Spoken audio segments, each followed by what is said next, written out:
qualifying series.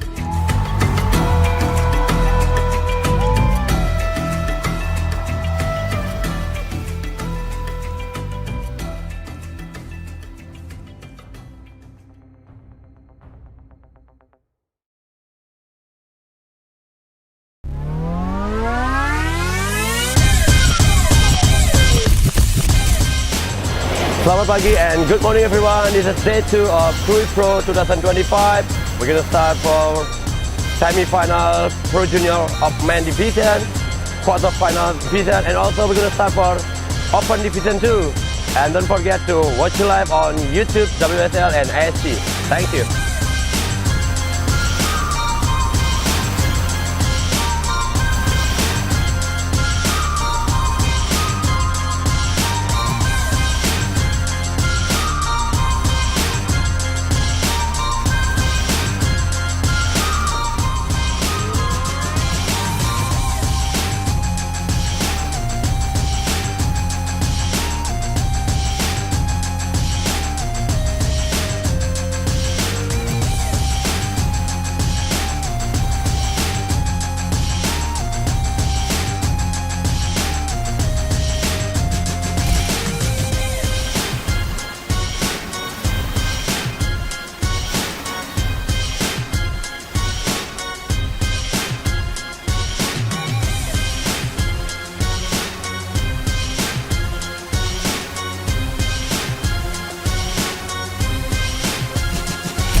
All right, guys, welcome back to the Krui Pro. This is day 3 of this beautiful event. I'm Jana Legazzi. I'm in the booth with True Starling. Welcome back. Good morning, Giada. We've woken up to another perfect day here in Krui. I mean, the waves are pumping this morning.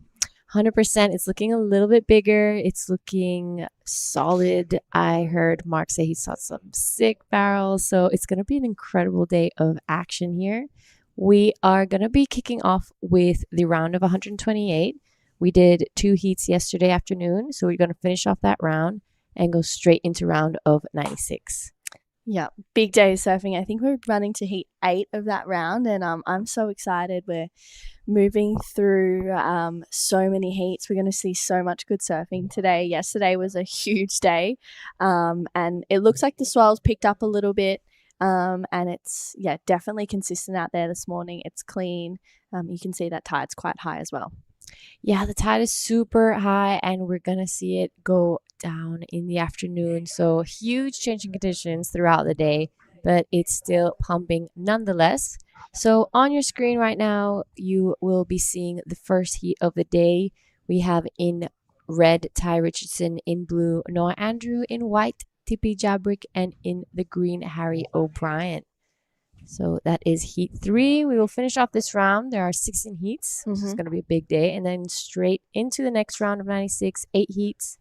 So we're going to punch through. Yeah, we will. There's lots of heats to get through. The women are off for the day. And I'm sure that they're, getting excited to have their first heat out here for the Krui Pro, the QS 6000. There's 4 heats in that first round of the women, the round of 72. But we're not going to see them hit the water just yet. Very soon, hopefully, the conditions, I think they're staying pretty consistent throughout the rest of the week, which is super exciting. I think today's the biggest day that we're going to get. Yep, and there we have it. We are officially on Lennox Head. So he, surfs that famous right point break, but to come here and just absolutely light it up on his backhand, it was really cool to see. Yeah, I'm sure Harry will probably be coming to Nias if he's from Lennox. Yeah, definitely. A perfect ride. It sounds like it's all the way up his alley. For sure, yeah. It's I'm excited to see how this heat pans out. Ty Richardson is from the Gold Coast. Noah Andrew is from the Sunshine Coast, and we all know Tippy over from Bali as well. This is going to be a really exciting heat to start off day 3. Yep. So Tippy Jabrik is from Bali. The Jabriks have played a huge role in the growth of Indonesian surfing and making it professional and really well known around here. So he's a really important person here in Indonesia for surfing. Yeah, for sure. This is Harry O'Brien up and riding on his first wave of the morning, tags it there to get the completion, and he kicks out of that one. You can just see on that wave how it's increased in size since yesterday. I feel like that was probably one of the sets from yesterday, and that seems to be one of the mid-sized ones this morning. Yeah, and with that high tide, it's not easy out there. You can see a lot of water moving around, so it's going to be important to make sure they know their markers, make sure they know where they're sitting, because the current can move you out of position really quick. Yeah, for sure. It's definitely one of the most important things to do. I'm sure that most, if not all, of these surfers had a bit of a dig out there in the free surf this morning. It looked so fun. As you said, Mark mentioned that he just was watching some really good surfing go down. And then for them to be able to go and surf this perfect lineup with 3 other people out is pretty insane. It's hard to contain the excitement out there when it's so good in the heat, and you're like, wow, okay, there's so much going on. And Harry just looking in that 3.5 on his first wave. But yeah, I don't know, Giada, what do you think? Like, surfing a heat when it's perfect conditions with 3 other people out, how do you navigate that? Do you get the emotions, Actually, I can think, well, I've had in the past where the events here in Indo, I get more nervous just because I know, like, if I lose, it's because I lost. Like, there's no, the waves didn't come to me. No. The waves are perfect. Like, you got to surf, and it's the one who surfs the best, I think. Yeah. And it just creates that bit more nervous factor. Like, you got to find your wave. You got to sit well. So I think, yeah, it can be a pro and a little bit of a con if you're not used to it. Yeah, definitely. I mean, a lot of these Australian surfers that have come over here to surf these Indo events in Krui and Nias, they're used to surfing QSs on beach breaks. This is that first wave of Harry, though. Yeah, just a bit of a tag in the beginning, but I like that turn. He managed to kind of stick with it. Almost fell over the back, but he managed to follow through with this one. On your screen is Ty Richardson, also on his backhand. Beautiful bottom turn. Opens it up really nicely. I'm wondering if he did anything out the back. Wraps it around to just weave through this flatter section.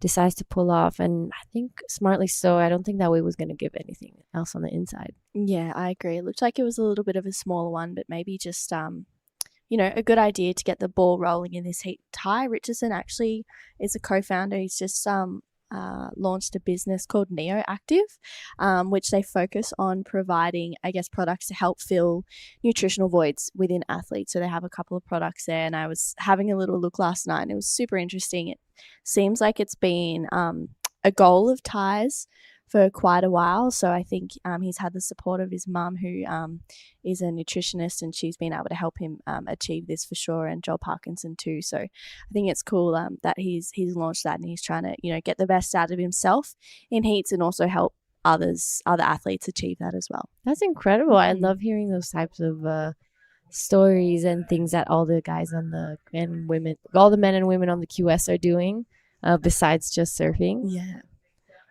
Yeah, it's definitely cool to have, something else, another passion project, 100%, I guess.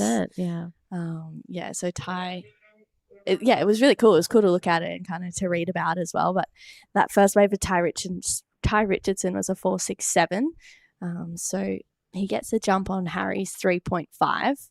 But it's Noah Andrew from the Sunshine Coast and Tippy Jabrik yet to open up their accounts. Yep. So this is the replay of Ty Richardson. I think this turn, was the money turn of this wave where he got most of those points.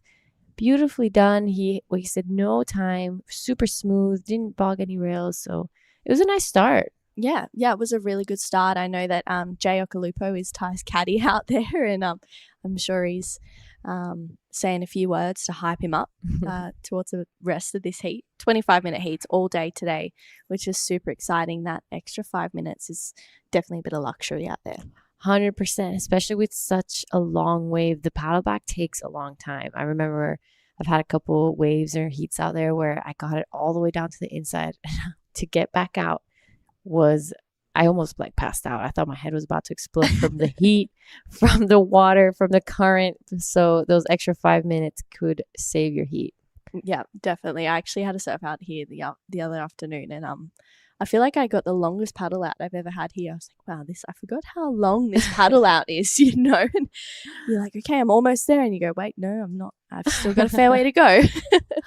100%. Yeah, the other afternoon that surf, I arrived out I just paddled out, got out the back, and I had to do a quick timeout because I was so tired. I was like, okay, guys, 5-minute break before I catch a wave. Just give me a second. Can we just pause the heat just for 1 minute? A 1 minute break, guys, please. Yeah. Well, 18 minutes to go in this one. Ty's back out there with that 4.67. Harry locking in his first wave, which was that 3.5. Pretty much for that one turn. And other than that, Noah is having a little look at this one. The Sunshine Coaster, Noah Andrew, up and riding on his first wave of the Krui Pro. He is flying down the line here, loads up for a second turn, gets a nice connection. Unfortunately, just catches a bit of rail. That one looks like it had a little bit of texture on that wave. Yeah, 100% must have been some leftover from either a backwash that had come earlier or some current from the high tide. But the first heat of the day is always so it creates a little bit more pressure for the surfers, I guess, because they're kind of like the guinea pigs of the day. So the judges are going to see what they do and what conditions we have and kind of set the bar from there. So it's not always the easiest heat. Yeah, it's definitely tricky. I mean, wow. This is Ty Richardson on a good-looking wave. Nice first turn for Ty. Drives through this second one, just puts a little bit of extra punch into it and gets up and over that section, a little bit more critical for Ty Richo. So he likes the feeling of it and he kicks out. So 3 pretty good turns to back up that 4.67 with just under 17 minutes to go. That leaves Tippy out there with first priority.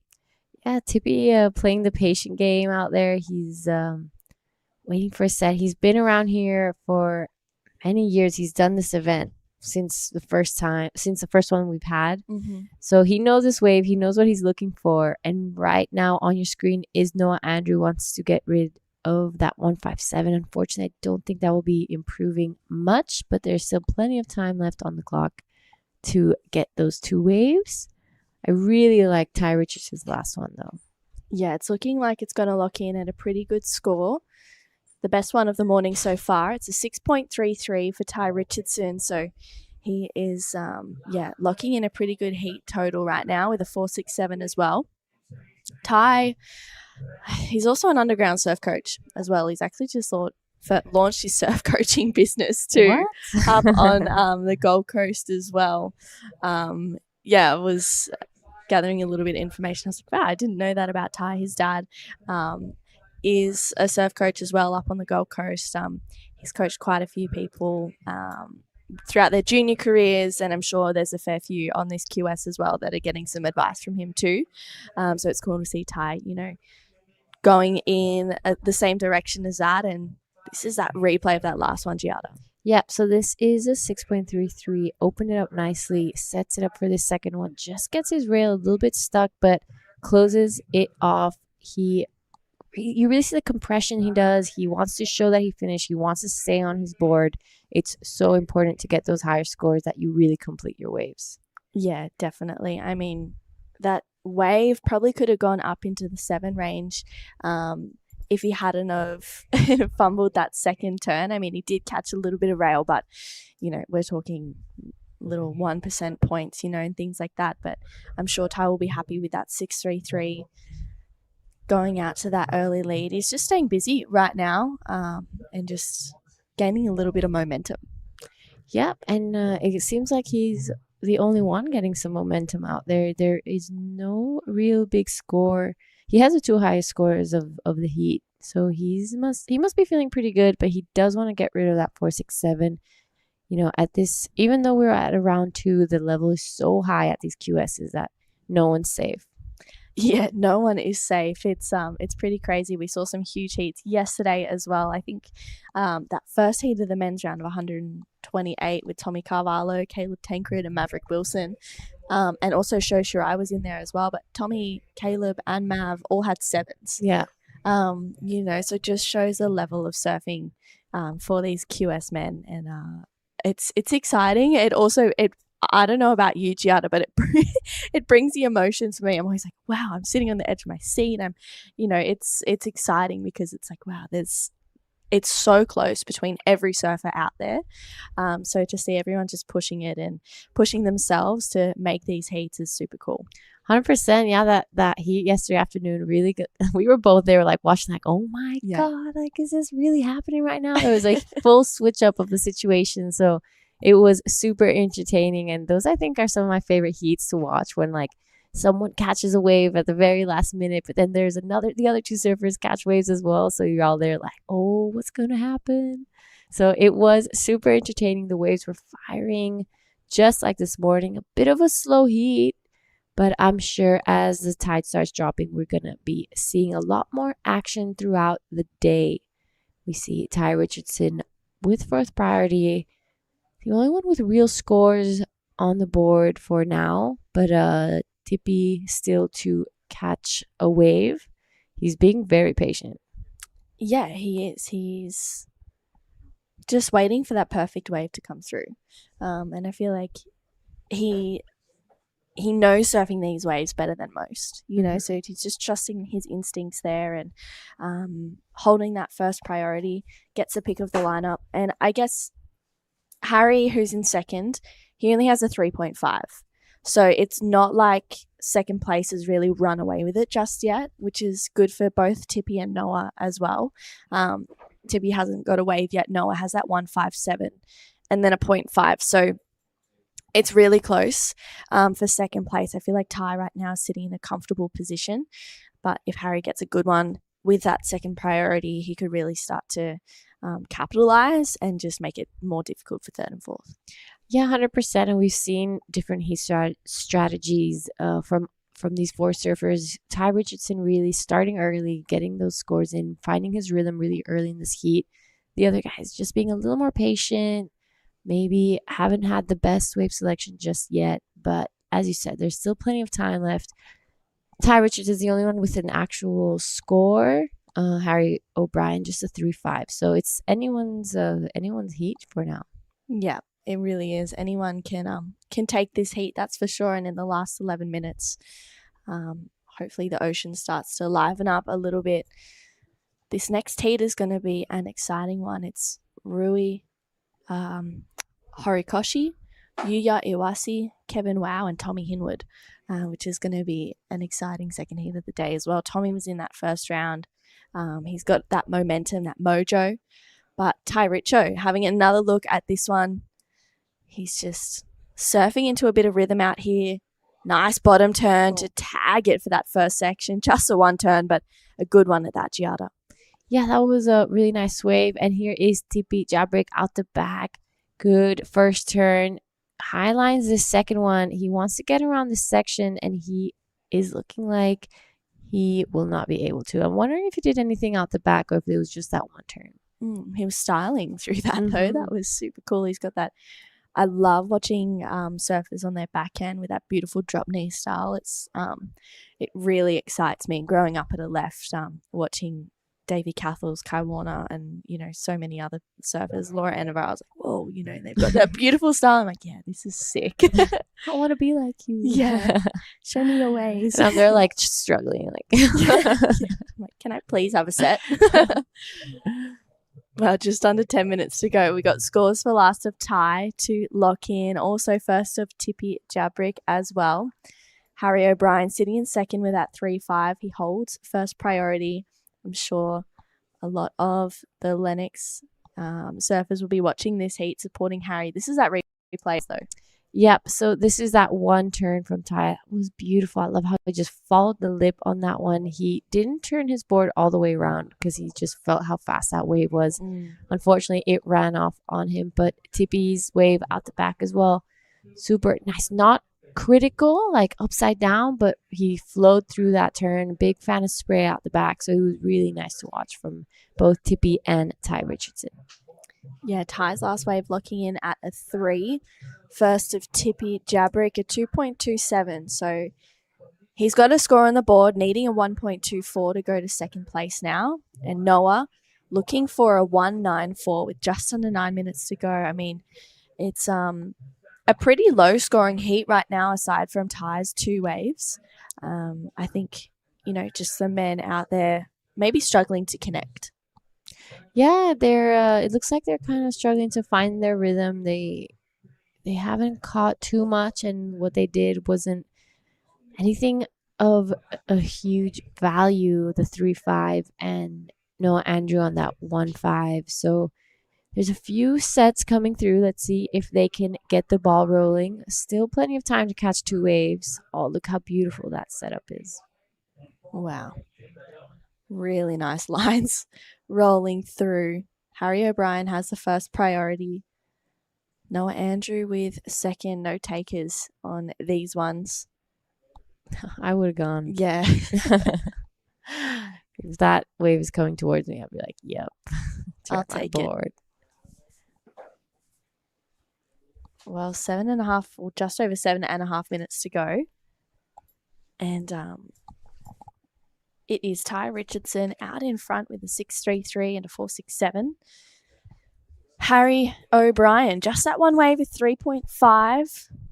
And right now, I mean, he needs a 7.5 to go to first, but I feel like that's not really in his mindset. I think backing up that 3.5 is, the next challenge that he needs to overtake, and hopefully lock in a score of a 4+ and make it a little bit harder for Tippy and Noah.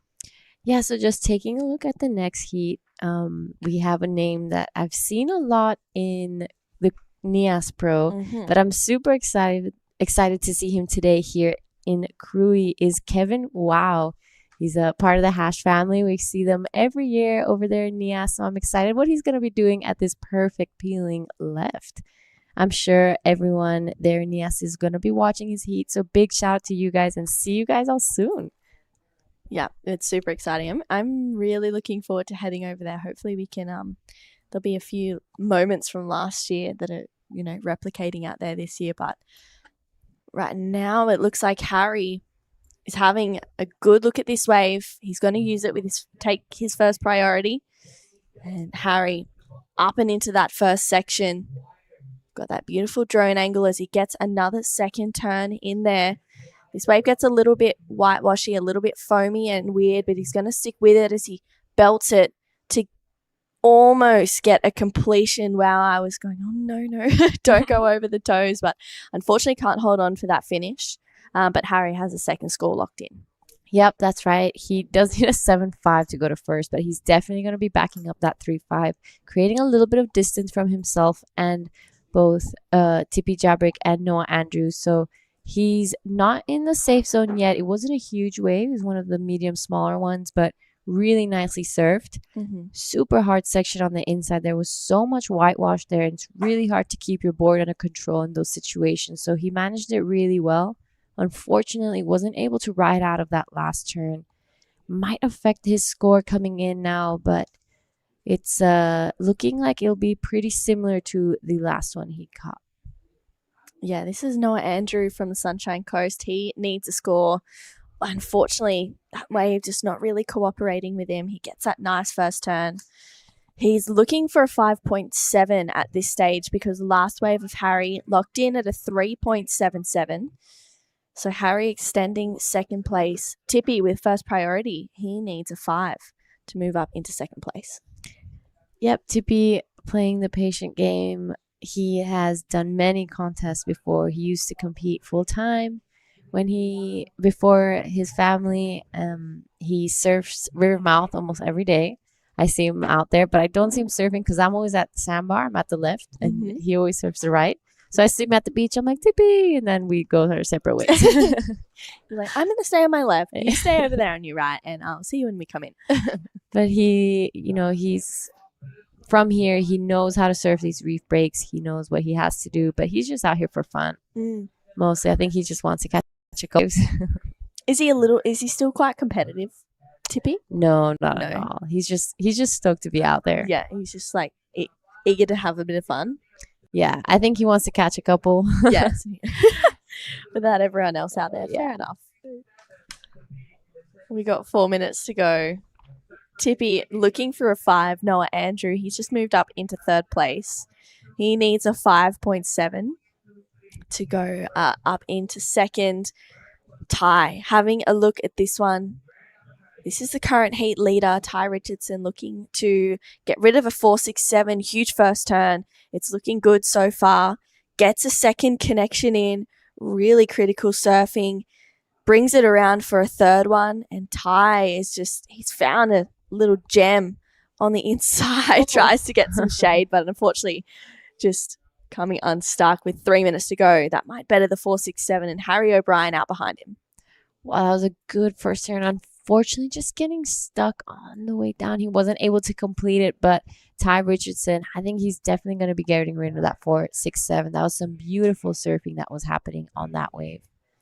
Yeah, I agree. I think he was connecting really well. He found some good sections.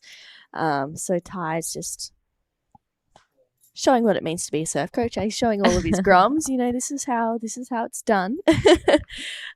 So yeah, we'll see where this last score of Ty Richo's locks in. Harry's was just a throwaway of a 0.87.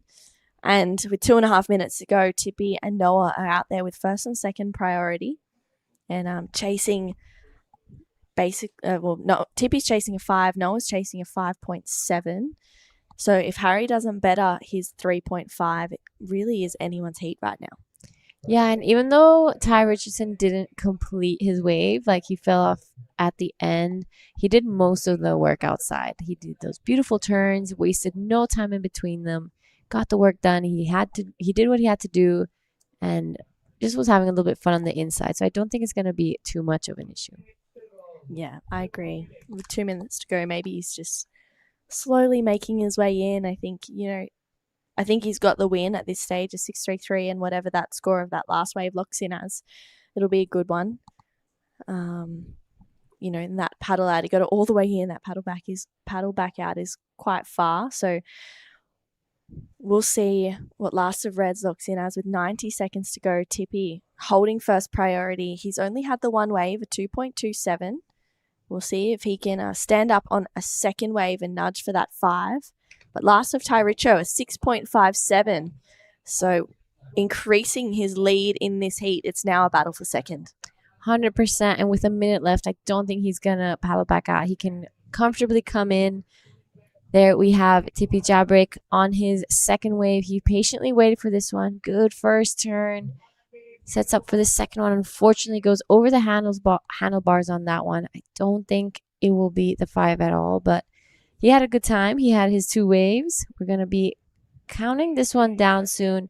It's all eyes on Harry Bryan and Noah Andrew now to see who goes into 2nd. Yeah, this is a really close heat. This is Noah Andrew. He needs a 5.7. This is going to be his last chance. Wow, huge opening carve for Noah. Gets a 2nd one in, throwing heaps of spray. That board looking smooth underfoot. And the Sunshine Coast surfer brings it around for another carve. Needs to get a bit of variety. Just stalls there to put up over the foam. And you can see Noah connecting the dots on this one. And that wave just runs out of energy. Wow, that's going to be close. But Harry was on one out the back as well, wanting to back up that 3.77 and a nice backside connection there as well for Harry O'Brien. So pretty important scores to lock in right now. Yeah, Gianna. These are super important scores. Noah Andrew needs a 5.7, but Harry O'Brien caught a wave right behind him. So it's going to be an exciting finish. And we are going to have to wait for scores because these 2 scores are super, super important for both these surfers. And as I said, it's a battle for 2nd. Now, it's all down to the judges. The surfers did what they could do. They tried everything. They pulled everything out of their sleeves on the last wave. There was no more chances after that. So well done for both those surfers. Yeah, wow. I mean, Noah's last wave was pretty good. He needs a 5.7. he could really challenge for that. I mean, he got a couple of nice carves. It was just the variety that was missing. And then I'd love to see, I mean, Harry's last wave, we don't know what he got at the start. And he is looking to defend second place right now. Yep. So there are some scores coming through. And it's looking like it'll just be under his requirement, unfortunately, for Noah Andrew. There we have it. Comes in at 5.5, just under what he needed. So it is looking like Ty Richardson and Harry O'Brien will be going into the next round. With that, we're going to have a quick break, and we'll see you guys soon.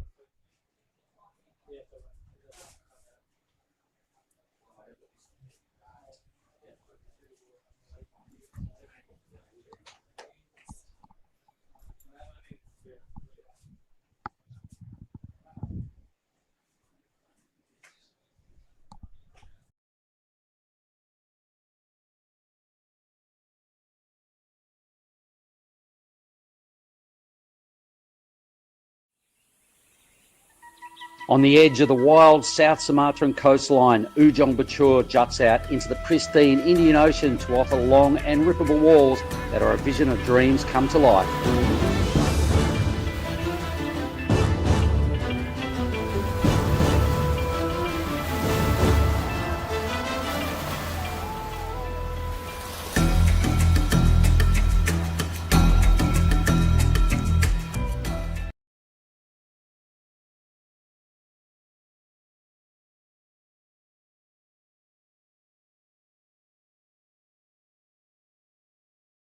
Back to day 3 of the Krui Pro, and you can see these lines rolling through. The waves are pumping this morning.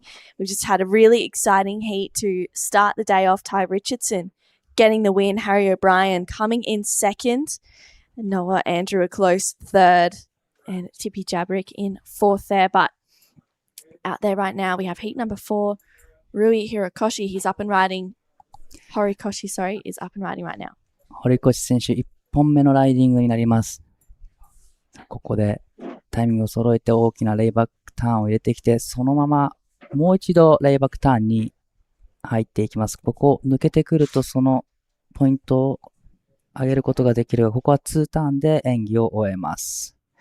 さあレッドには堀越瑠衣選手、ブルーには岩瀬優也選手、日本人の選手が2名クレジットされているのがラウンド128ヒート4となります。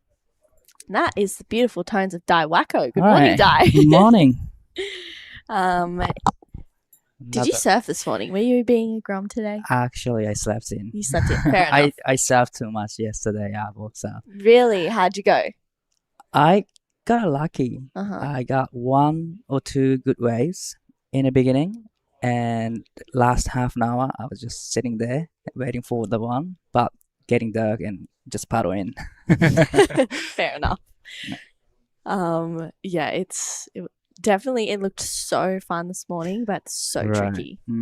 So tricky with how crowded it was, but slightly bigger than yesterday, just like forecast said, and looking great, glassy morning, another beautiful day. Yeah, it is. It's going to be another great day of surfing. A 5.83 for that first wave of Rui Horikoshi. And yeah, that's a really good way to start this heat off. We actually saw Ty Richardson getting 2 6s in that last heat, but everything else, everyone was kind of living in the 3s and 4s. Wow. It seemed hard to kind of break that range. I feel like Ty just found some of the best waves. So yeah, I'm excited to hear what he has to say about the conditions out there. See if there's any takers on this wave. I'm not too sure. It's a beautiful one rolling through the lineup. Definitely lots of mind surfing going on, I'm sure, from all the competitors on the beach. And in this heat, we also have Yuya Iwase. Yuya Iwase, yes, it's also from Japan and from Irago area, which is like west of Japan, about 5 hours drive from Tokyo. And Rui Horikoshi is from Shonan, that's where I live. Yeah. And pretty much neighborhood and we sometimes surf together.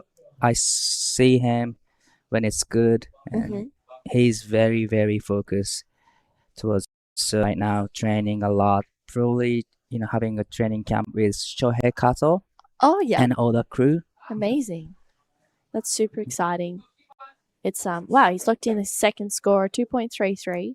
Yeah, Uh, he's playing very smart game so far. Staying busy. Right. Got rolling with the momentum. We also have Kevin Wow in this heat from Nias. And Oh, Wow Tribe. yes, yeah, the Wow Tribe. And then we also have Tommy Hinwood out there from North Narrabeen in Australia. So it's an exciting heat. This is heat number 4 of the men's round of 128. We are going to run up to heat 16 of this round and then the first 8 heats of the men's round of 96 to finish off the day. Right, it's gonna be all men's Yeah. heat today. Yeah, well, someone who had a really good heat in that last one to start off the morning, setting the bar, was Ty Richardson. He is there with Giada Legati.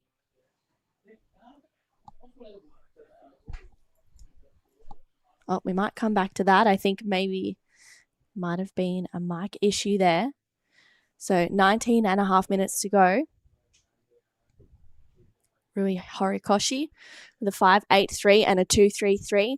All right, I think we're ready to go now. Ty and Giada are down there in the athlete area.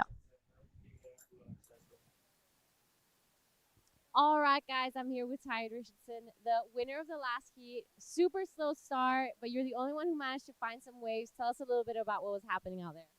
Yeah, I was so super stoked to get a good start, and then that took the pressure off me a lot. Never really had a good result here. Last year I didn't go any good, so really important to get a good start, and yeah, really took the pressure off, made me feel a bit more comfortable in the heat. All right, so we were talking with True that you just launched Neo Active. Tell everyone a little bit about it because we're super curious. Yeah, we got 2 products right now, one focusing on hydration and the other one is focus. So yeah, it's really good to start. It's a company with me, my mum and Joel. And yeah, we just launched it and going to the sky soon. Well, that's amazing. And we saw you do a little bit of coaching as well. Yeah, do a bit of surf coaching for Groms at home, and yeah, really enjoy doing that. I find it super interesting, and I love helping other kids and seeing them get stoked. All right, amazing. You sound like a super busy man. Is there anything you'd like to say to your friends and family back at home? Shout out to mum and dad at home and my girlfriend Eve. Love you guys. All right, thank you. Congratulations in the next round. Back to you guys.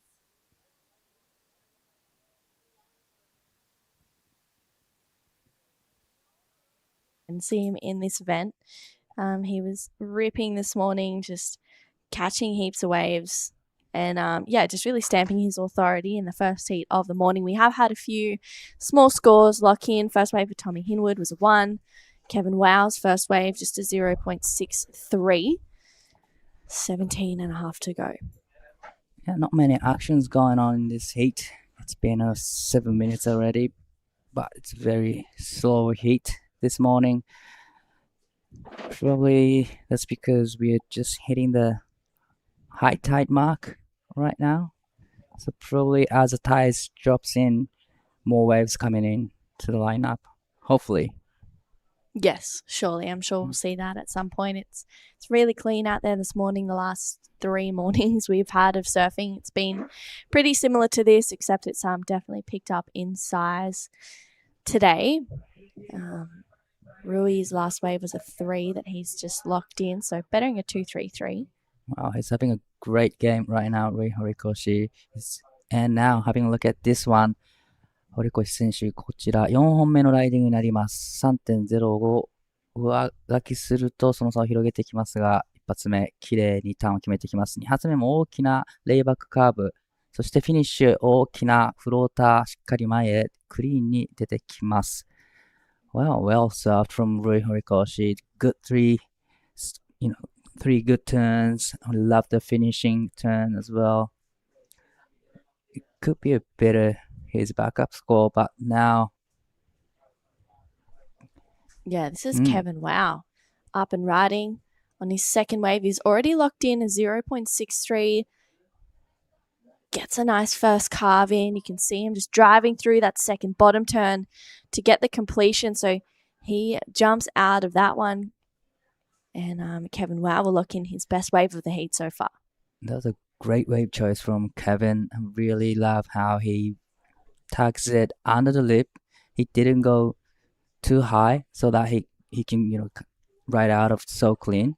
It was a great wave choice from Kevin. And just like you mentioned, it's going to be his best score. I was curious what Rui's going to get for the last one. Yeah, it was a really, really well surfed wave. He got a couple of really nice connections. So we'll see what this last wave of Rui locks in as. He is looking to better a 3. This is that last wave of Kevin Wow. Nicely done, racing down the line. And it gets a nice carve. And this is probably the money turn. The strong finish right there from Kevin. Yeah, that was an exciting wave. Wow, look at this last score of Rui Horikoshi. A 6.1 for the surfer in red. So extending his lead there, Ty. Building up every time he up and riding. It's ready. 4 waves ridden for Rui. Every time he got a wave, gets a better scores. Now locked in 610 and 583. That's a great way to start off his heat. Yeah, an awesome way to start off. He hasn't surfed a heat yet here at the Krui Pro, so it's his first heat for Rui Horikoshi. And Kevin Wow just locked in a 317 for his last wave.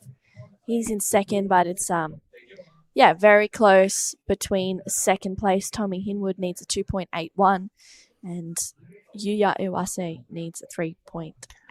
Well, Yuya's being really patient in this heat, holding the first priority, but this is a replay of Rui. What did you think?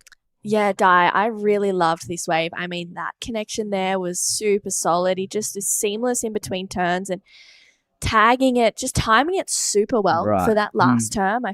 I feel like we've seen a few people hit that end section a little late, and it's caused them to fall off. But right now, Kevin Wow is going upside down on his backhand, gets another connection in, throwing lots of spray, and he kicks out of that one. So Yuya out behind him. 岩瀬選手、1本目のライディングになりますが、こちらは一発当てた後すぐキックアウトをしています。Well, finally, Kevin's having a great rhythm with the ocean. The surf, the condition is awesome right now, but you don't really have to aiming for the 6s, right, to get through this heat. You just need to be in the second place. So just like Kevin did, you don't need a bigger set. You kind of need a medium-sized wave, and still you can get a couple hits. And that's exactly what Kevin said, that this is a clean, good-looking wave. And didn't get to finish, but still managed to put a couple turns in. So definitely it's going to be his best score so far. But this is Horikoshi Rui 選手。さあ、ここ大きな2発出てきますが、フィニッシュターンでここはタイミングがずれてしまいます。Yeah, that was unfortunate for that last turn of Rui. But, he's in the lead, so he can kind of just play around with it right now with 12 minutes to go. And, maybe he could be surfing this afternoon next round if he gets through this round. So, yeah, probably little practicing mode right now. Yeah, 100%. You don't really get to practice in the free surfing. Yeah, literally. Too many people out there. So yeah, it's pretty insane. And this looks like it's Tommy Hinwood having a look here. He's got a pair of ones already locked in. Driving through a first opening carve. He's got such a laid back style. Gets his second turn in there, extending that front knee and loads up. Wow.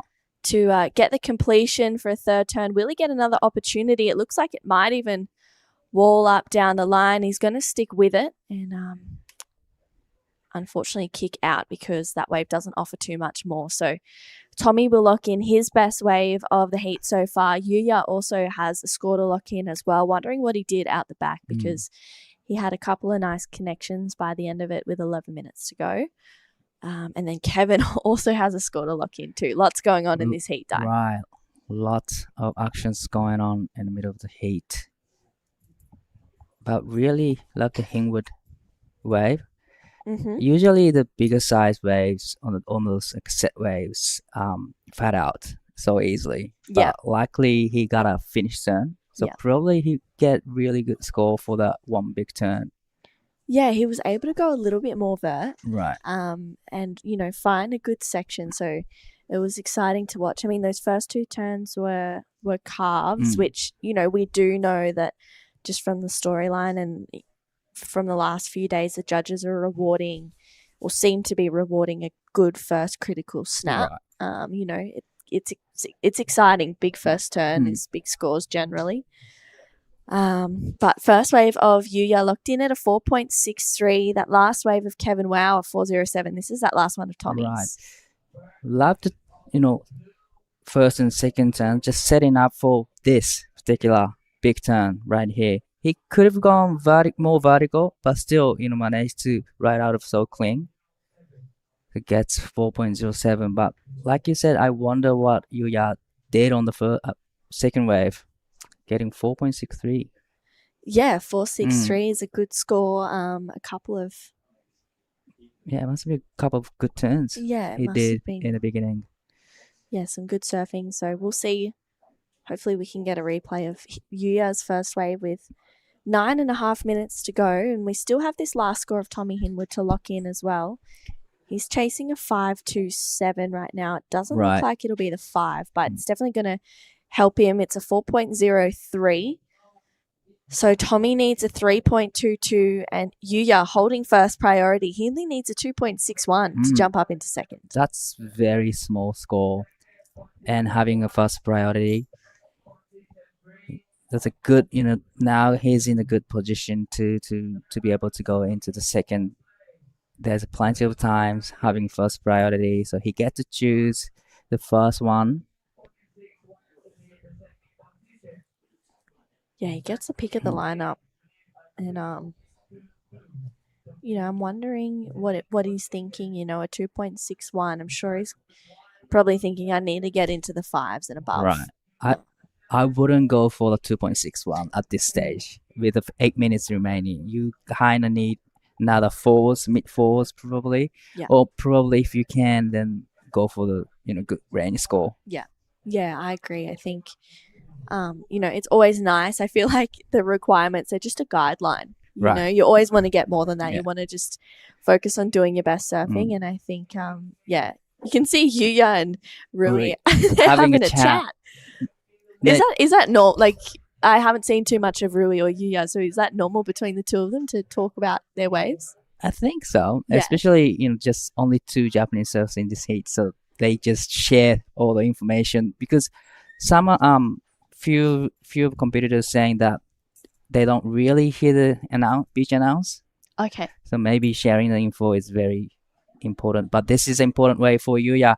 岩瀬選手、2本目のライディングになります。これで 2.61 を出すと逆転になってきますが、残り時間7分30秒ということで、2.61 以上のいいスコアを狙っていきたいところです。さあ、1発、2発とタイミング合わせて綺麗に前へ出てきます。ここはどうでしょう。この2発で演技を終えそうです。Wow. Huge first turn for Tommy Hinwood, really laying into that rail, but doesn't get the second turn in and kind of gets a little bit obliterated.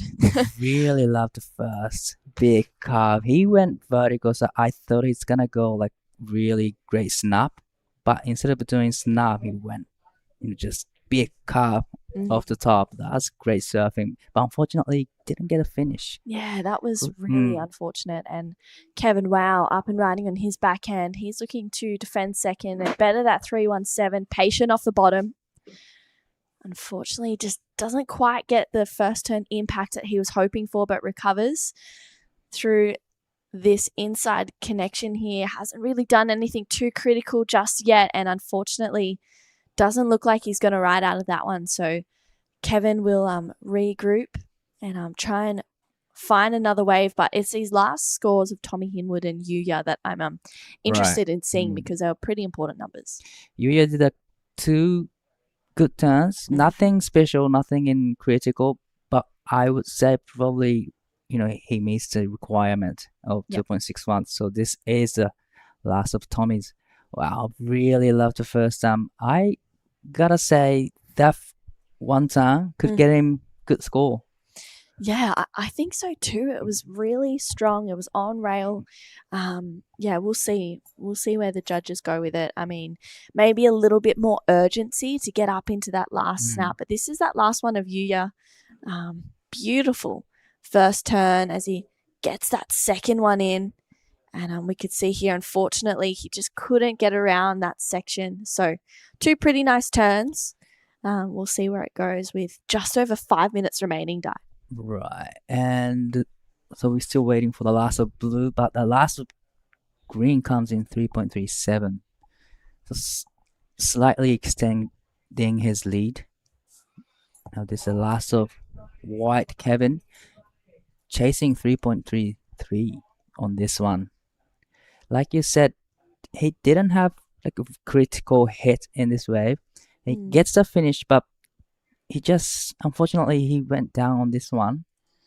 I don't think it's going to be his requirement. Yeah, I don't think so either. It comes in at a 2.63, but last of Yuya locks in at a 4.33 die. Now, he's in the second place. Tommy now needs 4.93 and Kevin needing 4.89. Just over 4 minutes remaining. So mid-fours. That's like tricky one actually. You probably need 1 big turn or 2 solid turns to get these points. Pretty much like you need a 5. Yeah. Right? So yeah, definitely. 5s and above for sure. I mean, 4 minutes, it looks like, Rui's out there with that first priority. And Tommy needs a 4.93. Kevin needs a 4.89. It's in their wheelhouse. They're able to do that. But it's more about whether they can, I guess just find the wave that allows them to do that in the next 3.5 minutes. This next heat's going to be super exciting as well. Heat number 5, the men's round of 128. Riki Sato is taking on Aoi Oguri, Maka Hazard, and Jack Bassett as well. So great another matchup. stacked one. Great matchup. 残り時間30秒、3分になるところですが、現在第1位に堀越選手、第2位に岩瀬選手、2名の日本人選手が1位、2位にクレジットされています。Well, 3 minutes to go, and it is Rui Horikoshi out in front with a 6.1 and a 5.83. He's up and riding on this one here, trying to gain some speed. Highlines that section there, drops down. Looks to absolutely belt that section, which he does. Gets a nice little carve in there. Maybe not as impactful as he was hoping for as he drives through a third turn. And Rui, the current heat leader, wanting to better a 5.83. We'll see where that goes. So with 2.5 minutes to go, that leaves Tommy Hinwood out there with first priority, needing a 4.93. And as you mentioned before, Di, I feel like those mid-4s to 5s, they're definitely achievable scores, but they're actually quite difficult to get. Right. It's kind of tricky because you can go on every wave to get those scores, but you kind of need big solid turns. Yeah. Well, this is a very important ride from Tommy, needing a big score, but that was a great layback. Maybe he could have got around that. Maybe he could, float a section, come around a section, but I like how, Rui took the line, keep the high line so that he can come around a section and did a big carves and racing down the line, and he put another carve here, but unfortunately after this wave didn't offer too much, just kicks out. Yeah, you could see he was kind of hoping that it was going to offer a little bit more, but sadly for Rui, not too much. It's this last wave of Tommy Hinwood's that is going to come into play, needing that 4.93. 2 nice turns on a bigger wave. Has a bit of variety on that second turn. Right. It's going to be close. What do you think, Ty? Yeah, I reckon it's going to be close, but I don't think it'll go to 4.93. It needed to be more critical. Yeah. Need to be more like pushing harder, I reckon. Yeah, it just locks in 3.67. So Tommy Hinwood not getting the score on that last wave. He has 40 seconds and maybe another opportunity. Rui regains first priority. Kevin Wow gets second priority with 30 seconds to go. Is there going to be another wave for green and white? Looks like a few lines rolling through the lineup. But here is Horikoshi選手。こちらの波乗ってきます。小さめな波ですが、これは綺麗な形をしています。1発、2発目。これはテールを抜いてしっかりとメイクしてきます。じゃあチェックターンを入れて、走り。この先のセクションでも一発当ててきます。これはいい波になってきています。カービングこれは素晴らしい演技でヒートを終えています。堀越瑠衣選手。Well, looks like Rui is just a bit of a victory lap there for Rui Horikoshi. Looks like he's taken out that heat, and Yuya Iwase coming in second because I don't think Tommy or Kevin Wow had the opportunity to get another wave.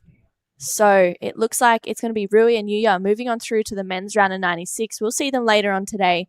Don't go anywhere. Heat 5 coming right up after this quick break.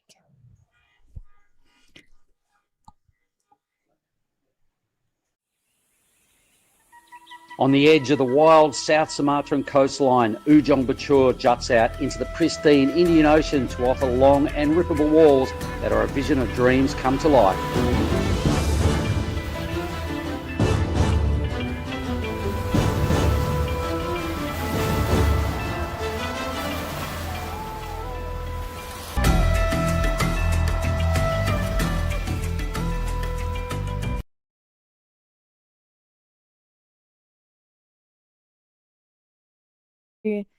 Day 3 of the Krui Pro. It's been an exciting morning so far, and we're only 2 heats in, but Heat 5 is out there right now. Ricky Sato in the red, Aoi Oguri in the blue. It is Macca Hazard in the white and Jack Bassett in the green. I'm True Starling, joined in the booth with Mark Clift. Good morning. Good morning and welcome to day 3. It's looking like it's lining up again out there. Definitely looked a little bigger this morning when I first woke up, and I reckon it looks a little trickier. So we've got our surfer in green, Jack Bassett. He's out of the Torquay area. Won his heat yesterday. Didn't want to say too much, so he just got on the blower with us for his post heat and just kind of told us where he's from and just wanted to get out of there. But he's a Torquay lad from Ocean Grove, actually. Here we go, white. Yeah, this is Macca Hazard up and riding. Nice first connection. Gets this second one in, but also unfortunately not a finish for Macca with 23 minutes to go. It's been a really fun morning so far. When I was checking it out this morning, having a stretch, and I'm watching the waves, and I'm like, I saw someone get the craziest long barrel from up the point, right? This goofy footer going super fast. Did a couple of turns and then got another draining barrel. The waves are out there. It's just a bigger, more stretched out playing field, I reckon, today. The high tide is just slapping up against the athletes area. So super high tide.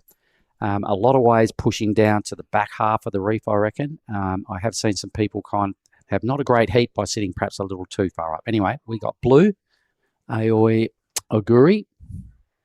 Yeah, Aoi, nice first turn. He's trying to get around this one. He's still pretty young as he gets his second turn in. Hasn't really connected with the lip just yet. Another down the line, speed kind of turn. Gets that second one in. We haven't really seen too much critical surfing. He just carves down, finding some really nice flow on this wave. And waiting for this one to hopefully stand up a little bit more for him. Gets another carve. I feel like that was a good way to start off the heat, but I'm sure he wants to load up a little bit more and get a bit more vert into some critical look, he went a long way for what's potentially going to be quite a lowish number. I reckon it looks tough out there. Watching those first 2 heats, True. Wave choice is absolutely critical. You've really got to keep pace with the wave. If you just miss time one maneuver along the way and you just drop that little bit behind, it just looks really hard for me. So Jack Bassett he found at least he connected with the top of the wave a couple of times. Won't be a big wave and not a big score for Macca in the white. Ricky Sato didn't have a great outing in the Pro Juniors, so he'll be pretty keen to make a statement here in the men's QS. Yeah, definitely. It's exciting to watch them go for it. That first wave of Jack Bassett, a 4.5. This is that first one of always a nice looking wave, but didn't really get any steep connections. No, he went a long way. He's left himself a really long paddle back out, and it is a long paddle. And he went a long, long way down here, right past the caddies, I reckon. But he's just trying to, he just hung in there thinking he was going to get the section he was looking for, but it just kept denying him the opportunity to really get up there and tag it. So watching Ty Richo's first heat, he actually got waves at a slower pace than what Aoi's last wave was, but they were steeper, they were better. He really, did someone's swimming. He really did a couple of good turns to catch the judges' attention, and busting in the 6-point range a couple of times is almost like busting into the 7-point range a couple of times today. I think that the boys are being a little measly out there because it's pretty tough. Yeah, it is. It's definitely difficult out there, and it looks like, I think that's Jack Bassett. Seems like he's lost his board, maybe lost his leggy there. Unfortunately, that's so frustrating when that happens in a heat. But I hope he's got a caddy in the lineup. I'm sure he would. Yeah, I'm sure he's got a caddy around. Yeah, he's heading to caddy corner, so he should be all right. I imagine Johnny Decker on the heading up the water patrol will be keeping a close eye on green just to make sure. But I mean, you'd be kind of a little bit undercooked if you didn't take a caddy out there today. Anything could go wrong quite easily. There are still some big sets. You break your leggy like old mate has, or a board. Yeah. It could happen pretty easy. Everybody rides pretty lightweight 4-ounce glass jobs. This wave crunches pretty hard, easy to get cleaned up. Anyway, he probably hasn't lost a lot of time out of all this. His number at a 4.5. Yeah, he's definitely the better of that first exchange. So the boy from Ocean Grove, I'll have to regroup here and let's see how his backup sled works. Yeah, it's the best wave of the heat so far. So we'll see him regroup right now. And it looks like we might be ready with Dai Wacko. He is down there with the last heat winner, Rui Horikoshi.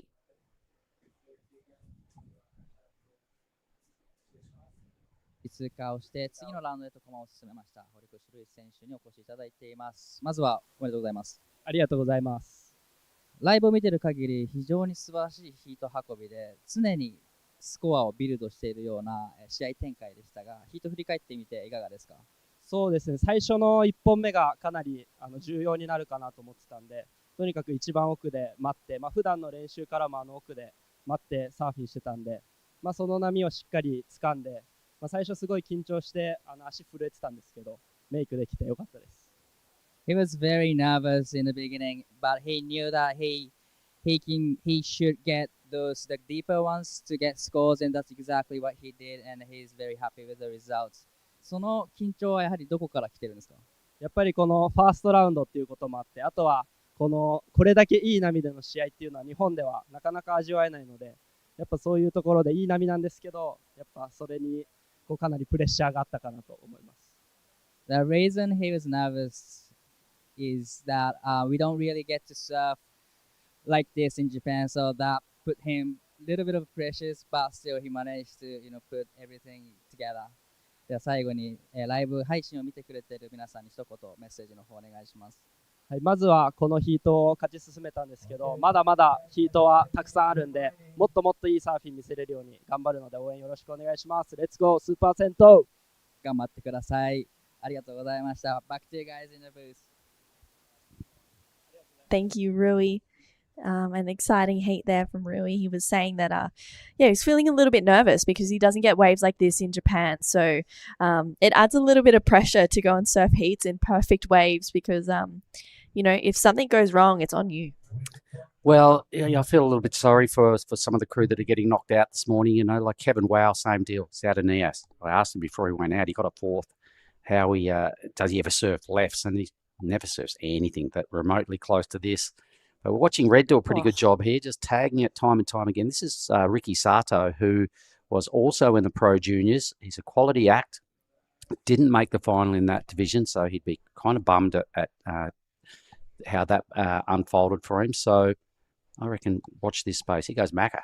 Yeah, Macca Hazard from North Narrabee. Nice connection there. He's looking to load up and get a steeper section, which he does, but just doesn't quite convert. So Macca, he's got a 2.1 and a 1.5 with 16 minutes to go, hoping to drop a decent number. All right, and with that, we're going to bring Di Wacko back into the booth. Help take us through the back end. 15 minutes remaining in this heat. Heat 3 of the morning, everybody. It is effectively heat 5 of this round. We did roll out 2 heats late yesterday afternoon. Here's some replays. So for me, Ricky Sato, really strong ride in today's conditions to get up there and find the lip 3 times. He got one of those waves that just paced themselves a little bit slower. It actually had some bowl, and it eventually closed out on him, but he did get 3 solid belts. So in today's conditions, I can see that being quite a big number. How are you, Di? Good morning. Good morning. How are you? Pretty well. So I've just given my take on what the conditions are like today. What are you seeing? You reckon it's easier or harder or better than yesterday? Well, it's good out there, just like usual, but it's kind of tricky to get those good ones.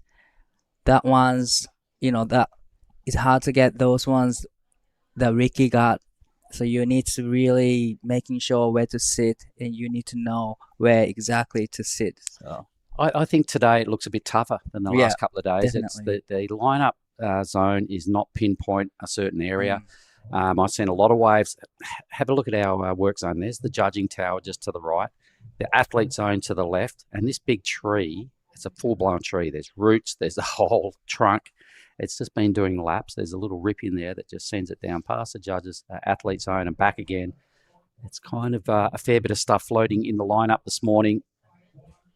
Yeah, anyway, just like you said, it's definitely tougher than more difficult than last 2 days. Yep. There's a lot of swell out there, and the free surfing session looked insane because there's a lot of people out there stretched over a big area, right? So it can be a little bit misleading, but I did see a guy get 2 really good barrels on one wave this morning, and I even seen a backhander get a nice long barrel, all right? And I saw another goofy footer also get a pretty clean barrel. So starting to see getting a barrels then now. Well, it was just the free surfing session, when you've got 80 people out there stretched over 200-meter takeoff area, they kind of find those gems. So here goes Jack Bassett. He broke his leg rope just at the start of this heat. He's a Victorian surfer, winding up now. Young lad. I think he said it was his first time to Krui. At least he's got a completion there. Really like the number there for Ricky Sato, a 617. Wow. For 3 big belts. That's a solid score for this condition. It's kind of difficult, but he managed to get a good wave and managed to put 3 big turns in, so gets 617. That's a pretty big score this morning. It is. Those 617s are almost like a 717 today. Right. The judges are very reserved in their throwing out using their scale. And, we know we've got 8 heats of the next round coming up as well, the round of 96. So the boys are expecting some blow-ups a little later on as the tide starts draining. Oh, my God, this place really does its best work. So the judges are sitting on 5s and 6s as our best scores. I don't think anyone's busted into the 7-point range this morning. Not yet. Yeah. No, we haven't seen any, but 6 is a pretty big score. But the Ass of Green comes in 4.93. That put him into the first.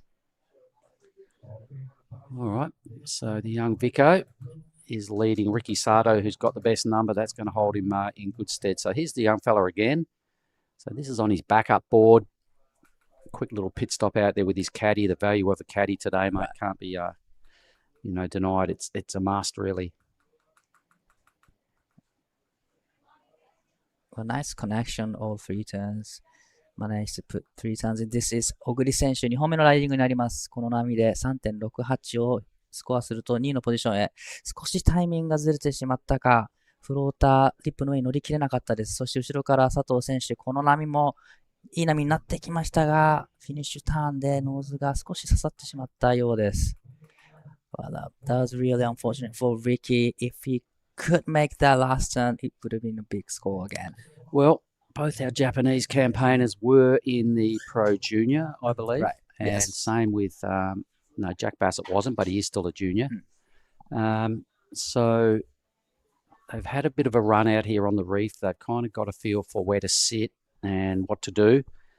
So let's see if that can hold him in good stead. Like I said, Ricky's a highly rated surfer, and to not feature highly in the junior component of this event, he'll be kind of bummed. So I reckon he's out there now to make a statement and put some runs on the board and put himself squarely in the round of 96 as his first objective. Having the juniors event before the QS event is really good warm up for him. So probably Ricky and Oguri is the surfers that knows where to sit. So temporarily, Aoi moves into second. Ricky goes straight to the lead. Even though he fell, he's got himself a 3-3 as his backup. Plenty of time to still work on another one. A couple of quick shout outs to some friends this morning. Johnny Tucker's birthday. JT down there in Padma. Good on you, mate. Another friend watching in Ireland, Wayne Murphy. If you're listening in this morning, Murph, good on you. Always great to hear from you. Here's Ricky again. He's got one of these mid-size waves. 佐藤選手、小さめの波ですが、これはいい波になってきています。2発大きなターンをしっかり入れて、今回はメイクしてきました。And White Macca Hazard out of Narrabeen, the goofy footer. He's got himself a good-looking wave here. He just, wow, he fumbled his first move. From that moment on, he didn't look settled. Fell on his second turn, wasted what looked like could have been a pretty good wave. Really, kind of like a little bit timed it wrong, probably. But it would have been a great wave for White. But Ricky Sato got another great wave, actually, before that. Yep, he'll definitely be dropping his 3-3, I'm pretty confident. Probably might even have the two best numbers. Here it is again. So that driving hard bottom turn, top turn attack from Ricky is absolutely golden. He didn't get much else out of this wave, but two big hits is good enough for me. Wow. A little bit time it wrong here, but it would have been a great wave for White, so that was really unfortunate for Hazard. Yep, 477 locks in there for Ricky. So his backup is pretty decent. His first number is a real keeper in this morning stuff, given the numbers that have been walking out of the water with the boys. So well done right now, Ricky. He's 8:40 on the clock. The young fella out of Ocean Grove's holding on to a pretty slender second position over Aguri and Macca Hazard. He's probably going to have to dig a bit deeper. He's only packing a pair of twos. So here he goes right now. Right on cue is Jack Bassett. Needs to work on a 6.02 to win or just improve on a 4.5 to put some more pressure on the others, and he just overcooks it a little on his backup board. So probably not his magic sled. Anyway, it's 8:40 here at Krui time, everybody. We are in the area of Tanjung Setia. Ujung Bocur is the name of the reef. We are in the Pesisir Barat province region, actually, and it is the province of Lampung. Thanks to these crew for bringing it to us this year. It came on the schedule pretty late, but it did get here eventually. And Kemenpora, the Indonesian Sports and Youth Minister, thank you very much for being the major player in producing this year's event. We'll just stay with the green here. Jack Bassett again, the young boy. That was the replay. Right. The WSL, obviously. Pisoy, thanks very much. The province of Lampung and the region of Pesisir Barat. And also the RS Che, the Asian Surfing Cooperative. Thanks, guys. Now, you had a late free surf yesterday, Di. How'd it go? I think I got lucky. You got lucky? I got one or two good waves in the beginning. And then I was waiting for the last one for like half an hour. But eventually I paddled in. I didn't get away the last scene. Well, let that be a lesson. You get two in a pack like that, mate. You got to tap out. Right. Got to know when to tap out sometimes, Di, and paddles in the dark. And you said there was a whole bunch of crew that still paddled in the dark, right? Definitely, yes. There's not few people. Like, it was packed. Still packed, and the When it lights started, went out, yeah. and they all had to paddle in. Right. All right. So you weren't the only one that overfrothed, heading back out for another wave that didn't eventuate. All right, we've got Red in the next seat, just getting ready to do business. Raphael Castro. Meanwhile, here goes the lad out of Macca Hazard out of Narrabeen. He's got a big chunky wave. Heading down to Caddy Corner rapidly. This thing is just kind of burgering out a bit. He hangs in there, though. He only needs a low number. Well, actually, he needs a decent number. He's sitting on 2 low numbers. So it's probably going to be Macca's best score. Hasn't left himself a lot of time, though. That's a big paddle out from where he is. Those are bigger size waves. But on the bigger size waves, it's kind of fat out really quickly, so that wave doesn't really offer too much for him. A lot of carves, not critical hit. But just like you said, it's gonna take forever to get back out from there. He'll probably get back to the lineup with about a minute to go. This will be his best wave, no doubt. So the 716 requirement will be deleted. He'll be chasing a new number.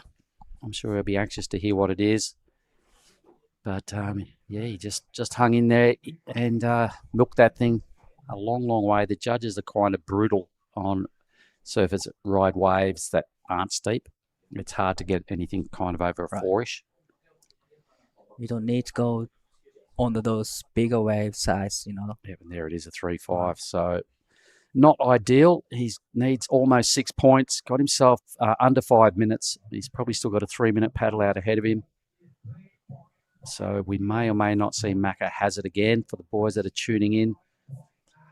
This is a replay of the last of white. So lots of cutbacks and check turns, as it doesn't really stand up for him. But that was a better looking, carb, but still couldn't get a critical hit right in a right section. That was a better one too, but I don't think it's gonna be a big score, but it's 3.5. Yep. All right. I mean, if you're having a free surf and you got a wave like that, you'd come in going, I kind of did pretty good. And someone said, dude, that was a 3.5. You'd go, you're tripping. No, it is. In a professional surfing event, a QS 6000, a 3.5. So Macca will probably be a little bummed with the number, but hasn't had a great heat. They've actually got him penciled in as being a New Zealand surfer, a Kiwi. True seems to think he was out of North Narrabeen. Either way, he's still in 4th spot and he needs almost 6 points. So I just saw the surfer in the last heat come in and did his interview, Rui, and he had about 11 point total. Right. 11 point and a little bit. Those sort of numbers are going to hold you in good stead today. I reckon an 11-ish is probably the requirement to get at least a second, and probably going to win some heats today with 11s, right? Definitely. This morning anyway. Need a mid 5 or 6 that put you into the first probably in this stage. But it's getting 6s are very difficult now for out there. Yep. I watched some surfing go on this morning and I went, man, that guy just smashed it. 6.1. Okay. Yeah, so they are pretty gold. Anything in the 6 range and above. Seen nothing in the 7s. So it is tough work out there. And our fresh judging panel, fresh back from the Challenger Series, are all stacked up there in the tower this morning. They're getting their scales set for the day because it's men's surfing all day. Women's will not pull the rash fest on today. So I imagine they're going to stay with this scale for the rest of the day. Rolling into the round of 96, we're going to see some blow-ups to Savo as the tide drops. So they're setting their scale based on this morning's format, the whole day's format. Well, looks like Ricky's having a look at something. Probably not, just less than 2 minutes remain. This is a replay of the previous wave from Ricky Saddle. Great 2-turn combo right there, and it gets a 3rd turn in. Great surfing with a lot of sprays. Yeah, that's the wave of the heat, wasn't it? Was that his Yes. 617?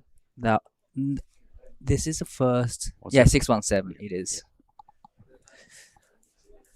All right. Well, it's still nice conditions here this morning. The bloated tide is kind of having a bit of an effect on the lineup, I reckon. It's really slapping in hard on the breakwall this morning, coming right up over into the athlete zone. So once it starts dropping, which is probably shortly, we might see some improvement in the next, after about the next hour and a half. Whoops. Ooh, that's really important wave for surfer in white, needing 593, but unfortunately something happened and he went down. Less than a minute remaining. Now Oguri needing 560. Is there gonna be another wave for him?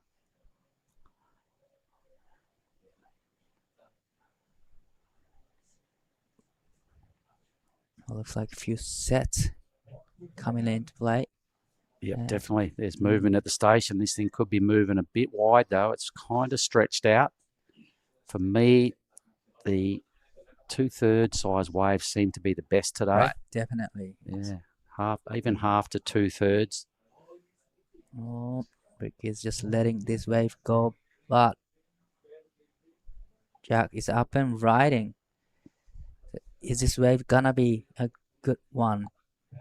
Try to connect to the inside, just waiting for the wave to stand up. This is just a ride in, really. Doesn't look like it's gonna stand up. Heat's over. Right. It's just probably right to come in. All right, well, the Grom from Ocean Grove will move through with Ricky Sato. No doubt you're going to have a chat with Ricky. That's it. All scores are in, so we'll throw to a quick break and we'll be back shortly with Heat 6.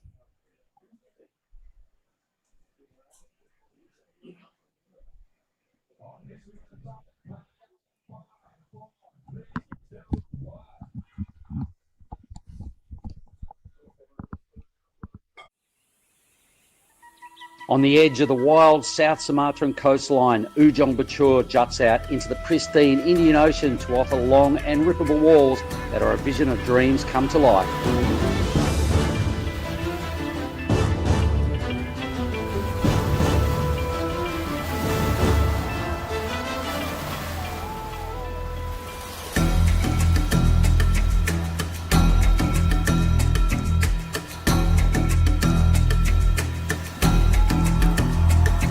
The Krui Pro is at it again and will bring Asia and Australia's best and up-and-coming surfers back to one of the rawest proving grounds on the WSL's qualifying series.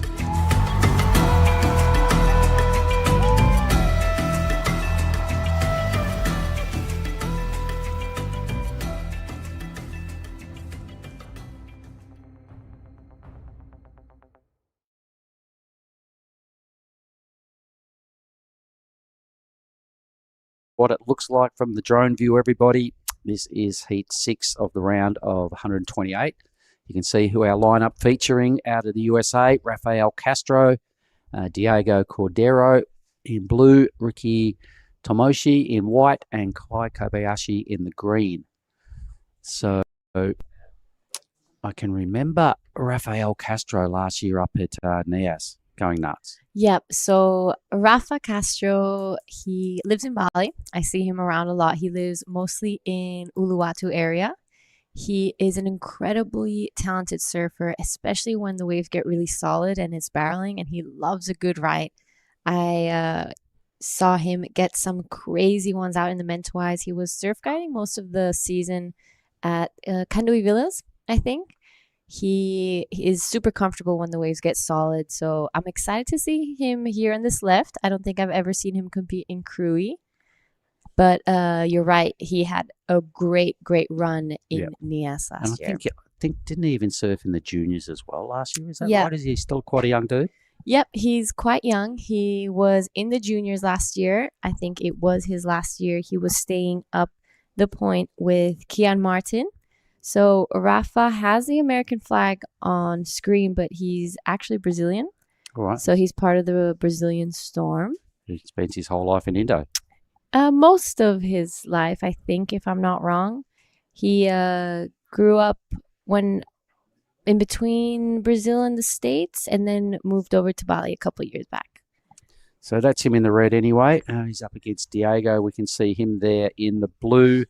Ricky in the white, Kai, who had a pretty great heat, I think yesterday, got an 817 on one of his waves. I remember that vividly. It was so sick. So I think it's a well-balanced matchup.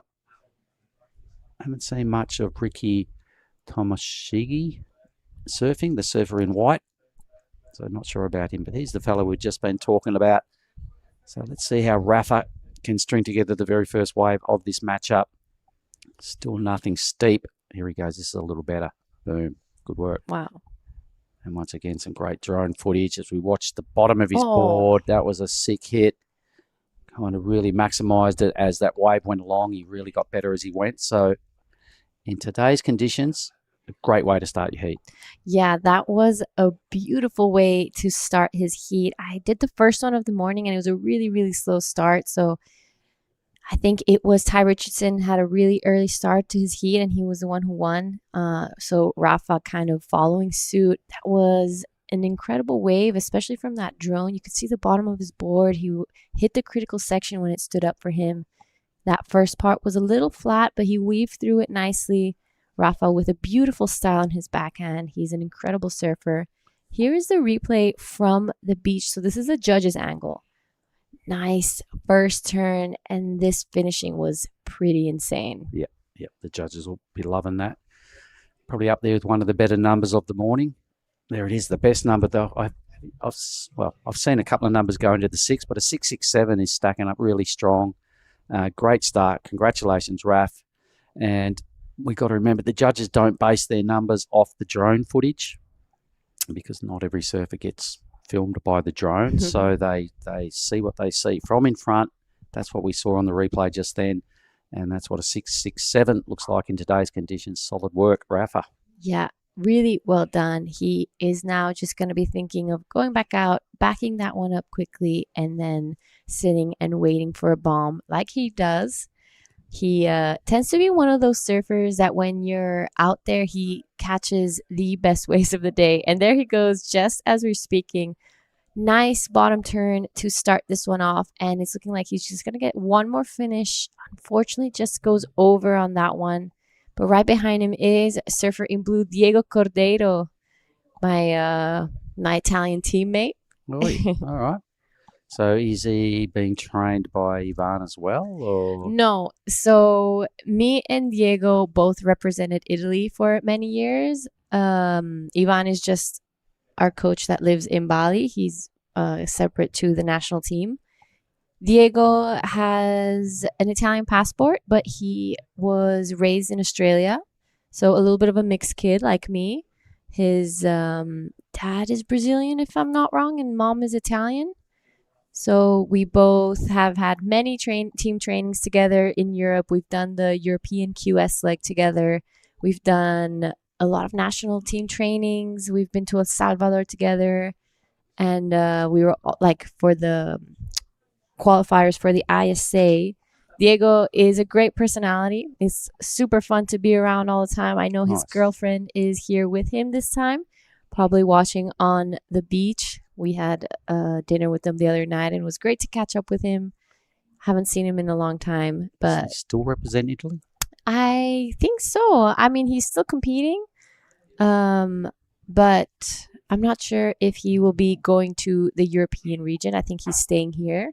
And speaking of Diego, there he is. Good first blast, and he wants to shut this one out. He will definitely be backing up that 0.83.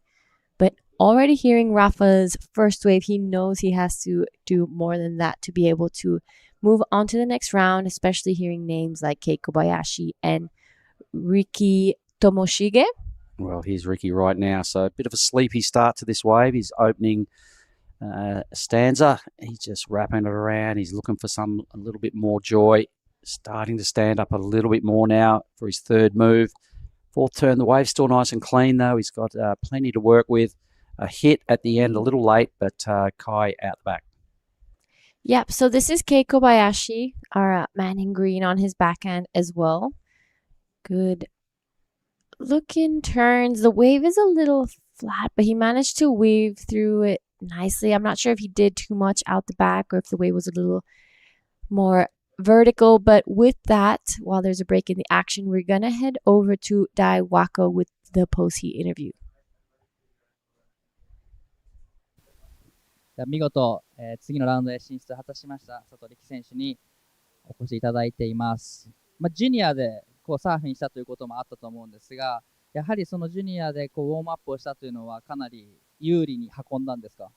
そうですね、ジュニアでちょっと反省点があったので、それを意識してやりました。So he had a junior divisions heat yesterday and made a few mistakes, but he adjusted up and he gets the result in the QS 6000 in the first round.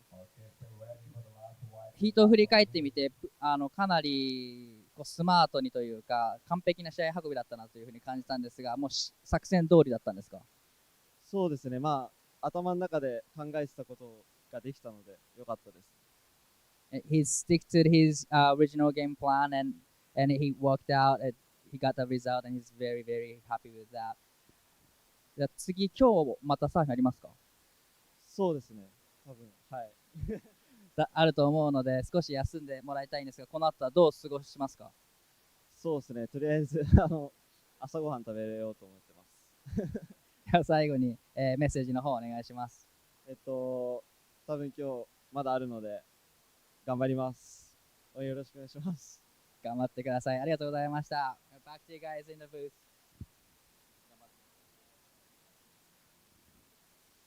Okay, the last of blue is 4.5 hilang di BGM. and the first whip of green is 3.83.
I just went for a drive.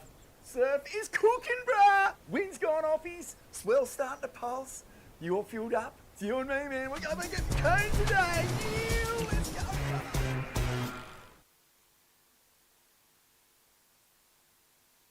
Bonsoi break. We are back to live action, but there's not too much happening right now. We're just seeing everyone kind of got caught by a set on the inside. So it is Raphael Castro currently in first place with a 6.67 and a 3.47. The 6 is pretty much the only major score right now in this heat. We've had the waves are bigger, but it's a little slower than yesterday. It's tougher, just all round tougher, you know. The free surfing this morning looked unreal due to the fact that you've got about 80 or 100 people stretched out on the lineup. So a lot of waves got surfed. I saw the most tubes I've seen in a free surf this morning out of our 3 morning starts. But it's just, the waves are just kind of a bit more hit and miss. I think the direction's just changed. And that and the big bloat high tide is kind of just creating a few issues amongst the heats. We can see the next heat in the lineup right up the point, just getting themselves ready. It's quite a big paddle out time as well here today. So a lot of the surfers are getting out there pretty early. Sit there, watch a few waves, make sure they're on the spot they need to be at the very start of their heat. So that's what red and white are doing in the next heat. They're right up left of screen, just off the tally. But the waves are out there. It just a matter of making some sense and finding the waves that are going to allow you to stick closest to the criteria, which is the tough bit about today. There's waves you can surf, you can go a long way and get a 3. Or you can go a short way on a steep one and get a 5 or a 6. Yeah. And I've said this time and time again, it's always quality over quantity. That's, I think, a huge part of the judging criteria. Even though it's not written down, it's... Everyone understands that. And the judges non-stop send that message via their numbers.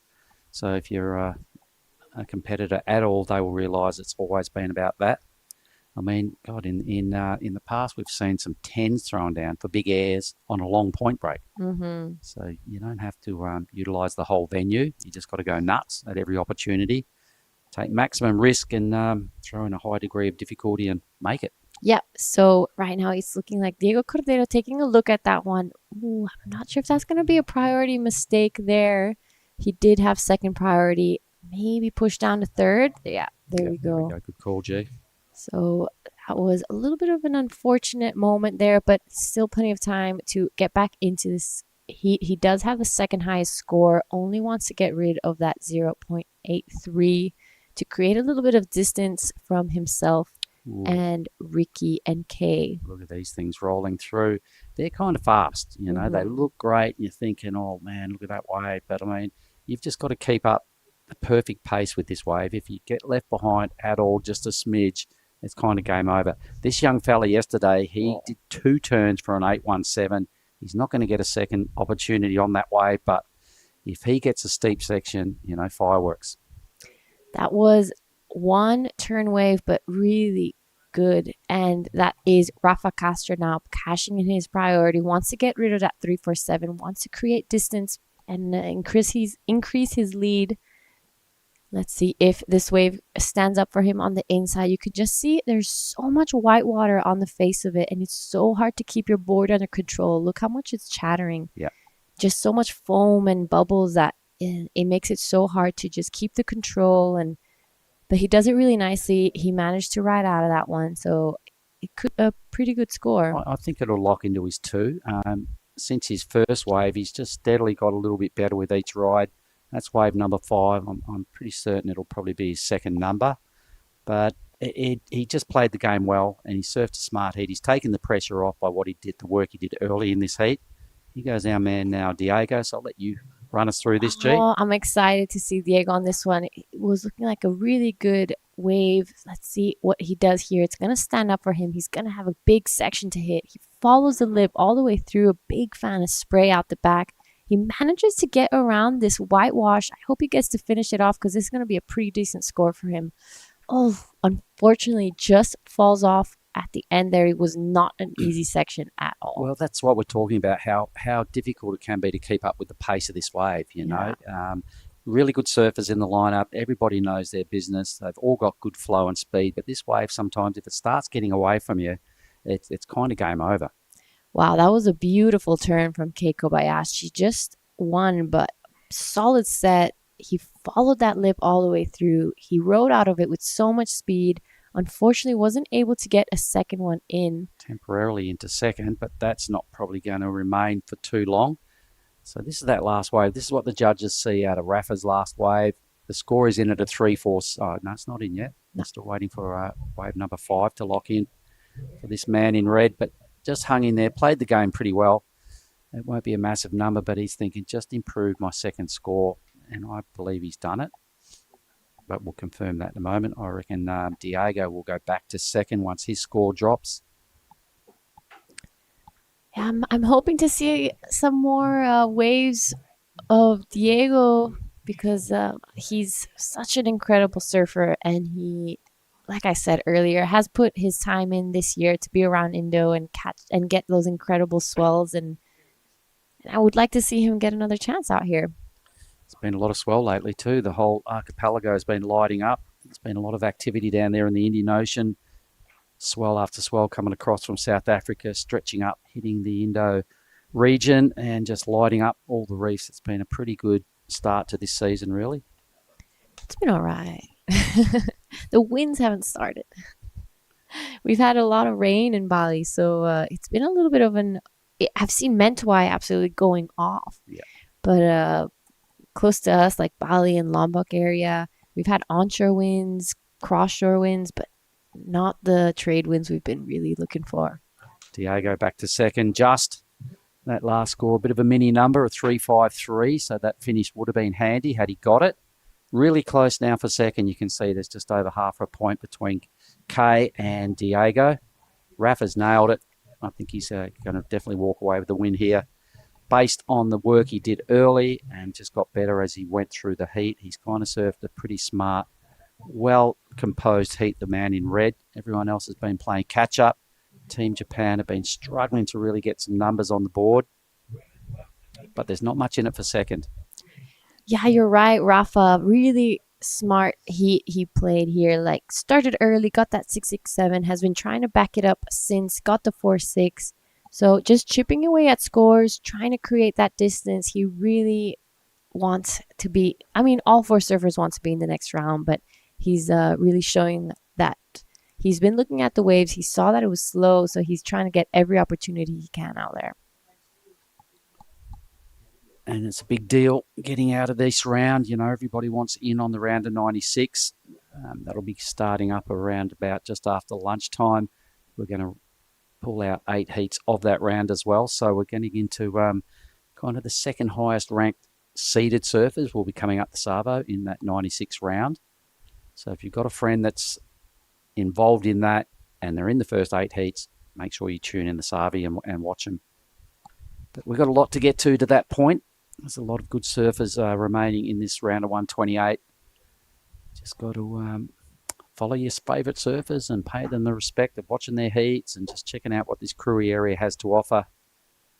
I imagine there's a lot of opportunities to surf elsewhere today, and I imagine all the young ladies that aren't involved in today's draw have all gone for a free surf. 100%, and that's the beauty of Krui, is that you can drive down the coast and find so many waves out here. There's beach breaks, point breaks, rights, lefts, middle waves, whatever you want. So you're in the women's draw as well, G. And Yep. What's the vibe amongst the ladies? Are they kind of bummed they haven't got a start yet, or are they just, soaking up their time and just rolling with the formats that are thrown at them each day, or are they really want to get out there and attack? For the ladies I have been hanging around, everyone is pretty okay. Like, as we said, there's so many waves around this area that they've been getting their dose of good waves. You know, it's not like there's only this one and there's no surfing happening while they're waiting. So everyone's kind of getting their kick in their surf and going to Mandiri, going to all the other point breaks, the rights and the lefts. But I have heard once or twice a couple comments like, but I can't wait to surf my heat. I'm sure. Are you in that boat? Are you just ready to get out there and froth? I am. I haven't been free surfing too much since it's pretty crowded, so I'm excited to get a few on my heat. So that's the 667, ladies and gentlemen. That was a great replay. Thanks, team. And that's what's put Rafa in really good stead. He's got the two best numbers in this matchup. Anything we've said all morning around 11 points can kind of confirm a win or at least a progression. It's not easy out there finding, and there's not a lot of spare A-grade waves. So at some point, even fours are included in score lines. Let's have a look at white now. Yep, so this is white, only on a 3.27 and a 0.57, so pretty slow. Oof, unfortunate there for Riki Tomashige.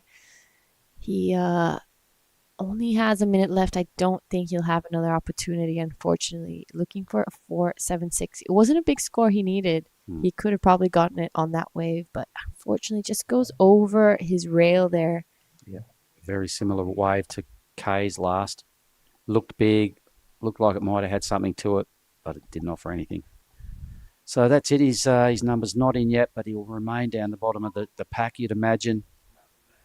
45 seconds. So it's looking a little bit like all eyes on Kei Kobayashi and Diego Cordero now. With the last 35 seconds, Kei Kobayashi does have priority over Diego, so he'll be hoping for one more wave. He only needs a 4.21. The ocean's gone pretty flat. Yeah. See the next heat just starting to scratch over into position. The young fella here, this might be an opportunity. Looks like a swell moving into the lineup. It's going to be borderline touch and go with 10 seconds on the clock. Got to go this or it's curtains. He must be paddling for this wave.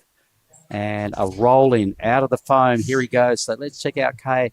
A little flat, mid-faced cutback to kick things off is not ideal. He's chasing a 4.21. His second manoeuvre is about to happen. He needs some joy out of this inside. He hasn't got the score yet. A lot of downtime on that wave, and that will be curtains for Kay. So he will be out of the draw. The Team Japan, Gonski right there, Raphael and Diego did a pretty good job to move on through into the next round. Thumbs up, says Giada.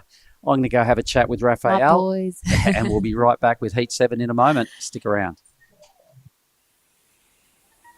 On the edge of the wild South Sumatran coastline, Ujung Bocur juts out into the pristine Indian Ocean to offer long and rippable walls that are a vision of dreams come to life.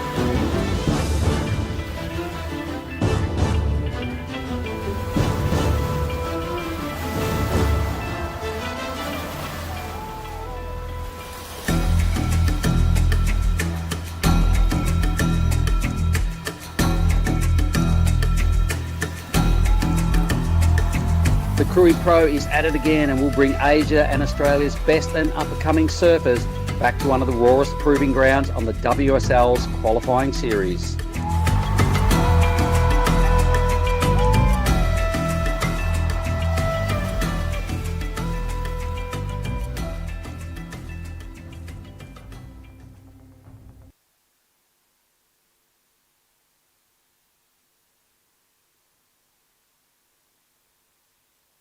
Welcome back to the Krui Pro. This is day 3, heat 7 in the water right now. I am Giada Legati, joined by True Starling. Welcome back in. Thank you, Giada. And wow, what a way to start this heat off. Kota Kilon up and into that section. Gets a little critical as he drives through another nice carve. And this one looks like it's going to stand up for him. He tags it there for the Maroubra surfer, and Kota just finding his rhythm really quickly in this heat, floats it, and he's looking really solid. Didn't really put a foot wrong on that wave. What a great way to start this one off, and wow, Keitaro Fujinuma out behind him. Yeah, what a great way to start the heat. I was just telling you how it's been a little bit slow, but I have been proved wrong just right now on our screen. We have seen, or at least the first 2 heats I've been seeing today, that the people who start early and get those scores up early in the heat tend to be the ones that pass. I haven't seen too many buzzer beaters just yet. It's not looking super easy out there from our screen. It looks like it's firing, but it's a little bit slow, and you got to pick the right ones. I think there's been a little bit of a shift in direction. If I'm not wrong, it's a little more west. Could be wrong though. Yeah, interesting. I feel like there's definitely some good waves coming through. It looks like Aussie Trigwell locked in a 3 for his first wave. I'm pretty sure he's training with Adam Dufner over here for this event. That is Philip Duke on screen. He's 16 years old, and he was one of the standouts, in my opinion, in the Pro Junior. He was getting some pretty good scores for pretty much one committed turn. It was just so awesome to see. So I'm excited to see what he can do in this heat of the round of 128 for this QS 6000. But there's definitely some scores to lock in. Pretty good one, I would think, to come through for Kota Kilon, and this is that 3 for Aussie. Yeah, so a little bit of a replay now. This is the 3-point ride. Nice 2-turn combo there. Unfortunately, almost falls back. Just learned a new Aussie term, the window wipers. Sorry, the window. What is it? Yeah, window wipe. Yeah, when you're about to fall. Yeah, wind the windows. Wind the windows, that one. So I thought that was pretty funny. Keitaro's last wave of 4.67. We're waiting for one more score for Kota Kilon. This is our man in white. Philip Duke had a great run in the Pro Junior. He was on fire for a couple heats, so it was great to watch him. And a bit of fast one there for Aussie Trigwell. It's looking like with this west in the swell, it's just running really, really fast. Some of the waves just tend to run away from a lot of the surfers. You have to really pick them right out there and have really good rhythm when you do, because it's easy to just it's easy for the wave to just run away from you.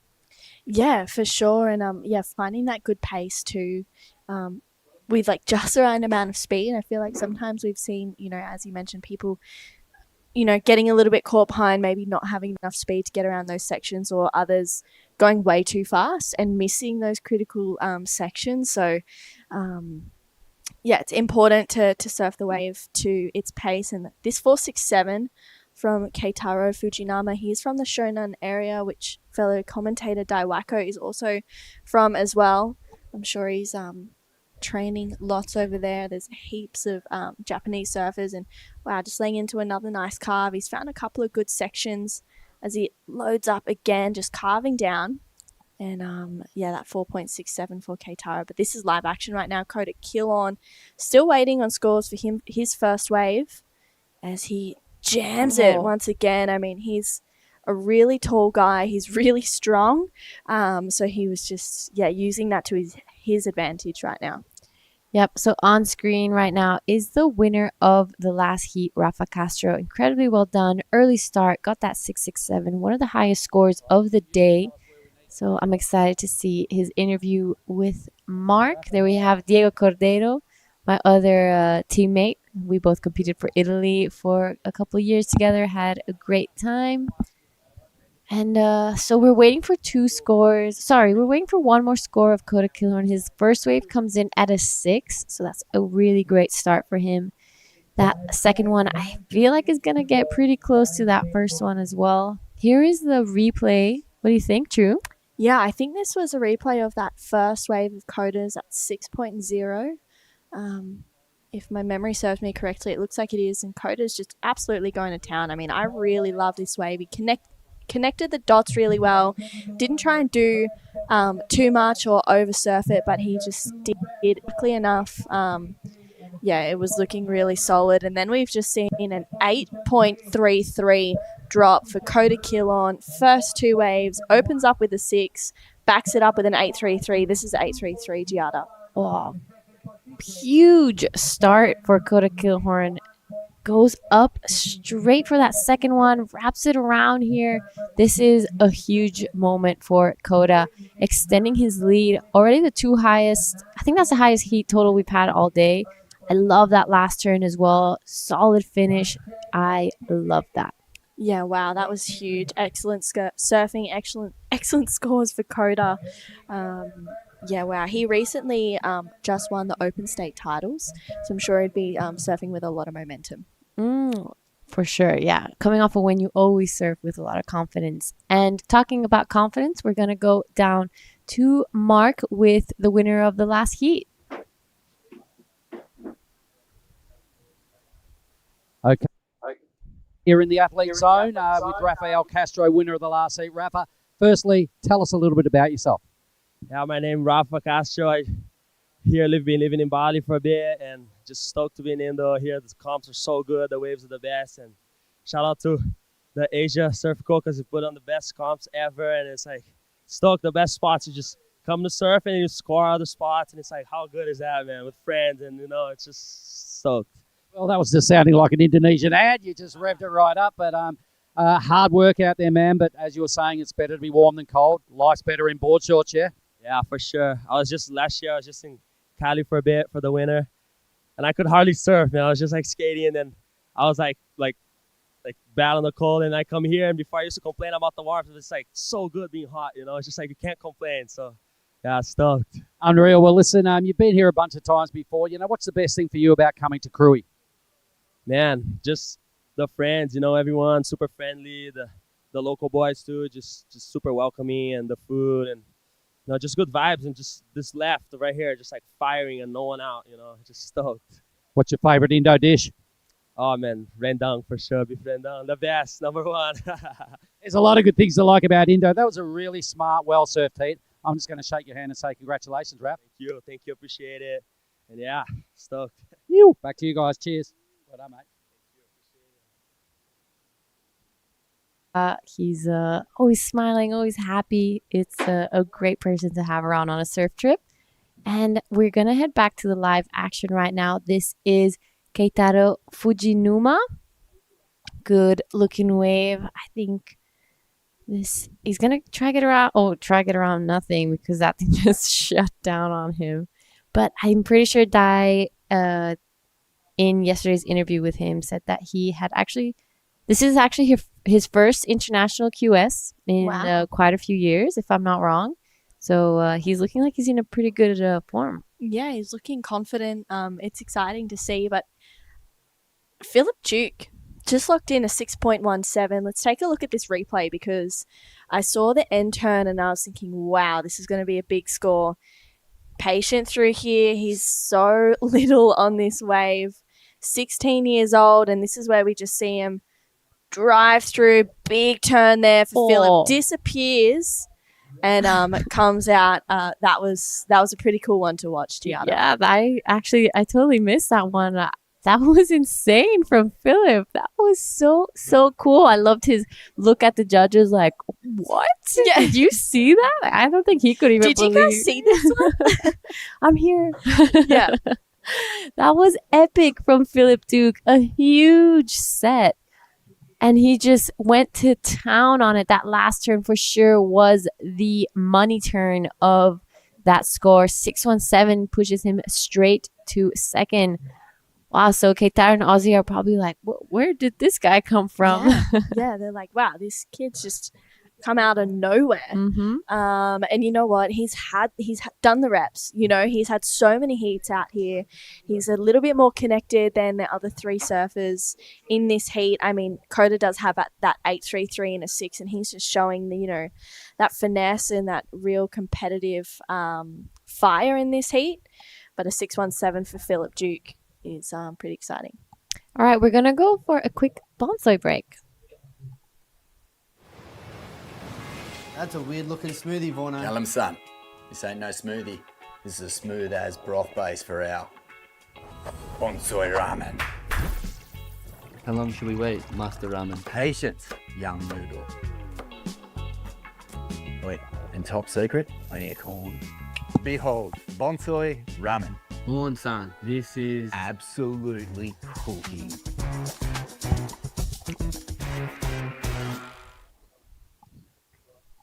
And welcome back to the live action of the Krui Pro. We've got 13 minutes to go in Heat 7 of the men's round of 128. It's Kota Kilon out in front with that 8.33 and a 6. Philip Duke just locking in that 6.17, huge surfing. And Keitaro Fujinama looking for a 4.18, and Aussie Trigwell hasn't quite connected. He's got a 3. He's chasing a 5.85, but he's holding first priority right now. Aussie is 18 years old. Fairly certain he's doing a bit of training over here with Adam Dufner. He's got a pretty good group with him. But let's take a look at this replay of this 8.33 of Kota's. This was a huge one, Giada. Yeah, every turn from start to finish, it was just non-stop, super critical. Airdrops that second one, gives the variety here on that third turn. I really enjoyed watching this wave from Kota Kilon. And this part, my favorite. Look how he jams that shot. So confident. You're right.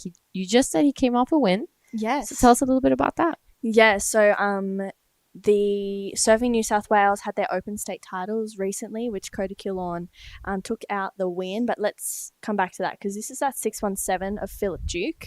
And this was a huge wave. He did really well, a couple of nice carves, but this is the money turn coming up here. You can see him just eyeing off this section and absolutely just bosses it. And Philip Duke, he's like, yeah, I just did that. And yeah, that was awesome to watch. But yeah, Kota taking out the open state titles. I'm pretty sure it was over at Coffs Harbour. Taking out a few names in the draw. You know, it's a pretty prestigious event. And then to go over to the Open Aussies is, yeah, super exciting. There's lots of divisions and lots of people that want to fight for that prestigious title, I would say. And yeah, it's super cool to see Kota take that one out. He's been surfing really well. He recently turned 21. So yeah, celebrating a couple of milestones. That's epic. And Kota is a name that we've actually seen around the Krui and Nias events quite a few years already now. So he knows this wave well. He knows what he has to do to get these scores, and just showing us exactly that. This is a replay of Keitaro Fujima. I think this is a 4.67. Good first turn. It's fumbles a little bit there on that second one, but nicely done here. Wraps it around, holds the rail. Nice surfing from Keitaro. Yeah, this was really nice stuff. Keitaro from Shonen, you can see he's just really relying on his rail. I mean, he hasn't really had that steep snap section just yet. It is hard to find those out there. I feel like you know, we saw Kota get that 6. It was a small medium one. He got a couple of nice turns out there, and then that 8.33 was just, yeah, one of those sets that was so awesome to watch come through. But we've got 10 minutes to go, and Keitaro chasing a 4.18, and Aussie looking for a 5.85 with first priority. And hopefully he gets an opportunity to really open up on a good wave, because I know he's been putting in the hours. And the preparation for these events, he's up and riding on this one. Just gets that first carve. He's patient through here. He gets a little bit more of a critical section. This drone angle just showing how beautiful these waves are, this lineup. And Aussie identifying another section, tags it once again, tries to load up. Hopefully he gets another end section. That was a really nice snap, pretty critical. And this wave just looks like it's going to die out, but he's going to milk it for all it's worth as he takes it through to the inside. And the Australian goofy footer looking pretty comfortable out there on his forehand.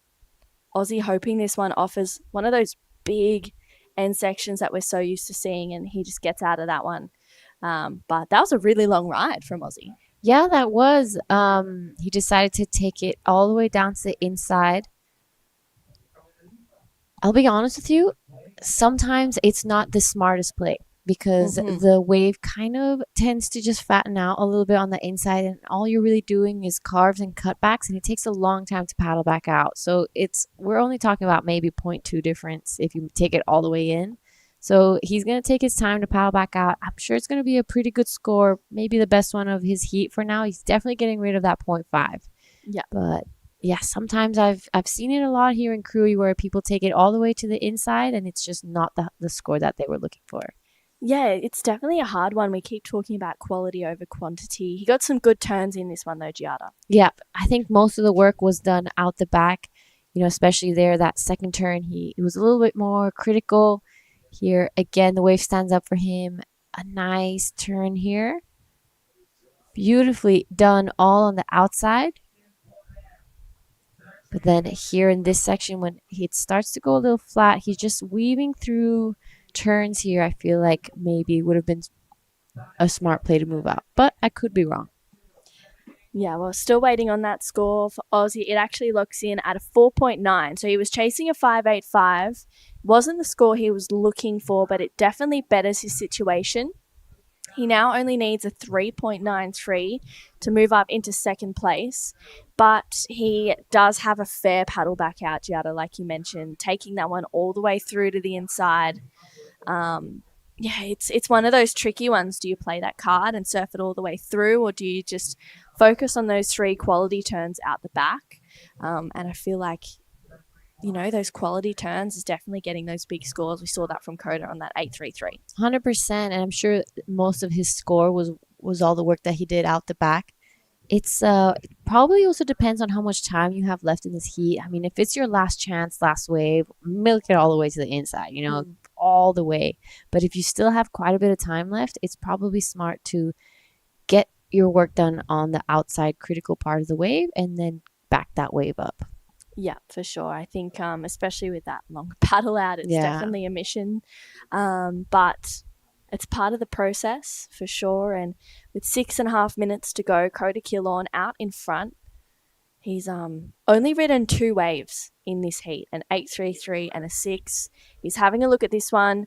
Do we think he is going to better the 6? So far, he's just been getting better and better each wave. It's a good-looking wall ahead of him, tags it there, but unfortunately goes down. I mean, not really a mistake from Kota. I feel like it was a good wave, unfortunately just falling off. Yeah, he knows he wants to improve the 6, so he has to go big. That's a big turn from our man in green. Wraps it around, giving the judges the variety. He's hoping for this wave to stand up again, give him a little bit more to work with, but he decides to pull off and head back out. He wants to get rid of that 3-1, looking for a 4-1-8 to go into an advancing position, but it is now eyes on Philip Duke. 6-1-7, and it's looking like there's a big set coming his way.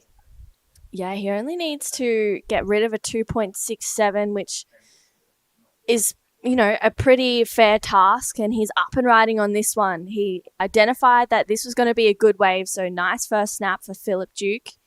He's already got that 6.17 in his scoreline. He's still a pretty young surfer. He's have many heats in that Pro Junior. Tags it there. That's a better looking turn, and he's going to stick with it.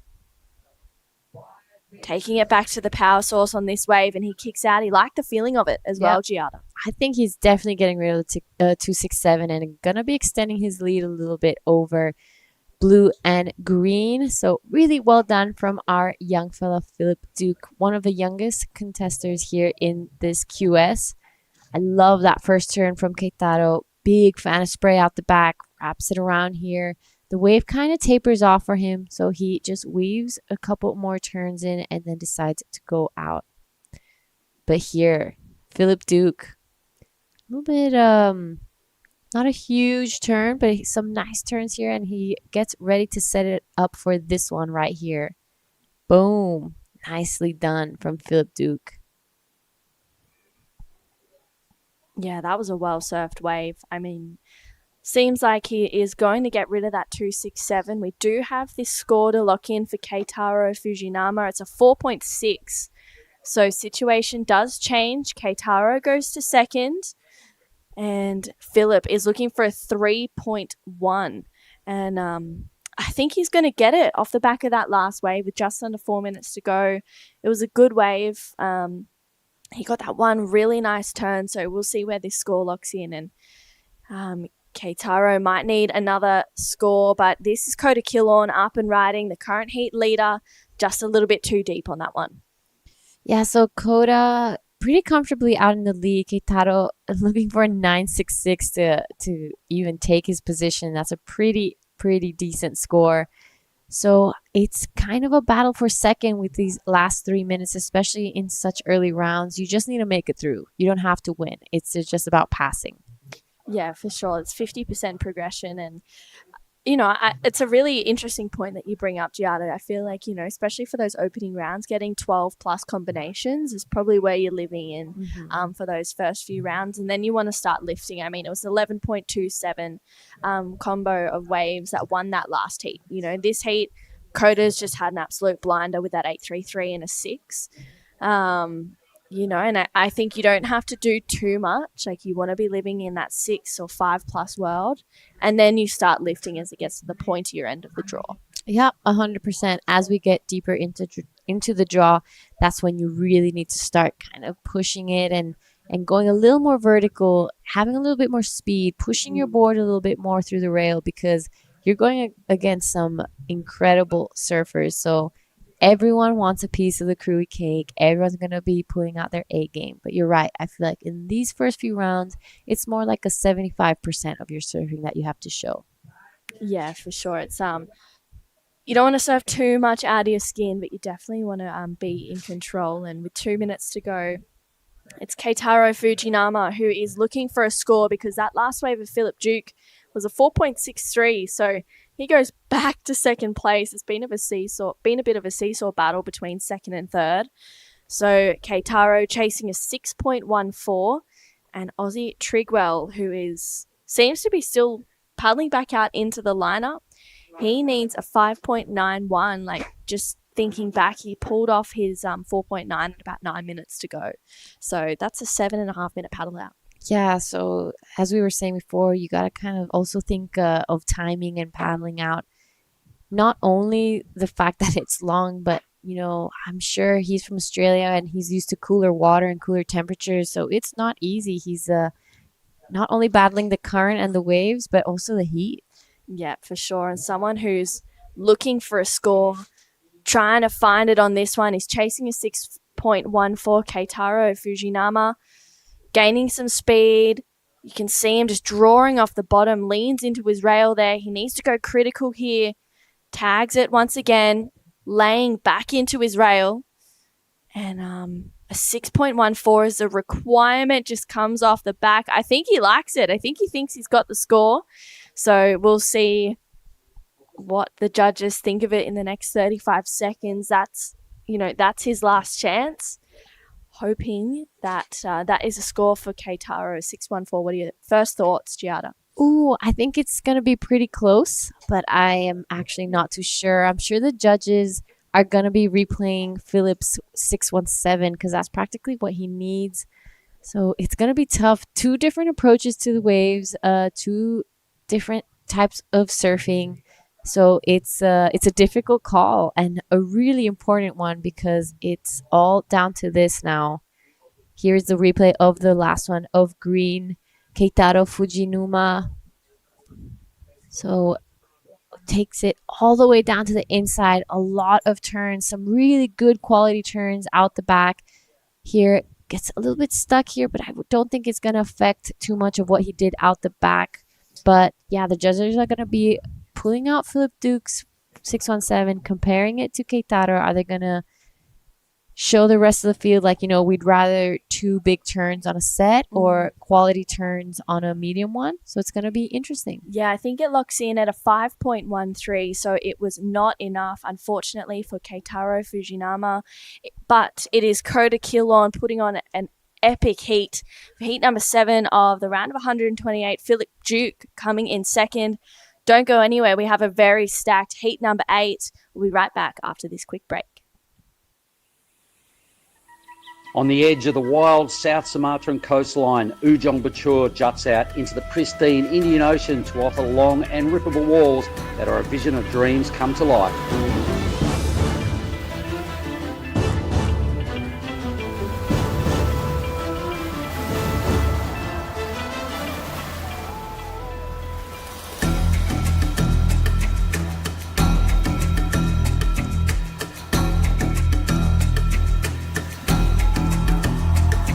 The Krui Pro is at it again and will bring Asia and Australia's best and up-and-coming surfers back to one of the rawest proving grounds on the WSL's qualifying series.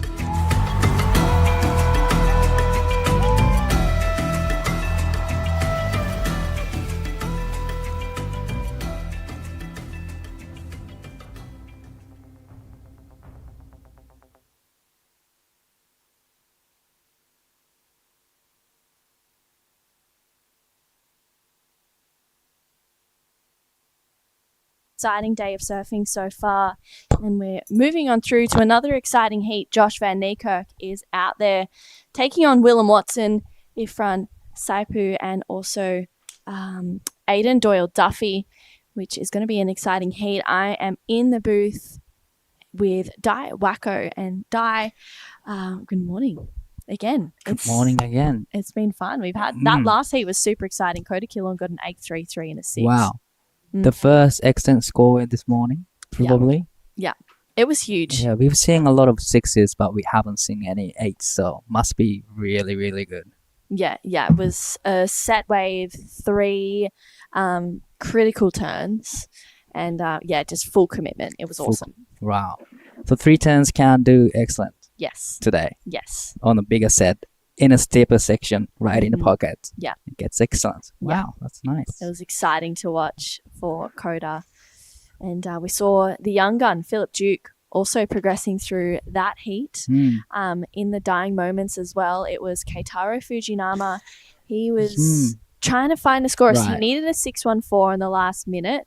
He got away with 35 seconds or so to go, and unfortunately just didn't quite get the score. Yeah, I saw the last wave from Keitaro Fujinama. That was really close heat, actually. I thought he would get the requirement, but just slightly doesn't, meet the requirement.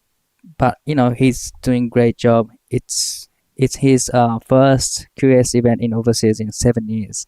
So he was very nervous in the first round yesterday.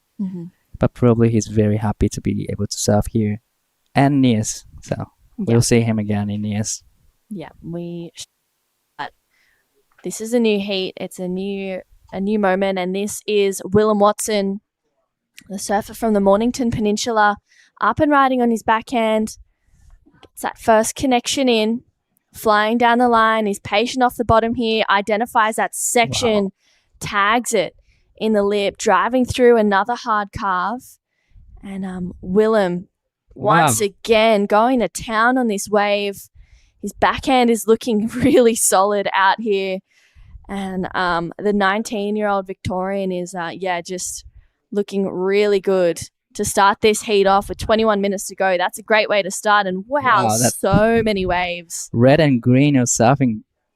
But the red having great surfing. Couple of good turns, good hit in the pocket. And he kicks out right there, but green is still on the wave, getting a couple of good turns in, and it comes around the section. Is it gonna stand up for him? No, I don't think so. So he kicks out quickly, but that was a big exchange for every surfers now. Yeah, that was back to back to back waves for Josh Van Niekerk, Willem Watson, and Aidan Doyle Duffy. That was very exciting to watch. Everyone now has a score on the board in less than 5 minutes. Yeah, this is crazy stuff. With 20 minutes to go, that means Ifran is sitting out there with first priority. He's 17 years old, from Kandui, is part of the Kandui crew in the Mentawais. And I'm excited to see him take off on his first wave in this heat. Just talking to Giada just before, he's he's recovered or fully recovered from a leg injury, snapped his leg out at Padang, absolutely charging out there. So I think this might be one of his first heats back after that injury. So looking forward to seeing him in this heat. But yeah, scores to lock in for Josh Van Niekerk, Willem Watson, and Aidan Doyle Duffy. There's going to be some pretty good scores. Wow, pretty good. Exchange. Everyone had a great surfing. And looks like a little bit of onshore comes up and got a little bit of tech issue on the face. But still, to me, it's kind of getting easier to surf on it compared to this morning. It has more wall to working on. Yeah, and while we're waiting on these scores to lock in, we do have a very excited Kota Kilon down in the athlete area with Giada Legati.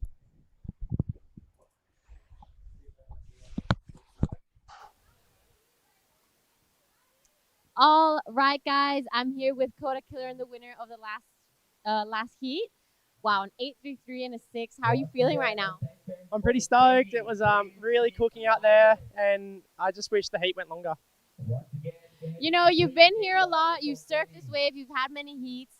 When you're here, do you free surf a lot? Do you practice, or do you bring your past year's experience here? We got here a little bit early because I knew there'd be about 100 people out every surf. So we got our kind of practice runs before everyone got here. And then now it's just knowing you can surf and going out there in the heat, I guess. So the board you're riding looks incredible under your feet. You want to tell us a little bit about what you're riding? It's just the standard shortboard. I actually dinged it on the rocks, so I'm going to have to quickly get it fixed, and then hopefully I can ride it. I think I might have a heat this Arvo. All right. Is there anything you'd like to say to your friends and family back at home?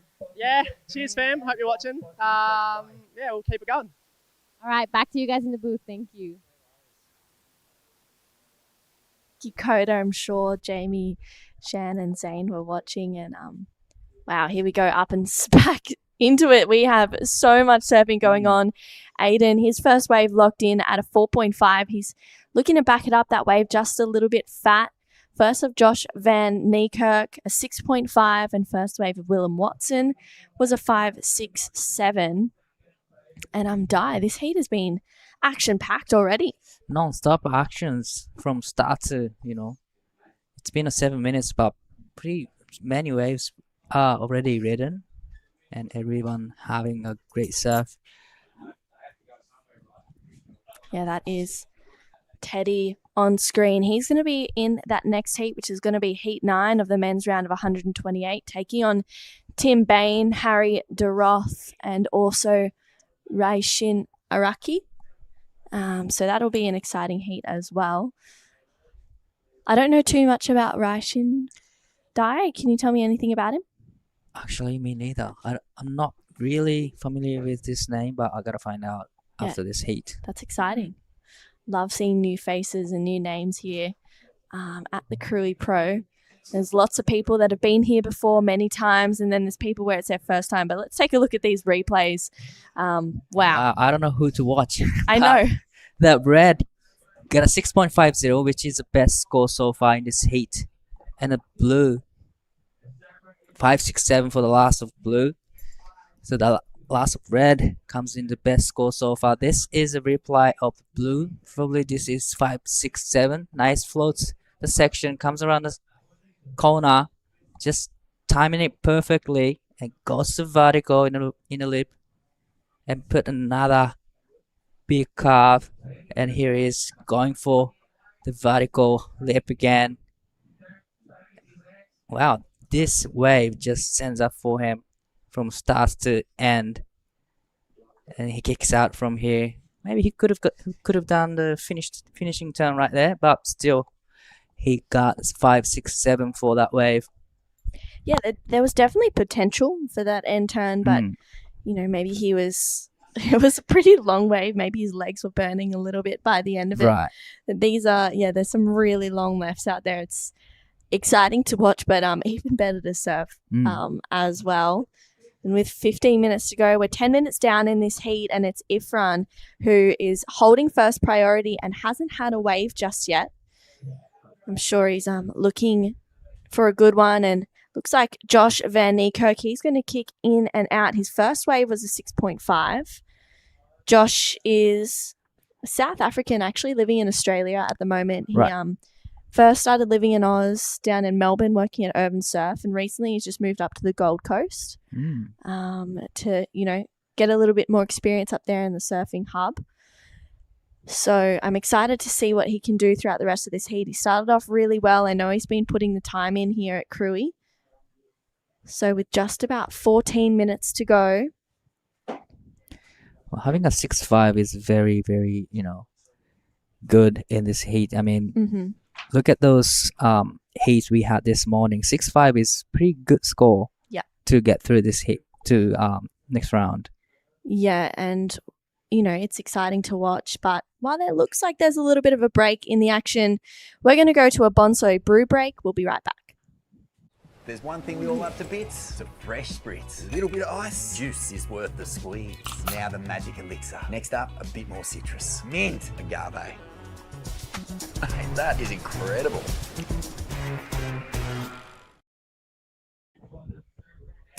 And we're back. A quick break, and right in time for these sets to roll through the lineup. Some of the biggest sets in this morning. Wow, catching everyone off guard.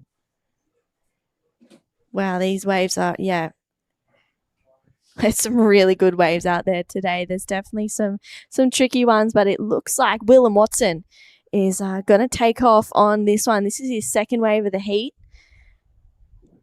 Drives through that first turn. It's got a little bit of foam on the face of the wave here.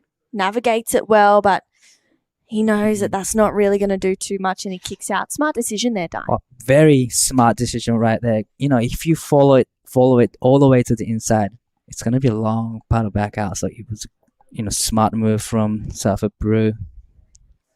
And that put him into the first with a 1.60. Yeah, there we go. He's back ahead of the game, and it is Ifran now having a look with his first priority.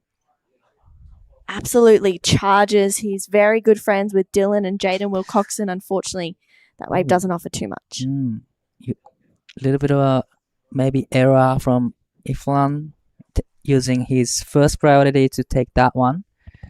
But there's plenty of time. Still 12 minutes, 8 seconds remaining. So probably, to me, it was a great move from Surfer White, because you don't really want to be sitting there just waiting for the right ones. You don't really know what to get. You get lost. Yeah, exactly. So you don't have to hold on to the first priority. Di, we've got about 8 more heats left in this round. Is there any heats that just stand out for you to be like the ones to watch? Well, there's so many heats that I want to watch, but I gotta say probably the heat 16 in this round. Toi Tanaka, he did really great job yesterday afternoon, and really love his style. So can't wait to see his surfing in heat 16 coming up. And this is Ifran live action. We'll get back to that. He just tags it there, gets a little bit hung up, but he's going to stay with this wave, and unfortunately he realizes, I'm going to get back out there and get another opportunity. But sorry, Di, as you were saying. So heat number 16 will be the one I love to watch, Toi Tanaka. But what about yours? Any particular heats? I feel like they're all going to be really good ones, but I am excited to watch heat 15, actually. Arch Whiteman, Cameron McDougall, Jay Brown, and Jesse Ferguson. I feel like that's going to be a really exciting heat. Josh Van Niekerk, though, up and riding. This is live action in heat number 8. Gets at first, backside carve in. A little bit more critical there for Josh. Drives off the bottom. Gets another nice connection in. There's so many opportunities on these waves. Gets a little hung up. He realizes, I might, that could be a little bit of a tricky ending on that wave. Right. But definitely it's going to be pretty good score for Josh. He only have 0.50 for the backup. So definitely it's going to be his best to score and put him into the first. But that was a great, wave selection to me. Getting those smaller ones that has more steeper sections. That's exactly what he got. So that was a great ride from Josh. Yeah, really smart competitive surfing as well. There's only 9.5 minutes left. So to lock in, it just comes through at a 4.17. To get that second score, get back into a commanding lead. This is a 6.5 of Josh and also Aiden's 4.5 if you can watch both at the same time. They're such good waves. Josh just going to town. It was awesome to watch.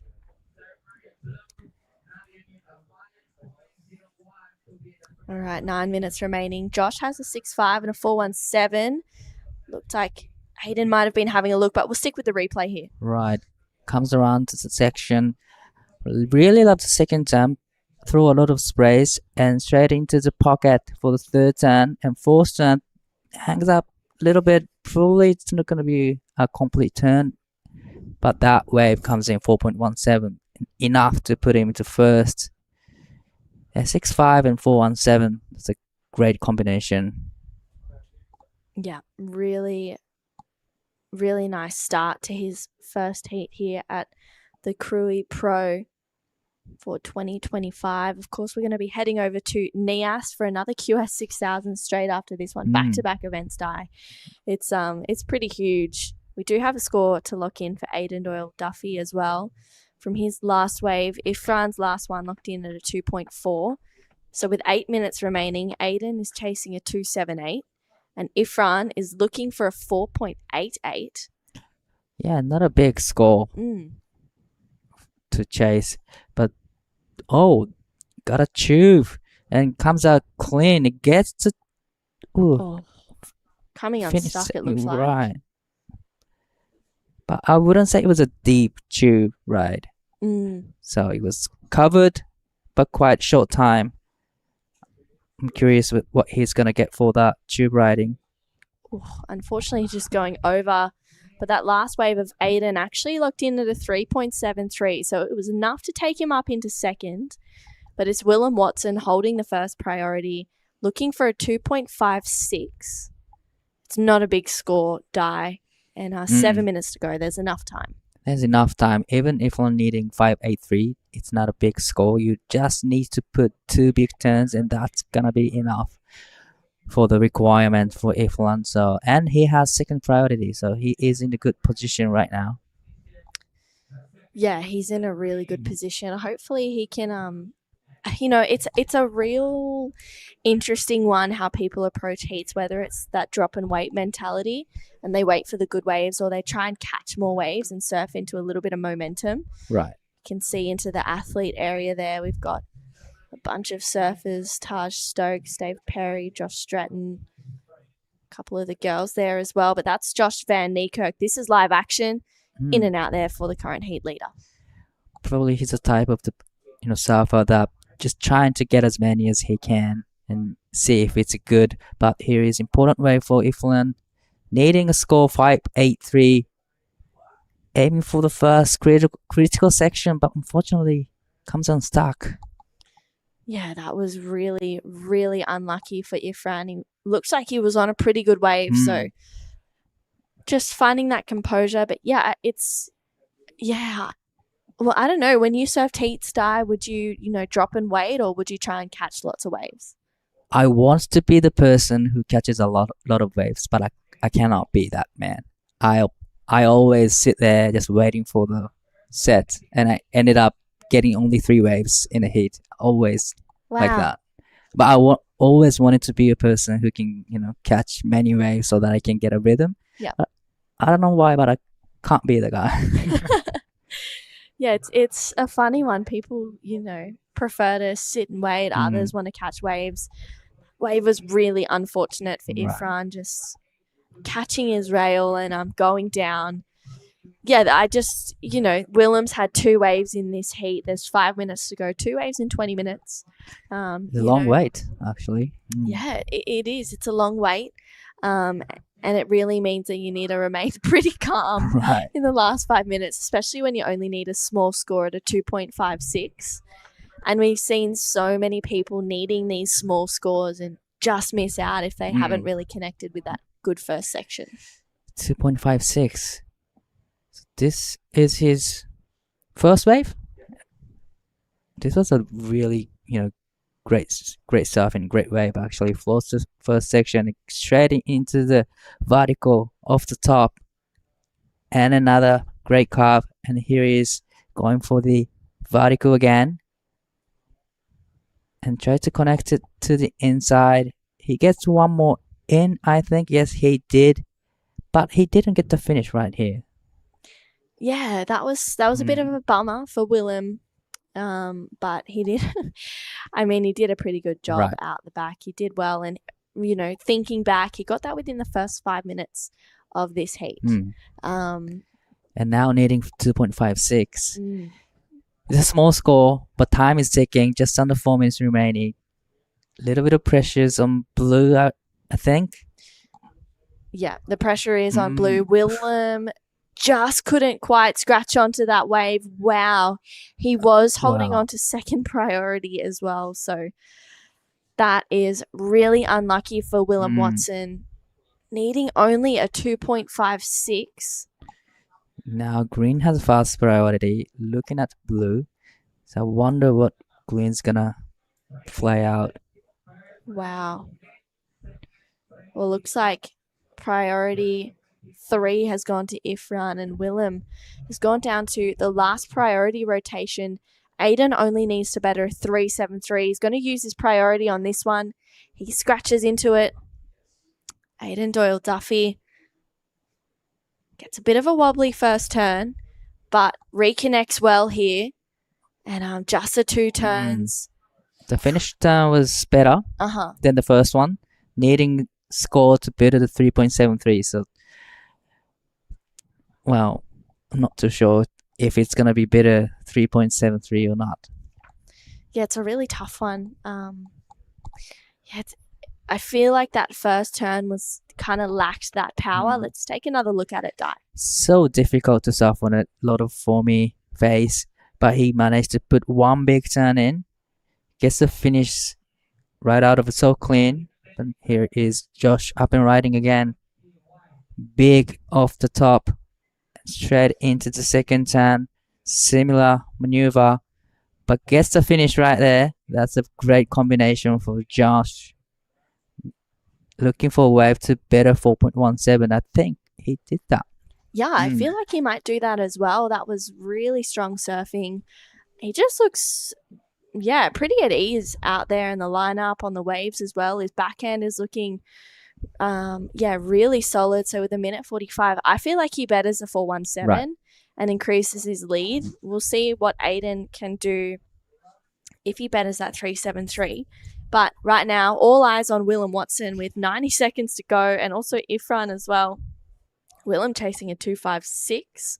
Ifran looking for a 5.83. It's really close right now, Di. Yeah, now Watson has fast priority, but Ifran, this is a very important wave. Looking for wave 5.83. Racing down the line, comes around the section. Is there gonna be a steeper section for him? Just checking turn, comes back to the white water. Ooh, kicks out. That's really unfortunate for him. Wow, maybe a missed opportunity there. Right. By not hitting that section. It locks in now at a 2.27. Last wave of Aiden came through at a 2.8. So with 45 seconds to go, Willem is left out the back with priority, chasing a 2.56. This is that last wave of Josh Van Niekerk, though.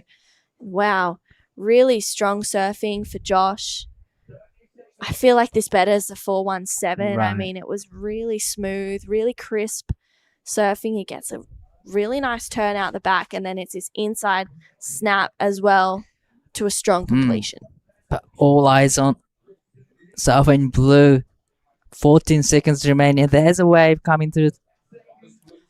Wow, Willem Watson with 5 seconds to go, looking for a 2.56, gets that first turn in.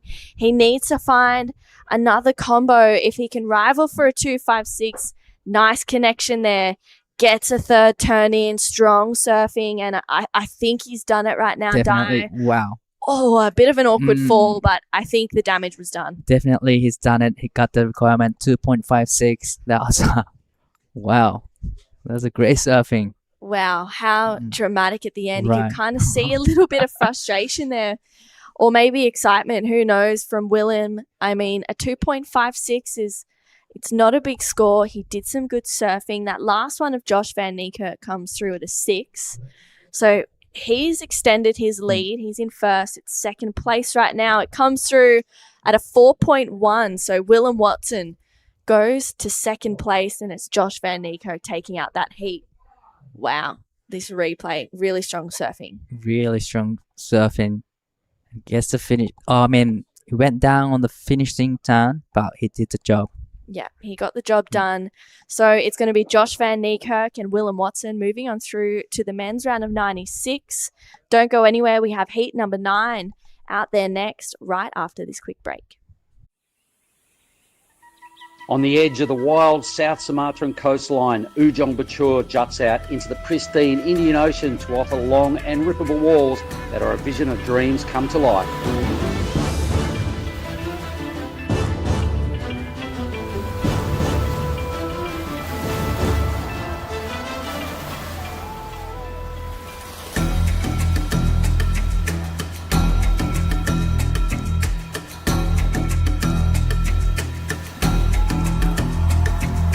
Krui Pro is at it again and will bring Asia and Australia's best and up-and-coming surfers back to one of the rawest proving grounds on the WSL's qualifying series.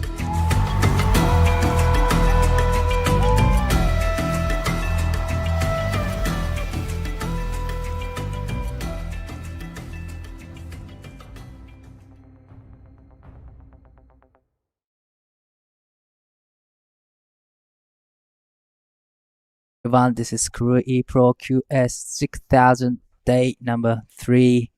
We are into round of 128, heat number 9. We have Tim Bang, Harry Dead, Roth, Raishin Araki, Teddy Back Biddle. I'm Dai Wako here in the booth with Mr. Mark. How are you? I'm good, thanks, Di. Having a good morning. Geez, I was just out there on a break and I really noticed it looked like other waves getting bigger. It seems to be a lot of action going on out there. Conditions have been, improving a lot. We've seen now excellent scores in 2 heats ago, and we have a couple of sixes in the last heat. So definitely South's been, improving a lot. Yep. So we're here, day 3, the Krui Pro replay of the first wave for Bainey is going on as we speak. The onshore kicked in maybe lightly about an hour or so ago, everybody. A little bit of a ruffled surface, as you can see, but still plenty of waves on tap. Wow. Big opening statement here in this heat number 9 there for Tim Bain. Good start. You can just see the white, the fluffy stuff out there now. So the barrels, haven't seen one all morning in the contest shirt. Did see quite a few in the free surf. The tide would have probably maxed out by now, so she's starting to drop. Given the quality of the field, I reckon at some point we're going to see tubes ridden here today, Di. Definitely. We've seen actually a couple tubes riding this morning, and I now didn't just then one in the heat. Yeah, have you seen some in the heat? Just then, yeah. Who got barrel? I believe that was Aiden. Got a little bit of a cover up. Okay, it's not a long tube, but still. Okay, well, we're just waiting on Bainey's numbers in. Not much else going on. We'll throw down to the interview with True and the winner of Josh Van Niekerk, winner of the last heat. Go for it there, True. Thank you so much, Josh. An incredible heat win just then. You look so in form. Didn't really feel it, but I'm grateful to get some waves. I've caught about maybe 1.5 waves in the last 3 days, so just happy to get a couple. We keep talking about, surfing out there for the free surfs with everyone else out there, but what's your take on it? It's obviously tricky, so talk me through it. I don't know. It's a real gamble. You just got to kind of throw your name out there and hopefully you get some, but I don't know. My name's not getting picked up much at all, so we'll see how we go the next couple of days. Well, it only really matters in that 25 minutes. Talk me through that heat. What was your game plan? I was kind of watching, and there's bigger, wider ones that are just bending all the way through, so I was trying to stay away from them. I was trying to find the ones that kind of hug the reef a little.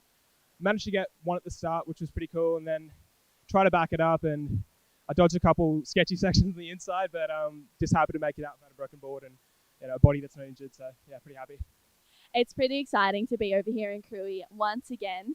What's your favourite part about coming here? The weather, the waves, the food, the people, it's all great. It's our second time here. We came here last time for the first time, and it's unreal. It's a real experience, so it's just good to be back. And is there anyone that you'd like to say hi to that might be watching? Sure. Mom, Dad, Jess, thanks for watching if you are. Love you guys lots, and hopefully we make a couple more heats. Thanks, Josh. Back to you guys.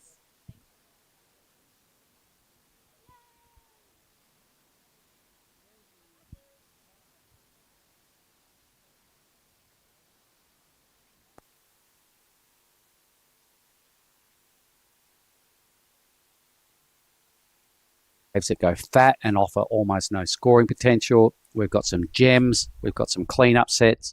It's a full mixed bag. Oh, yeah, it's hard out there, actually. I surfed yesterday and day before, but when the set comes, it pushes into the inside and you gotta go paddle back all the way. So it's tough condition, definitely. But once you get the right ones, it's amazing. Well, obviously, Kota Kilon did in that heat early, an 8.33. So that's, I imagine, the highest scoring wave of the morning. So the big fella, I believe he, from what I heard, now the New South Wales Open champion. So Kota is a big strapping, goofy footer, handsomely making his way through to the next round. If you didn't hear the news earlier, we are surfing 8 heats of the round of 96 here today. So we've got another 7 of these to roll out, and then we're going to rip into 8 more heats, high-powered heats this afternoon, where the more fancied seated surfers come into play. That didn't go right for racing. Araki Rising. Rakin. Okay, tell me about him. He's from Nagasaki area, which is like a kind of 3 hours drive, 3 or 4 hours drive from Miyazaki area. Miyazaki is located in west, the very west side of Japan, and very, popular for surfing actually. Do they have solid waves, or is it just beaches, or do they have anything similar to this? I don't think Nagasaki has similar wave with this one, but Miyazaki actually have similar condition to this one when it's big. It has beach break, it has river mouth, reef break. They have everything actually. They even have the point named after top current. It's called currents. I think it's called currents. Yeah. Really? All right. And you've surfed it? Nah, I haven't. But right. Is it a good wave? It must be a good wave if it's named after Curran. It's like Tom Curran is the first person to surf there. That's why it's named after him. And it's just a big wall. It's like a big version of Sunset. I mean, it's kind of similar to Sunset. Do you guys, pardon my ignorance, do you guys ever get to surf in boardies much up there, or is it? Yes. You do? Probably starting from this month, the end of June until October. Well, let's watch Harry Roth here. Big fella just stomping around on his first manoeuvre. He's got a good section to tag, and he gets up there and really connected well right there. Is another great second section here. This is turning into a really strong ride for Harry. He'd be happy he chewed off this wave. Geez, just 4 big tags. Helped himself to every one of those sections. Wow. A 5th blast. Are you kidding me? He's not done with yet. Now he is, but sick ride. I don't think I've seen a 5-turn wave with that much going on. And he nails every single time. It was on point. It was a great wave. And this is 荒木選手の2本目のライディングになります。いい波になってきそうです。まず一発目、大きなカービングターンを入れた後にタイミングを整えます。さあ、ここはチェックターンをしますが、少し足が外れてしまったのか、ここでこけてしまいます。And Teddy now, here he goes in the green. The Grommet out of Bali. He's a big unit these days. He's a 6'2 lad. He reckons he weighs in at about 77 kgs. Last time I saw him, he was about 10 inches shorter and about 15 kilos less. He's grown in a hurry and surfing that wave extremely well. Well done, Teddy. I don't mind giving you a little bit of applause. That was a great surfing. But more so, can't wait to see Harry's score as well. Some big numbers, I reckon, are going to drop on the leaderboard. Both those two will go into first and second. Great exchange. Great exchange. I really love the performance from Harry as well. This is the first wave of Harry. Just checking down for the first one, but from here, everything on point, vertical, hit in the right in the pocket, critical section, another one, and another one here, third turn, throwing a lot of sprays, and fourth turn, again, critical section, hits the lip really hard to finish off. Yep. And that's just, those sort of waves are out there. They're rare, but geez, he found an absolute A-grade wave and he just teed off. It broke at that perfect pace where you don't have to rush. You're not out there on the face on flat sections. Here goes Teddy's wave as well, offered a fair bit. What did you like best about this one? Probably first turn and finishing turn. He just went for it for the first turn and he did really hit really hard. This finish turn right here.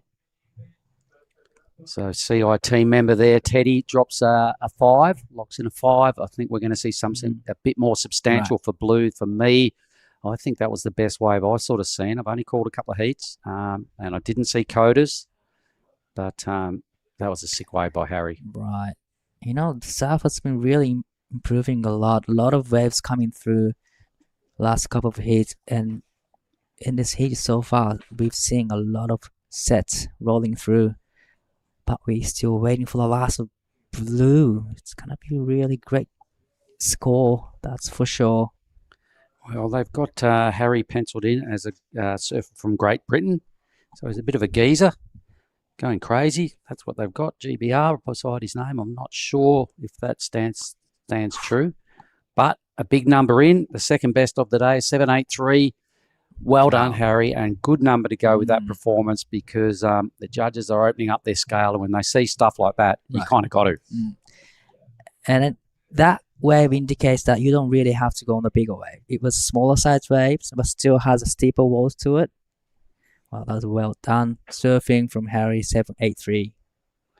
Well, you just need the best waves. Biggest isn't always the best. In fact, they're quite burgery, and they break at a whole different pace to those mid-ranges that just kept offering bowl after bowl.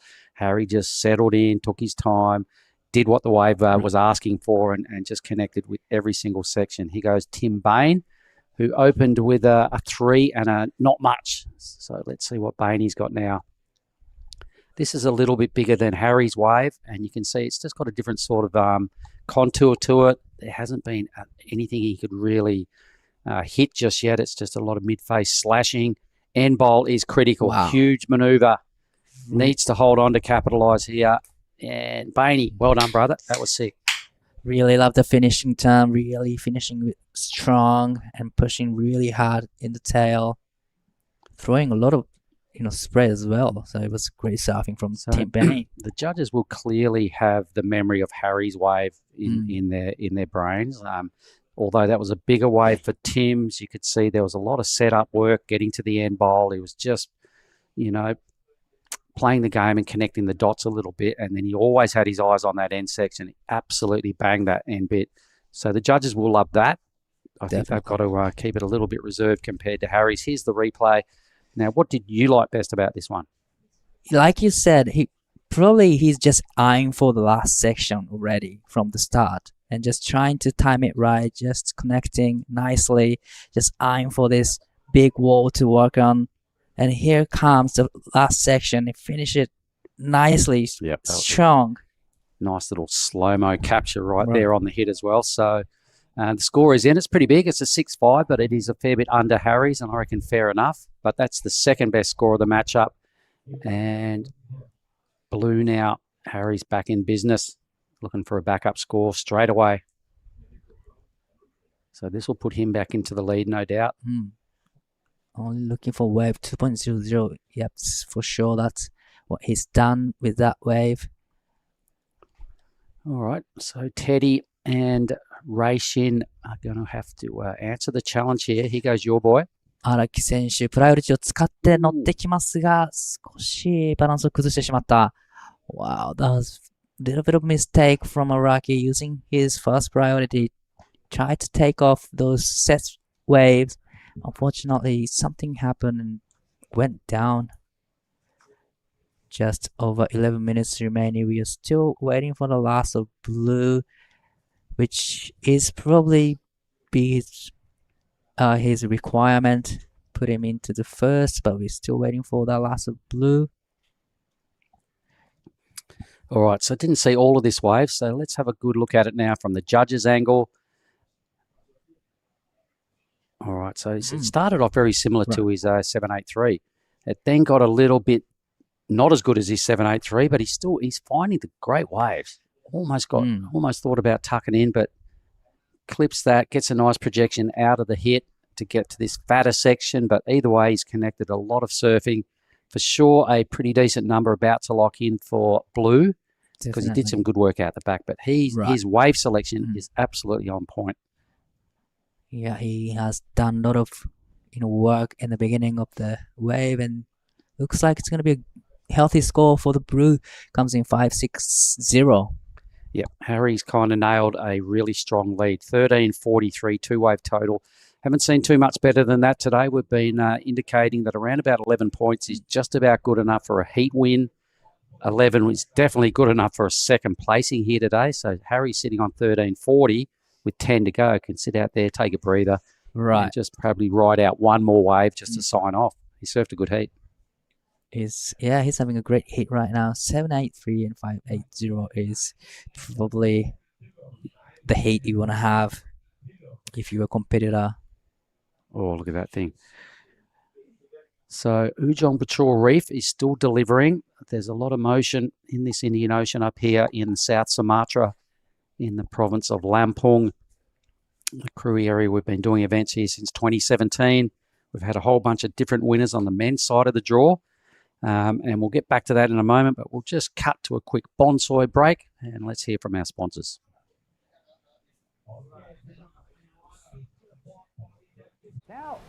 How? Oh, mate, I just went for a drive. Surf is cooking, bruh. Wind's gone off his, swell's starting to pulse. You all fueled up? It's you and me, man. We're going to get cane today. Yeah, let's go, All right, thanks very much. Frothing since the 80s. I reckon Vaughan Blakey has been ever since that then as well. He's a unit. I love his enthusiasm and what he brings to the live feed. It's so sick. So thank you, Bonsai, and good on you, Deadly. Nice work. So Teddy's got to answer something now. He needs almost 5 points.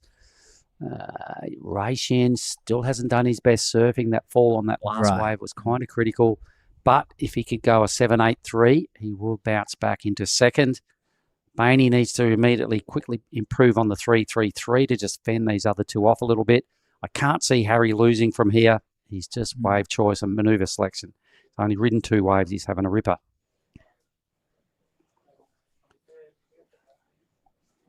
Oh, looks like Raishin is having a look at this one. No, he's not going for this one, but Teddy, very important wave, needing 4.84, looking good. First turn, great carve right there, and deep off the bottom, just coming back to the white water, but unfortunately stuck on the top of the wave. But here is Tim Bain up and riding again, needing score to better 3.33 to extend his lead over Teddy, but great looking wave. Great 2-turn combo, and now going to the vert. Darn it. That was a really strong turn in a critical section, and put another one in. Wow, that was a great surfing. Going nuts, right on cue. The 3.33 is long gone. The requirements for Teddy and Ray Shin are really going to head north in a hurry. That wave got better as it went, and Timmy Bain absolutely teed off on his last couple of sections. I think it was the third move for mine that was just such a money turn. It had high risk. It had a big steep section. Can't wait to see the replay on that one. Teddy and Ray Shin are in trouble. Here goes the recap of this heat. So we'll know in a moment which wave this is by Harry. It looked like it could be his 7.83. This wave was just a golden A-plus wave in this morning's conditions. And look at his connections time and time again. That is the best wave so far in this heat. He just put everything into it. Everything is on point, actually. Throw a lot of sprays, critical section to hit. Second best ride of the morning. That's what a 7.83 looks like today, team. And Timmy Bain has got a substantial number to drop as well. It could be his best wave. Let's watch it again. So he got a lot of speed early. This wave was big, and it didn't give him a lot of love at first, but he was hanging in there. Or is this his 6? This is his previous 6.5. So this end hit is just so nice.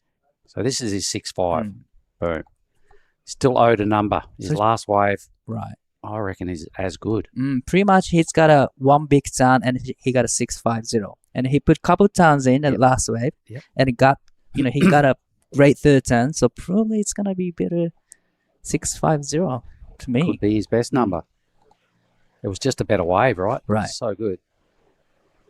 So this is going to be kind of bad listening for Teddy and Raishin once his score is announced by the beach commentators.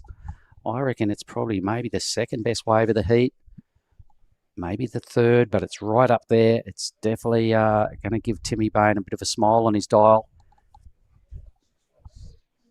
And there it is, a 6.6. So it turns into the second best wave of the heat. Nice score, judges. Thanks for agreeing with us. And Timmy Bain and Harry are running away with this heat. I don't think I've seen two surfers in a heat bust into the 13-plus range. That's true. Back to back. So this is the heat of the morning, really. Now, Teddy, need a big score, 8.10. This is a very important wave. Nice. Off the top. And put another one in, throwing a lot of spray. And this is where the wave stands up for him. Is he going to get another one in? Yes, he did. That was a great surfing, but Hang on, he might Whoop. still be there. I saw a hand in the whitewash. Right. I'm not too sure if he makes that one, but if he did, would have been a good score. We'll know in a minute when the score drops. But either way, look, Teddy's surfing a good heat. Right. He's just kind of in the wrong heat. he's in Harry and Tim's heat. Yeah. So his 5 was pretty good. That was kind of very similar. It was strong. He did a lot of good things. I can't even comment on did he finish it or not. We didn't actually get that on the screen, but it's definitely not the requirement. It comes in as his better number, the 5.43. Yep, 5.43. So he has surfed a good heat, and throughout the morning, a 10.43 probably would have got him through quite a few heats. Right. So the big grommet, standing at 6.2, has surfed good waves and done some really attacking surfing. Now, I'm not sure whether he even finished that last move, but either way, he's going for it. He's ripping, but he's kind of on the sidelines with only 3 minutes to go. 5.43 and 5 is in the double-digit total score, but he's in the 3rd place. I know. I saw someone. I saw someone get a second this morning with 8 point something. All right, so Teddy would have smoked him. But Harry de Roth and Timmy Bain have got to be right up there. I didn't see Kota's heat. Wasn't Kota threw an 8.33 and a couple of heats ago. I don't know what his backup score was, but these two totals I'm seeing for blue and red are just great performances, and these two will go into the round of 96 with a whole lot of momentum, and they'll be feeling pretty good about themselves. All right, he is in pretty big trouble. He is in a combination situation, so he now needs to get out of the combo first, but I don't think the time is ticking. Can't see it happening on this venue today. It's just too long a rides, and he does have top priority, so he might get one last swing of the blade. There's the athlete zone. A few of the gangsters down there just checking in. Watching the live action here. Harry de Roth, one of the best performances this morning. There's a lot of men surfing. The ladies are off having free surfs further along the Krui region here. A lot of swell on tap. I'm sure they're having a great lay day. I imagine at some point, either tomorrow, we'll potentially got to start the women's round. So I think, they're probably on standby to get the boards ready and get down here early tomorrow. There's no calls yet, but we're going to get 8 of these next round of the 96 and men's done, which will leave us with 8 to go. And probably, potentially, no calls, but maybe rolling into the women's. So this is BOG in this heat, Harry de Roth. This is a 7.83. Thanks for the replay again, boys. Love seeing these high numbers a second and third time. I can watch it all day. It was a beautiful wave, beautiful actions. Yeah. Lots of actions. Everything was on point. 7.83. Yeah. He must have just been so chuffed. Every time he got to the bottom and looked over his shoulder, he's like, oh, there it is again. No worries. Right. Land that. Look over his shoulder. Oh, there it is again. Thank you. Timmy Bain. So not sure which one of his rides because they were both pretty similar. Probably this is a 660. Yep. The last of red. For sure. Oh, this is a money sound right there. That was so good. Yeah, the last 2 hits, he did not balk at it one little bit. Yeah, and you could see him give himself a little rev up when he finished that. And this is Teddy. He surfed a good heat. I mean, I'm going to pat him on the back when I see him, but... Wow. That is a big money sound right there from Teddy, needing 7.67. Okay, well, it's not over just yet. 3 good combination from Teddy. A little finger click. He looks at the judges and he gives himself a bit of bit of hand jive right there. He's feeling it. He did surf a good heat, like I'm saying. I don't know whether it's got to be the second best wave of the heat. There was a lot of goodness in that heat, so I'm not sure. I think we are waiting for a number, so we'll probably stick with it because it's in the ballpark, but a 7.67 is a big number in today's conditions. It's more like an 8.5 in today's conditions. So what did you like best about this wave here? Really like the second and third turn, and transitioning from second turn and third turn is really smoothly done. Wow, that last turn is strong and throwing a lot of spray, so really love the action. Yeah, and a little bit of a flex out there as well at the end to just show the judges that he's feeling it. And I mean, why not, why not just let the judges know what you're thinking, because I'm not going to change the number they're going to throw, but they might just enjoy the theatrics a little bit. So we'll hang in here and we'll just wait for this number of teddies, because the Grom has served a good heat for mine. He's out of Bali. He's a pretty popular cat around the athlete zone. He's got a lot of mates. I'm sure he's got some gang down there watching. Maybe the Team CI are tuning in. You can see he's also a Billabong team member. The number is in. It's his best. It's a 617. Falls about a point and a half short. So he has to cop a third on the chin with an 1160 two-wave total. Congratulations, Teddy, but out of the draw. We're going to throw to a break, and we'll be right back with Heat 10.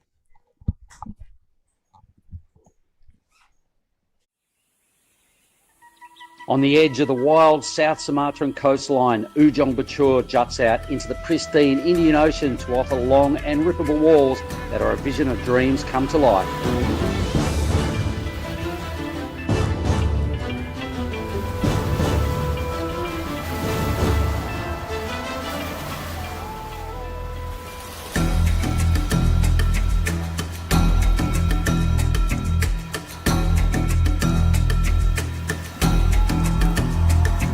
The Krui Pro is at it again and will bring Asia and Australia's best and up-and-coming surfers back to one of the rawest proving grounds on the WSL's qualifying series.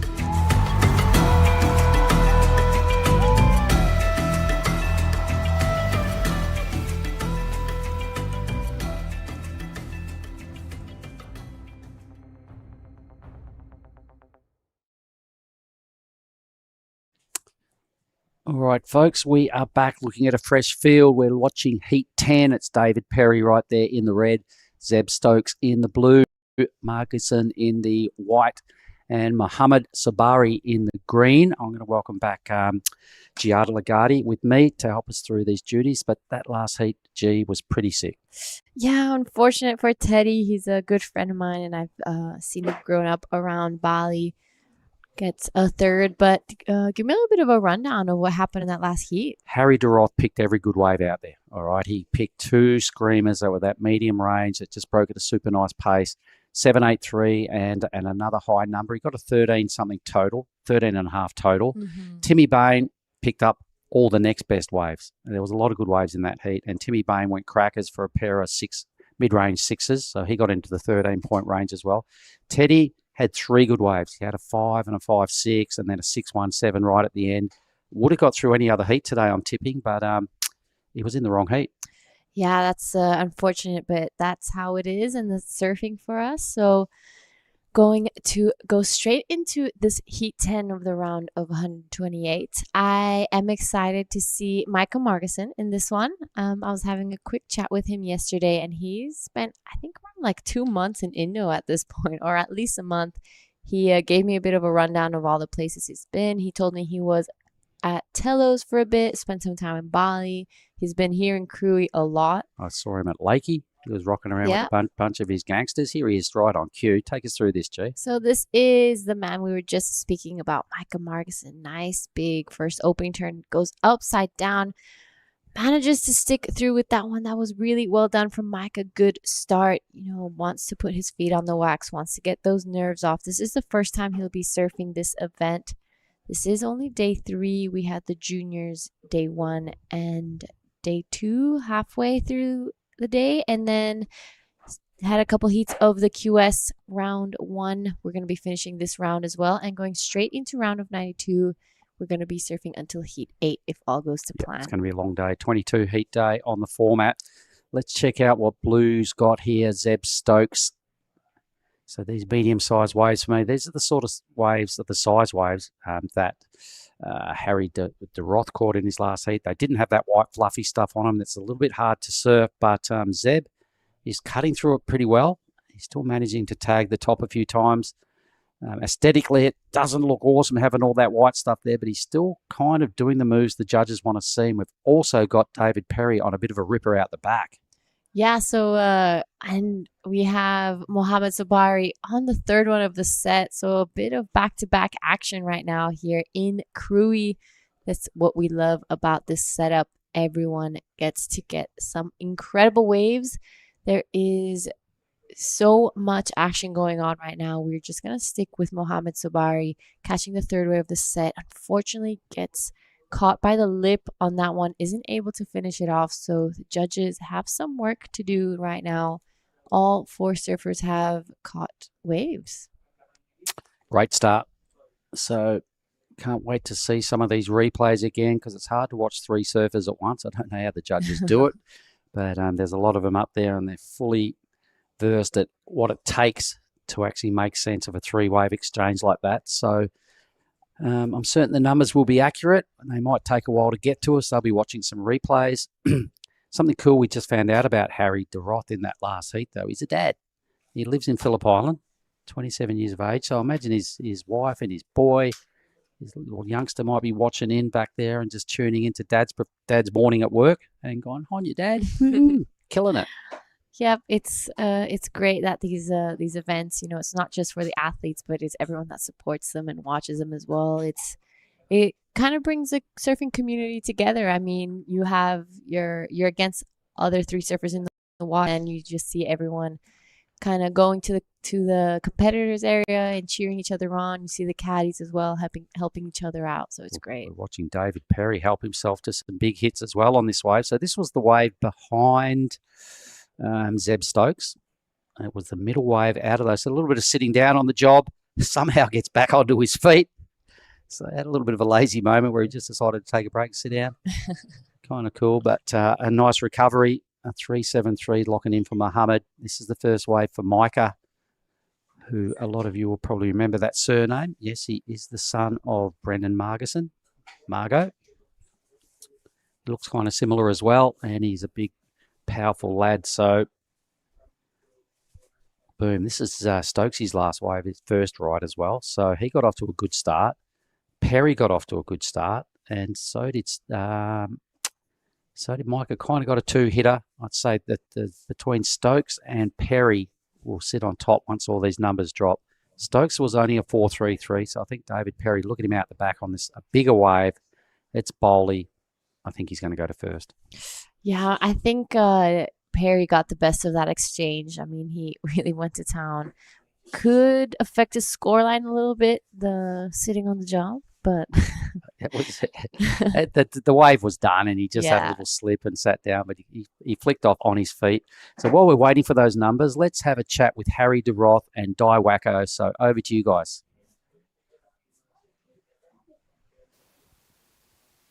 Well, Harry, to me, I think you had the best heat so far because the wave selection, everything you did on the wave, everything was perfect. But how was it out there? Oh, thank you very much. It's very kind. It was really fun. It was so nice to be out there with just a couple of people rather than the few hundred in the morning. So it was really nice just to get one actually at the top of the point. That was my first one, so it was fun. Is it like you did as you planned out there? I mean, I did as I hoped. I don't know if I had fully planned it, but yeah, that was the ideal situation, to get a half decent one and then get back out there and then get another one and then see how much time was left. And yeah, there wasn't much by then.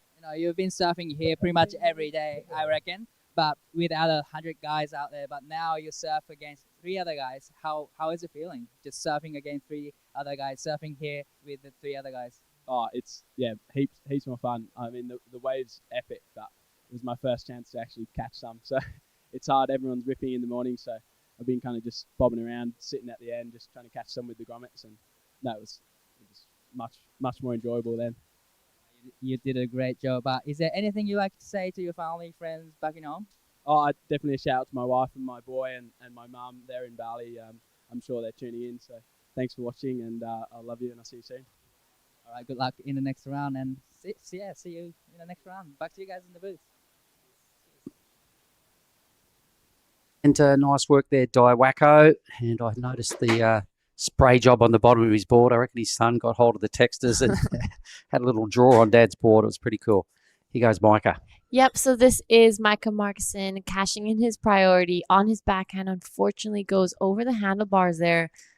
Rare, I've been seeing Micah drop some clips, and it usually looks like he's got those turns like that. He can do them in his sleep. So looking like he's been fumbling on the last 2 waves, but I'm sure he's going to find his rhythm again and get back into this heat. Well, he's fumbled his way into the lead at this stage. If that's the case, a 5.33 is still a pretty good number. Greeny's winding up Mohammed, so a nice big float right there for Mohammed, but the wave leaves him behind. Got to pick those slower paced waves. You've got to do manoeuvres, but if it's going to cost you running on down the white line, you've got to kind of make that decision pretty early. So he did get a good projection out of the float. The number is already in. It's only a 2.17, so it's not a real dynamic manoeuvre according to the judges. Just going to have to pick a better wave. Yeah, and I think that's the most important part today is wave selection, because you can really get those ones that just run away from you. And on your screen right now, Micah Margison, good first opening turn there, sets it up and gets a little bit stuck on the whitewash there. Tough wave to ride. Those clean green waves like Harry found and Tim found in the last heat, they're really, the waves that people want to catch and capitalize on. Given the time restraint and 3 other dudes in the water, sometimes you've got to catch one with the white fluffy stuff all over it. And if you really hit the turbulence like we just saw Micah, you can go down pretty easy. Yeah, so Micah in the lead, the highest score for now, 5.33. And with that, we're going to go on a quick bonsai break.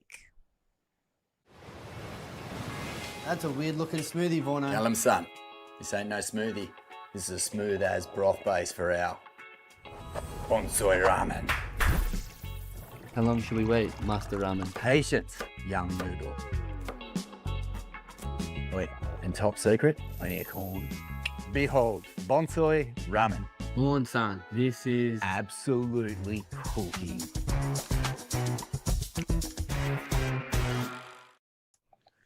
Well, thanks to Bonsai being part of the WSL over the whole year. And here we go. Let's have a look at Mohammed. Yep. Also on his backhand, looking to open up this wave. Good first turn, almost a little bit on the way down, but nice second and third one here. Smooth style. He's not rushing, and he finishes that one off. That was a really nice wave from Mohammed. Oh, hang on. David Perry's done one of the turns of the morning for me. He's backed it up nicely. He's still got a bowl to deal with.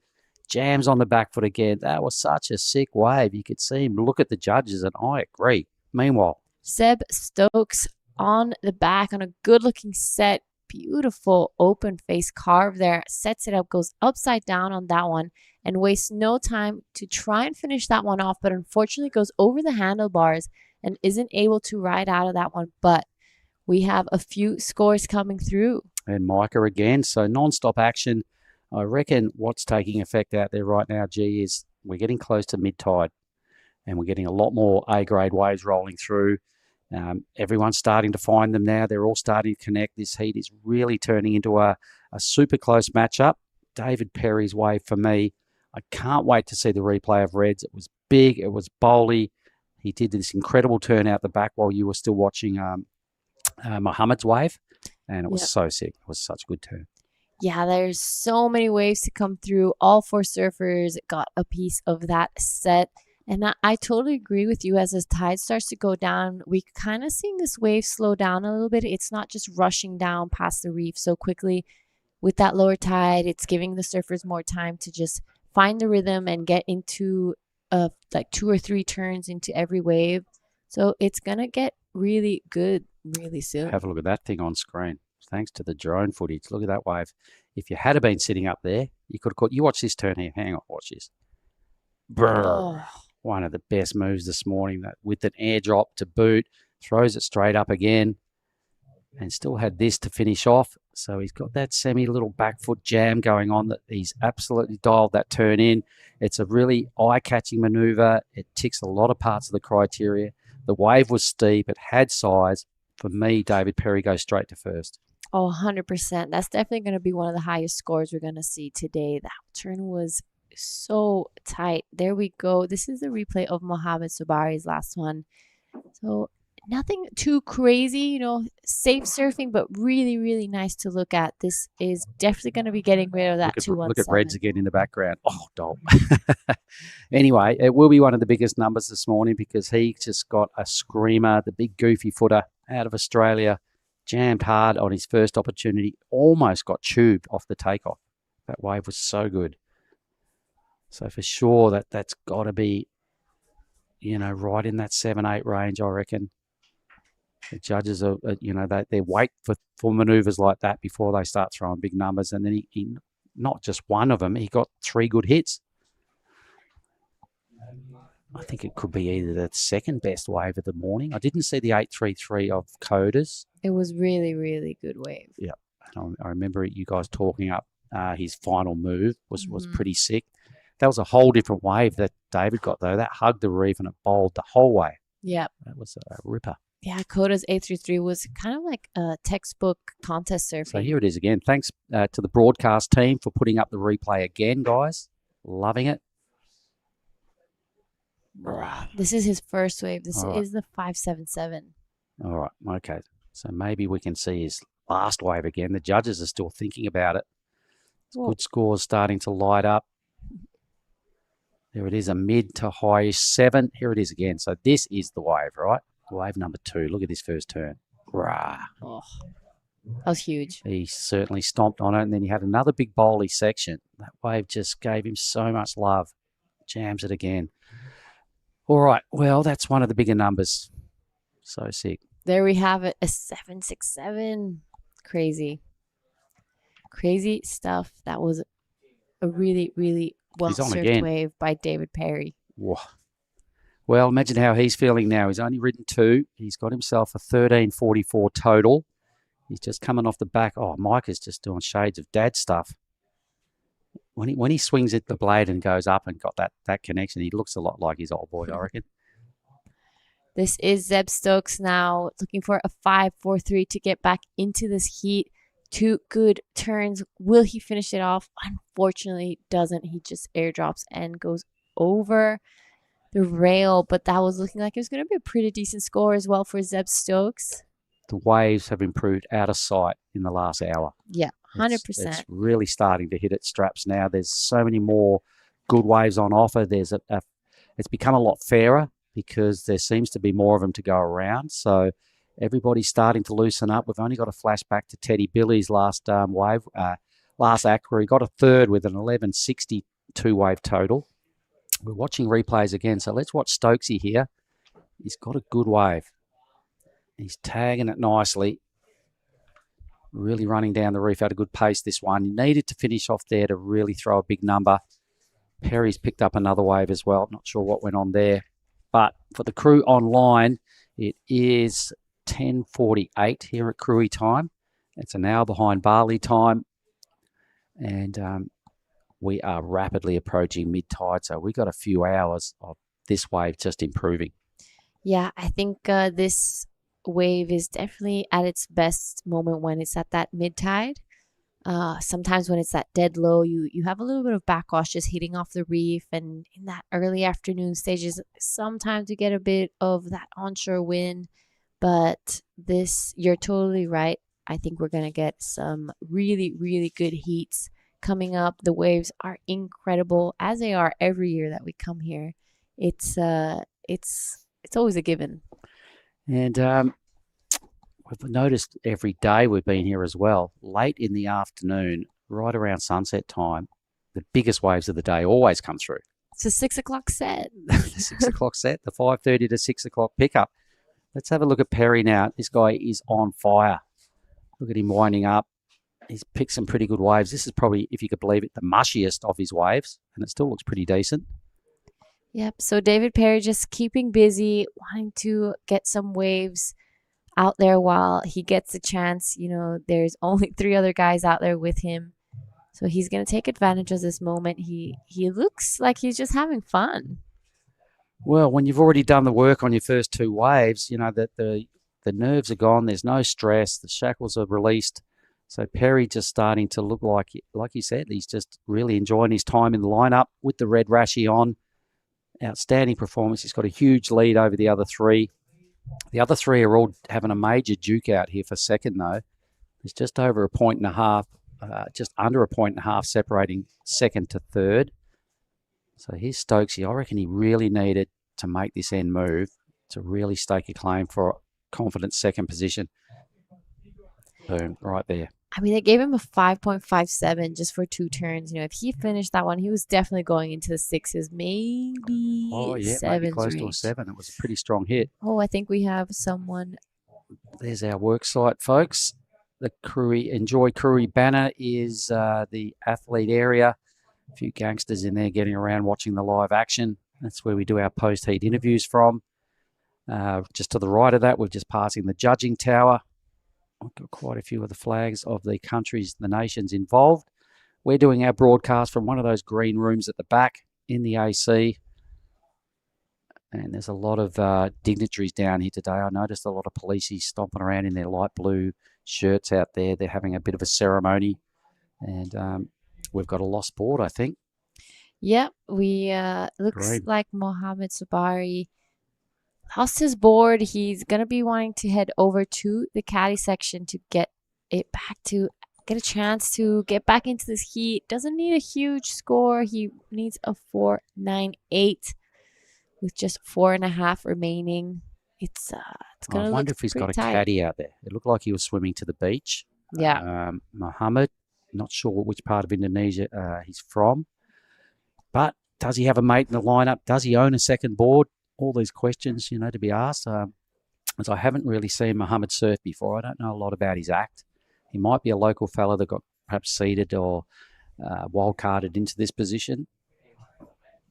But either way, he probably could do with a leg rope sponsor, and a good leg rope sponsor at that. That's the second leggy we've seen break this morning. Yeah, and Alex yesterday borrowed my leggy, and that one went gone too. It snapped as Here's well. Micah. So he's finding himself in third spot. Needs just a mid-4. So this was his first wave. All right, so that's my 5.33. That's the best work he's done in this heat. He's really hasn't found the same waves that Perry's found or Stokes, but he's well within striking distance. He's got third priority. That's a bit of an issue with only 3.5 to go. So there we see him rushing to get out. Did he see something come out the back that Zeb Stokes hasn't? But Zeb Stokes does have priority over Micah, so he's just going to be staying close to him. He doesn't want Micah with the opportunity to get the score that he's looking for. Micah will be trying to get as far away from Zeb as possible at this point. And Mohammed's got suspended priority at this moment. He's in there swimming around looking for his board. So this is wave number 1 of David Perry. This is the 5.77. Yep. Beautiful surfing. So this is our heat leader who really burst out of the gates. His first 2 rides were epic. There was his little lazy moment where he decided to sit down and just show us his full bag of tricks. It was his next wave that was the killer. So Micah's surfing is so close to getting him into second spot. Between him and Stokesy, what is their 0.14? That's not even a maneuver. That's just the judges liking someone's style a little bit better. That's about all that is. It's not even a bottom turn. So this is wave number 2. Look at this thing. He just about got barreled. That, for me, I just love that turn. Geez, he picked a good wave, didn't he? Yeah, that was a really good wave. Just 3 turns. He didn't take it all the way down to the beach, and it just shows the quality over quantity. And that first turn is actually super, super difficult to maneuver. Like the way he was able to airdrop out of it and just ride straight into that second turn was really well done from David Perry. Just looking at the waves that have come through in this heat, it's only a matter of time before somebody gets just a banging tube out here. That wave of Perry's was kind of tubing, top to bottom for quite a while. If he had to take it off just a smidge deeper, he probably could have just locked straight in. We might not have seen that first maneuver, though, if that had been the case, but tubes never go out of style. Let's see what Micah can produce here. All right, so under priority, Zeb Stokes let this one go. Micah's looking for 4.58, and it's looking like he's well on the way to it. 3 really nice turns. Will he be able to finish this one off and get himself back into second position?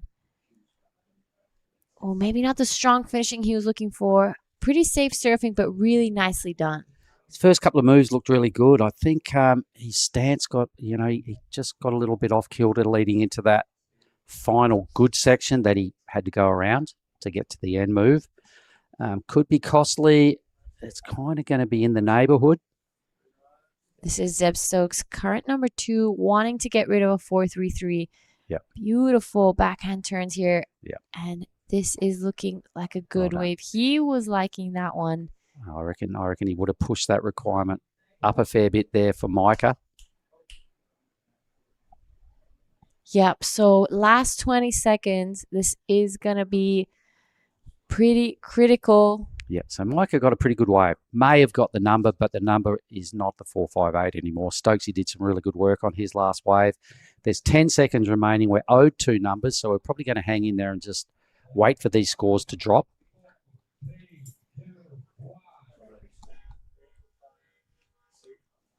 All right. Pretty exciting heat either way. Wow, this is going to be an exciting finish now. We're going to see what Micah and Zeb do. All eyes on them right now as we wait for the scores to come through. So what are your thoughts? Oh, look, I think Micah may or may not have got his number, but I think for sure Zeb improves his total. So I reckon Zeb finishes second. Micah will have to cop a third. We're just going to wait for these scores to come. So you can see around about after this movie, he kind of just lost a little bit of his momentum and missed that section. If he had to hit that, for sure he gets the score. He may still get it, but it's Zeb Stokes, I reckon. Micah got the number he needed. Micah got a 5.7. He needed a 5.3 or something like that. I think it was a high 4. So he definitely got the number, but I think Stokesy needing a 5.47. We can see Micah right there. At this stage, he hears he's in second. He knows there's another number coming. And Stokesy gets a 7.27. That was so sick. What a heat. Congratulations to David Perry and Zeb Stokes. We're going to bow out of here with a quick ad and back shortly with Heat 11.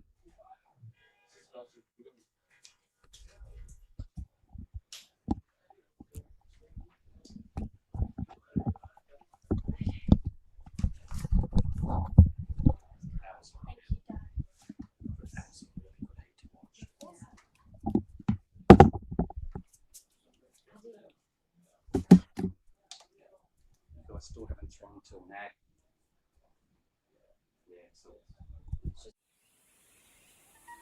On the edge of the wild South Sumatran coastline, Ujung Bocur juts out into the pristine Indian Ocean to offer long and rippable walls that are a vision of dreams come to life.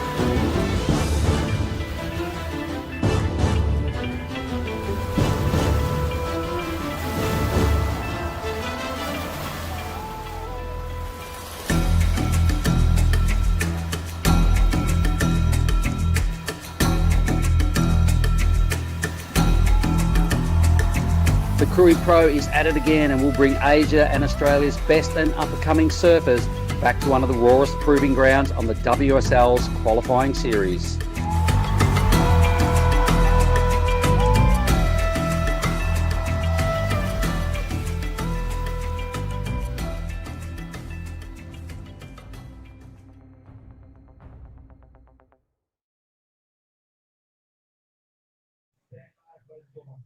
All right, guys, welcome back to the Krui Pro QS 6000. This is day 3 right now in the water. We have Heat 11. I'm Jada Legati, and I'm going to welcome back into the booth True Starling. Thank you, Giada. Yeah, it looks really fun out there. I mean, Heat 11, we are really powering through the heats this morning, and Sane Fujimoto, wow, he's on a beautiful looking wave. Oh my goodness, it looks so fun out there right now. Huge turn there. I loved that connection as he gets out. So a good way to start off his heat. Yep, and it's looking like Cash Brown, already a 4.67 to his name. This is now Liu Mingjiang. Kind of a takeoff from the whitewash. Nice opening first turn. This wave looking a little bit fuller from the takeoff, but it's gonna stand up for him. Nice second turn there for our man in white. Wraps it around, tries to get back down to the face of the wave. So already action here in Heat 11. With the lower tide true, we've had a bit of the wave change. I'd say the lower tide kind of slowed it down. It's not so fast, so the surfers don't have to rush to get to the next section or the next turn. They can kind of just go at a slower pace, slow everything down a little bit, get really vertical and into the pocket. We've had as well like an influx of waves, like it's been a little bit nonstop. That last heat 10, we've had back-to-back waves come in, so it's going to be an exciting afternoon. Yeah, I'm looking forward to it. It's exciting to see the conditions change throughout the day, but I just feel like the surfing keeps getting better as well. And yeah, that last heat sounded like there was lots going on towards the end of it, but right now Taj Simon, he is a quick in and out of that one. Taj surfed a little bit earlier on in the draw and he was looking really solid as well, so excited to see what he can do in this heat. And first wave for Sein Fujimoto was a 3.33. And first of Lu Mingjiang, he was actually in the Pro Juniors as well at 2.93 for his first wave. And he made a couple of heats, I believe, getting to the semi-finals, which was exciting to see from him. Oh, that's a really great result. Especially the level in the Pro Juniors is so high. And, I'm sure he did really great. This is Cash Brown right now. His first wave, a 4.67, 2 nice opening turns. You can just see him set up and get ready for this third one. I don't think that was maybe as critical of a section as he was hoping for, but this is a pretty solid wave. Wow, yeah, huge surfing from Cash Brownie. Unfortunately, doesn't get the finish on that one, but that was a really well-surfed wave for Cash. He's one of those competitors who drops heaps of clips, but someone who did really well in that last heat was Dave Perry. He's over there with Mark.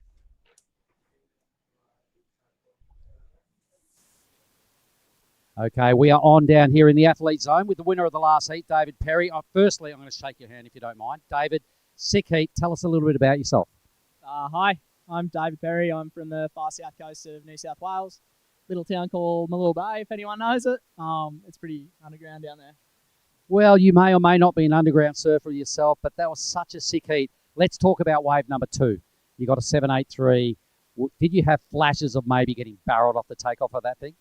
Yeah, kind of dropping into it. I thought it was going to keg, but I don't know. I've been getting barreled all week, and I haven't really been doing turns, and I don't know. Just if anything, I probably wussed out on the tube and just come around it, and thought I'd better give it some.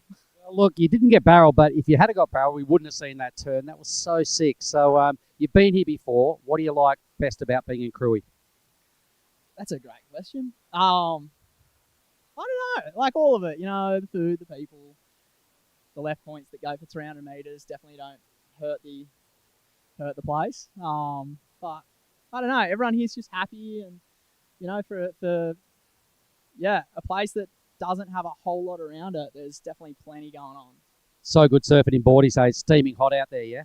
Yeah, a little too warm. I'd definitely way warmer than we get back home, that's for sure. I think we're down to like 14 degrees at the moment, so threw away the wetties. I'm over here for a few months and hopefully make a few more heats. Yeah, well, it's close to 30-degree water out there, and I'm sure you've got some friends at home watching your performance. Would you like to look down the lens and say hi to your team at home? Yeah. Hey, everyone home, the Board Riders Club, Malure and Ulladulla. It's a shame you guys aren't here. Like, it's so gnarly. Like, our Asian region is so hard, but I can barely make a board riders heat at home. So I'm very happy to make that one. One of the best efforts today, David Perry. Well done. Good on you, and all the best for the rest of it. Thanks, team. Thanks, Dave, and thanks, Mark.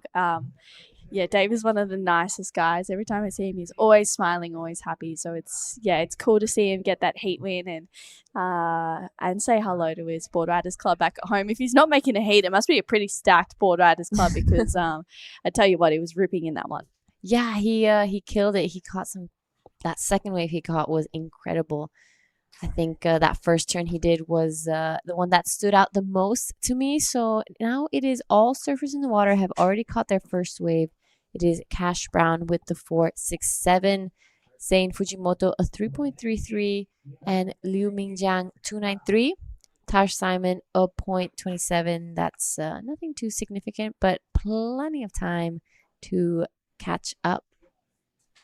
So this is the replay right now of Sein Fujimoto. The 3.33 got around that first section straight up into that one. Unfortunately, this wave wasn't giving him too much more to work with.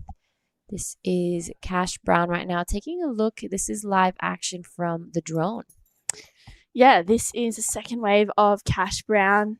A little bit of a fumble to start this one off, but this is where he really loads up, gets a nice connection in there, throwing heaps of spray, but unfortunately catches a little bit of rail as he kicks out of that one. Bit of an exit. And Cash, 17 years old. He is an incredible surfer to watch. He's dropped some pretty epic clips. I'm pretty sure he had a movie premiere not too long ago. From memory, it was called Younger, and it looked like a really sick movie. Cash is an incredible surfer to watch. He just attacks waves differently to most people. It's definitely he's definitely one to keep an eye out for. That's for sure. That is super exciting. Yeah, so this for me is a heat with all new names. I haven't seen many around the Krui and Nias area or contest the past couple of years. So that's part of the new excitement for me this year, is that there are so many new names and faces that I haven't seen yet, and new surfing that I'll get to witness. Yeah, it's pretty cool. The next level. I think we keep talking about it. That next level of surfers, the next generation, just coming through. They're just taking over. Really, they're like, yeah, we're here. We're ready to go. There's lots of new faces, I'm sure, that you'll see in the women's draw, especially. This is that second wave of Cash Brown. It was just a 237. Not really much. That was a really nice connection still, but yeah, looks like he was just a little bit out of timing on that last wave for Sein Fujimoto. He lives in Chiba now, but he actually used to go to PBC on the Gold Coast. He was in the Surfing Excellence program there and just graduated university, and now he's just fully committing to competing and committing to, wanting to do the QS and qualify for the Challenger Series. But while we have a quick break in the action, we're going to go to a quick bonsai brew bake. We'll be right back. This is the smoothie I've been waiting all day for. I'm going to start with a couple bananas and then mixed berry frozen blend, my favourite. Bonsai almond milk and heaps of peanut butter. Nice little bit of coconut to finish off. Get that in ya.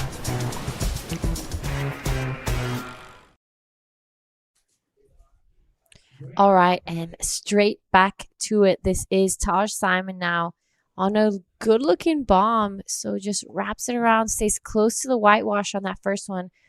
Good open face carve on his backhand, tries to go vertical, fumbles a little bit on his bottom turn there, but it's looking like he recovered nicely and almost gets that board in his face. So it just shows that offshore wind is blowing pretty hard. And this is Sein Fujimoto, good upside down opening turn.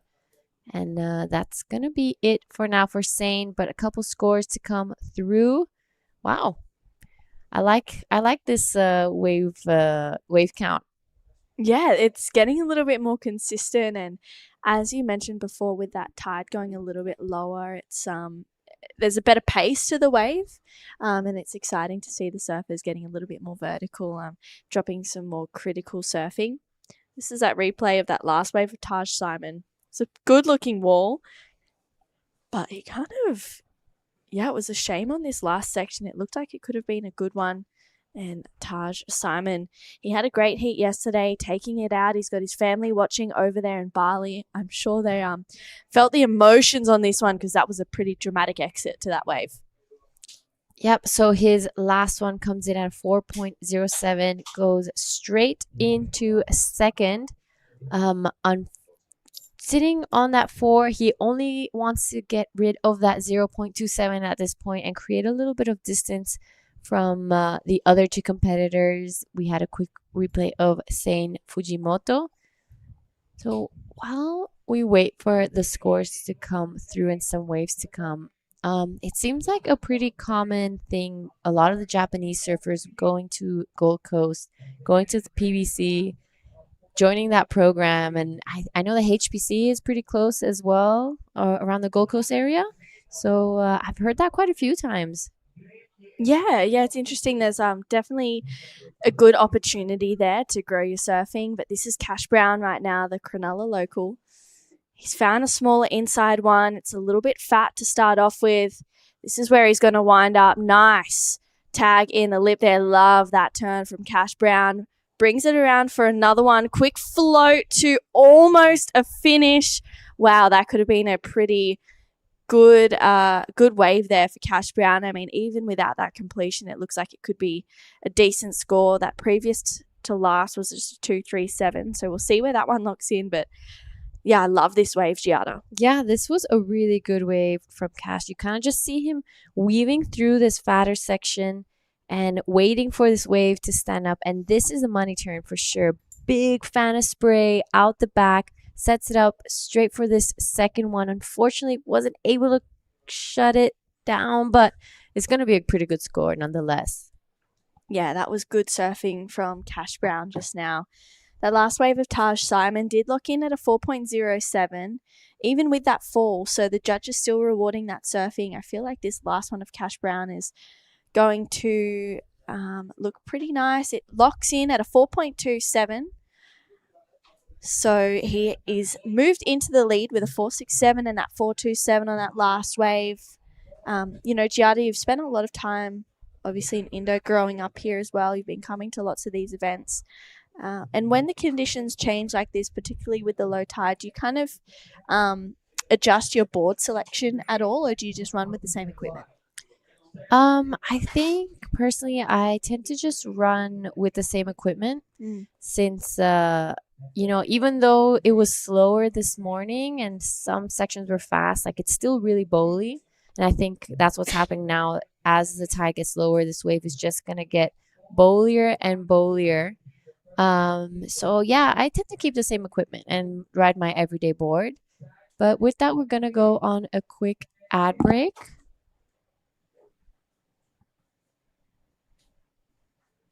There's one thing we all love to bits. It's a fresh spritz. A little bit of ice. Juice is worth the squeeze. Now the magic elixir. Next up, a bit more citrus. Mint. Agave. Hey, that is incredible. On the edge of the wild South Sumatran coastline, Ujung Bocur juts out into the pristine Indian Ocean to offer long and rippable walls that are a vision of dreams come to life.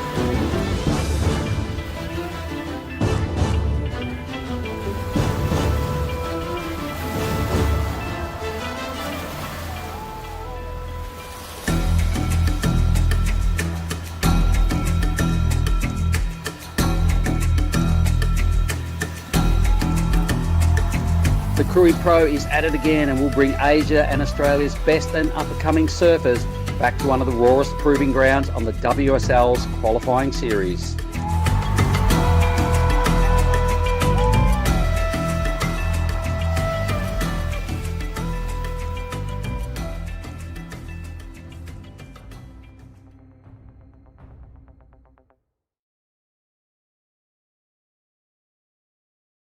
All right, we are back to live action. That was our quick ad break.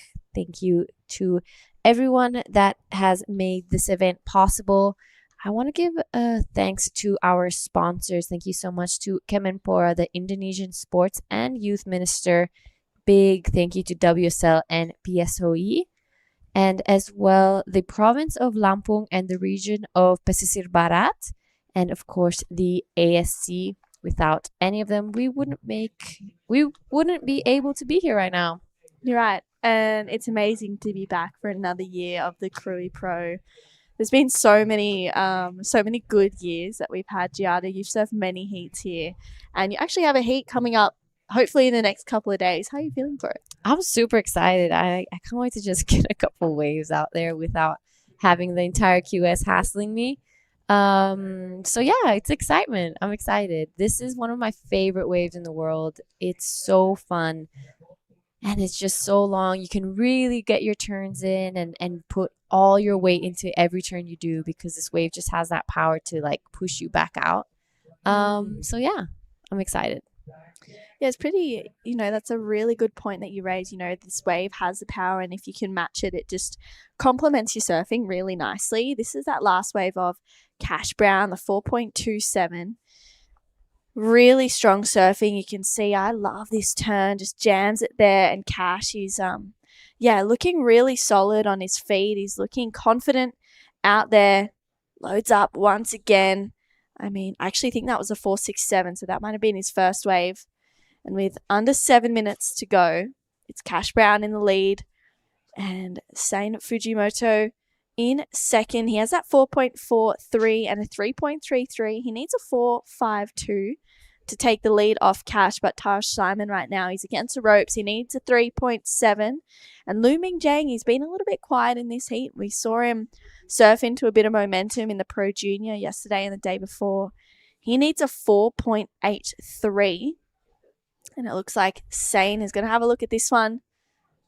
He is up on his backhand, gets that nice first connection, airdrops down, surfing with a lot of speed here, but unfortunately can't quite make it around that section. And that's the tricky part about surfing this wave, Giada, is continuing that speed down the line. Yep, 100%. You can definitely get some of those runners, and they just are so fast. This is now Taj Simon, unfortunately, just going over the handlebars on that one. But as the tide goes down, we're definitely going to start seeing a lot of those bigger scores come from those medium-sized waves that just hug this reef a little more, and they just have this bullier section and give a lot more opportunity to just really jam it in the pocket and go vertical and upside down, especially for the surfers on their backhand. Surfers on their front hand are going to be able to give a little bit more variety as well, so it's going to be a great afternoon of surfing. Yeah, we saw some huge scores from many goofy footers and natural footers out here. One that comes to mind is Kota Kilon getting that 8.33 a few heats ago. Dave Perry getting a really nice heat in that last one. He's a natural footer. So it's nice to see that contrast in between how people approach the wave and attack each section. And as you said, that different variety as well. I feel like maybe Nias is a wave where if it's really barreling and heavy, I think the regular footers have a bit more of an advantage, whereas Krui is a lot mellow and accepting. So I think even if you're goofy or regular, it's a bit more of an equal playing field. Yeah, for sure. And especially, I think we were talking about this yesterday. Every year that you come here, especially surfing out on this wave here, it's the same. You come here every year and you know how to surf that wave. And I think it's cool to see how people just bring their own personality and flair to how they surf it. And it's especially highlighted in these heats as well. So in the next 4 minutes, let's see how Taj and Lu can approach their next opportunity. I mean, Taj, his last few, he's kind of had a few awkward moments. He was looking really in form in his previous heat. So hoping he can get another opportunity and just rein it back in just a little bit. But this is live action. Lu is looking really solid. We're going to stick with him. Loads up for that first turn. Gets a nice carve. Tagging this second section, he just adds a little bit of extra punch to it and goes up and over. But unfortunately, just a little bit too much on that last turn. So, I mean, it was a really nice wave, but I feel like that was a 5 turned into maybe a 3 there, Giada. Yeah, 100%. Great wave selection from Lu Mingjang. That was a beautiful wave. I'm sure if he was able to ride out of that last one, he definitely would have got a much higher score. Here's the replay. So a bit of a check turn just to get position himself better for these next 2 turns. Unfortunate there for our man in white. He was looking like he was going to get update his scoreline because he only was sitting on 1 wave. Yeah, only sitting on 1 wave, and that's a lot of time to wait. And this is currently the second place holder. He's looking to better a 3.33, taking this one all the way through the lineup. It's a little bit fatter at the moment on this wave, but he's hoping to get that inside connection. So we'll see what happens. I'm sure by the end of this one, he loads up to get a finish and hopefully a completion there as well for the Japanese surfer. Needs only to better a 3.33. So hopefully he got a bit of work done out the back as well. with 2 minutes to go, I feel like there's a lot of surfing going on right now, and the waves look like they're starting to pulse through as well. 100%, and I'm sure that was the last chance for Saint Fujimoto to update and get rid of that 3.33. Now it's all eyes on Taj Simon and Cash Brown. He's a pretty, I wouldn't say comfortable in the lead. You know, he hasn't been able to go past that 4 range, but this is now Taj Simon looking for a 3.70 before we get the last of Saint. A bit of whitewash on this wave, so not easy, but he's managing nicely. Let's see if he manages to ride out of this one. Unfortunately, just goes over the nose. Wow, interesting finish. Yeah, wow, that really could have... I feel like that would have been Taj's best wave. If he had made that last turn, that was a really dynamic backside snap. I mean, it was a tricky section. It was pretty critical, so that was super unfortunate for Taj. And with just over 1 minute to go, it is time that is the enemy right now for Heat 11 of the men's round of 126. Let's take a look at this replay of the last wave of Saint. Yep, so we kind of missed this first part, so it's nice to be able to get these replays and see what he did. That was a much better turn, a bit more of a critical section, but this wave just kind of fattens out for him. So nothing too crazy, but trying to get rid of that 3.33 to create a little bit of distance from himself. And Taj Simon, the last of Liu Mingjiang, came in at a 2.10, so it doesn't improve his scoreline. We're just going to start counting this one down. Last 25 seconds. Wow, Taj also gets another opportunity. Bit of a whitewashy wave. Patience here. As he eyes this section, you can see he's looking for it and just goes behind that pole, I think, or whatever is going on there. So, wow, wondering to see what happened on that last wave of Taj, because that was a pretty important situation for him. I mean, we do have quite a few scores to lock in. The heat is over, but situations are not. Cash Brown also up and on one as well. That was a flurry of waves towards the end of that heat. Yep, and we've seen that in the past few heats. So it's going to be pretty interesting to see what happens now. Did Taj Simon get what he was looking for to go into second place, or did Saint improve his scoreline? So the last of Saint came in at a 4.03. He does increase his lead a little bit more. Now it's all eyes on Taj Simon, looking for a 4.40. What do you think, True? I find it kind of hard to make a judgment because we missed, I guess, that last wave. He does have another score to look in. It doesn't look like it's going to be it. So it locks in at a 2.5. So it's going to be Cash Brown and Saint Fujimoto moving on through to the next round. Yep. All right. We are going to go on a quick break and see you guys in the next heat. On the edge of the wild South Sumatran coastline, Ujung Bocur juts out into the pristine Indian Ocean to offer long and rippable walls that are a vision of dreams come to life.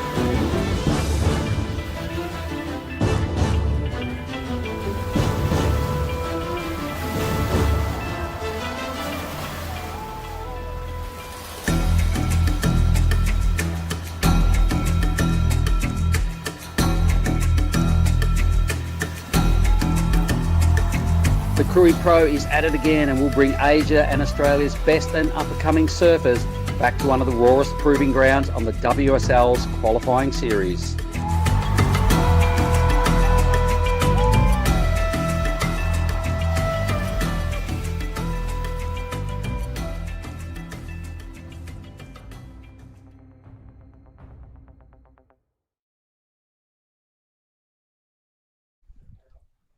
Welcome back to Krui Pro QS 6000. This is day number 3. We are into round of 128 men's heat number 12.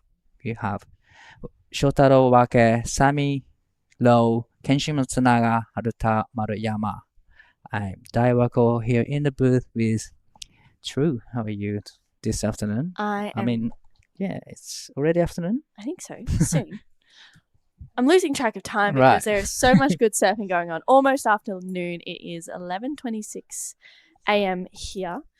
And that was a really interesting last heat. I mean, it was a pretty close one. No one really got into that good range. No one broke the fives. But a pretty dramatic finish. Taj needing a score, just doesn't quite get it. But this heat is super exciting. I am excited to I'm just looking forward to it. And here we go. Right. Sammy Lowe, under 18 Australian junior champion, up and riding, lays into his rail. But wow, just going down with the lip on that one. But that was a well served from Sammy. I mean, that second turn lays into the layback and full commitment. It was just unfortunate it comes unstuck, but definitely we'll see another great surfing from, Sammy. He is from Australia, but where about in Australia he's from? Yeah, so he is from the south coast of Sydney area, so Wollongong. He's 18 years old, and he is actually the 2024 Australian Junior Champion for the under 18 boys. It was that was a very special day. I was very lucky enough to be there on that day and to watch that win. It was a pretty emotional one. ワケ選手1本目のライディング、少しタイミングが遅くなってしまいましたが、うまくコントロールして1発、2発を決めていきました。まずの出だし、ワケ翔太郎選手、そしてこちらのヒート、松永健信選手、丸山春太選手、3名の日本人選手がクレジットされています。Wow. Junior champion. It's a big result for him. And now he's into the serious QS tour, QS 6000. Yeah, I think this might be his first proper year on the QS. He actually had his first ever QS heat win not too long ago at the Phillip Island QS 3000. Right. And he went on and got an equal 17th there, which was super cool.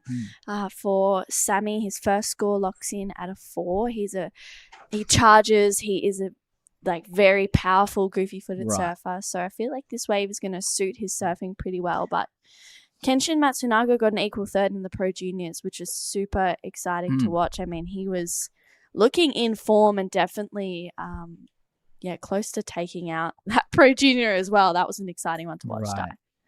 Kenshin is still in a Pro Junior division, but he is a very, strong, physically strong person. He charges a lot, charges big chopper, pipeline. He's once surfed in backdoor shootout, and he got a lot of clipped from Hawaii, charging a big backdoor, and he's just a charger. Wow, that is so insane. I love hearing that. I mean, surfing the backdoor shootout, that would be pretty crazy. Yeah, to must do be. that. With his brother, you were saying before? I'm not too sure that they both in the same event, but I'm definitely sure that they both once surfed in the backdoor shootout. Wow, that is crazy.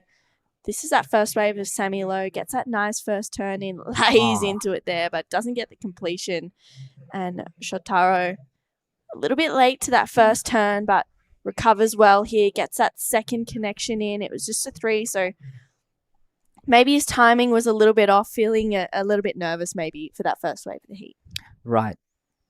But Shotaro Wake is from Chiba, been competing quite a long time, very smart competitor as well. Being on this QS tour since it's been probably 2 years, 3 years now. He's been competing in juniors as well as QS tour. And Haruta Maruyama is from Japan, from Hokkaido. It's a very nice part of Japan where everyone goes for snowboarding, and he snowboards as well, and he's really good at it.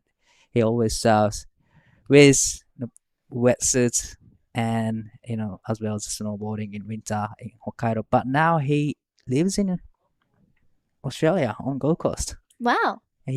I believe he just graduated from PBC, Palm Beach Crampton State High School. And he did a South Sports Excellence program as well.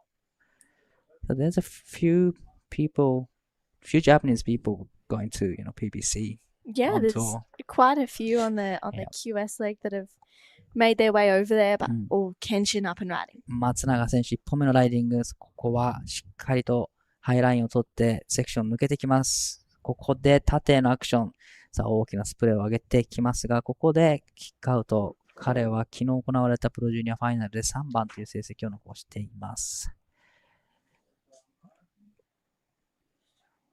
Wow, that was a nice wave from Kenshin. He's just flowing with it after that Pro Junior final appearance. Sammy Lowe right now, this is live action. Lots of speed into that first turn. Buries the rail once again. Sammy looking for a more critical section. He gets it there. Nice connection. Driving through another one. He's looking fired up in this heat and ready to potentially get another QS heat win. And that was a really good, a really well-surfed wave, I should say. Definitely well surfed from Sammy Lowe. It wasn't the biggest size wave, but still had a really clean face and cool, great shape in it. And he did everything on point. Yeah, he did. He surfed that really well, had great aggression and speed. And someone who did that in that last heat as well was Cash Brown. He is over in the athlete area with Giada Legati. All right, I'm here with the winner of the last heat. Congratulations. It did not look easy out there. Tell us a little bit about the conditions. Well, it looked super fun. I had a free surf this morning. Got one fun wave amongst the crowd, but it felt like it was really fun. And then I went out there and I caught like no waves that I've been catching in all my free surfs. So like big and like lumpy, like pretty hard end sections, and then all the huge sets that came through, we had to duck dive. But I'm just glad I got through and get to surf again. All right, so in Australia, it's a lot cooler, the water and the temperature than here. How are you trying to, hide from the sun and take care of yourself? I'm just staying in the aircon room pretty much all day, watching movies and just cruising, playing a bit of pool with the boys, and then just surfing and then getting straight out of the sun. But it's pretty nice, the warm water. Sometimes it gets a bit too hot, but it's good. Tell us a little bit about your crew and who you're down here with. I'm down here with Arch and Kota. Kota was out there with my board. Arch is just about to surf, but Kota had a sick heat out there. Got a few really good scores, and we've just been having a bunch of fun. All right. Is there anything you'd like to say to your friends and family at home? Hey mum, hey dad watching, and my girlfriend. Hey guys, I love you guys. Amazing. Congratulations, and see you in the next heat. Back to you guys in the booth. Giada and Cash, excited to see Cash over here and Krui giving it a nudge in this QS 6000. Last score of Sammy Lowe just locked in at a 4.67. We also have a wave of Kenshin Matsunaga to lock in. His first score was a 2.9. Just locks in at a 3.37 die. Yeah, he had up two waves, but similar kind of combination. Just one big turn, and that got him 3.37 2.90, which is not a good, which isn't a big score for Kenshin because he scored a couple of excellent or a good range score yesterday. So cannot wait to see him surf again. Yes, that's a really open up. I think his first wave in the Pro Junior final was a 7.33. Right. It was so good to watch. I'm excited to see Kenshin really find a way that he can just flow, find that flow on and find that power as well. I was really impressed with his surfing in the Pro Junior. Definitely. He got really powerful surfing in him. I can't believe he's still in the junior division.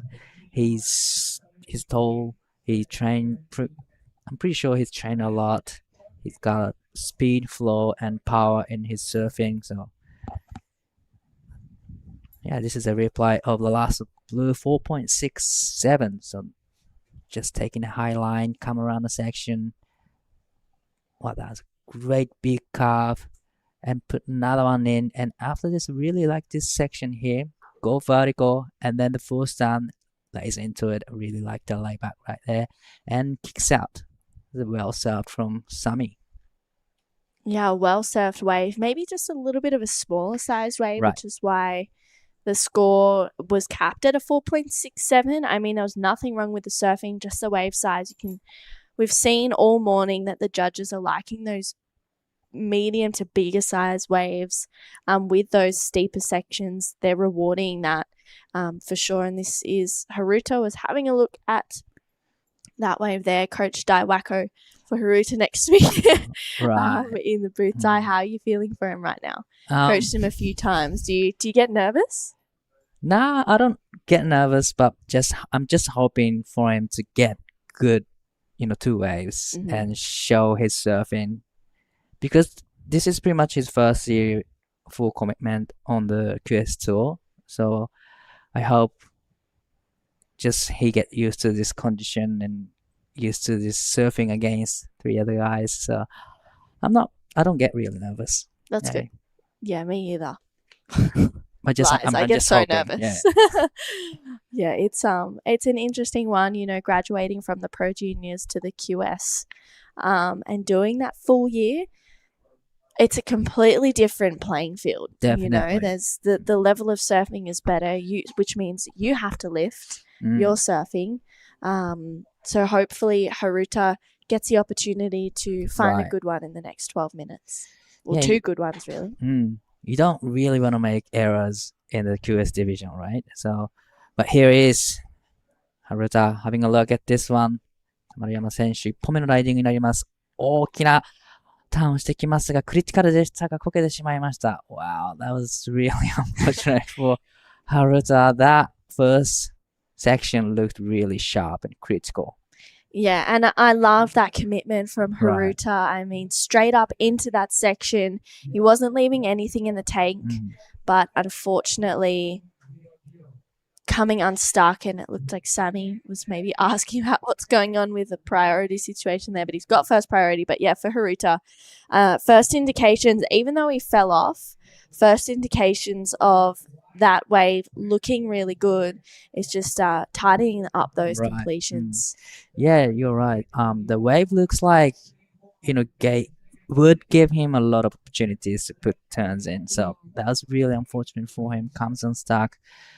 There's still 11 minutes remaining in this heat, so plenty of times. Go out there, just stay calm and get another one. Yeah, there's enough time in this heat, especially with just under 11 minutes to go. I mean, hopefully he can find two good ones. It's just the paddle out that is the issue right now. The paddle out does take a while. So hopefully Haruta can find a nice inside one that kind of goes unridden underneath first and second priority holders, which is Sammy Lowe and Shotaro Wake right now. But Kenshin, that 3.37 and a 2.9, not the surfing that we're used to seeing from him. Haruta having a look. 丸山選手、2本目のライディングになります。ここはしっかりと一発目決めていきたいところ、しっかりとクリティカルな場所にヒットをしてメイクしてきました。カービングターンからこのセクション抜けられるか、ここは少し引っかかってしまったようです。Wow, and how are these sets rolling through the lineup right now? I don't think there's gonna be takers on this set. One of those ones coming in a while. Bigger sets. Yeah, it looks like everyone's a little bit caught out of position for these sets rolling through the lineup, but they're definitely still out there. Right. For sure. There is still some swell, and it's nice to see it hanging around. I believe today is the biggest day of the waiting period, and then it drops off a little bit throughout the rest of the time. But it is very nice to wake up in the mornings and see some really amazing waves. And right now, this last one of Haruta actually just looked in a 3.4. So goes to third. He needs a 2.87 to go to second place, and Shotaro Wake chasing a 3.28. So not major scores coming in this heat so far. Just with Sami's 4.67 is the highest, but this is the last of Green Haruta. The nice first down, nice wrapping cutback, but unfortunately he caught behind. He could have gone, racing down the line and comes around the section and put a couple turns in. But still, he got a 3.40, now needing 2.87 to go into second. Yeah, not a big score, but with 8 and a little bit minutes to go, this is once again been a bit of a low scoring heat. The surfing's been good, but more just the wave. I don't want to say wave quality because the waves that have been coming through look super fun. Yes. But compared to the other heats that we've seen this morning, the quality of waves have probably been a little bit lower. And we are heading towards a lower tide, which means it's starting to slow up just a little bit. We saw that happen over the last 2 days when we were running the Pro Junior. We are still hoping to finish this round of the men's round of 128. There's 16 heats and then go into the first 8 heats of the men's round of 96. But this next heat number 13, I feel like this is going to be a pretty exciting heat to watch. Harley Walters takes on Ty Coulis, Riley Munro, and Nikita Avdiv. I feel like this is going to be a heat full of fireworks. While we have a bit of a break in the action, we are going to go to a bonsai brew break. Don't go anywhere. We'll be right back with more surfing. Cow! Oh, mate, I just went for a drive. Surf is cooking, bruh! Wind's gone offies, swell's starting to pulse. You all fueled up? It's you and me, man. We're going to get cane today. Yeah, let's go, brother. And we're back straight into surfing. Kenshin. 松永選手、さあここで 5.30 をマークすると1位のポジションになりますが、2発入れてきました。最後のフィニッシングターンはかなり大きなターンに見えましたが、さあこの波、どの点数になってくるでしょうか。2.90 を超えてくると、その差を広げていきます。残り時間6分30秒。本日はラウンドオブ128メンズディビジョンを終えた後、次のメンズのラウンドに進めていきます。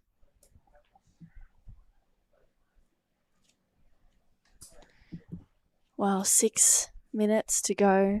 Sammy Lowe holding that first priority. Kenshin has a score to lock in. Wow, looks like healthy numbers coming in. 5.83 for Kenshin's last wave. Yeah, really nice score for Kenshin. That's the surfing that we're used to seeing from him. Right. He goes up into first place. Sammy down in second, needs a 4.54. This is that first wave of Sammy Lowe, 4.67. And second wave of Blue as well. This is a 4. Love to see that last wave of Kenshin Matsunaga as well. But Sammy just getting a couple of really solid turns. Laying into the rail. What do you like about this one, Ty? You know, he's connecting all the turns smoothly, transitioning all the turns so smoothly, and he gets a couple turns in. So I really like how he connects every single turns. Yeah, I agree. Had that nice flow, that style there, but Kenshin getting the better of that exchange. I mean, he locks in the best wave of the heat of 5.83. Sammy, This is live action, needs a 4.54, floats it, but doesn't get the finish, unfortunately.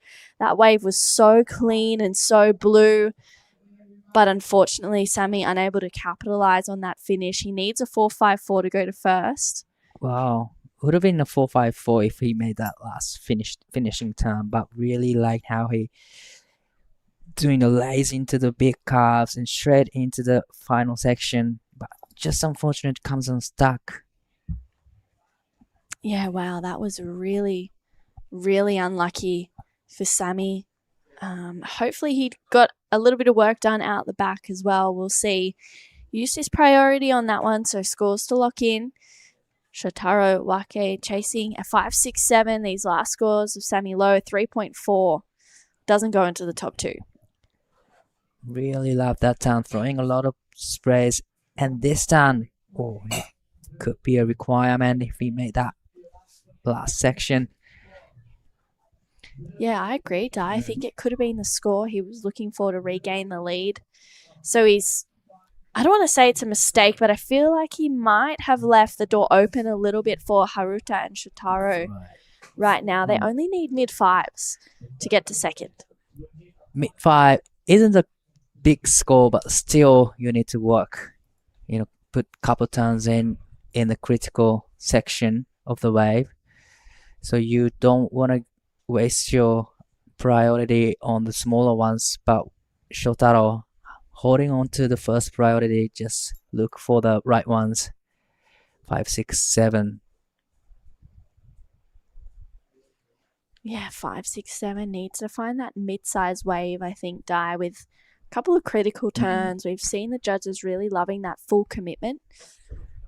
3 minutes to go. I feel like an opportunity will probably come through by the end of this heat. And Shotaro just needs to remain composed and really go to town on the next wave that he gets, because it's going to be his last opportunity. Right. And this is Kenshin's last wave, 5-8-3. So this is pretty much the money turn over here. But it looks like Shotaro is up and riding. わけ選手、この波で 5.67 が必要。さ厳しいところにヒットしてきましたが、ここでバランスを崩す。Oh. Well, that was really unfortunate for Shotaro. Looks like he had opportunities, but now Kenshin is up and riding. 松永選手 3.37 以上でその差を広げていきます。さあ、ここから険しいところを当てていきます。大きなターンになりました。ここもしっかりと決めてくる。Wow, that was well served from Kenshin Matsunaga. That's exactly what we wanted to see from Kenshin Matsunaga. 2 big hits. Definitely it's going to be his best score.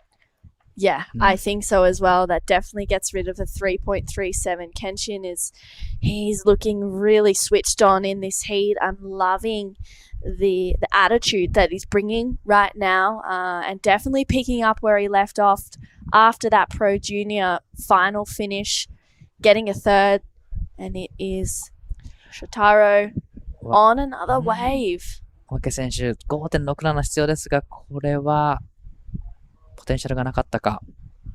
Sammy Lowe had the priority. Nice opening roundhouse. You can see he just loads up for this section. Wow. Huge turn there for Sammy Lowe. That's more like it. Can he get the completion? He does. That was big surfing, Di. I really loved that 2-turn combination then. And it has a variety. Layback to the finishing turn. I really love the combination from Sammy as well. So 2 big score will be coming in shortly for white and blue. So now Haruta and Shotaro is in big trouble. Wow, yeah, they really are. They're needing some big numbers. Haruta having a look. 丸山選手、現在 5.27 が必要ですが、これはもう少し大きくなってくるはずですが、ここでバランスを崩してしまう。さあ、松永選手もこの波に乗ってきます。まだ最後のスコア出ていませんが、ここはしっかりと大きなターン決めていきたかった。Well, last 20 seconds remaining this heat. I don't think there's gonna be enough time for Shotaro for getting one more wave in. Yeah, sadly, I don't think so either. It looks like he's just feeling the nerves a little bit right now, unfortunately, for Shotaro. But 2 big scores to lock in for Kenshin Matsunaga and Sammy Lowe as well.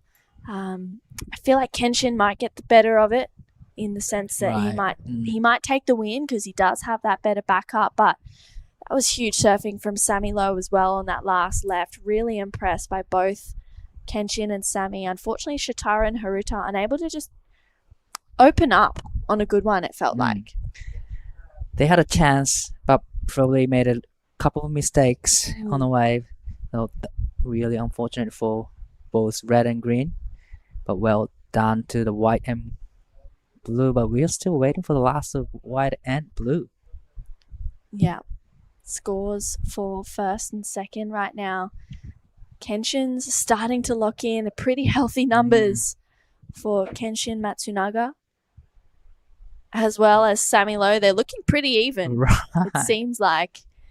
And a couple more to lock in. I mean, it's been an exciting heat, and the back end of that one was, full of fireworks. Very evenly matched scores on these last 2 for Sammy Lowe and Kenshin Matsunaga. Sammy's locks in at a 6.5. Actually takes him to first momentarily, but it's at 6.67. This wave here of Kenshin Matsunaga that takes him back into first place. Wow, that was a huge turn. That's the surfing that we saw from 2 days straight from that man right there, Kenshin Matsunaga, and this is a 6'5" Daiwako of Sammy Low.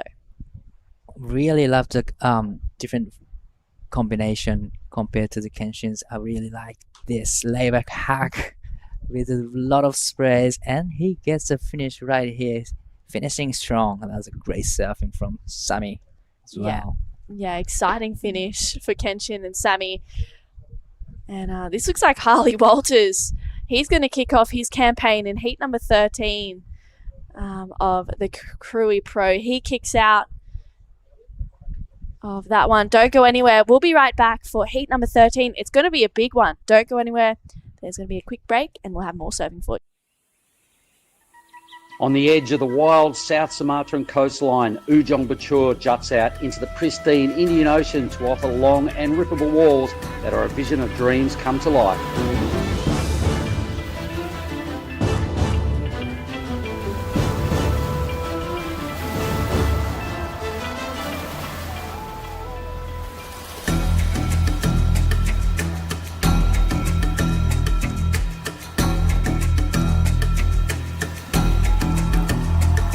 The Krui Pro is at it again and will bring Asia and Australia's best and up-and-coming surfers back to one of the rawest proving grounds on the WSL's qualifying series.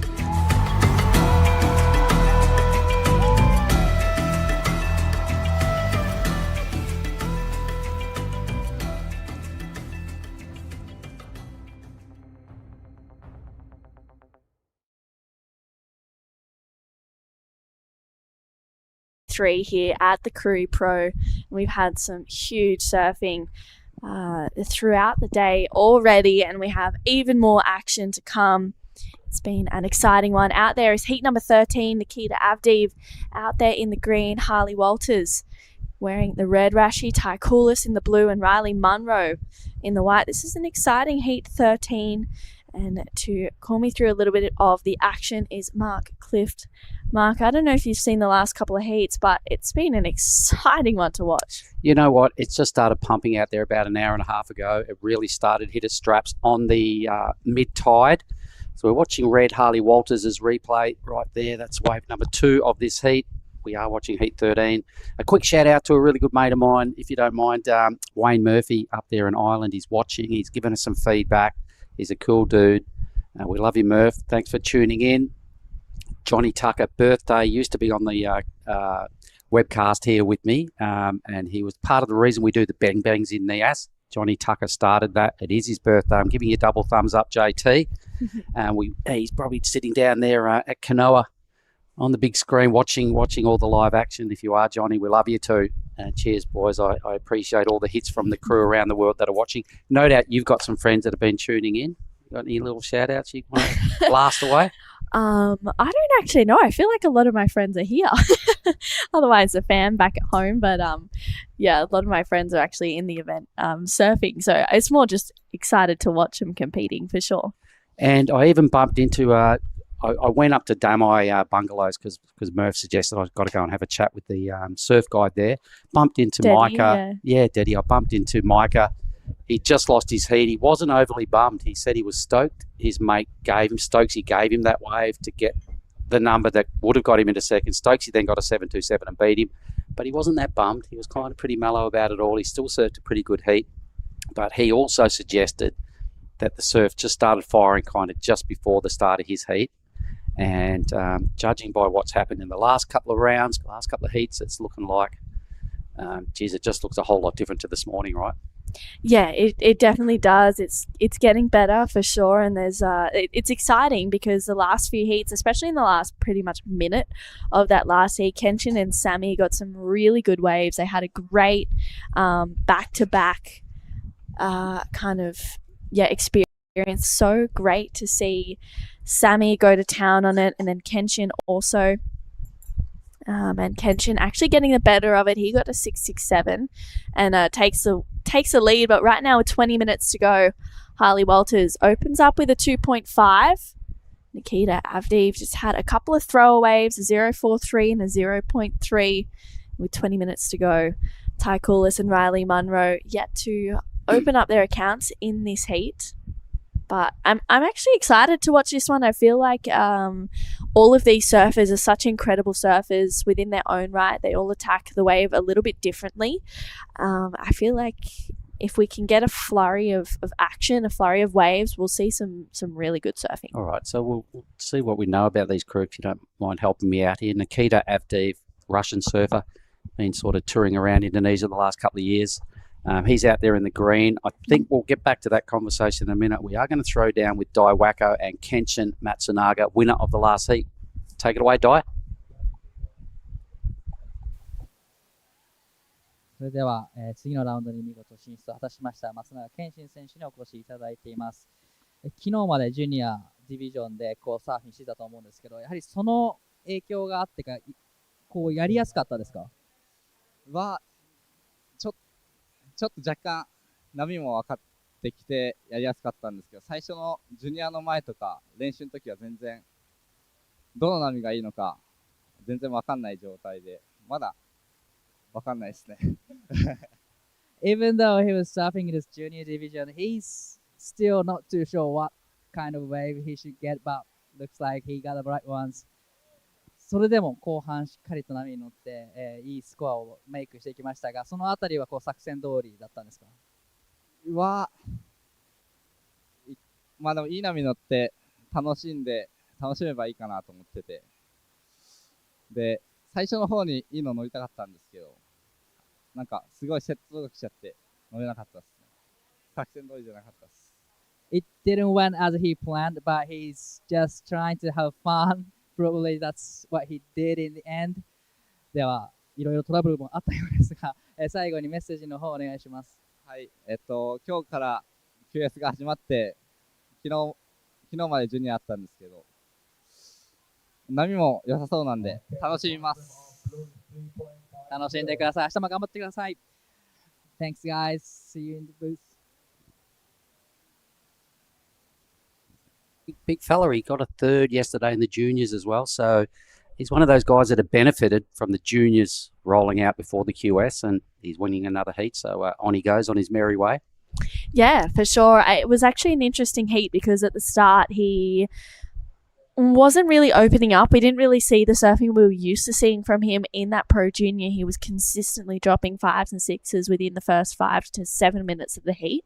It actually took him a little while to warm up in that last one. So it was good to see him remain composed for sure towards the back end of that heat because he needed some good scores and he got it. All right, a 12.50 two-wave total from Kenshin. We just heard from him. And we'll get Dai back in here and find out what the conversation went like. And, and then you can step on your little break and enjoy it. It's steaming hot outside.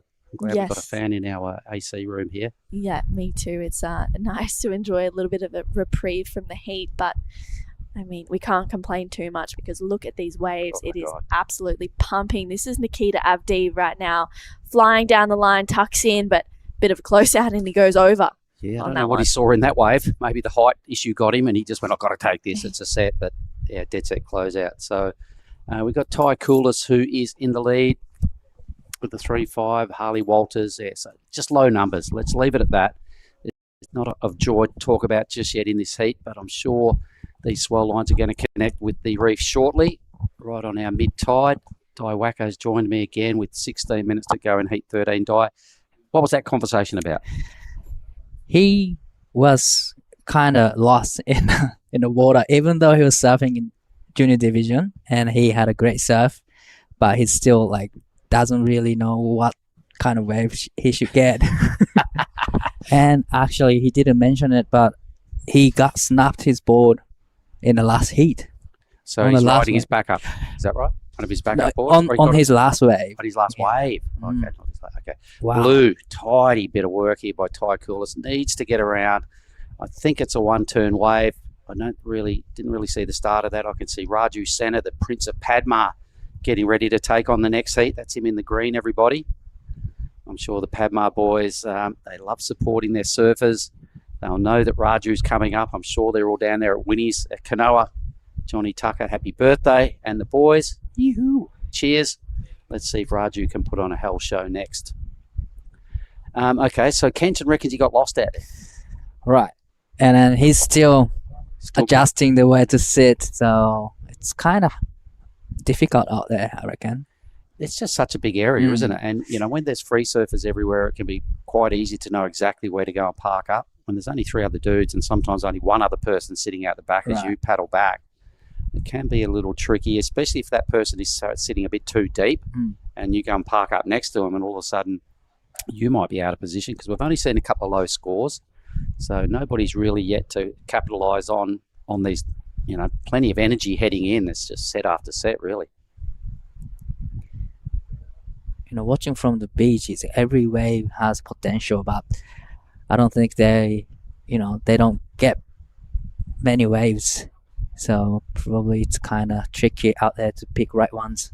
Sometimes you can be paddling out and pick up a good wave, right? Right. Without even getting back to the pack. If something just swings a little wide or someone takes off and they're too deep, you can still take off on the same wave and surf it. So long as you don't infringe in any way, then it's all play on. So there are certain ways to get waves out here. I think one of the best performances I saw today was David Perry, the way he went about it in his heat, and he racked up a 13 plus 2-wave total just by moving around. And I think that's about the time the ocean started to click, when the tide got to that optimum size.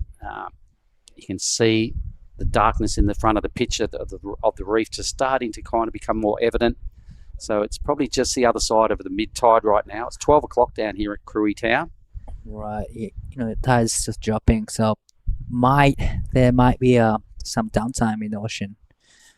Generally on the dead low, it can get a little weird sometimes, and it can bottom out right on the edge of the reef. You can get a little bit of backwash off the reef, but this guy loves what he's looking at down the line. Let's see if he can get around this and make some sense of this wave. So Harley Walters has got his groove on. A second nice click. Third big slash on the face. Wow. A fourth really good hit here. So he's picked a ripper, grabs his rail, does a bit of a hedgie, and out he goes. So 5 good moves in a low-scoring heat. Bang, that's a dead-set keeper there for Harley. So well done, Harley Walters. Wow, definitely that was a great surfing from Harry Walters. Really, racing down the line, trying to find a section to hit.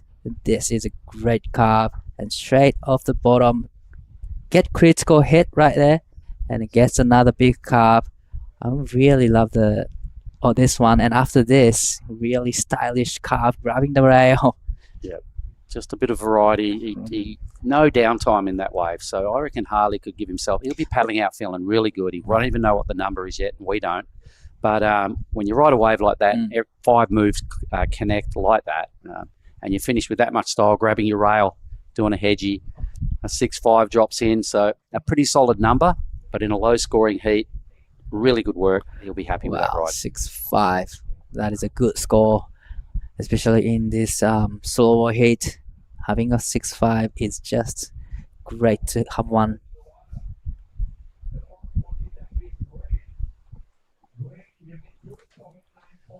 All right, 11 and a half minutes to go, gang. Let's have a look. We started with heat 3 today, so effectively this is about our 10th heat of the day. We've got 3 more heats in this round, and then another 8 in the round of 96 is going to be pretty exciting. So I'm looking forward to seeing what this afternoon brings, especially after the low tide and things start pushing back in, which is probably going to happen around about 1 or 2 o'clock. Right.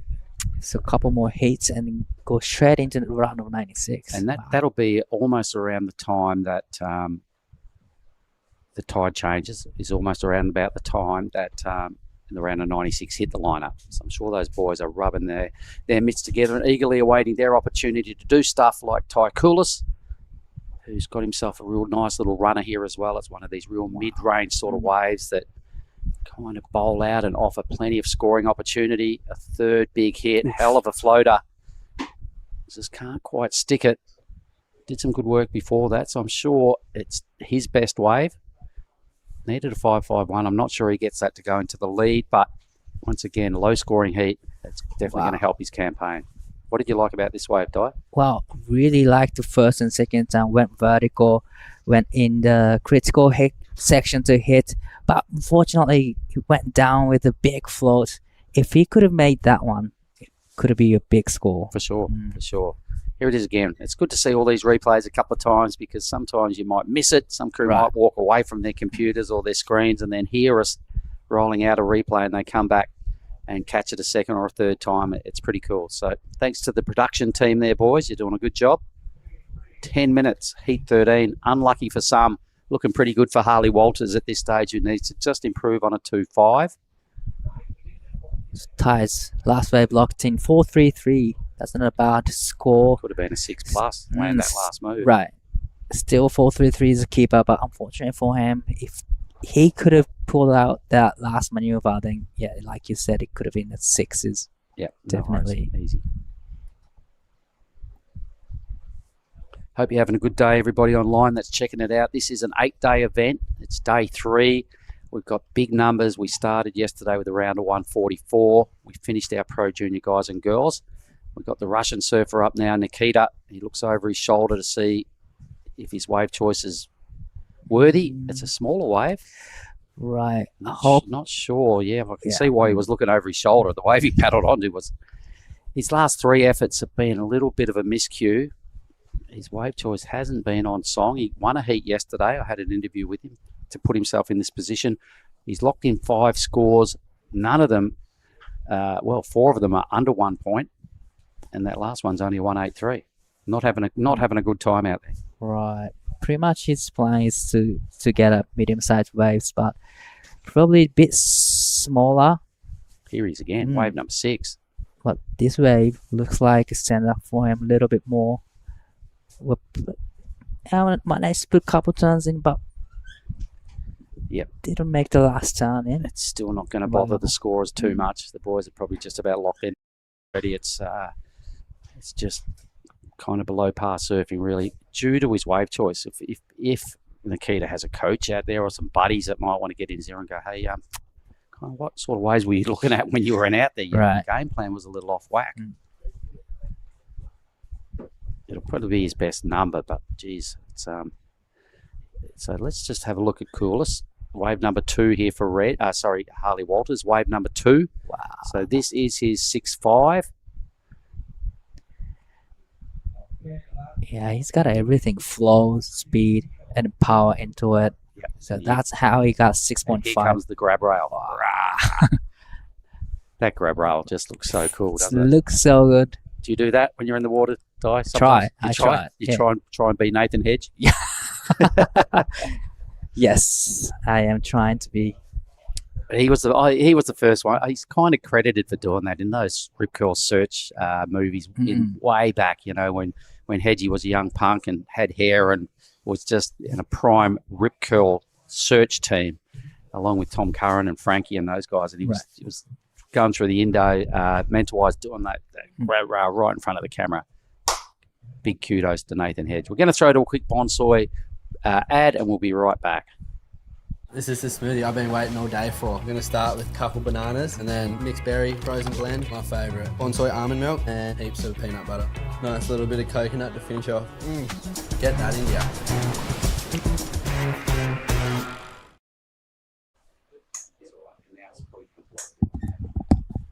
All right, we're back on.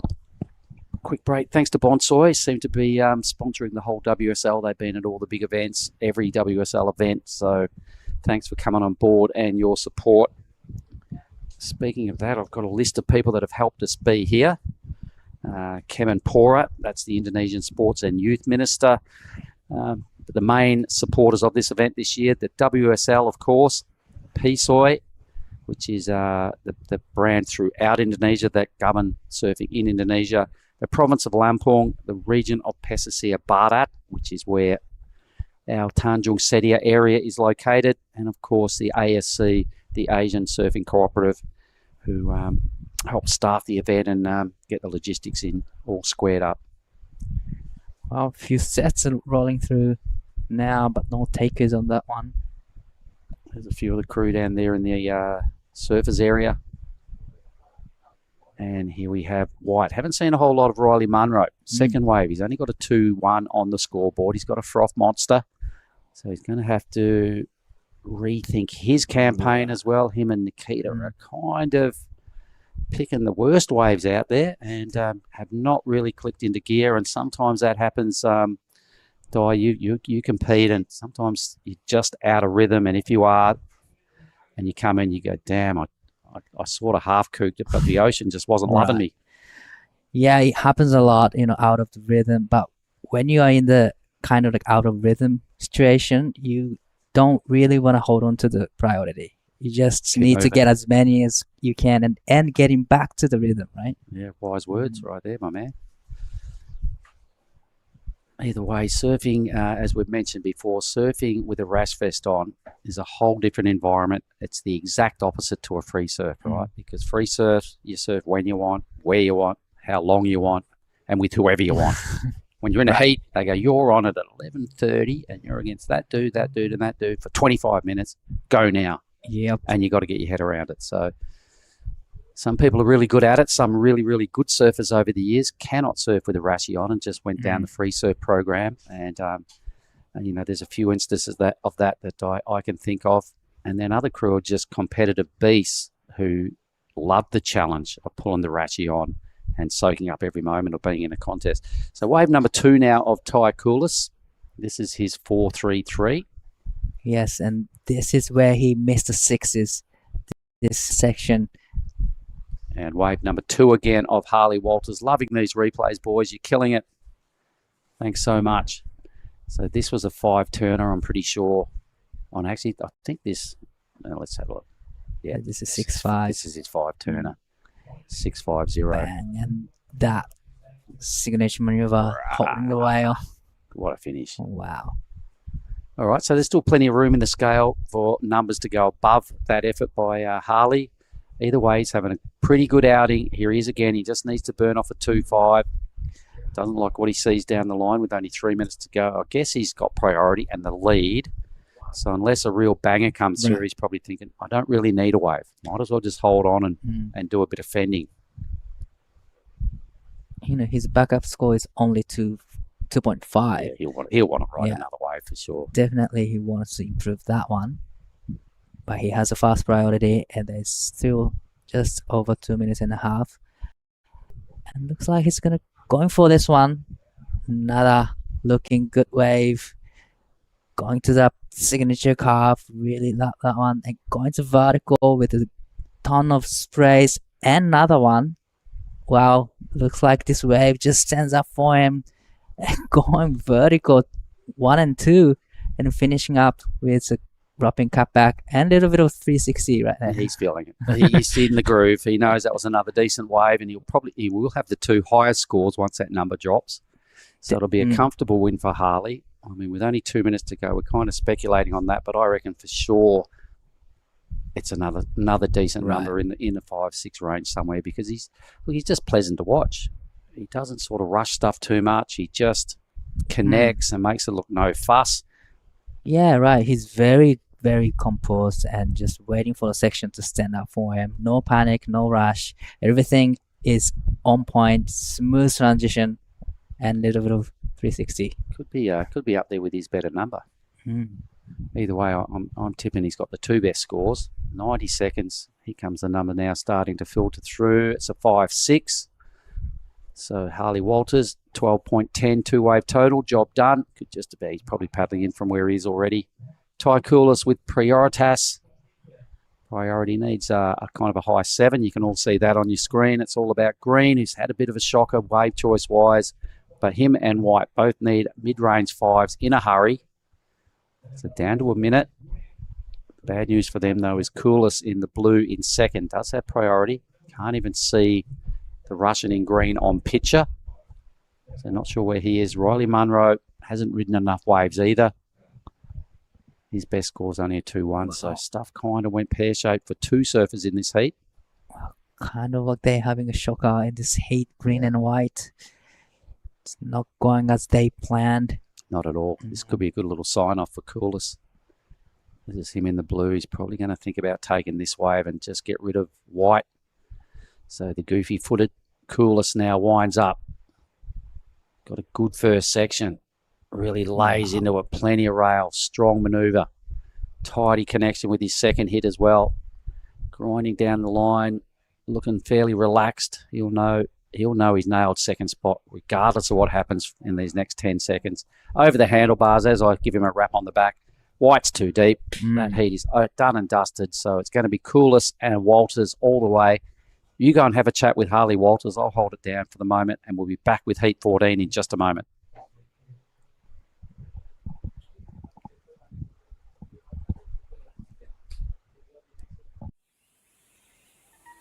On the edge of the wild South Sumatran coastline, Ujung Bocur juts out into the pristine Indian Ocean to offer long and rippable walls that are a vision of dreams come to life.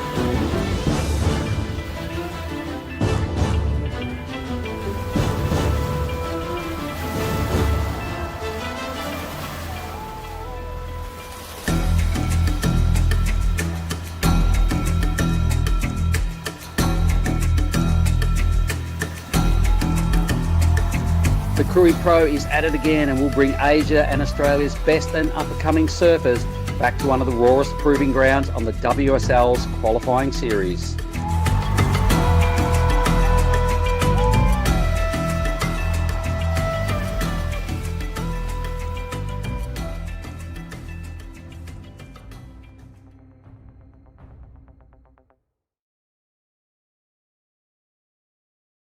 All right, team, welcome back. For those people that are playing on at home or on their lappies or their phones, wherever you are, we're watching Heat 14 now, round of 128, the Krui Pro. This is our lineup. It's Yuri Ogasara in red.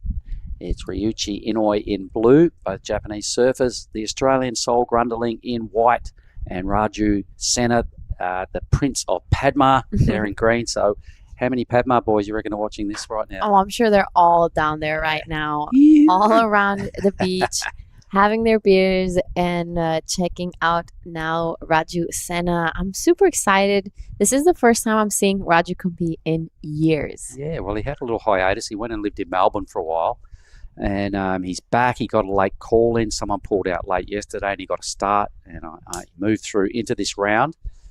And kind of backdoored the whole pack, ambushed everybody by not even being in the draw, and got through a heat yesterday. He's in this thing now, so beware. The Prince of Padma is prowling. He's got you guys in his sights.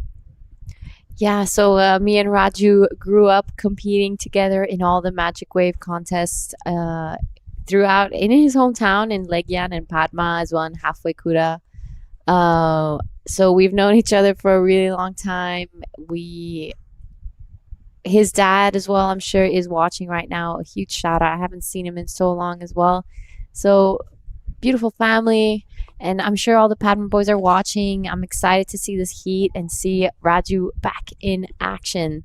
I'm sure his old man's down there tuning in as well at the Kanoa venue. Mm-hmm. Good on you, team. If you are, Salamat Siang. Let's see how Raju can put it together this time. Sol Grunderling is an up-and-coming Aussie, goofy footer, really strong surfer. I've seen him a couple of times in the Tar Small Prize. I know he's a big deal there in New South Wales, and he's got a lot of.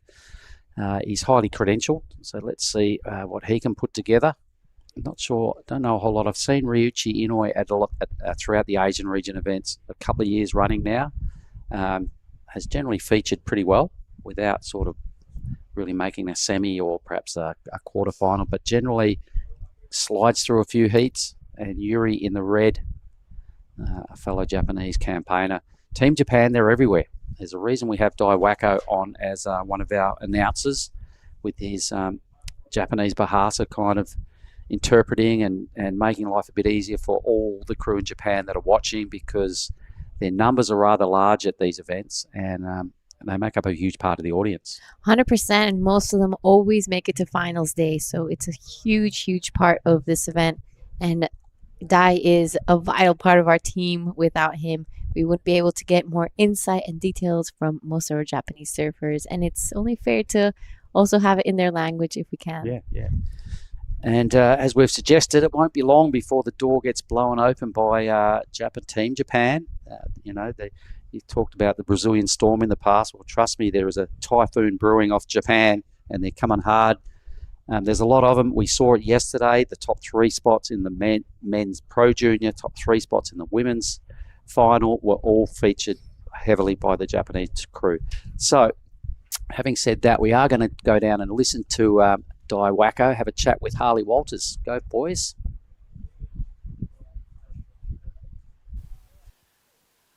Well, I think to me you had the best heat so far. I mean, every wave you catch just has sent up for you all the way to the inside. But how was it out there?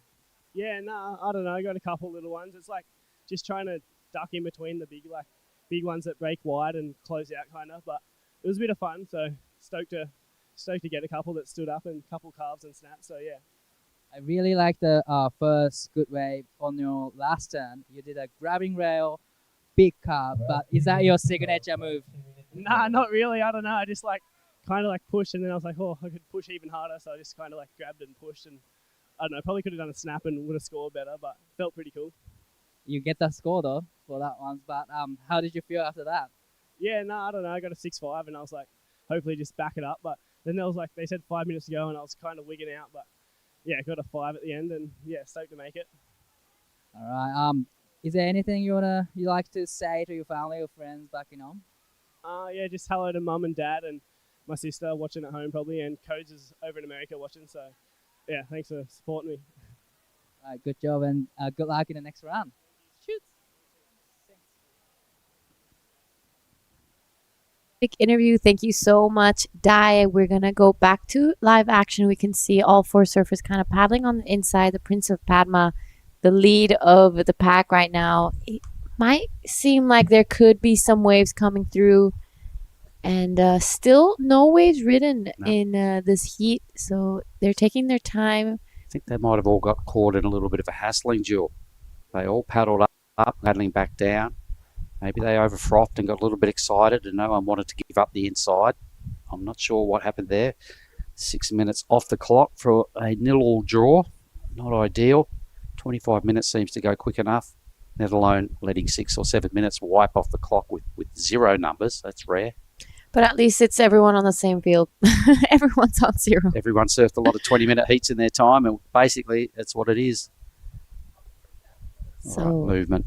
Surely someone scoops this thing up. Blue's looking pretty invested. Ryuichi throws himself over the edge. All right, so we've got a heat.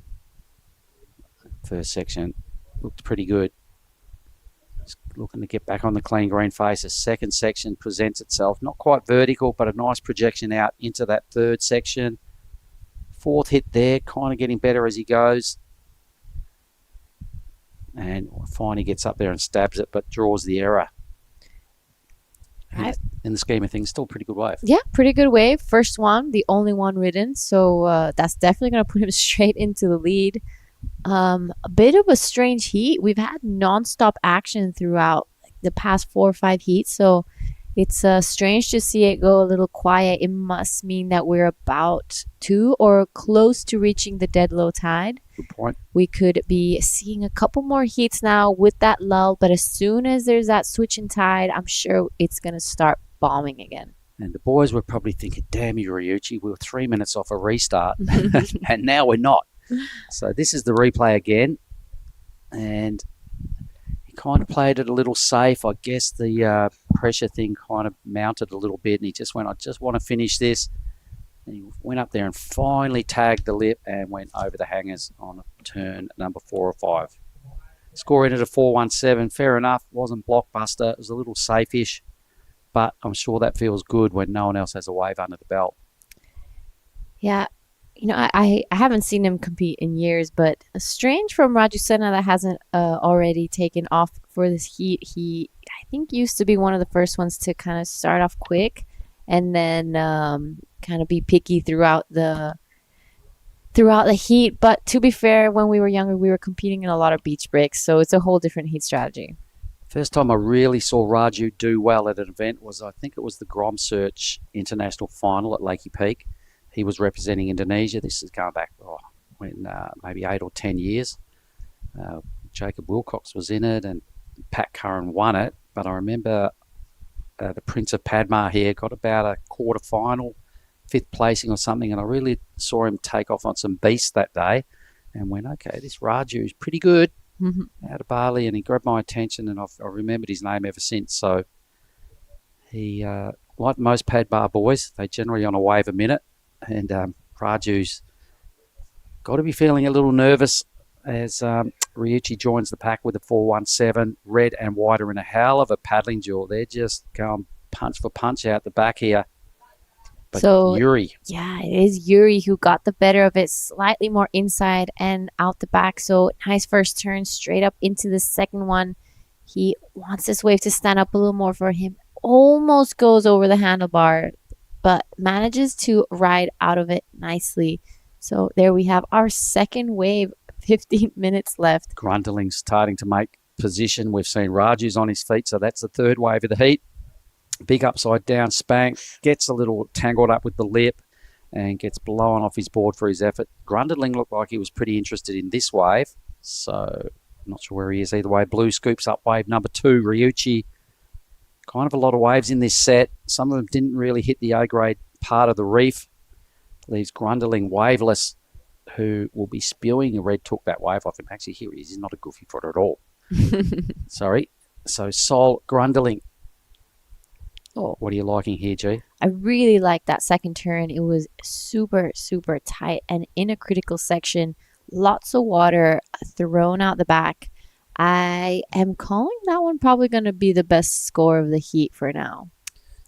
Yeah, all right. So everybody got some runs on the board. I don't think anybody capitalised too hugely. Sol at least went top to bottom a number of times on a sort of a bigger set wave. All right, so I think you might be on the money here, G. And my apologies for calling Sol a goofy footer. There's so many good little groms coming out of Australia. I remembered his name and I remember he was really good, but I kind of cooked it with that call, sorry. Raju's just thrown down only a low number.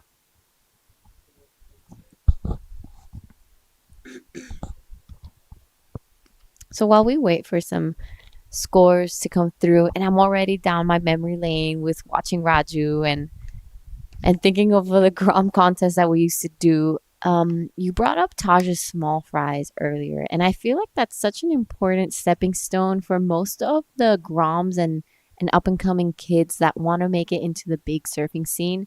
They most of the names that have won that contest are really big competitors nowadays. Well, look, that's the first time I saw someone like a Caleb Tancred, and we've been on about his act over the years. He's back in this event. Ryan Callanan, first time I ever saw him. We had other guys like Sean Manners and Creed McTaggart, who were West Aussies that featured really, really well. Solly Bailey, Jack Freestone. A lot of these sort of people went to that event. There was a lot of Billabong team riders that used to go there and go really crazy and really stamp themselves as you could see why they were on the Billabong team. There's a bunch of others as well, super high profile. They'll come to me as we go through it. But it's an event that Taj loves. It's been going for just over 20 years now, believe it or not. Wow. Yep. And in the early days, as we watch these numbers come through, but in the early days, Team Billabong used to roll up in a big bus. That was the Billabong bus, right? They rolled around like absolute rock stars. And it was so funny. It was so cool. It was such a good initiative to do it. And Taj, I'm like, okay, small fries. Funky name. Cool. How did that come about? He's gone, well, it's kind of what they are, aren't they? And I said it one day and I went, that'll do. Let's just call it that. Yeah, some of the names that I'm kind of thinking of are names like Kian Martin. Yep. When he was a Grom, he went, I know his sister Hyana went there a few times. Some of the girls like Taina Izquierdo and Kailani Johnson. It was a huge event growing up. And we'll get right back to that. This is a replay of Sol's last wave, came in at 6.33. So that's definitely Your call was spot on. the best wave of the heat. Yeah. 4.9 for Yuri, a 4.17, a pair of them for Ryuichi. Jack Robinson, of course, was another little Grom that won that small fries. There was a whole bunch Rio of Waida. Rio, there was so many crew that, as you suggested, a real sort of stepping stone for the Grommets. And since then, since that time, Parko jumped on board with his signature event. Oki got on board. And now there's kind of a real part of the pro junior culture throughout Australia is squarely in those events. The Skull 100%. Candy jumped on board. Leo Fioravanti as well won one of those events. I'm not sure if it was the Taj Small Fries or Parko or Aki's one. Probably Aki. Yeah, I don't think I've ever seen Leonardo at the Small Fries, but I'm sure he participated in other events. Some of the new ones that just recently won those events are Rocco from Bali, our little Italian surfer, as well as That's right. Ale. He was 2 years ago. Yep. Yeah, So this is January. Rocco won it 2 years ago, and I think Ale won it last year, if I'm not wrong. Ali was about 9 or something when he won. He's such a small pup. Yep. Rocco won both the small fries, I think, as well as the Aki and the Gold Coast. So he's been on a run, and definitely a name to keep in your scene. And this is now Yuri Ogasawa replay. This is his 4.9. Yep, nice recovery. Almost buried the nose and almost lost it. We can see white waving to the beach announcers. Sol Grundling, no fuss, brother. You're the only one with a real keeper. A 6.33 is looking pretty good. We're down to 10 minutes. These fours are going to be critical as well for Ryuichi and Yuri, because they probably don't have time to really change their score lines too much, given the consistency of the ocean. So Raju, the Prince of Padma, we've been on about him and how much surfing these guys do and how many waves the Padma boys generally get, but stuff's not working for Raju. I mean, competition surfing in a point break is a whole different story to a beach break. You cannot approach it the same way. You know, on a beach break, you can kind of find your own wave and your own position out there, and anything can really happen. Priority can be effective, but not so much like out here. Here, it's like you're all together. You're on that one wave. The takeoff spot is pretty tight. It has a couple meters, but at the end of the day, they're all really there. So priority is a huge, huge factor here in Krui. So it's two completely types of competition, surfing. Yeah, and the very last heat, we saw two surfers absolutely have shockers as well and not score kind of above 2 points between them and could not buy a good wave. And in stark contrast, Harley and Ty Coolis found really good waves and made it look really good, and the others struggled. So Raju's just found himself on the wrong end of the rhythm of the ocean. His one low score is an absolute throwaway. He can still do it at this stage with a 4.51, so he can't be too brutal. Unfortunately, he does have third priority at the moment, and he's the most inside, so the boys will take anything off him should they like the look of it. So a couple waves coming through right now. No takers on this one. Looks like it could be now our man in red takes off on the way down the line. Nice opening first turn, stays close to the whitewash and tries to go vertical on this one. Unfortunately, the wave kind of just flattening out for him. He wants to back up the 490. So this is a pretty smart move from Yuri. Under priority, backs up the 4.9, goes to second, and now he can wait for a set. And Ryuichi with a pair of 4.17s, he won't like that scoreline one bit. He's got a real froth monster and super late to the party on that last hit. But you can see time pressures are starting to mount given these boys' wave choices. That wave of Ryuichi's just did not look good. Had all the froth on it out of Yuri's ride. Even Yuri's wave, he kind of hit a couple of bumps off bottom turns and misfired a couple of times on that wave. The judges take note of that. And it was kind of a bit faddish at the end of the day. But, hey, when you've only got one number, you're kind of just rolling the dice going, anything is better than nothing. 100%. And like I said, I think he just really wanted to back it up quickly. And there is still time for him to go back out and wait for a set to just make sure he really gets a chance to showcase some surfing. So this is the second wave of Yuri Ogasawa, the backup for 4.9. Still waiting for the scores to come through. You can see he kind of fumbled a little bit on the bottom turn there, but it wasn't too much of an issue as the wave didn't really provide what he was looking for. He might still go to the lead. He does. He's just got a mid-3, and that was enough in a low-scoring matchup to overtake his teammate with some numbers coming. So this is Sol's only number, but it's the best score of the heat. He desperately wants to back this up. He could easily go to first place. Needs himself a 2.01. Stop it. And the Japanese in 1 and 2 positions. on the strength of low numbers. Look at that, 4s and 3s. So the 6-3-3 for Sol, he'll still feel fully confident. Got 6 minutes. A 2 is a no-brainer. For Raju, a 6-5-1, the requirement. He needs a good wave in a hurry as well to give himself maybe time to do something about getting 2 good numbers. Yeah, I mean, we know he can do it. He's a super talented surfer. This could be maybe, the timeout from surfing heats. He's had that. You just get those nerves. Even though you pass the first few rounds, once you start seeing, bigger names in your heat, you kind of let those nerves in. You're like, oh, I got to really perform. I got to really pick them. I got to pick them right. So I think he's just got to start surfing, really. He only has a 183. I know. He's better than what the scoreline shows. We all know that. I'm sure his mates that are watching will realise that Raju is just, maybe he wasn't really meant to be in the event. He was not even a contender at the start, and he got in due to someone's withdrawal. So this is kind of a bit of a free hit for Raju anyway. He's not actually chasing points or, that sort of thing. He had a bit of downtime living in Melbourne. He's back in Indo. He's loving it. You can kind of see Sol just starting to get a little antsy now. He's sitting on a 6-3-3. He needs only a 2 to go into second, but if the wave doesn't come, he won't be able to get it. So you can kind of see him looking around and trying to paddle more down the line. And he's got priority, so you'll probably think he won't be too fussy with that priority, because he'll be going, God, if I lose with the highest wave of a heat, you would kick yourself into next week. Yeah, I think maybe with only 4 minutes left, I would start heading a little bit more on the inside and just this guy, something. Someone positioning themselves in the next heat in white. It's Jay Brown by the look of it, right up the point. There seems to be some things reeling. We've only got 4 minutes to go. So this heat is kind of gnarly. You can see the Sol sitting down, paddling, sitting back up, sitting back down. He's nervous. Looking around. I reckon the next wave that is catchable, he's on it. All right, he's got 100%. priority, but you can just see by his body language and his movement up around, he's pacing around.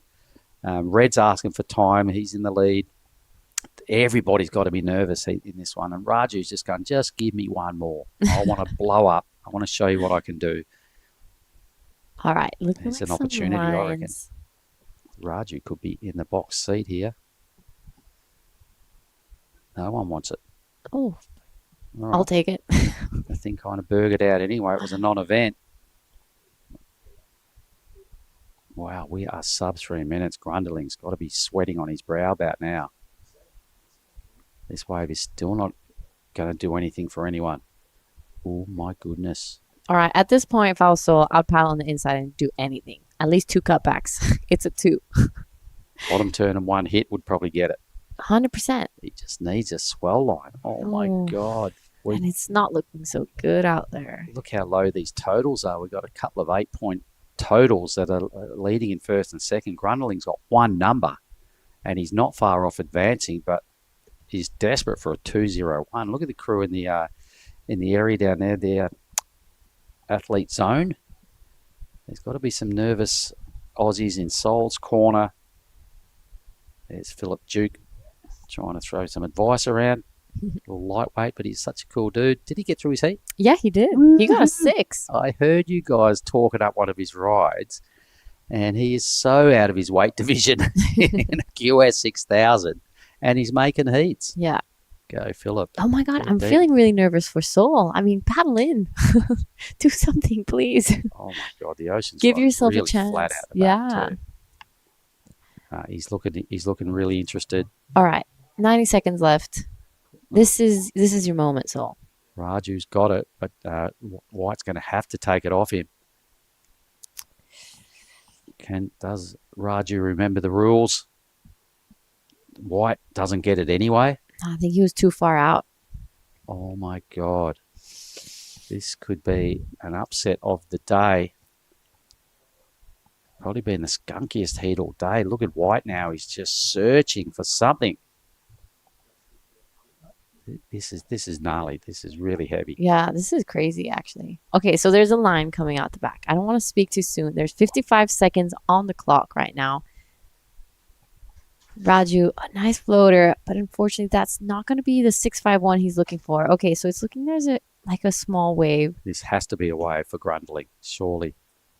Oh, it's not. Look at those things up there. Should he have paddled that way and just stood up on something? I would be standing on the reef if it means catching a wave. 30 seconds. Grundling's eyes have just lit up. This is it. This is his moment.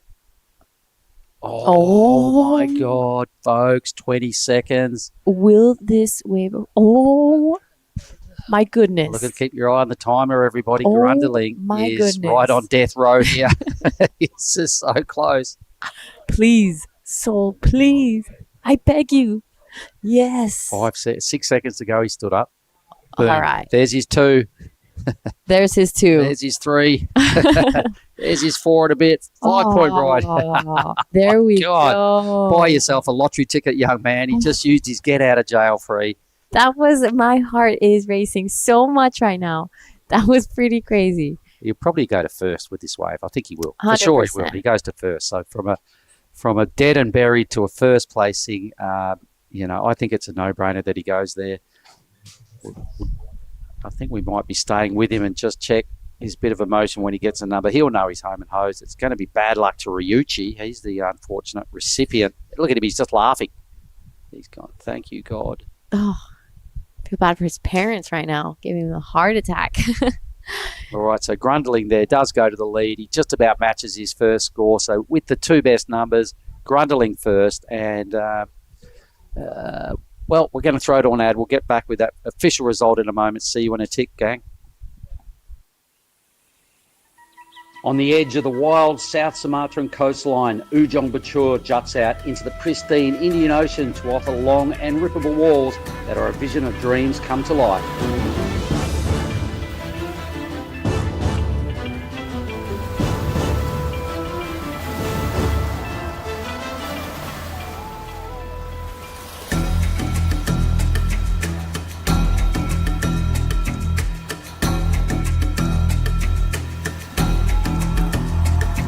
The Krui Pro is at it again and will bring Asia and Australia's best and up-and-coming surfers back to one of the rawest proving grounds on the WSL's qualifying series.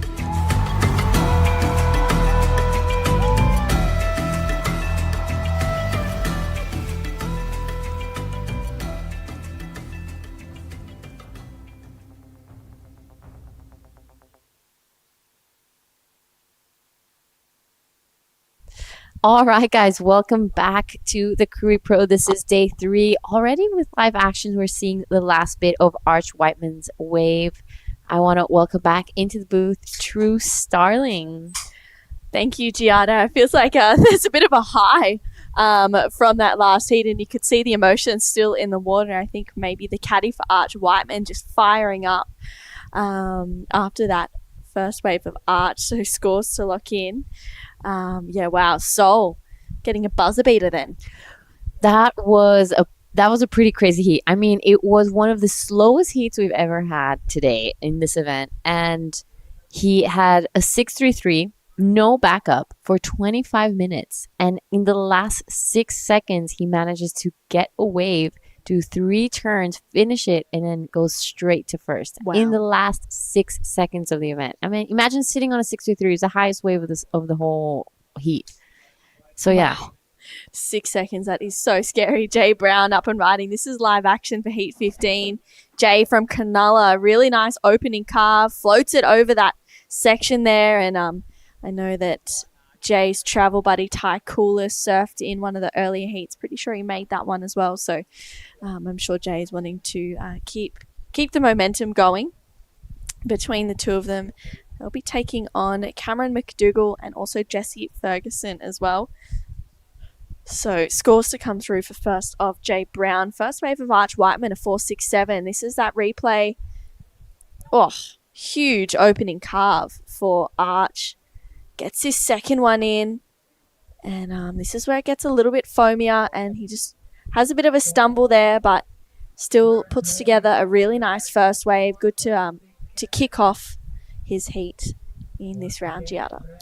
Yep, so this heat already a complete opposite scene from the first one. We've already had 2 waves ridden. This is the first of Jay Brown. Came in at a 3:17. Unfortunately, here got a little bit stuck on the top, but he would have had to been super quick to shut that one down.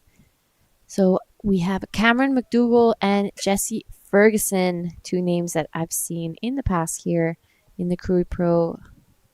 You know a little bit about Jesse you were mentioning yesterday? Yeah, Jesse, he's such an awesome kid. He's 16 years old. He's doing a lot of training with Adam Duffner at the moment. There's a big group of them here under the Duffy squad.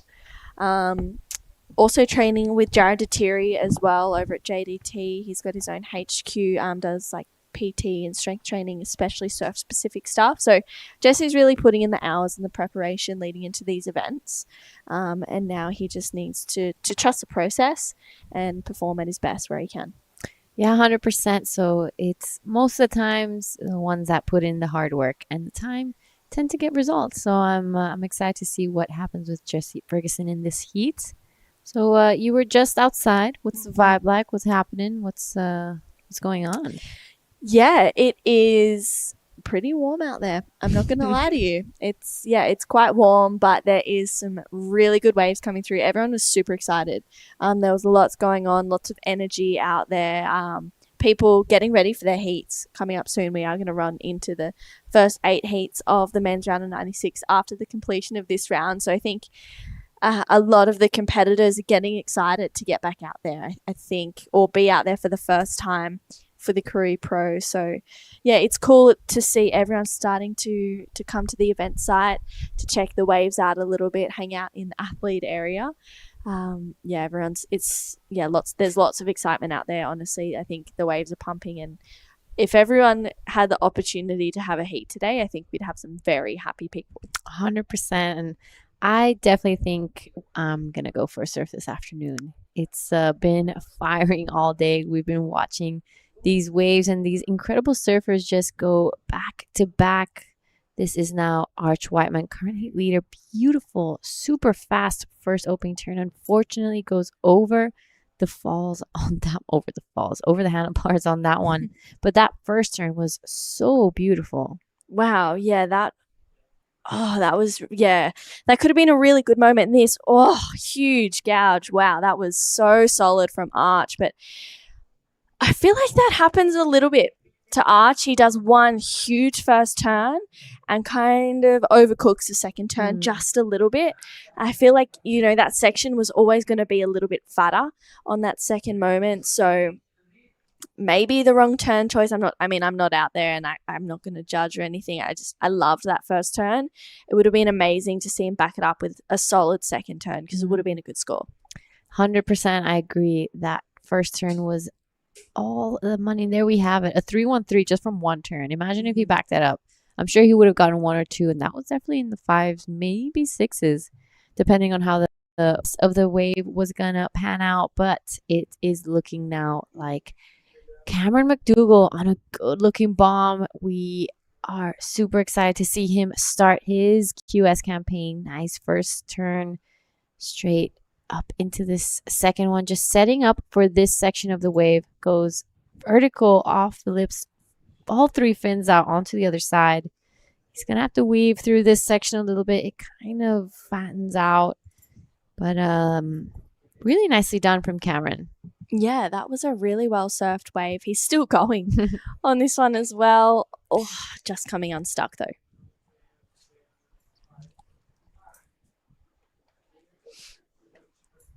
So it looks like you've seen Arch Whiteman surf quite a bit. Tell us a little bit about him. Where's he from? What's he up to? Yeah, well, Arch is from the northern beaches of Sydney, from North Avalon, around there. He's such a big legend. This guy right here on screen, though, that's Jay Brown. He is from Cronulla, and Jay is over here enjoying his time in Indo. Kicks out of that one. I think he's he loves coming here to Krui. He came here last year. He got a 49th. came here last year, but I think he maybe made 1 or 2 heats from memory. But yeah, he loves coming here every year. I saw him the other night. He goes, I just love this place. There's so many waves. The surf is so good, and I know that he'd be absolutely frothing to be out there for a heat. So this is that first 3-1-3 he got. Fortunately, fell off on that second turn, but that was like some exciting stuff. This is Cameron McDougall's first wave. We're still waiting for the score to come in. So really nice wave. It did stand up for him here a little bit. He managed to stick this one. Got a couple nice cutbacks here, but unfortunately kind of fell on that last turn. Yeah, that was unlucky for Cameron. He looked like he was on his way to a good score. You can see it just re-walls here for him, but just hits it a little bit too late. So unfortunately, just coming down with the lip. So Cameron, he will lock in a score, which is awesome, with 16 minutes to go and not many waves coming through. We're going to head over to Mark with the winner of the last heat, Seoul. And yeah, that seemed like a pretty exciting finish.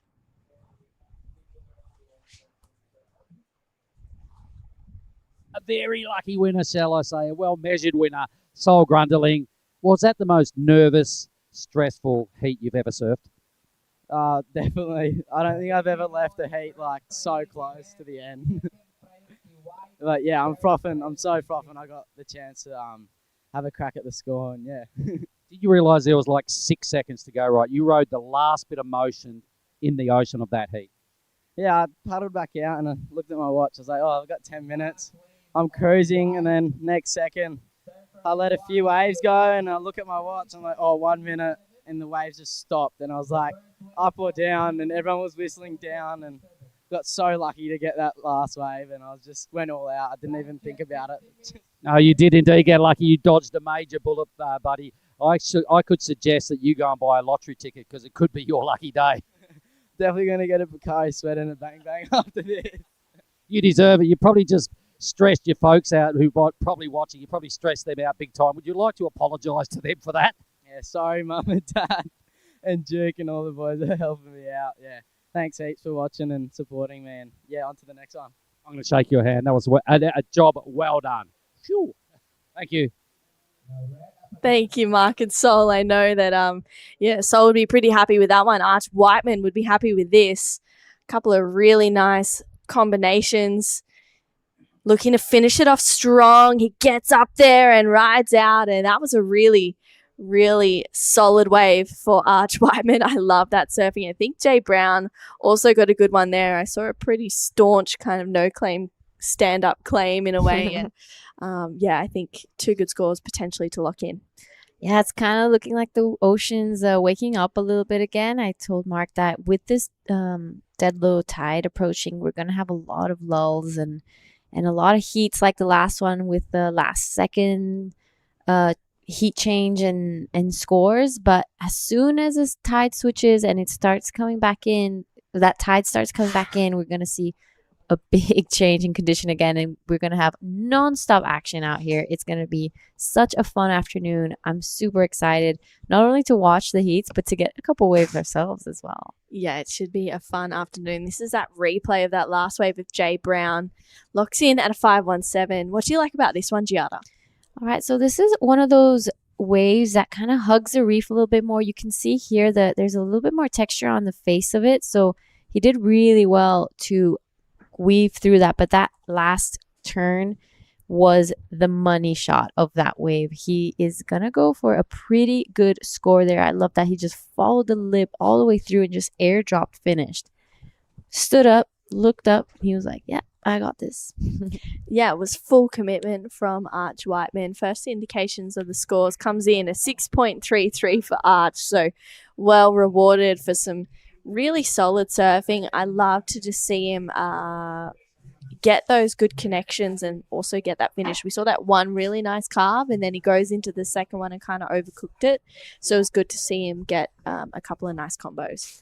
Yeah, 100%. And I'm sure each of these surfers has their own way to kind of calm yourself down, because it's inevitable. You're going to make mistakes in a heat. Like it happens to everyone. Mm-hmm. So it's how you recover from it. It's kind of like, okay, I did that. now I gotta just get my next wave and sort my stuff out and improve from it. So he did a really good job in doing that. What are some things that you kind of go back to in heats to reground yourself, I guess, if you're feeling a little bit overwhelmed? I think some of the strategies I used to use the most was probably like finding a sentence that I would just repeat to myself over and over again. I think mine was like, I can do this, or you got this, or my turns are something like that. Something positive, obviously, like a positive reinforcement. And it just keeps saying that to yourself, deep breathing and trying to keep calm. I remember a few times, like, it's easy to get frustrated from those mistakes you make. But like I said, it's the bounce back that matters. Yeah, for sure. I'm sure a lot of these surfers have the tools in place to help them get back into the groove of things. This is Jesse Ferguson. He's looking for a 6.27. That's a better connection there from Jesse. That board looking really strong underfoot. I know he's riding some DHDs, and Jesse tags it once again to get the completion. Is he going to try for one more turn, or is he going to kick out? Looks like he's going to try and get the bonus section, and it was well worth it because he gets the ride out. That was a really nice wave from Jesse Ferguson. I really enjoyed that. He went to town with that. I was really shocked as well for that last turn. But those first few turns, the wave was super bowly. He wasn't afraid to hit it. So here, kind of a setup turn for this section here. Beautiful first turn. Gets around this one, and this wave just giving him so much to work with. One more, boom, and manages to get around this section and shut this one down. So this is going to be a pretty good score for Jesse. Yeah, that was a really well surfed wave. He seemed super composed, surfed well beyond his years. I know that, yeah, he's been putting in the hard yards, as we mentioned earlier, so it's good to see him convert on a good wave for Jesse. So scores to lock in. He's still 16 years old. He's doing homeschooling. I'm sure he's probably got a few school assignments to submit while he's over here in Krui and Nias. It's amazing to have the opportunity to travel the world while also still maintaining a good education. And I know that Jesse's super excited to be here, that's for sure. Yeah, I mean, who wouldn't? The waves are firing. All his friends are probably down here. And it's just a really great energy to this place. And I'm actually want to go back to what you asked me about. How do you keep calm in your heats? Well, it's been a while since I've had to do that. Let's go down this trip of memory lane. Yeah, memory lane. I think it wasn't so much as saying things to myself. It was just like probably keep calm and like trust yourself, trust the process. But a lot of the time it was splashing water in my face or reconnecting with the ocean. It really just depended on how far gone I was. Like if I was like super in my head, then it would kind of just depend on what I needed to do. But huge first turn from Cameron McDougall, using his priority on a really good looking wave, tags it once again, floats it, and wow, he does well to hold on to that end turn, because that was a pretty big free fall drop, and Arch Whiteman looking to defend his position in the lead. Gets a nice first carve to open up this wave, and he's looking really solid. Can he get a critical connection? He does. Comes around with another hard carve. Arch is reading this wave so well. I was super impressed with his surfing last year, and he kicks out of another really good wave. Yeah, I think he'll definitely either be improving his scoreline or close to that 4.67. That was some beautiful surfing from Arch Whiteman, but Cameron McDougall went to town with that. 3 massive blasts, managed to stick it. He just fixed his watch as a little claim and then went under. He was like, that will do. Yeah. He's like, I really want to claim this, but I'm just going to keep it low-key. So a couple scores to come through for Arch Whiteman and Cameron McDougall. I'm sure we're going to see some changes in the leaderboard.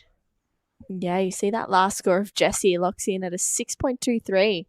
Pretty good score for Jesse Ferguson. He only needs a 2.21 now to jump up into second place. Cameron needs a 4.18. I feel like Jay Brown is Yeah, he really needs to get rid of that 3.27 and hopefully get another 5 or a 6. Looks like he's up and riding right on cue. Tags that first section. Looking for this second one, goes up and over it. He gets another steep section here, really laying into his rail. I love that turn. Jay Brown goes up and at it again. What a heat we have for heat number 15 in the round of 128. These are some great waves coming through. Jay just lays into another turn there to finish that one off. He needs a 5.21. I mean, this is such a seesaw battle right now. 100%. So that was a really well surfed wave by Jay Brown. He read that incredibly well, like doing those more like carvy turns in the part of the waves that was flatter, and then every time he would pick up, he was upside down and vertical on his front hand. So that was some beautiful stuff from Jay Brown. Yeah, that was a really great answer back. That last wave of Cameron McDougall is 6.1. So he goes up into second, also has that 4.27. Let's take a look at this 6.1 from Cameron Giada.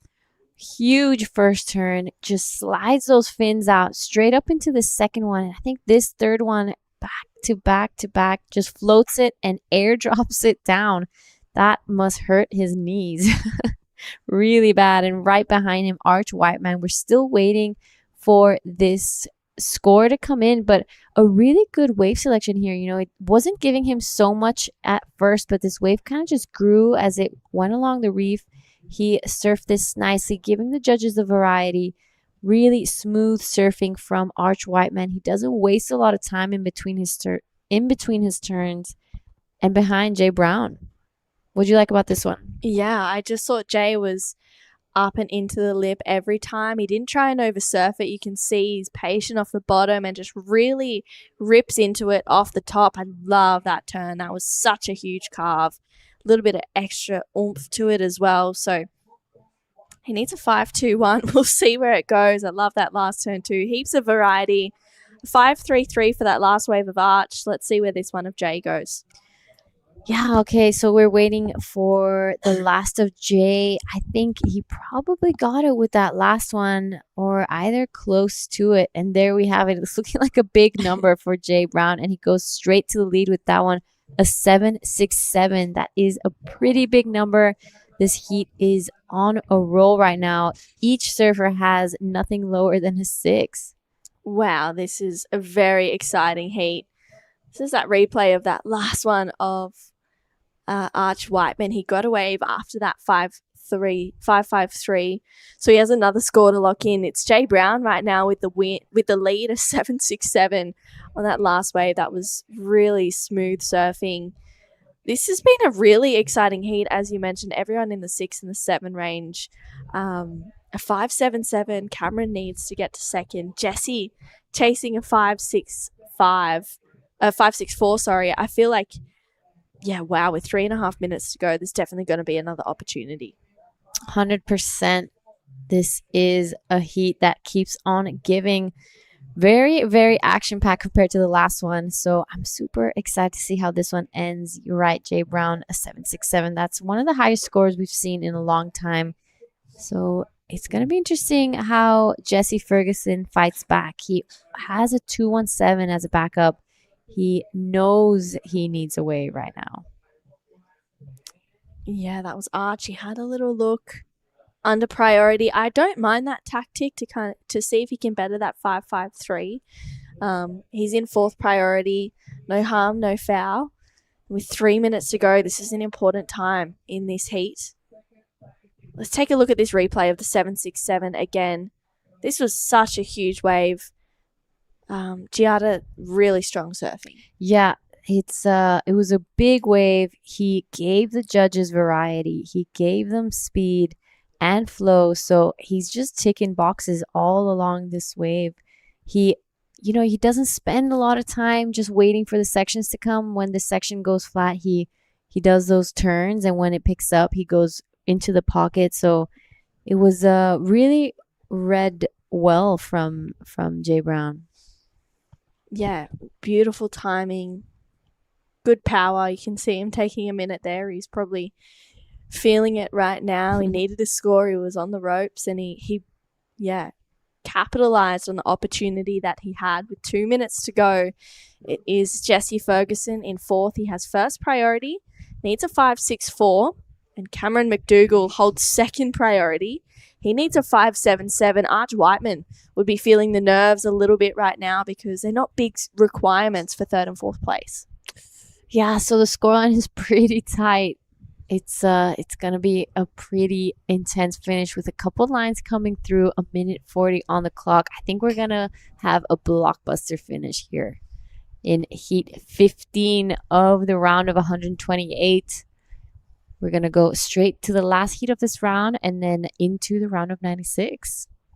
Yeah, I'm excited to see a couple more seeded surfers hit the lineup out there. There's some really fun waves today. I feel like we could just keep running, but this is Jesse Ferguson using his priority, chasing a 5.64 to progress through to the next round.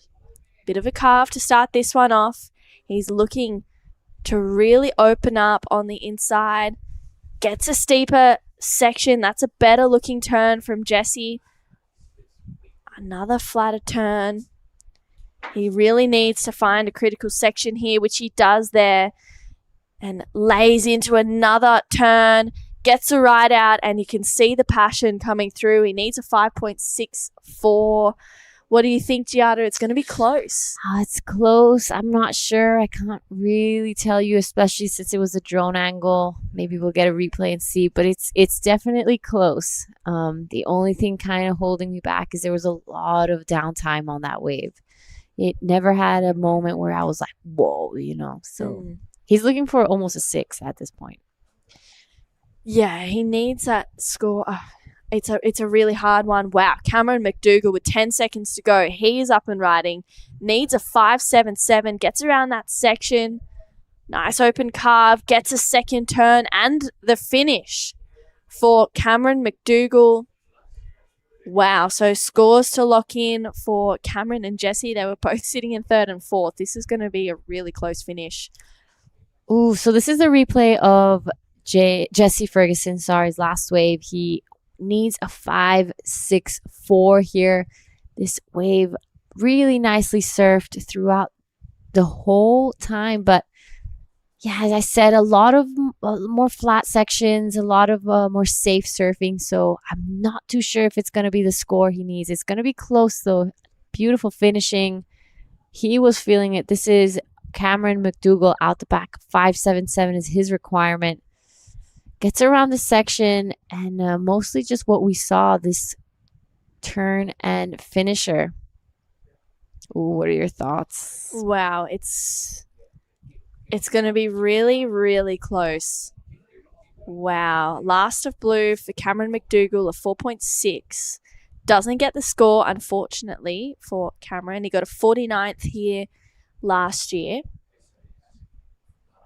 You can see a little bit of frustration there. It's never nice to hear that, you've given it your all, and unfortunately it's just come up a little bit short. It's this last score of Jesse Ferguson that is a number that could really change the situation. He needs a 5.64. He got a couple of good backside snaps in. Nothing huge like we saw on that 6.23 of his, but he had some really good connections, had some good moments. The judges are really thinking about it. It's going to be close, Giada. It's going to be really close. Yeah, so I think they're probably going to be looking at Arch Whiteman's 5.53 and kind of comparing Jesse Ferguson's wave to that. Mm-hmm. This is the replay. He's looking for a 5.64. Beautifully surfed, and he had this good composure to him. He wasn't rushing. So that's a really good sign of maturity and competition. But I'm on the fence. I'm not going to lie. I'm not fully convinced. Yeah, I don't know. I want to say yes, but it's also, he's done a lot of turns. The wave was really good, but we're still waiting on that score for Jesse to lock in. I mean, there was nothing wrong with the surfing. They just kind of lacked that real power moment that we saw in that 6.23. Although, he was still surfing really well. He got a lot of work done Wow, this is going to be really, really close. That next heat is going to be Maddie Job, Tom Whitpain, Joel Kerr, and Toy Tanaka there. They need to wait because this is an important score for Jessie Ferguson. It's starting to lock in. And last of green, Jessie Ferguson, a 5.07. It is not enough. So it's Jay Brown and Arch Whiteman moving on through to the round of 96. Don't go anywhere. We'll be right back with the last heat of the men's round of 128 right after this. Cow! Oh, mate, I just went for a drive. Surf is cooking, bruh! Wind's gone off his, swell's starting to pulse. You all fueled up? It's you and me, man. We're going to get cane today. Yeah, let's go, brother. On the edge of the wild South Sumatran coastline, Ujung Bocur juts out into the pristine Indian Ocean to offer long and rippable walls that are a vision of dreams come to life.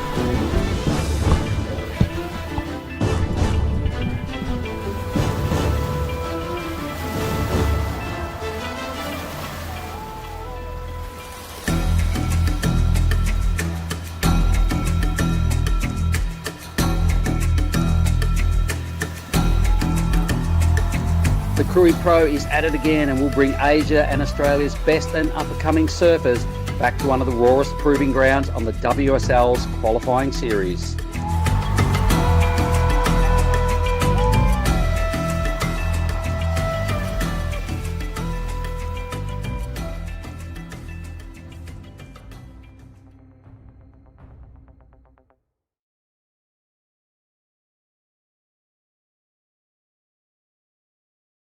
Pro, it's day 3 here, and we have the last heat of the men's round of 128 out there. Heat 16, Maddie Job in the red, Tom Whitpain in the blue, Joel Kerr wearing the white. I don't know where I got yellow from. In the white, and Toy Tanaka in the green. Di Wacko, maybe it's because you're wearing a yellow shirt. Right. Styling in here right now. Di, it's been a great day of surfing so far, and we've got some huge heats coming up this afternoon as well. Right, the condition still, remains the same. Just slightly onshore wind, but not much texture on the faces. Looking good still. And we have a pretty good heat this heat. We have Maddie Job. Wow, he's a very, smart competitor from Burley. Yeah, that's what I knew. Yeah, he's also actually pretty smart on land too. He's actually just graduated university as well. I think he was doing accounting from memory. Accounting, wow. Yeah, so very smart. Now he's committing to the QS as well. He's done many, many heats. He's surfed in many a QS. He also has a fellow Burley board rider member out there in Tom Whitpain, but this is Toy Tanaka right now.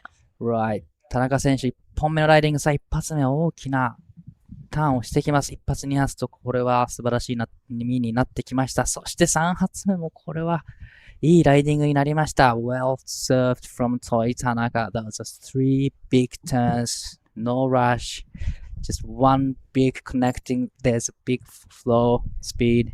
That's great surfing from Toy Tanaka. Yeah, super exciting to watch. And starting off this heat with a bang. Toy surfed in the men's round of 144 yesterday, from memory? Yes. Yes, he did. And I know that this was a heat that you were excited to watch as well. Because I know Toy, he lives in Shonan, but he's from Shonan area. That's where I live. And also, he used to be going to PBC. Really? Now he lives in Australia as working holiday visa. Yep. And yeah, actually I'm from PBC as well, so I... Really? Oh yeah. I didn't know that, guy. That's why I knew a lot of people from PBC, and a lot of Japanese juniors go to school there nowadays. Learn something new every day. Wow, 767. Wow. For the Toy Tanaka's first wave. That is a massive start. Yeah, let's take a look at the replay. Oh, huge first turn for Toy Tanaka. Backs it up once again. Wow, that was solid surfing, and He is just, stamping his authority in this one. Right. That was insane. Actually, he had one more in, I think, in the beginning. Really? Yeah, 3 Wow. big turns. But this is Joe car in white. It's a smaller size waves, but still it has kind of good wall to work on. Hopefully it's gonna stand up, but I don't think so. He kicks out quickly. You can see a little bit of frustration there, maybe questioning that wave choice. This is Matty Job up and riding. Matty opens up with a carve. He's patient through this one. Doesn't like the look of that end section, so he gets out. It's always a little bit nerve-wracking, Di, when you hear a Right. 767 from a competitor out in your heat. I will be like, well, when? Yeah. You know, it's such a big field out there, so you just don't know what, opponents doing. So Yeah. Well, while we have a little bit of a break in the action, doesn't look like there's any sets rolling through. Someone who had a really good heat in that last one was Jay Brown. He's going to have a chat with Giada.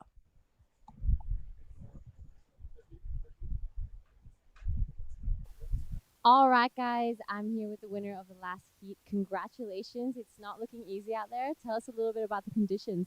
Yeah, I mean, there's definitely a few little double ups on the inside with the low tide, but with the lower tide, I think those wide ones are just pushing a little too wide. But yeah, there's like a little rib as well running through the wave, which is a little bit difficult, but no, it's definitely pretty fun. All right, so your board is looking incredible under your feet. Tell us a little bit about it. Yeah, well, I opted for a little bit bigger for this event and in a round tail, and yeah, I'm finding it a lot flowier, a lot faster than just my normal squash. So I think that helps for sure. All right, is there anything you'd like to say to your friends and family watching at home? Just thanks everyone for tuning in. I'm sure my family and friends are watching, and yeah. All right, thank you and congratulations in the next round. Back to you guys. Thanks, Jay. Congratulations on that heat win. And Tom Whitpain, wow. He's just heard that 767 and gone, hang on a second. That's not happening. It's my Right. turn. Hands on. But yeah, that was a great surfing from Tom Whitpain. Probably Mighty Job saw that wave coming, and they're in the Burley Boot Riders. Yeah? Yes. Oh, right. Yeah. Do you think they, well, let's have a look at this one. Really love the first big calf under the lip and just checking time there. And then this one, even bigger calves with a lot of strays. And it gets the finish right after this here. That's well served from Surfer Blue Tom. It's going to be a healthy score, like ES 517. Yeah, good looking score for Tom Whitpain. And it's Toy Tanaka. That 767 was huge stuff. Right. Yeah. It's exciting to see Toy just really starting off with the bang. 17 minutes to go. And yeah, he's slowly running away with it, but he needs to get a pretty decent backup Right. to solidify that heat win. Toy Tanaka is one of my favorite surfers in Japan. He has a good style, really laid down, like almost like in between, mixing Ethan Ewing and parkour style. Oh, yeah. Very relaxing, Mm-hmm. but as well as he has got the really great power, flow, speed. Bit of aggression in there. Yes. Style. He's super stylish. Smooth surfer. Yeah, it's exciting to watch. Yeah, went to PBC. That's super cool. So now he's in Oz, working over there. But it's exciting to see him here. Right. In Krui competing. Is he committing to the full season? Do you know? I think he's committing to a full season this year, trying to do all of the QS, Asia QS tour. Yeah. So he's going to NIAS as well as Korea. We're gonna have in July. Yep. Next month. Yeah. It's gonna be exciting. Another exciting event again. I know. There's so much going on. Right. I mean, 2 Indo events back to back. Home for a quick reset. Head over to Korea for 3.5 days. Yes. And then you're back home. But yeah, I'm And I'm excited to, like, potentially we're gonna have like 6,000 in Japan as well. There's a new schedule updated 2 nights ago. Really? So you- Co-sanctioned? Hope so. Yeah, you might want to check it out, but yeah, hopefully Hopefully. it's gonna be on in Japan and might see you in Japan. That would be cool. That'd be cool. Wow. Fun waves all around the world. Like, this a pretty amazing opportunity to go and compete and just do what you love. Right. Which for us is surfing. It's obviously it can be a little bit of a tricky one as well, because when you lose heats, it can get quite hard Right. to navigate those emotions. But winning heats is next to nothing pretty much. It's so awesome to come in from a heat win knowing that you put together a really good heat and that you felt good with your surfing. It's Right. exciting. Little bit of a break in this heat. There's not too many sets right now. That 767 of Toi Tanaka was a really good one to watch. A 517 for Tom Whitpain for his first wave. Matty Job, just a 1.7. He didn't like the look of his one. He needs a 3.48 to go up into second. And Joel Kerr chasing a 3.68 with 14 minutes to go. Yeah, it's quite it's been a really quiet in the middle of the stage. Only Toys 767 is on point, but there's still plenty of times. Yeah, this is the first. No, that was the second turn actually, and then he got the finish. But I'm pretty sure he had a first section as well as the 2 turns. So that's what it looks like. 767. Wow. Looks like. That was really, really committed surfing. It was good to see him get super vert. I mean, it was probably one of the most critical waves I've seen in a while, just off 2 turns. Right. As well. It was so good to watch. But while we have a bit of a break in the action, we're going to go to a Bonsai brew break. We'll be right back. That's a weird looking smoothie, Vorno. Tell 'em, son. This ain't no smoothie. This is a smooth as broth base for our bonsai ramen. How long should we wait, Master Ramen? Patience, young noodle. Wait, and top secret, I need a corn. Behold, bonsai ramen. Moon-san, this is absolutely cooking.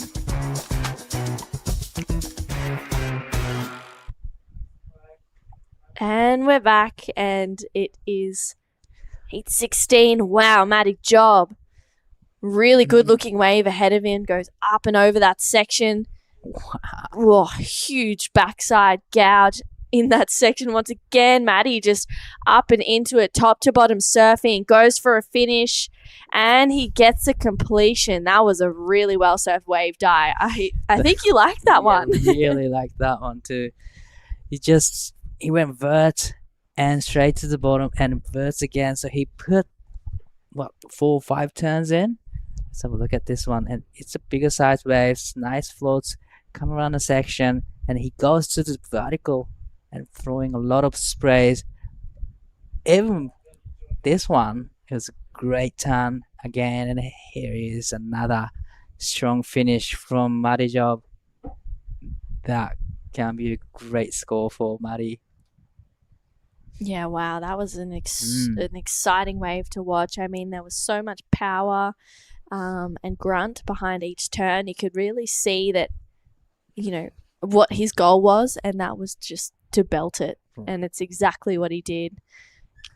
That's a 3.48 and then some. I feel like Matty's going to get a pretty decent score with 11 minutes to go. Not many waves. There's only been 4 waves ridden in this heat, but indications of that last wave of Matty looking like it's going to be a healthy number. Maybe not the best wave of the heat, but definitely the second.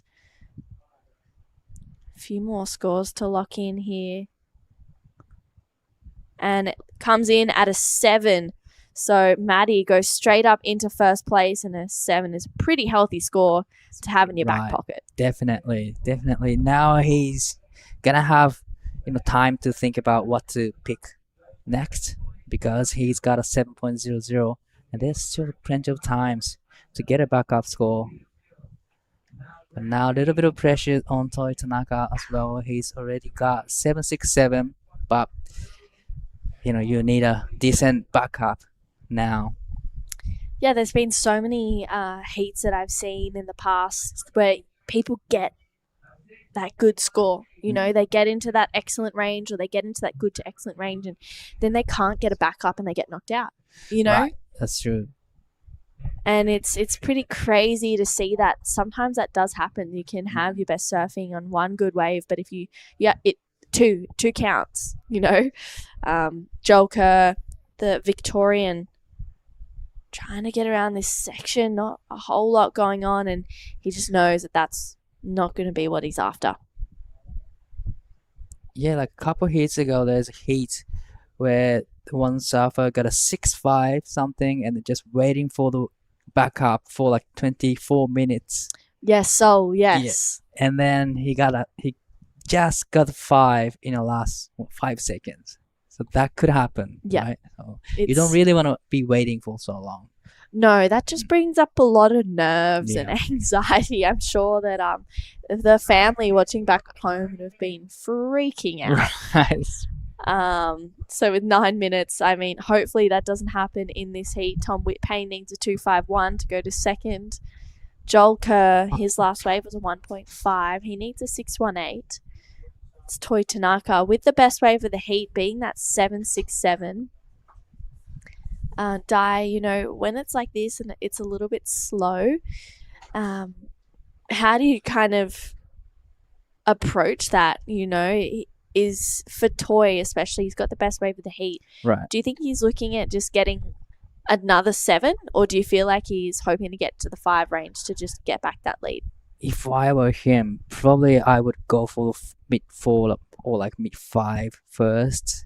If he can get a wave in like a couple of minutes, so that you can actually have another crack at it in like the last 5 minutes. So I would say I would go for the mid-5s. Yeah, I agree. It's hard. You maybe need to just change your mindset a little bit. 12 points plus is probably what is going to get you through these heats. We saw a couple of 14-point combos. Kota Kilon springs to mind with that 8.33 earlier on in heat number 7. Wow. Here we go. Matty Job. He's already got a 7, looking to get rid of that 1.7. We'll see what he can do on this one. Just staying close to the whitewash there, which is where the power of the wave is, but that one just fades out. 田中選手2本目のライディング、ここはしっかりとスコアしていきたいところ。さあ一発目スプレーを上げていきます。この波がインサイドでつながってきて切り立っていくとその点数を広げていくことができます。どうでしょう。さあ立ってきました。ここもいいリッピングを入れて、そしてここも縦へのアプローチ。さあここはメイクしていきたかったところですが、That was really unfortunate for Toy Tanaka. It looked really great through to the inside and gets the finish. Unfortunately, he went down, but he had a couple of good moments though. Yeah, he did. He still had a couple of really, really strong moments. So I feel like he'll go to the lead with that one. Maddie's last wave was a 2.6.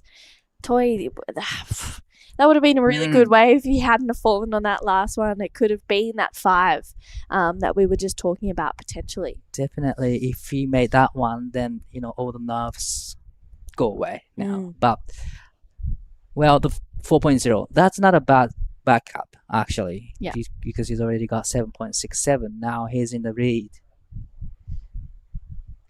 Yeah. But I don't think that was what he was expecting. So. Yeah, I think he was hoping to get another good one. This is that replay of the 2.6 of Matty Job. Bit of a fatter wave here, Di. Just one big turn. Probably he just, get rid of the 1.01. But this is Toy's last wave. It looked like similar to, what Matty's got. But after this section, it kind of stands up for him and gets the vertical section. And right here, looked good. It went vertical. In the critical section, but unfortunately it comes unstuck. Looks like his board just got stuck. Yeah. A bump in the wave or something. Something's happened there. Right. Which was very unlucky for Toi Tanaka, but a 4 for his backup.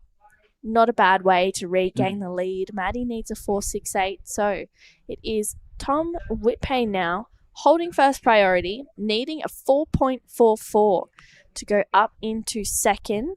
And Joel Kerr, he hasn't really converted on any of the waves he's had right now. He needs an 8.1. Wow. That's a big score. Do you think with 5 minutes to go, there's enough time to break it up into 2, or is it the focus on one wave? I reckon there's still time, because if you put 2 big turns in, and probably you can get 6s. So there's still time for White. But for Tom, he only needs 4.44, but you don't really want to go for the 4.44, right? Because Maddie already got 7. Yeah. And he won't be needing big score to go back to the second. So probably Tom needing to get mid-5 or mid-6.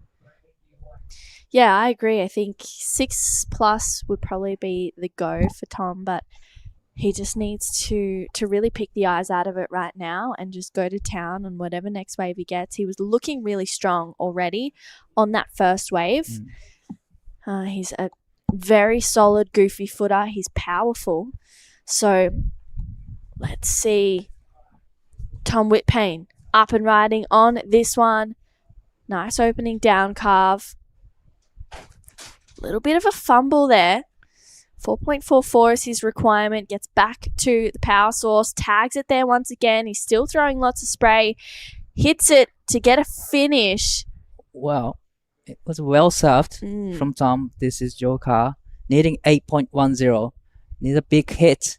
And he gets a finish. But I'm not too sure if it's going to be 8.10. But Tom's last wave, it's going to be close to the requirement. He did what he can do on that wave. But this is Mari up and riding. This is a huge wall towards to him, but unfortunately, kind of shut down on him. Wow, just over 3 minutes remaining, and I think Tom's got a requirement. Yeah, I think he does too. Toi Tanaka, nice first turn die. さあ、田中選手、この 4.0 は超えていきたいところですが、ここでキックアウト。Wow, so this is really coming down to the wire. Last 3 minutes in this heat. Up next, we're going to have the first heat of the men's round of 196. Eden Hassan is going to take on Sentaro Sakai, Caleb Tancred, and Kaiki Yamanaka. Wow, that's a big heat. Big match already. And it's not even top round. Yeah, that is... Yeah, wow. Not even the top seeded round. I did forget about that. That is, holy moly. We still have so many incredible surfers to welcome into the draw. 2.5 minutes to go. Waiting on scores for Toi Tanaka. Last of Joel Kerr, 4.13. This is that last wave of Tom Whitpain. He needs a 4.44. What do you like about it, Di? There's a little bit of downtime here, but he managed really, really well to connect to the inside section. And here is steeper section, and he gets the finish. So probably he got the 4.44, that what he needed. But this is a Joe's last waves, comes in 4.13. Less than 2 minutes remaining. Now he needs 5.48. But Tom's last wave is going to be really, really close to the requirement. Yeah, it's going to be really close. And another thing to throw into the storyline of this heat is Maddie Job has just got back out the back with 90 seconds to go, has first priority. So if Tom gets a score, Maddie has an opportunity to answer back. Wow, this is going to be really close. Last of Tom Whitpain still hasn't locked in. Probably even, Tom got a requirement. Maddie needs small scores to go back into the second. So yeah. But definitely, Maddie want to get one more wave in. Yeah, wow. There's not much time left. 1 minute to go. Last of Tom Whitpain is still locking in. No indication of scores just yet. The judges are having a really good think about it. It's an important score. There is a few lines coming to the lineup now. Just over 30 seconds remaining. Wow, Maddie has to go for the one of one of the wave. Yeah, surely he has to go with 25 seconds to go. The number is slowly starting to filter in for Tom Whitpain. Wow, with 20 seconds to go. This is really nervous times for Maddie and Tom right now. The Burleigh Board Riders members. Wow, with 5 seconds to go, is Maddie going to get up on a wave and potentially defend? I don't think he gets up in time. Even then, it's not going to be the score if he was requiring one. Wow. It's all about Tom's last wave. Just one score locked in. We need a few more scores to locked in for the last of blue. This is the last of red. Wow, we have, this is crazy stuff. Tom Whitpain needs a score. I think maybe even Joel Kerr may have got a wave at some point. Well, he only needed a 5.48. So wondering what happened there. Oh, wow. It is going to be close. So close for Tom Whitpain. This last of Joel Kerr isn't going to factor in. It's a 4.57 for Tom Whitpain. He goes to second place. So it's Toi Tanaka and Tom Whitpain moving on through to the men's round of 96. Unfortunately, we'll say goodbye to Maddie Job and Joel Kerr for this event. Don't go anywhere. We are rolling into the men's round of 96, Heat 1. It's going to be an exciting heat. We'll be right back after this quick break. On the edge of the wild South Sumatran coastline, Ujung Bocur juts out into the pristine Indian Ocean to offer long and rippable walls that are a vision of dreams come to life.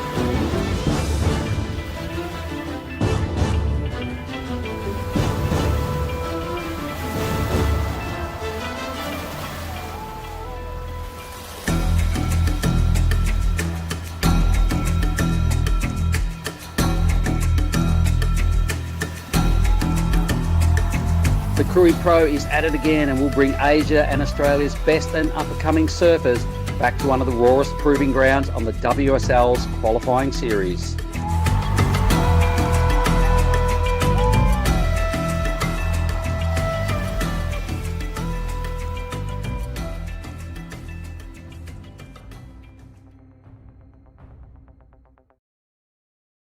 Welcome back, everyone. This is Krui Pro QS 6000. We are now into men's QS round of 96.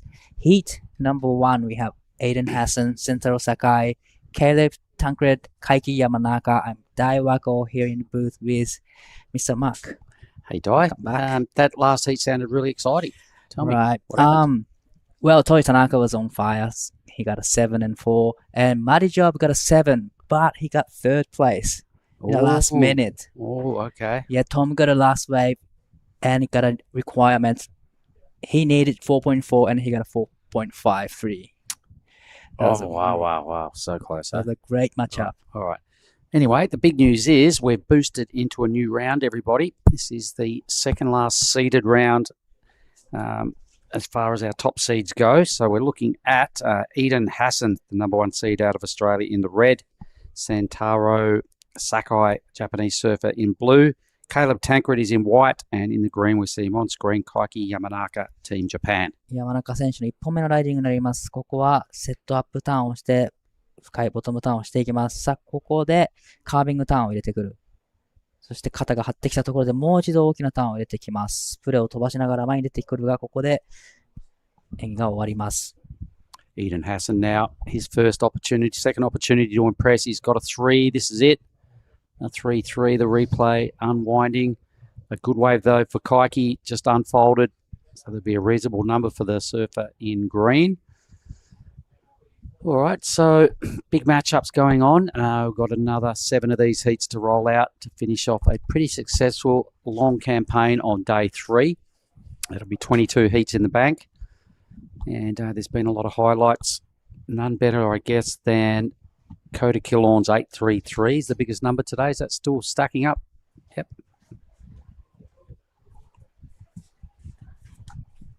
All right, we have our official draw of the whole next round. So some of the names we're going to be seeing surfing in the very next heat is Kian Falvey. Had a great campaign here last year. We interviewed him a lot of times because he won a lot of heats. I remember that name. Xavier Bryce is the number 1 seed in Heat 3. We've also got Ty Richardson in that one. Made Mahendra, the Grom, is also in that heat. Soma Hirahara and Willis Druma are both featuring in Heat 4. Yuma, the sniper, Right. as through the juniors yesterday and the day before, and Ricky Sato. Big heats all over the place. I can see Weston Hurst's name right there in Heat 5, in Heat 6. A bunch of Japanese surfers there in Heat 7, led out by Ippo Suzuki. And in Heat 8, I can see Jack Thomas. The West Aussie, is going to feature in the Red Rashi in the final heat of the day. So for everybody on board, I would suggest you stick around and just pay some homage to the round of 96. The waves are on tap. The tide will be pushing back in by then. We're probably not far off that moment. Big old set just mows down Eden out the back. So I think we've got a pretty exciting afternoon coming up. Definitely. We're gonna be seeing a lot of great actions. There's a couple of gangsters right there. A couple of the girls, Imari and Suri. I think that's Jack Thomas lurking in the background. And Xavier Huxtable, 20-point Huxtable. Remember from last year up there at Nias. So a 4 for the surfer in green, a 3-3-3 for red. A couple of numbers yet to drop, yet to go into the bank with 20 minutes to go for Caleb and Centauro. What can you tell me about Centauro? Well, one thing is that he's got a great style. All right. Very, very relaxing style, but really chill, but still he's got a good speed, flow, and power into it. All right. And Kaiki, we've seen him have a crack at his first wave. While there are no waves rolling, what we're going to do is quickly go down and have a chat with winner of the last heat with True Starling. Go for it, please, True.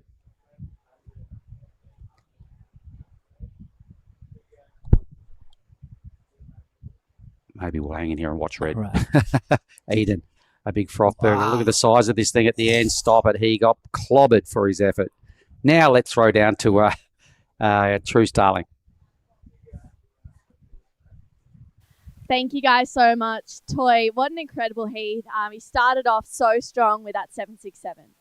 Yeah, I was gonna surf a bit this way, but the set came and I went a bit too deep and I got that wave. So happy. It was amazing to watch. I mean, it was probably one of the best waves I've seen in a couple of heats. It was just top to bottom surfing. You had a heat yesterday. Are you just rolling with the momentum? I came Krui like 2 weeks ago and I surfed here before everyone comes, so I think I start getting used to this wave. Used to surfing it out here. I mean, we're rolling into the men's round of 96 today. I don't think you'll surf, but you'll probably be on tomorrow. Are you excited to surf another heat? Yeah, I'm so excited. Would you like to say hi to anyone watching back home or anywhere across the world? Japanese? 次のヒートもちょっと自分のサーフィンできるように頑張るので応援よろしくお願いします。Thanks, Toy. Back to you guys. Toy, tell us a little bit about that man. Toy Tanaka lives in Australia right now. And right. He sounded like he had a touch of the Aussie Bahasa about him, right? He used to go to the PBC on Gold Coast. Yeah. Another one. Yep. So he knows how to surf the great point break. All right, cool. And he came here early, he said 2 weeks ago. 2 weeks ago. Put in the time. Probably doing some filming as well with his brother.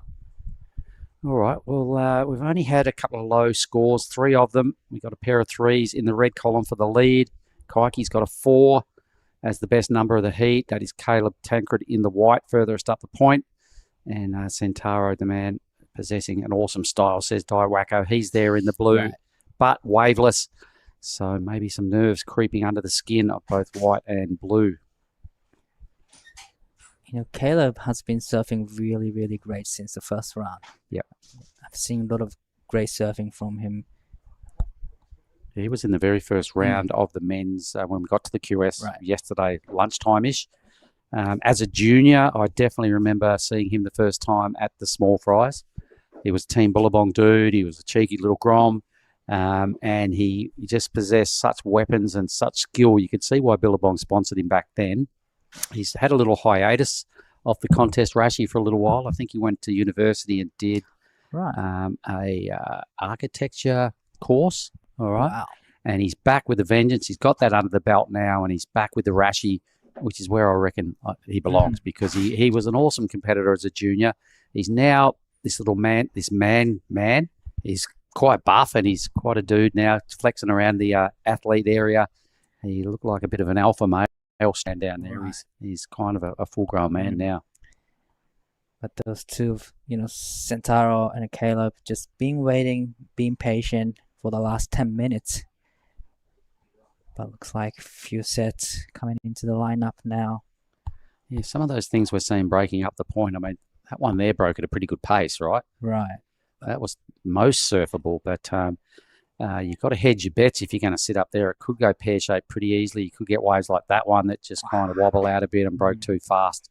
But the one in front, it stopped even before it got to the competitors. So it's a bit of a weird mishmatch of what's going on with the swell lines at the moment.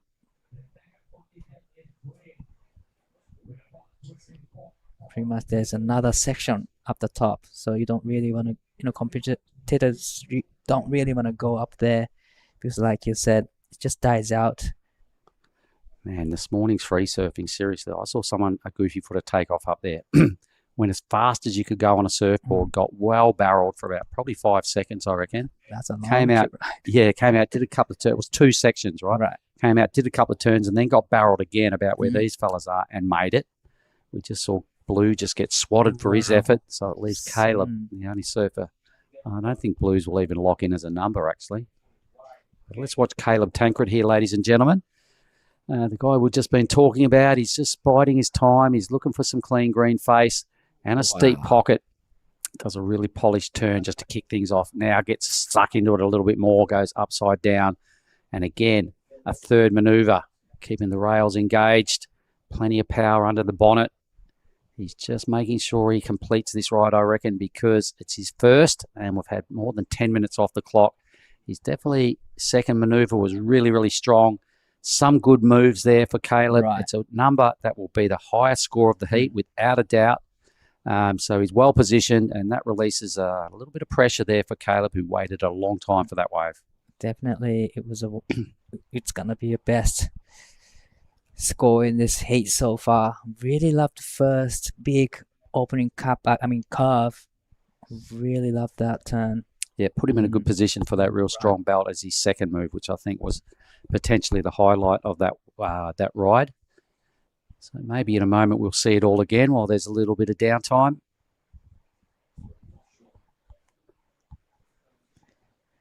Here is Central having a look at this one, but decided not to go on this one. All right, we'll get another rerun of Caleb's wave shortly, no doubt. The numbers have got to drop first before we can roll out a replay. Let's watch this wave of reds. No, he doesn't want it. Eden Hassan, that was. Surely Green's having a bit of a squeeze, but your man in blue picks it up. 酒井選手、2本目のライディングになります。これはサイズのある波。さあ、縦アプローチして、これはメイクできずこけてしまいました。少しホワイトウォーターが残っている、そんな難しい波でした。そして後ろから。Here goes Eden Hassan. Screaming down the line. This thing's surely just going to take him out, and it does. And that's just what this wave can do, you know. Sometimes if you don't get the early projection and you don't match the pace of the wave and you think, oh, just give it a couple of pumps and get around this foam, rarely do people get back around. And that was quite a little common factor that just went down there for Eden. Well, fast wave from Caleb comes in, 767. Yep, perfect. Nice work. Was waiting for. There's still plenty of room to go higher, right? His second turn was really strong. And there was lots of just really connecting the dots and finishing and banking and just playing the game really well, Caleb. We know he's had a bit of a career as a junior with the Rashi on, and he's back. Well, looks like he's really back in the jersey. Adi, can we see that wave Caleb's again?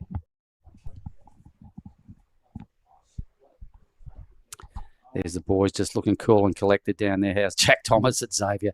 So this is the judge's view of Caleb. So he kind of bided his time. This turn is just setting up for the second turn right here, throwing a lot of praise and straight into the next section. Another beautiful curve right there from Safa White. But here, I think I really like how he just didn't rush for the section and gets 2 good turns in.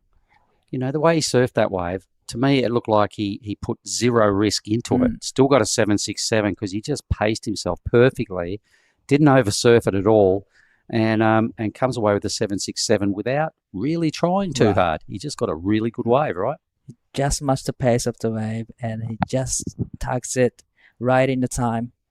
But if he pushes more, then he will get probably excited. He was the one that got through the other day on a nail-biting last wave where I think he got a 798 or something like that with just moments to go in a heat and went from third to first. So he's good at clutch surfing. He waited 10 minutes for that wave. It was well worth waiting for, so he didn't bother even scrapping around or looking at a B-grade wave. He went, you know what, you need 2. There's one of them. Right. And it looks like he's having a look at this inside ones. しっかりと前に出てきました。ここから波が切り立ってくるでしょう。後ろからは山中選手がライディングをしてきています。さあ、ここで切り立ってきたところにブルーしっかりと一発入れて、この波をフィニッシュしていきました。これは彼のベストスコアになってくるでしょう。残り時間9分40秒を切ったところ。Yeah, Kaiki got a wave. I was watching out the back as well. Not a real lot happened, but he flicked off. So I didn't focus too much on Santaro's. Did you like it? He did a strong finish. He got a strong finish, and he had a few great moments, but nothing critical hit. So I don't think it's going to be a good score, but definitely it's going to be his best score. But right. So meanwhile, Caleb gets into the priority rotation now with a wave approaching. He's looking at it, having a bit of a sniff. So we'll get back to that live wave in a moment. So this is what Sentaro did. A little bit of a mistimed foam climb to kick things off. Starting to wind up a little bit here. We're watching the replay of that opening ride while the third wave of Santaro. The scores are starting to filter in. Big final move was the highlight. Yep. Okay, so scores won't be large, but they're coming through. We've got a couple of surfers up and down now. Eden Hassan. Wow, this is a good looking wave. Nice off the top with this big spray and deep off the bottom. Nice cap off the top. And wrapping cap back to go back to the power zone and put another one in, just waiting for the section to stand up for him. Another check-in town right here, just waiting for the section to stand up. Here is stand up for him. Can he get the final section? A couple of checking turns, but nothing major. But he did really great job in the beginning, though. I can also remember his name from last year, Eden. All right, he's a small dude. He almost looks like he's still a junior when I watched him get ready and head out for his heat. He put in such a strong bottom turn on that second move. I can't wait to see the replays of these rides again, particularly Eden's. You called it. You said, oh, digs in deep on the bottom turn. Oh, did he ever? That was pretty sick. So he's already in second, but he's in a dodgy second when you've only got a pair of threes in the scoreline. Not ideal. He's got a couple of high-quality Japanese surfers breathing down his neck, and they're both in the 4 range already. So Eden will be most thankful that he strung that thing together and didn't mess it up. Right. There's no zero errors, so it's going to be a great score. Eden. There it is, a 493. So still a room to move. The judges wanted to see perhaps a little bit more power-based out of that act. There was a lot of surfing without really hitting the highlight reel too heavily. And look, he'll be happy with a 493 because it is a low-scoring heat apart from Caleb's ride. And Caleb's been most patient now out the back with priority. He's got himself well positioned. Haven't seen too many scores in recent heats go into the 7+ range. Right. So Caleb Tancred, he'll know the deal here. He won't be fussed. You only need 2 waves and he's still got plenty of time to lock in his next one. 山中選手、これは3本目のライディングになります。2発目、いいところに一発当ててきました。ここからセクションが切り立ってくる。さあ、最後のセクションもしっかり決めて前に出てきています。So that last of the, green comes in 5-0. All right, enough for the lead. All right, so I guess apart from Caleb, there's some numbers there everyone would be a little nervous with. Watching now, this is Eden's wave. So on reflection, let's have a look at this. It's a 493. So he did a lot of surfing. He blasted that section. That was the bottom turn I liked, all right? So, geez, it's a hard-earned 493. But he did nothing wrong. You know, the wave just didn't have the steeper section to it, so... I'm glad we got to see that bottom turn again, though. I reckon that was probably the highlight move of his ride, but definitely he did still connect with the lip well a couple of times. Right. I probably could have seen a little bit extra out of that, but anyway, if it turns into a super close heat, you could probably question that, but either way, you've just got to roll with it. So it's starting to take shape now. We've still got 5 and a bit minutes. This is Caleb Tancred, who desperately needs a wave. He's got a huge number. He misses that thing. There's no one next to him, so I don't think he will lose priority. Right. Because there's no one immediately next to him with second priority, right? So that means nothing that you paddle and a miss. but just remarked the 5 minutes. So I reckon maybe about now Caleb might be getting a little bit of sweat on the brow. You don't really want to, you don't really want to be waiting for the... You don't want to do a Sol Grundle and wait for 6 seconds remaining. So here he goes. Let's have a look at the big fella. Caleb Tancred is up. It's a large wave. There's a lot of white stuff to get around. And he does. Now starting to get some runs on the board with just a bit of a mid-face trim. Another trim. He hasn't got his teeth stuck into anything he probably likes just yet. Again, just not much of a manoeuvre there. So yet to really bother the scorers. A big end section. He tags it. He's got to ride out. So he hangs in there and just plays the game. Right. It took him a long time to get to that section and finally got some points.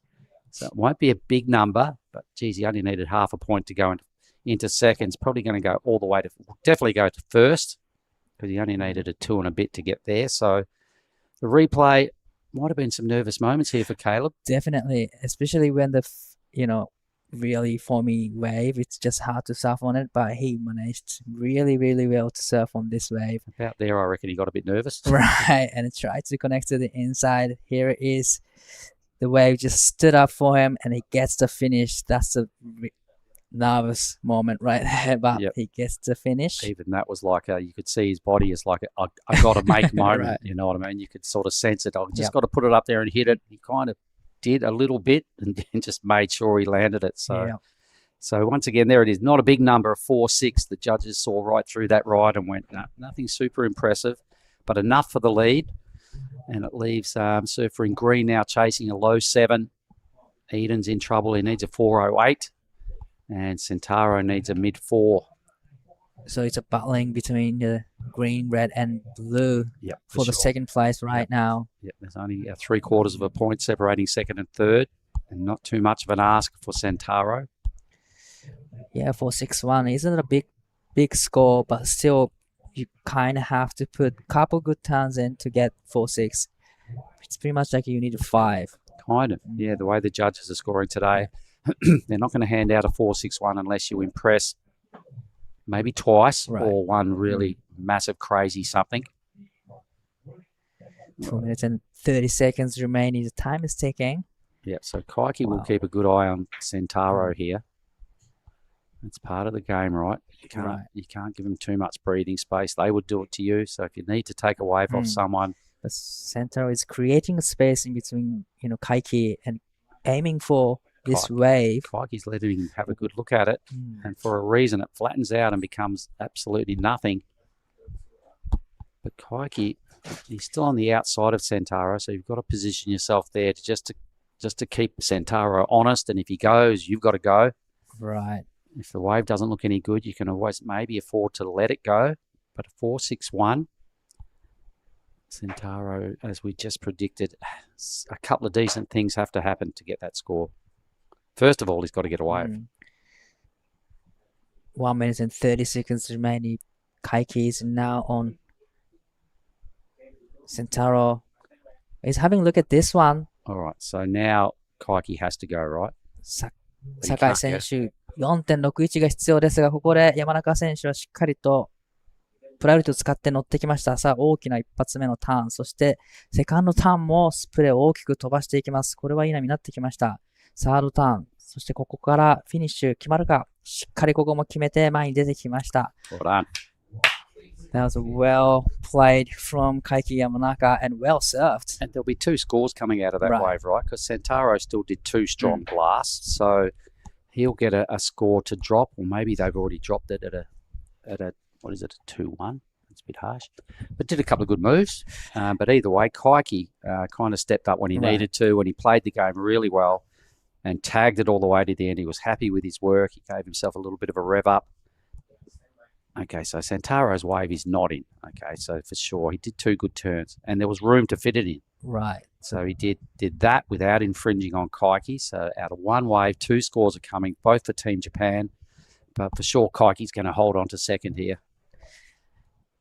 Definitely, it's going to be his best score, so he will be better than 5.00.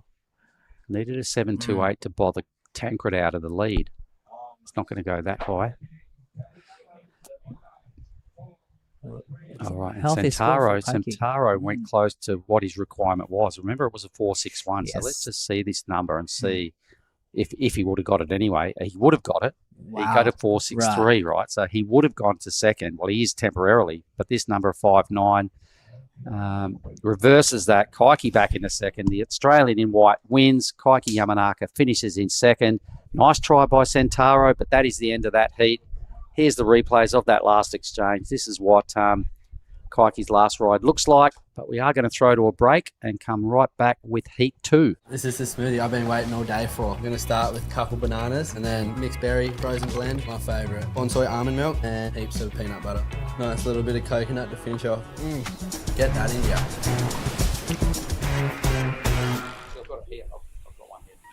On the edge of the wild South Sumatran coastline, Ujung Bocur juts out into the pristine Indian Ocean to offer long and rippable walls that are a vision of dreams come to life.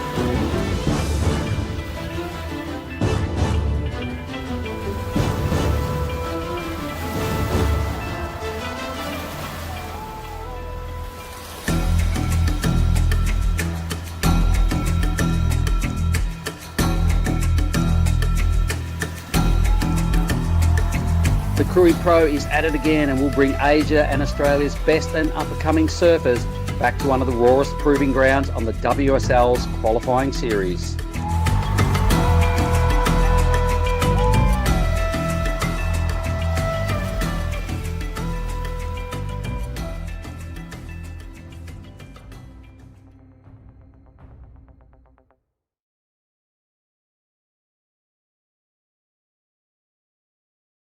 We're back with Heat 2, the round of 96, and it's a stacked lineup. I'm going to welcome Giada back really quickly. But, we've got Ash Jenner.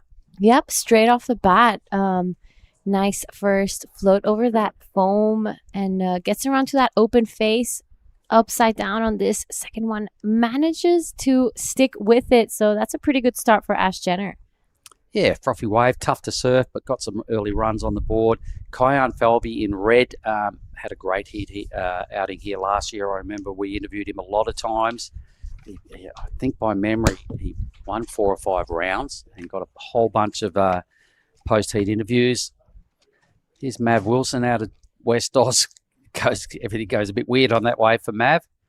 And we've got Ben Zanata, who you were drawing my attention to yesterday. No, was True. True was fully in Ben's corner. But Ben blew up yesterday. He really surfed sharp and showed a lot of good things. So a couple of fumbles early to kick off Heat 2. But you can see who's in this one. A little bit of a weird moment for Mad Dog Wilson. Yeah, so Maverick, I think, was definitely one of my highlights from yesterday. I was really impressed by his surfing. It was super mature for how young he is. And then we saw them at Lani's for dinner. And you told me, oh, that's Maverick and his mom. They're the West Aussies. And I saw your West Aussie pride come out there. I had to go and have a chat. But we had a little moment of a chat with Mav, and he said he just felt so nervous. He ended up with a 7.5 that got him into second, right? But he said he just was super nervous and what's going on. And I said, dude, you deserve to be here. Just, Mhm. you know, and you're super nervous. Your first 6,000, he's a young dude and he gets a 7.5. I said, see, so you know you can do it. Just don't be that nervous, inexperienced guy at this level. Just step up. I said, you Yeah. deserve to be here. So He has nothing to lose as well. Kian Falvey. This is Kian. A bit of an awkward first turn. I feel like Some gymnastics flicking off the wave. yeah, so it's looking like the tide is about to reach its dead low point, and we're gonna see a lot of those sections just close out on some of these guys. It tends to just either kind of fatten out or be super fast. There's no either or. Well, although there's been quite a few takeoffs in this heat, there's been a lot of lowlights and not too many highlights. I'm not sure what went on between red and white just there. Might have a bit of an interference call there. Tira Tau. Let's just see how that one plays out. But there's been a bit of fumbling around to kick off heat 2. Everybody's been pushing pretty hard and falling and doing some bizarre things. Time to reset, fellas. Now, we've got a right-hander. Speaking of bizarre things, what are you doing? Ladies and gentlemen, this is the weirdest heat all day. Yep, there's just a lot going on right You now. are watching the Krui Pro, and that was a right-hander at Ujung Bocur. Can't Falvey trying to be a pioneer here. He's like, you know what? I'm done. Let's go right. Does that mean he can name the right-hander out here now if you're the first one to surf it? Falvey's right. Here goes Made Mahendra. Dara. Dara. About to head out next on his army-coloured sleds. The JS's, check him out. He's got his matching blue boardies on. He's a cool dude. I love what he brings to our team, and you know, having him stay at Family Losman with us, he's just always smiles, and it seems to always be in a happy place. Yeah, Maredera is one of those people that every time you see them, he will have the biggest smile on his face.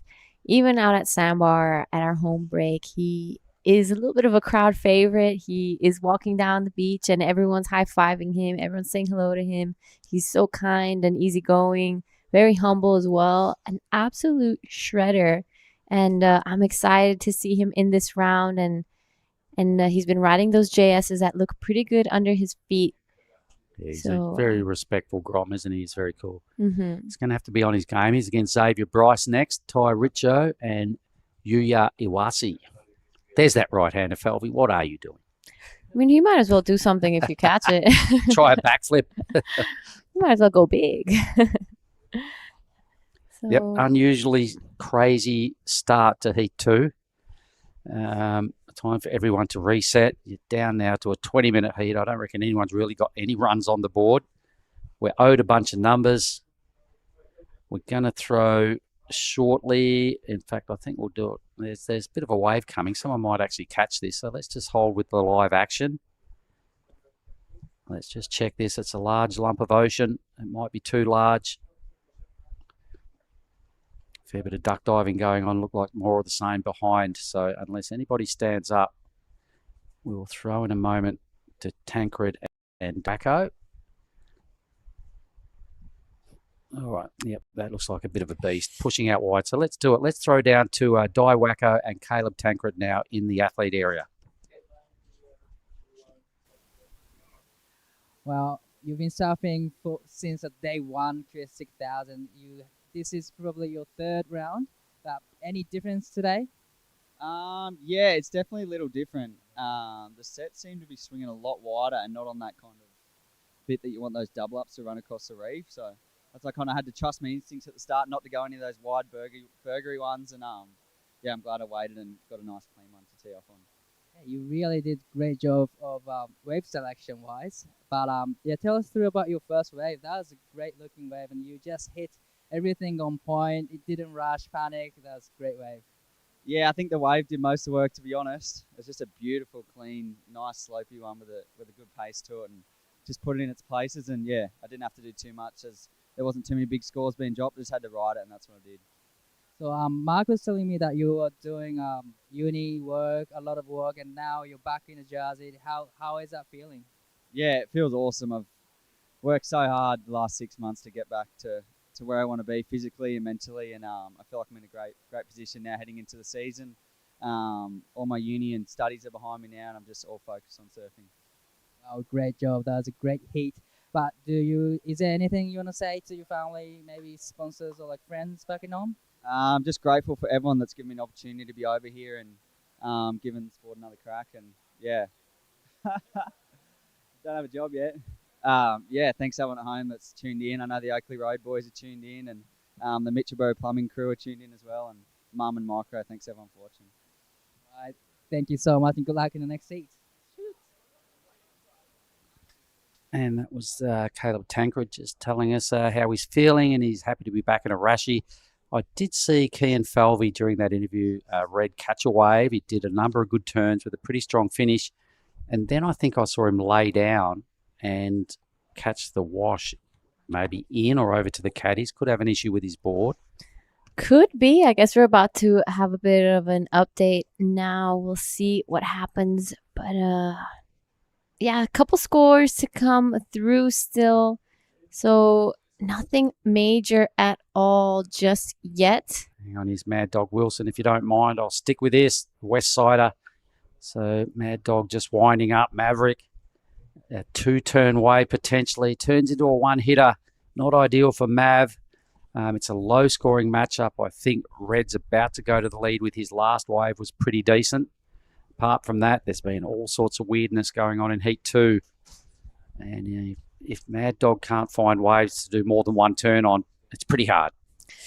Yeah. After what I was seeing him do yesterday, it looks like he really knows how to surf these solid waves well. So we'll be hoping to see him get back out there and try again. He's sitting on a 0.9 and 0.5, so that's definitely not what he's going to be hoping for in this heat.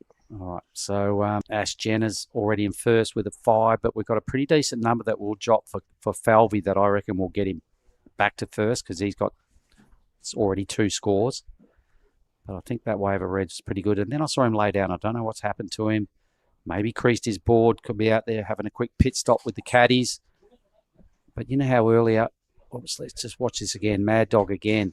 He's deep. He's got a smaller wave with some white fluffy stuff on it. So he's going to have to either dig deep or flick off and go try again. It was a nice little slidey moment at the top of that wave. He hits the coping again and does kind of those little funky skateboard moves. But the whitewash just took him out. This is a weird old heat that's going on. Falvey to the lead with a 5.33. Yeah, this is a weird heat. We've having some. It's doesn't have too many highlights at this stage. Falvey was for me the best of it. Here's Ash Jenner's 5. So these kind of numbers are absolutely gold in this heat at the moment. 5s are looking like 8s at this stage because not much else has really gone on. There's been 2 good rides in this heat and this one here. So this is what happened during that interview. Yep, so this is Kian Falvey's last 5.33. So have a look at this. Did really well to hold on there and just get down. And then laid down on his board. So I don't know, maybe I haven't seen him. Hasn't been sighted since. So I'm tipping something went on and he's having a little moment over there in the caddy corner. Either way, Wilson's last wave only locks in at a 2.57. I'm sure his old man at home, Matty, will be getting a bit nervous about now. He's had 4 swings at it for a couple of low scores. Not ideal for Mav. Benny Zanata has not been sighted in this heat. There he is in the white. Blue has 1 score. He can kind of be happy with at this point. But while we're at the halfway mark, Ben Zanata, I don't think he's even paddled for a wave. yeah, I don't think so either. And it's we're almost at the 12-minute mark, so it's not an ideal situation for him. But looking at the scoreline, there hasn't really been anything happening to say that he's in any real trouble just yet. 12 minutes is enough time to get those 2 big scores he needs to get back into first. So it's anyone's heat at this point. Yeah, I did see him blow up yesterday big time. It was high speed maneuvers off the top. He was jamming hard in the pocket. It happened late in the day, and he was super impressive. I'm pretty certain he won a heat and advanced straight into this round. So he's down to an 11-minute heat. Surely about now he's probably saying to himself, I've got to get away soon and I've got to make it count. Cannot make an error from here. Mad Dog Wilson needs to probably wipe the board clean and start again as well. He'll probably be going, I still need 2 waves, because for sure Falvey, whenever he decides to rejoin the pack, can do better than his 177 presently in the scoreline. And Jenna, pretty well positioned in second with only 1 wave. Zanata holding on to priority. So I reckon he's got to pull that trigger in the next couple of minutes, or there's going to be mass amounts of pressure. So both the surfers on our screen are paddling. Looks like there could be something interesting about to come down. Nope. Way too wide. Yeah. Question is, where's Falvey? Finding Falvey. Yeah. All right, there's Wilson right next to him. So Mav comes into the picture. All these waves must have just looked dud down the line, actually. You could see that thing closing out. So Wise moves. Nobody's showing any interest, but it's a bit of a pity because they all need waves, basically, and a whole lot of energy just rolled through for nothing connecting with the reef. Yeah. It's I think it's that low tide really affecting this wave, especially maybe the direction is not ideal. So, different direction to yesterday. Huh? Yeah, so it could be just everything is starting to break a little wider, but those wide sets don't have that bowly section that most of these surfers are looking for, so they have to be really picky.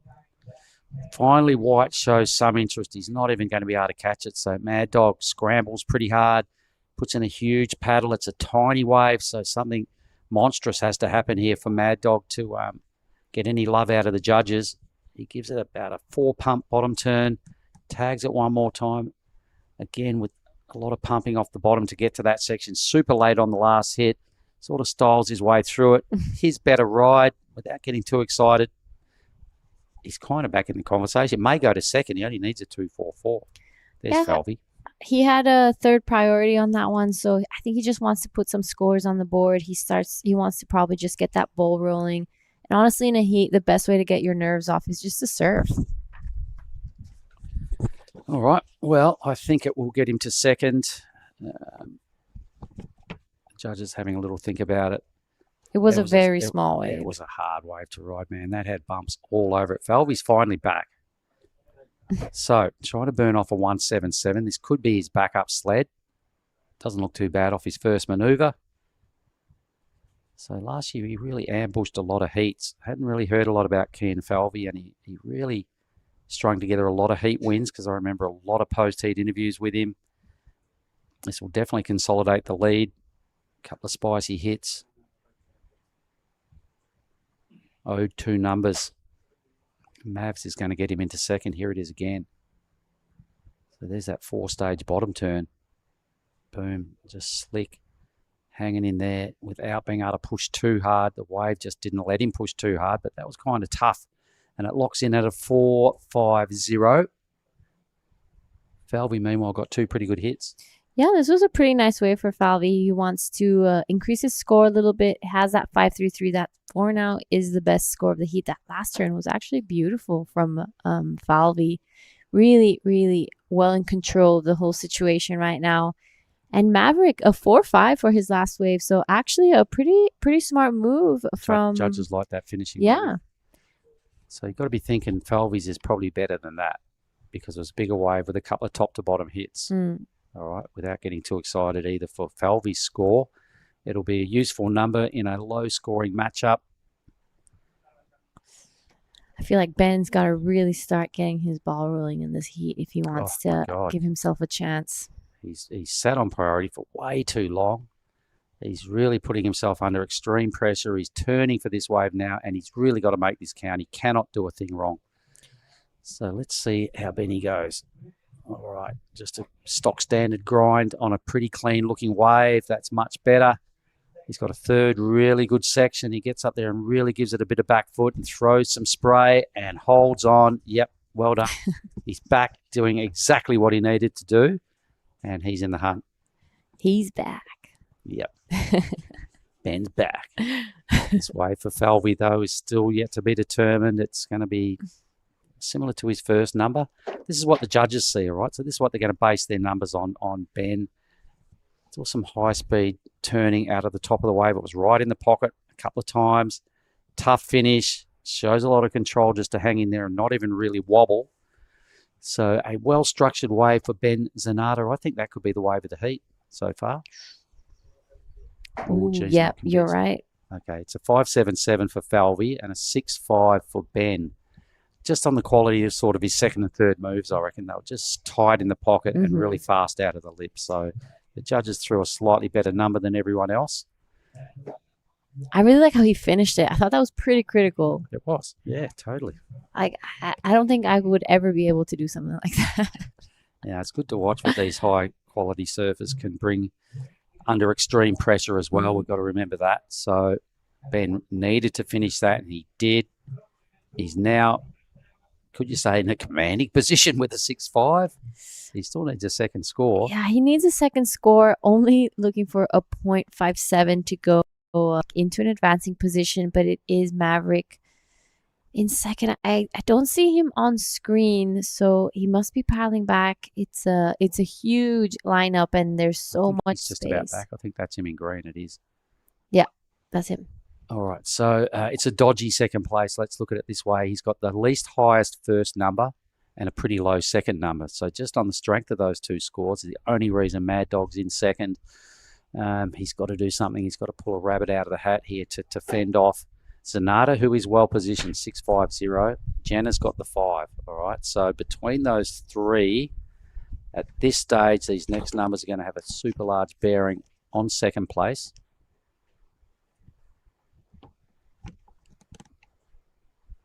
All right, this is Mav again. This is the 4.5. Such a tough wave to ride. All that wobble and bump off the bottom somehow just squeaked in and just gritted his way through that last move. But here's Zanata, so let's watch this again. Yeah, so this is a 6.5 from Ben Zanata. Beautiful turn. I love that one. He goes upside down. So much speed throughout the turns. That one, I feel like he just twisted his body back to kind of get the bottom of the board on the lip and then straight back down again. All right, so this will be live action now for Jenna, who was sitting in fourth with only one wave, but a couple of really high quality moves there for Jenna. Will not be sitting in fourth any longer. I didn't see the whole wave, but potentially could go to the lead. He got the first wave of the heat and he sat there for a long time before putting that last wave together. And there was a couple of really, really likeable moves on that wave by Jenna. So he would be needing about a 6 to get into first. Could probably just about do it. Can't wait to see the whole replay of Jenna's last wave, but I really liked just quality that he put together was pretty sick. It's got to be somewhere near Zanata's wave, just a bit under. There's all the boys down there watching on intently. Sure, they've got some buddies in the lineup. Yeah, so last 3 minutes of this heat, it's let's hope for some waves. I would like to see one last exchange, a bit of a chance for everyone. Ash Jenner waiting for some scores to come in, and it's looking like it's going to be a really, really good one. He's going to go straight to first position. Looking like there could be some action in the lineup now. Falvey paddles and misses. Didn't have priority anyway. All right, so let's have a look at this wave by Jenner. About now, things start going really well for him. How's that wave just shimmering away on the replay? He picked off a great wave, let's put it that way. That was dynamic. That was so good. That last turn was very impressive. His score comes in at a 7.5, boosts him straight into first. So really, really well done from Ash Jenner. Waited patiently for that one, and it did pay off. So it is now Maverick Wilson on this one. Will he be able to get back into this heat? Looking for a 6.60. Looking like this wave is a little flat in the beginning, so will it stand up for him? Oh, unfortunately, down he goes. Over. Yeah, no, it's starting to run away a little bit from Mav here. I hate to say it, being a fellow West Aussie, but no big numbers in his scoreline. Jenna just went from first to last to first. 7.5, pretty solid. Zanata with the 6-5 has the second best score, but he's on the bottom of the heap. If he rides a wave in the next 140, he won't stay there for much longer. He could easily move up this leaderboard. A 4-6 though needed for second, and not a lot more than that. Just over 5 points for the win is what he needs.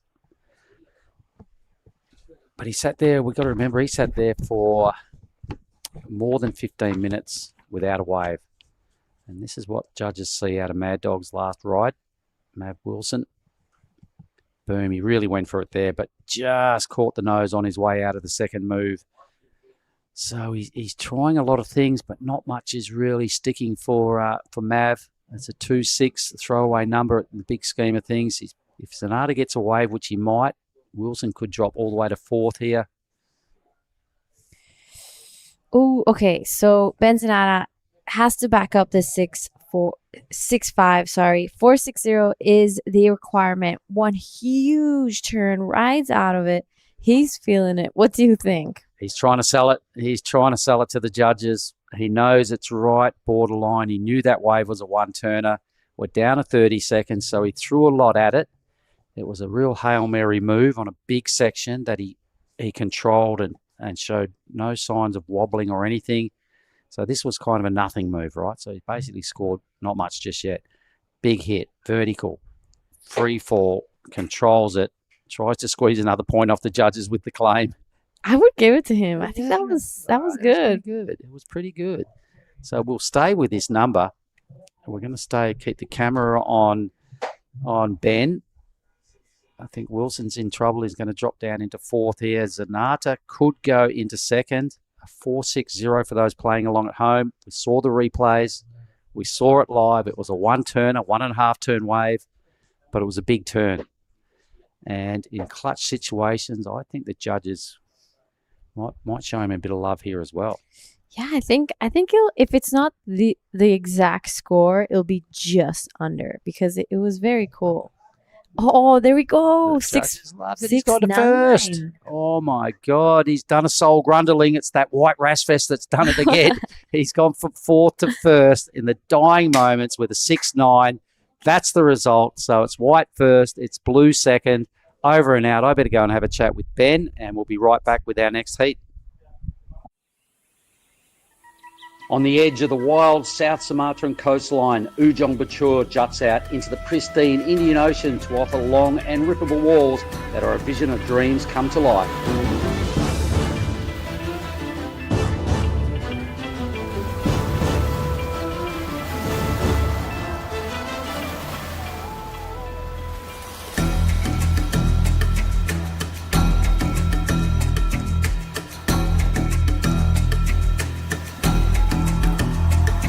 The Krui Pro is at it again and will bring Asia and Australia's best and up-and-coming surfers back to one of the rawest proving grounds on the WSL's qualifying series.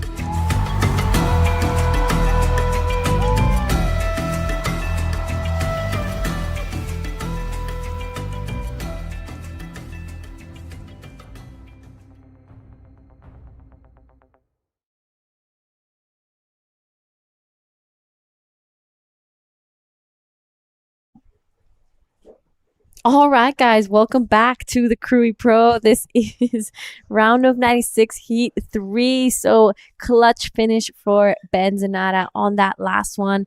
And on your screen right now is Ty Richardson. Had a great last heat as well. Big wave here. And he's going to try to get around this whitewash section right now. Let's see if he does anything impressive here on the inside. Kind of looks like he's snowboarding this one down. Oof, unfortunately it goes over the falls. I'm Giada Legati in the booth with True Starling. Welcome back. Thank you, Giada. Yeah, wow. That it's changed a lot. I was actually watching it just before and the caddies were getting pumped down the line. They were getting so many sets on the head. I was like, wow, you poor legends just getting absolutely lit up for your mates. Yeah, it was hectic. But yeah, it looks like it's picked up a little bit, or am I tripping? Yeah, no, it definitely looks like it's picked up. But I've had this every afternoon. Once that tide switches and it starts to come in, we just start seeing those bombs come through. I feel like the past 3 days it's been the same. The the first day as well, like we paddled out and suddenly there was like 6-foot whitewashes taking me out. I was like, this was not happening this morning when I was watching the waves. But every afternoon, that's part of Ujung Bocur. With the incoming tide, we do have a push in waves and wave size. So the only 2 waves ridden right now from Madedera and Ty Richardson. This is a pretty solid wave here for our man in white. Yeah, it's a decent sized wave, but you can just see it's a little bit fat. Doesn't really offer that critical section that we've been seeing on some of those mid-sized ones. He does get up and over it, but unfortunately the board just flies away from him. So yeah, small scores for Ty and Made to start this one off. And hopefully a couple more. This is the first time we've seen Xavier Bryce in Arashi in this event so far. He did pretty well last year, so I'm excited to see what he can do in the event this year. He actually has a really great support team with him in the like of Nick James, Duke Kelleher and Kai Otten as part of the Northern Beaches team, so it's exciting that he's got such great support. All right, and while there's a bit of a break in the action, we're going to go to a post-heat interview with Mark. There's one thing we all love to bits, it's a fresh spritz. Sorry, back to some live action. Yeah, I just took off like 30 seconds ago and got it done. I was so frothy. Let's talk about the start of the heat. What went wrong there? You sat around for being all lazy for about 18 minutes without even looking at a wave. Yeah, well, there was these wide sets that just kept coming through and I couldn't find a clean one. My coaches kept telling me, find that good first wave. If you have to wait, you have to wait. And yeah, seemed to work out. So yeah, stoked. All right. Well, you've only ridden 2 waves and you got the number you needed right at the end. There was a fair old claim at the end of that last ride as well, yeah? Yeah, just filled with emotion. Super stoked. You're only 16. What's the plan in the future? Where do you want to go with your surfing? Yeah, hopefully qualify for the CT. That's every surfer's dream. But yeah, just step by step, heat by heat. And it all starts right here at the Asian region, right? Yeah, exactly. I'm going to shake your hand and say, job well done, Ben. Cheers, brother. Thank you. Back to you guys. Cheers, eh? Epic. That was super clutch performance from Ben. He sat with priority practically for around almost 20 minutes of that heat, and then last 5 or 6 minutes got those 2 scores that he was looking for and went straight to first. Got a 6.9 just from a 1 maneuver wave. Wow, that is absolutely insane. Ben, I've watched him surf a lot of heats, and he always seems to be catching lots of waves. Seems to be a bit of a momentum surfer, so surprised to hear that was what was going on. But stoked that he was able to remain controlled in the last minute of that heat when he got his last one. Yeah, practically. It was definitely in the last seconds. I mean, the emotion that must have been going through him was out of this world. I mean, he had so much control. He did that one big turn, rode out of it. He had no nerves throughout his body. I mean, in his composture. So really, really well done from Ben. Exciting stuff. And Ty Richardson looks like he's just locked in a 5.5. We saw him surf one of the first heats this morning. From memory, he was actually in the very first heat of the morning. Ty Richo taking that one out. Harry O'Brien coming in second, so he's had quite a while to regroup and recover before attacking this next heat. And you can see that looks like Rui Horikoshi getting ready to paddle out. He's coming up in heat number 4, and this is that replay. Oh, nice first turn for Ty Richardson, and gets this second one in. Wow. Just really hammers it. It was a smaller wave, but he did well to make the most of what he had. Yeah, you're right. And we've seen a couple really slow heats today, so it's good for him to just get that score on the board and just make sure he has something under his belt, because you don't want to be sitting out there with the last few minutes of the heat and have a couple 1s or 2s like we've seen quite a few times today. Yeah, it feels like there's been way too many heats when that's happened, where people have got taken off in the last minute. I mean, it's exciting to watch, but it would be really nerve-wracking for the support team, whether they're on ground or watching online. It would be, full on of emotions, and then it's, once you do surfing, it's up to the hands of the judges, really. 100%. So this is our surfer, Xavier Bryce. We're just going to stick to him right now. Nice first opening turn upside down on the second one. Manages to hold on. That was really, really nicely done from Xavier Bryce. I haven't heard much of him. Can you give us a little insight? Yeah, Zave is from Longreef, down on the northern beaches of Sydney. He actually got a 5th here last year, losing to Billy Stammond. He actually did very similar things in pretty much most of his heats, where he would get a buzzer beater and just he'd make it, and it was it was awesome to watch. But yeah, very nerve-wracking if you were in his corner. And then this is Yuya Iwase. He's 20 years old. And nice first turn, just catches a lot of rail, unfortunately. But yeah, Zave, he's an awesome kid. He's grown a lot since the last time I see him. But he's a really smart competitor. He has this really cool, calm, stylish approach to life, and I feel like he tries to bring that into his heats, but he's also super competitive. You can see right now he's putting in the hard yards, trying to get back out and get that priority, and hopefully get a win. I love that. He tries to bring it to the yeah. He tries to be super chill, but he's super competitive, and he's like, no, it's all good. But you really wanted to win that one, right? Like, yeah, I did. Oh yeah, look at him. Yes. So now it is priority out with Madedera, one of the Groms, or not so Grom anymore, from Bali. Grew up surfing together in Canggu area. He's actually originally from an area called Brawa. I'm not sure if you know that wave or that area. It's super close to Canggu. People confuse it. They call it Canggu as well, but it's actually before. And we all grew up surfing there together.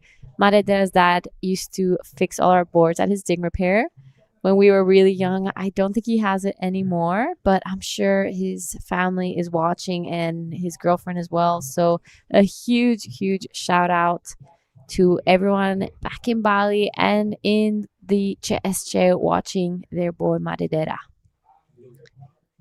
Oh, nice first turn. Love how he grabs his rail. Unfortunately, that one just not offering too much more. He's got a really great style. I love that patience off the bottom. But that wave's just not really cooperating like he was hoping for, unfortunately. Yeah, Madedera's beautiful style, and he's definitely one of those people that when he rocks up down to Canggu to come out for a surf, everyone knows him and everyone loves him. So it takes him around like 15 minutes to paddle out because he just stops to say hello to everyone and always has a huge smile on his face. He's a great companion to travel with as well. He's been doing the beach comms here at the Krui and Nias Pro for a couple years now. So it's great to have him on board. Yeah, it's super exciting. Oh, love that first turn. It's interesting, like working events, doing the beach commentary or webcast commentary. Giardi also double dipping, doing some competing as well. You watch a lot of heats and you kind of can pick out what the judges are scoring and what they're not scoring. And as an athlete, do you feel like it gives you a little bit of an extra edge? I think it depends how you see it. I see it as an extra edge because you're watching heats all day. You're seeing what the judges want, what they don't want, what they're scoring, and you get to see where people are sitting and what types of waves that they're getting. Mm-hmm. And if you're here all day, you're gonna pick it up. But others can see it as a disadvantage because they probably think you get tired or distracted. But yeah, I think it's all about the way you look at it. Yeah, for sure. How you can manage that and navigate it. It's excited. I'm excited to see how Made goes in this one. He's been doing, as you mentioned, the beach commentary here and doing a really good job as well. I'm sure he's been watching a lot of surfing, getting a little bit antsy maybe even to be out there. So 12 and a half minutes. Let's see what he can do, but he needs to get a good score locked in. Ty Richardson has that 5.5. Xavier Bryce, his first wave locked in at a 4.77. No one's really run away with it just yet. You're right. So nothing too major just yet. As we see a little one come on the inside, but sometimes these smaller ones really hug the reef nicely and have a really great shape to them. So I think Maredera taking a look at this one with fourth priority, wanting to put something decent up on the board. Good first opening turn, sets it up for this second one. So this is a smaller wave and kind of just tapers off here. Nothing too crazy, but it's good to get those first heat nerves off. Oh, he's going to take this one all the way down to the inside. Wow. Got so many turns on that last wave. And yeah, that's definitely going to go into his top 2. Might even surpass that 3 that he's already got locked in.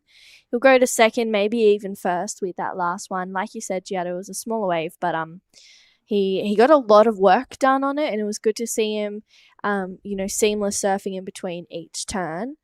But I'd love to see him do that on a bigger wave for sure. Yep. So Maredera now just move on to the JS team. I think that's one of his new boards that he's riding right now. I think it might be a golden child model. His Yeah. board's like camo green. Yeah. Yeah. They're the I was golden having a little sneak peek and I was like, whoa, this is cool. The color is beautiful, honestly.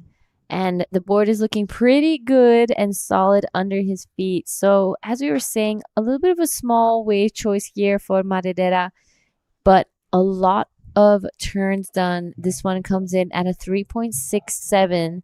So hopefully we'll see him catch a set wave and do this and be able to translate it onto something bigger. Yeah, definitely. Those smaller waves are capping the scores at around that 4 range, and you can see that's translating to that last one of Made. This is Xavier Bryce on a bigger looking set, needs to go up and into this section, which he does. Wow, that was a committed turn there for Xavier Bryce. Loads up once again, getting a second connection. Love the attack from Xav, and this wave starts to get a little bit slopey. He's going to stick with it, hoping that it opens up, but it doesn't. Nonetheless, 2 pretty good turns out the back. That was really impressive from Xavier Bryce. Beautiful surfing, you're right. He does have that cool, calm, collected style. That was a solid wave too. So it's going to be a pretty good backup for our man in red. Only looking for a 1.9 to go into an advancing position. So I'm pretty sure with that last one, he could go straight to first. Yeah, I agree. I feel like he'll get a pretty good, healthy number for it. 2 committed turns and some pretty hectic sections as well. Maybe not throwing as much spray as what we've seen, but still really committed surfing. Locks in at a 4.43. So pretty quick to drop that number from the judges. Goes up into first place. Ty Richardson down in second. Needs a 3.7 to go back to first. Made looking for a 3.34, and Yuya, he's been a little bit quiet in this heat. He only has a 0.7. He needs a 6.3 to go up into second place, that's a pretty big number to get up there right now. Yeah, we haven't seen a 6.3 just yet in this heat, so it will have to be the best wave of the heat. And I don't know, he's been really quiet. We're 8.5 left, so it's a lot of pressure on Yuya right now. Yeah, it is a fair bit of pressure, and while there's a little bit of a break in the action, looks like we are going to go to a Bonso brew break. We'll be right back. Cow! Oh mate, I just went for a drive. Surf is cooking, bruh! Wind's gone off his, swell's starting to pulse. You all fueled up? It's you and me, man. We're going to get cane today. Yeah, let's go, brother.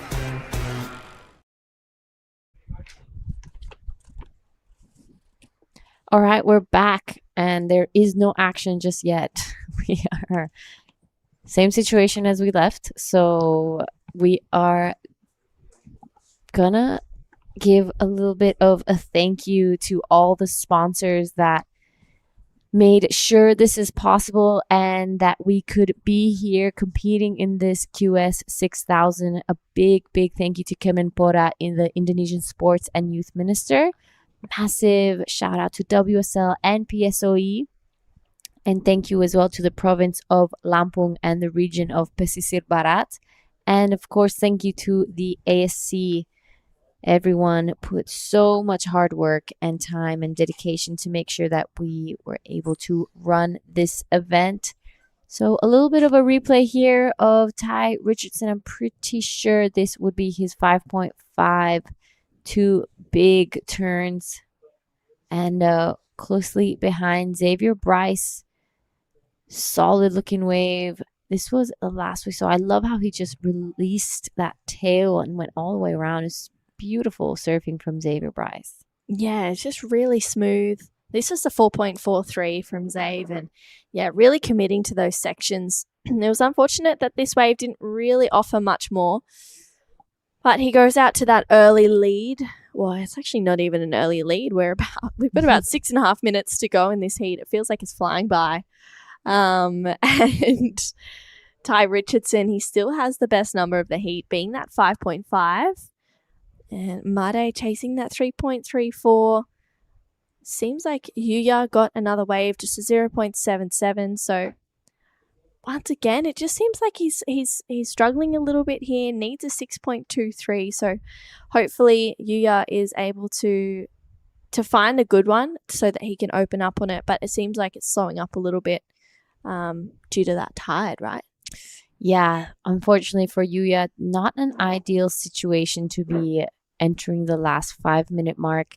He's gonna want to have to start getting his ball rolling in this heat pretty quickly if he wants to give himself a chance. He either needs to catch one wave, being a 6.23, or 2 high 4s, I would say, to give himself a chance. I mean, there is still no real big significant score just yet. We've seen so many 6s and 7s and even 8s been thrown out today. So this is one of the lower scoring heats I've seen. Ty Richardson in second place with a 5.5, but only backed it up with a 1.5. Yeah, it's a really funny one. You know, even in that last heat, we saw Benny get his second wave in the last minute. Sometimes that happens, and sometimes heats just have a flurry of action. You never really know what you're going to get. So I think it's important, especially for these surfers who've been watching it all day, to be prepared for anything. Ty Richardson, wow, just scratches into that one. Gets a quick speed float down the line, but unfortunately, a little bit too deep on that one. So he has to press the eject button, and it's Xavier Bryce out behind him. He scratches onto this one, Giada. Yeah, so a bit of a whitewash take off, and this wave is going to stand up really nicely for him. Does that first beautiful turn and sets it up for that second one. I think if he closes this one, it's going to be a really nice score, and he manages to stick on. So he will be getting rid of that 4.43 very quickly. Yeah, he will be for sure. That was such a well-surfed wave for Xavier. Looking really solid. You can see maybe he might have got a little bit pumped by the end of that wave, but I loved this wave from Xavier Bryce. You can see just eyes that section, tags it there. He kind of has to come around a little bit here. Probably doesn't get as critical as he was hoping, but this is the money turn I loved. Wow, that attack on his backhand is looking really strong. He looks solid on his feet as well, so I think that's going to be his best number in this heat for sure. 100%. Not only his, but of the entire heat. That was that last turn was super critical. He managed to stick on as well. And this is Made Dera, the local from Canggu, the smiling assassin. Nice first turn, upside down, sets it up for the second one. I love that he held his rail on the bottom turn and wants to shut this one down. Again, falls off, and also a little bit of a smaller wave, so it's not going to be a major score. I don't think he will be improving too much on that 3. But still waiting for scores of Xavier Bryce to come in. He will be extending his lead, so he's going to be feeling pretty comfortable as we reach the last 2.5 minute mark. This is now Yuya Iwase finally getting a pretty decent wave. Needs to do something big. Goes upside down. Holds on. Would love to see if he did anything out the back. Oof. Wow, this is crazy. The last 2 minutes. Ty Richardson also gets a wave in the battle here. Oh, wow. Almost held on for that 2-turn combination. But, yeah, wow.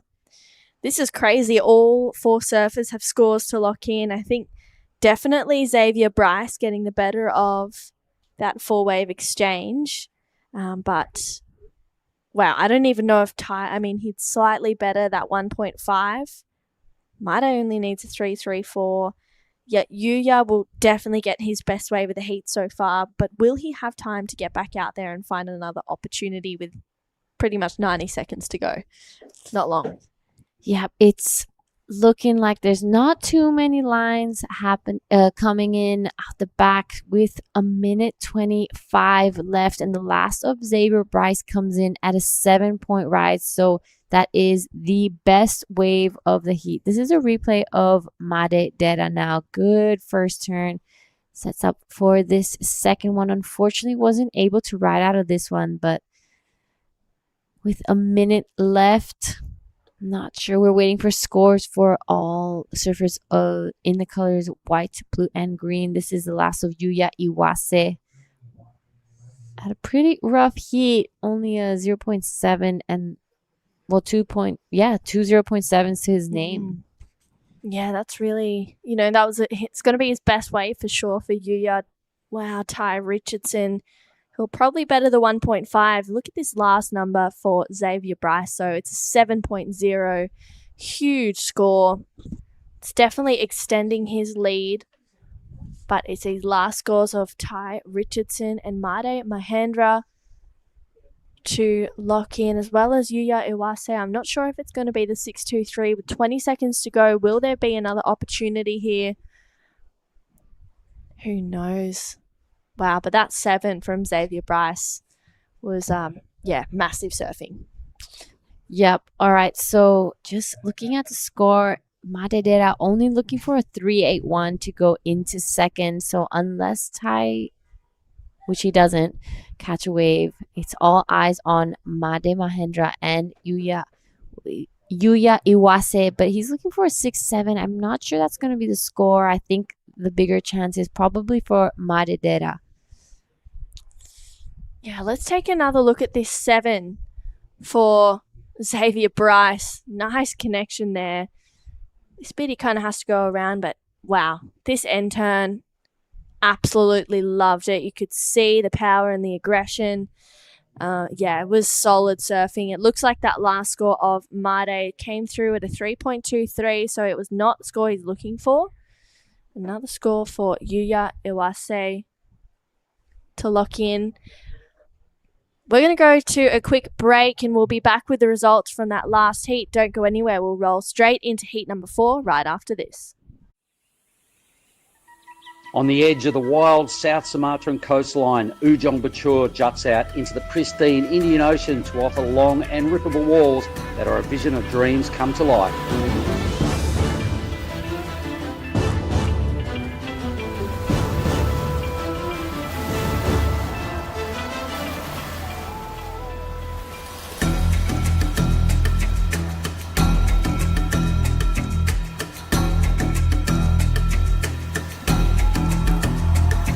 The Krui Pro is at it again and will bring Asia and Australia's best and up-and-coming surfers back to one of the rawest proving grounds on the WSL's qualifying series.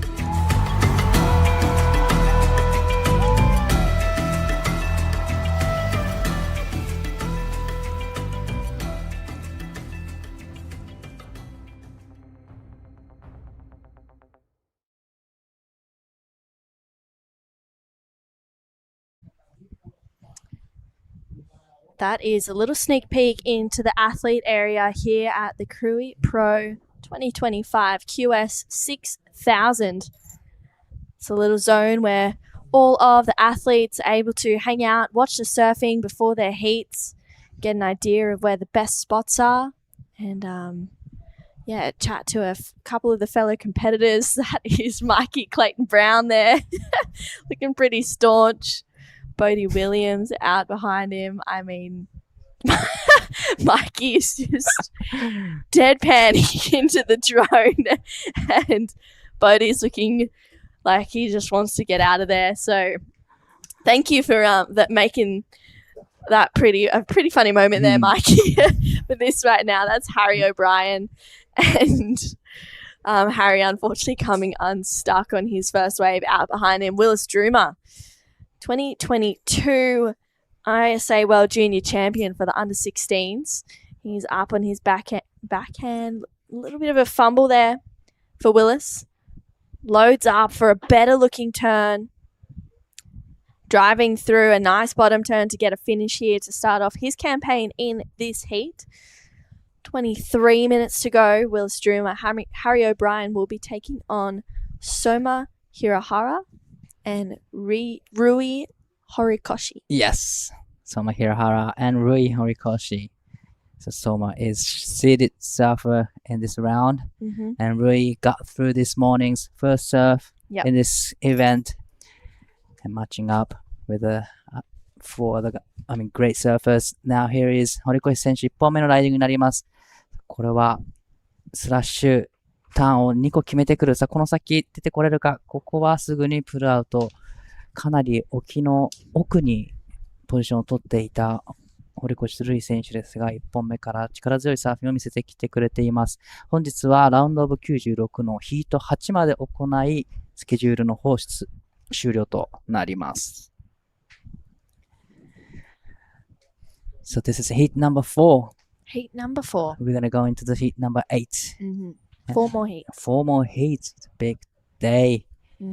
It looks like the surf, condition has been improved a little bit. It's not offshore, but it's kind of getting glacier. Yeah, it seems like it is. I know a couple of the caddies have been getting pumped as well. There's been some wide sets. This is that replay of Willis's first Right. A little bit,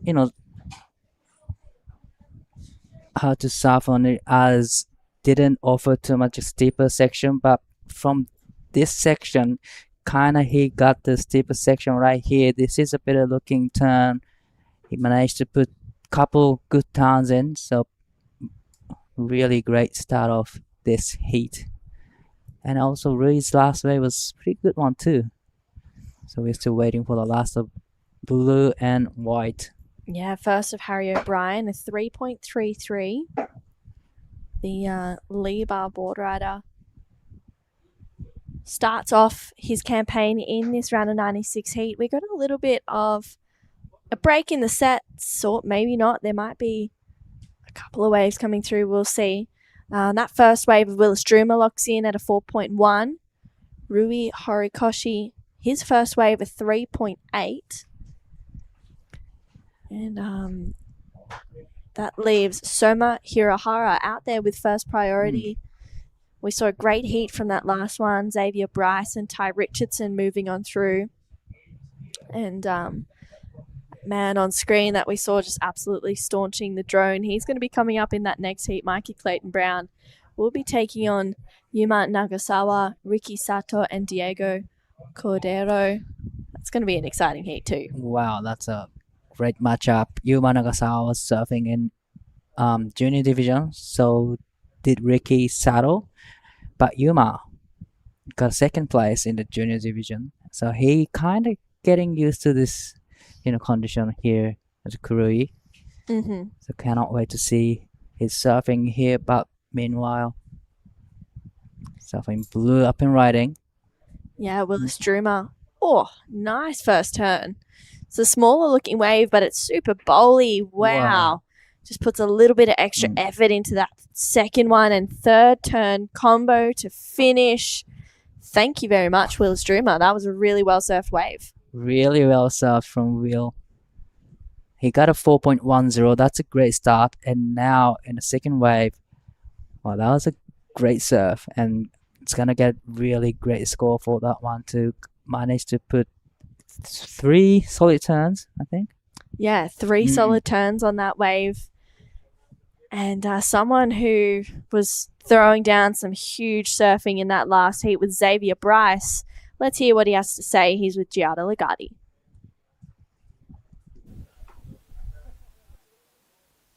All right, I'm here with Xavier Bryce, the winner of the last heat. That was looking pretty hard out there. So tell us a little bit about your emotions right now, what you're feeling. I'm that hot. It is that hot here. Sweating. But stoked. Yeah, really happy to make it that one. What do you do to try cool down during the day here? Just aircon in the room. About 6 cold showers a day when I can. Keep the water levels high. Yeah, I don't know, just whatever I can.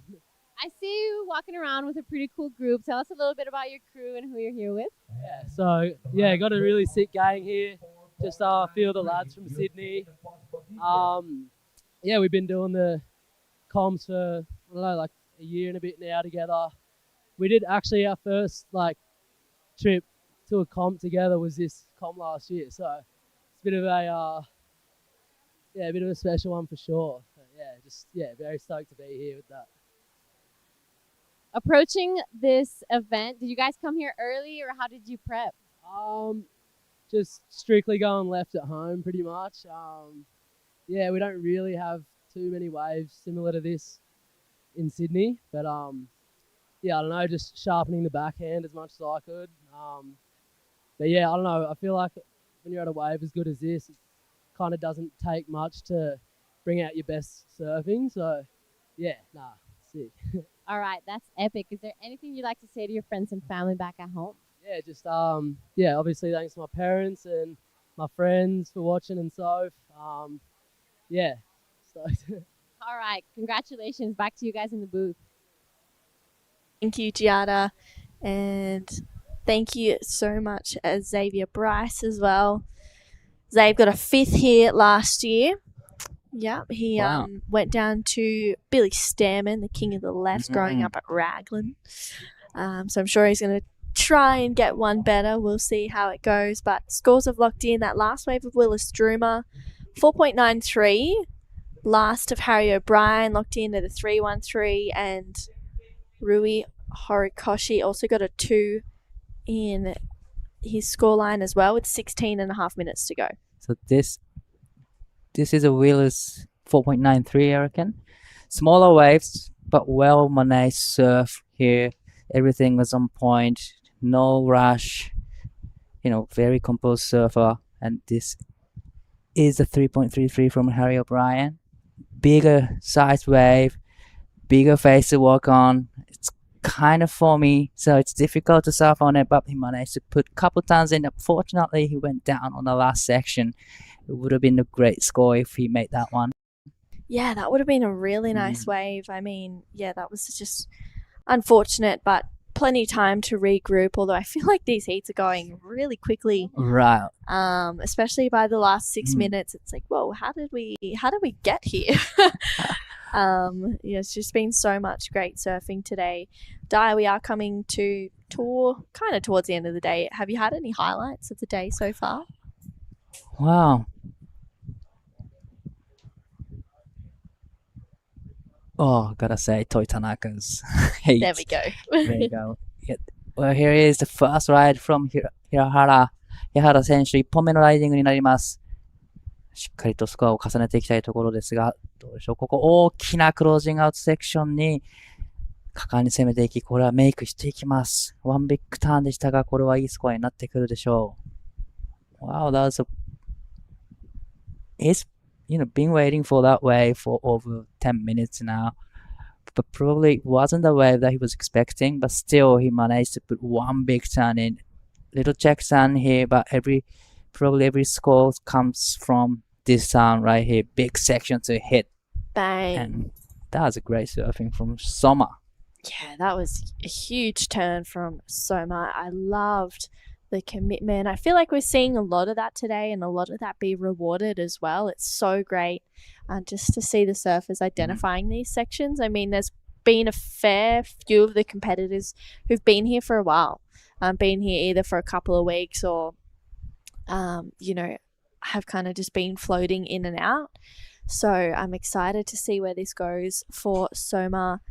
Scores are starting to filter on through with 14 minutes to go. It's a 4.67 for one turn. Well, probably well worth waiting for that wave. Yeah. Only one big turn, but still managed to get 4.67, which is second best heat score so far, which put him into the pretty good position, only needing 1.79 to go into the second, and there's plenty of times left.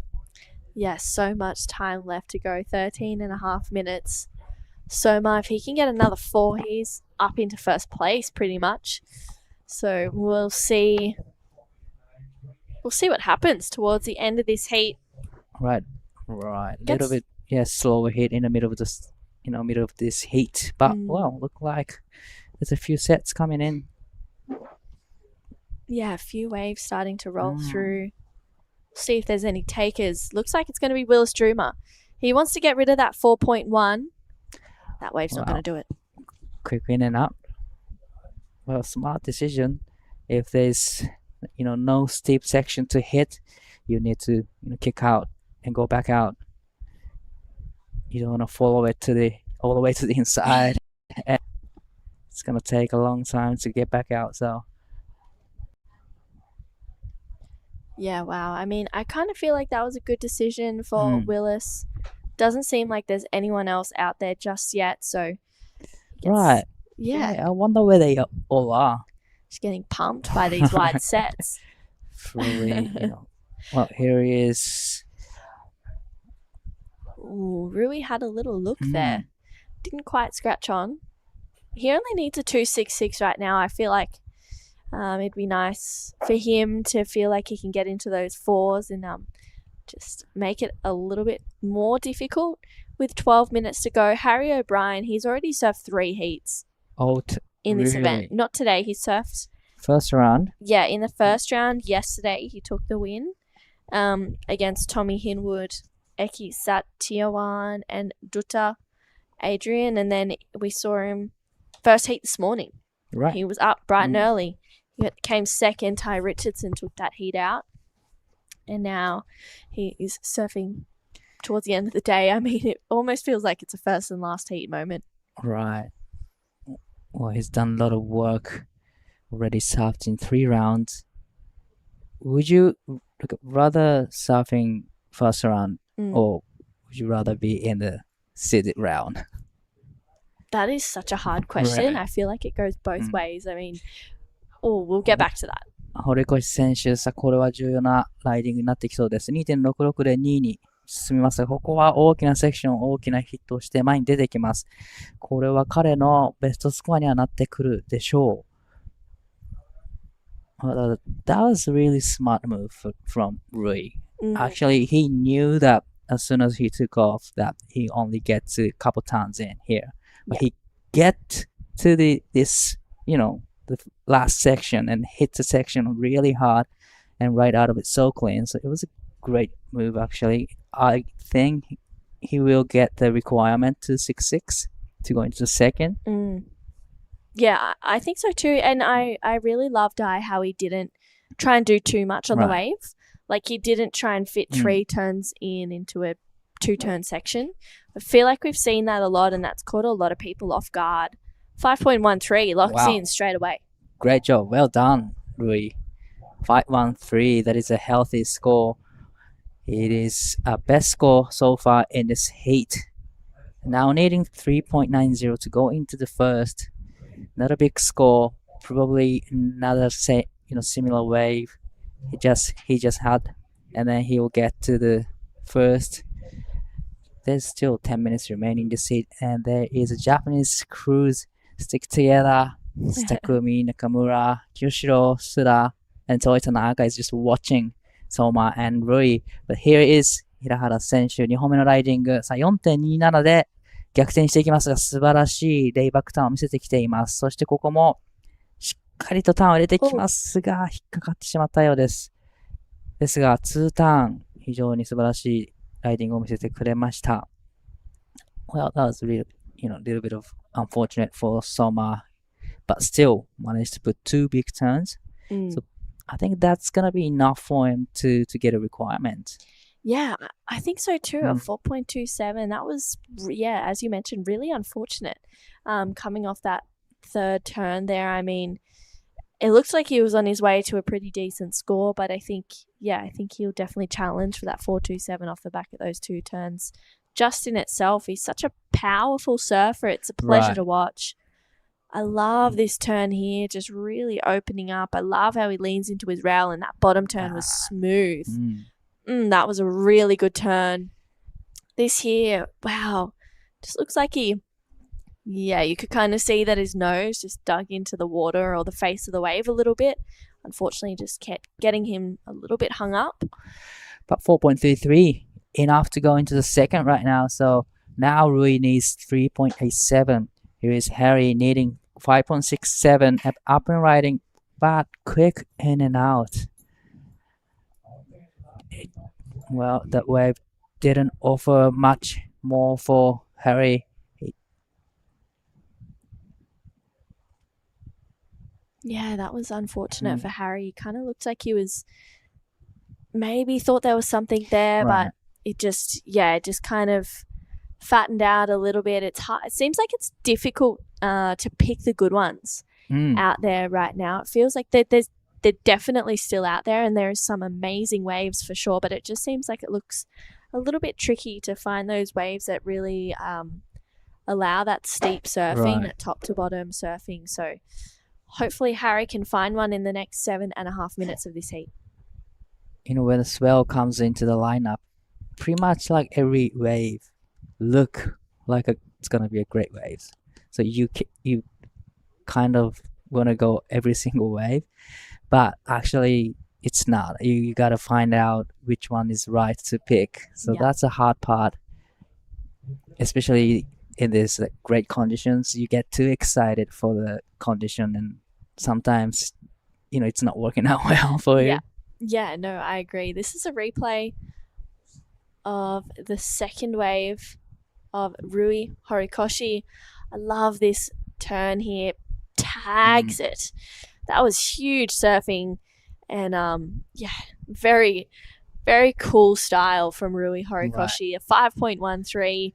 I feel like we'll see a shake up in the leaderboard because Soma only needs a really small score to get to first, 4.37, and Rui only needs a 3.87 to get to second with 6 minutes to go. It's a very close heat in between first, second, and third.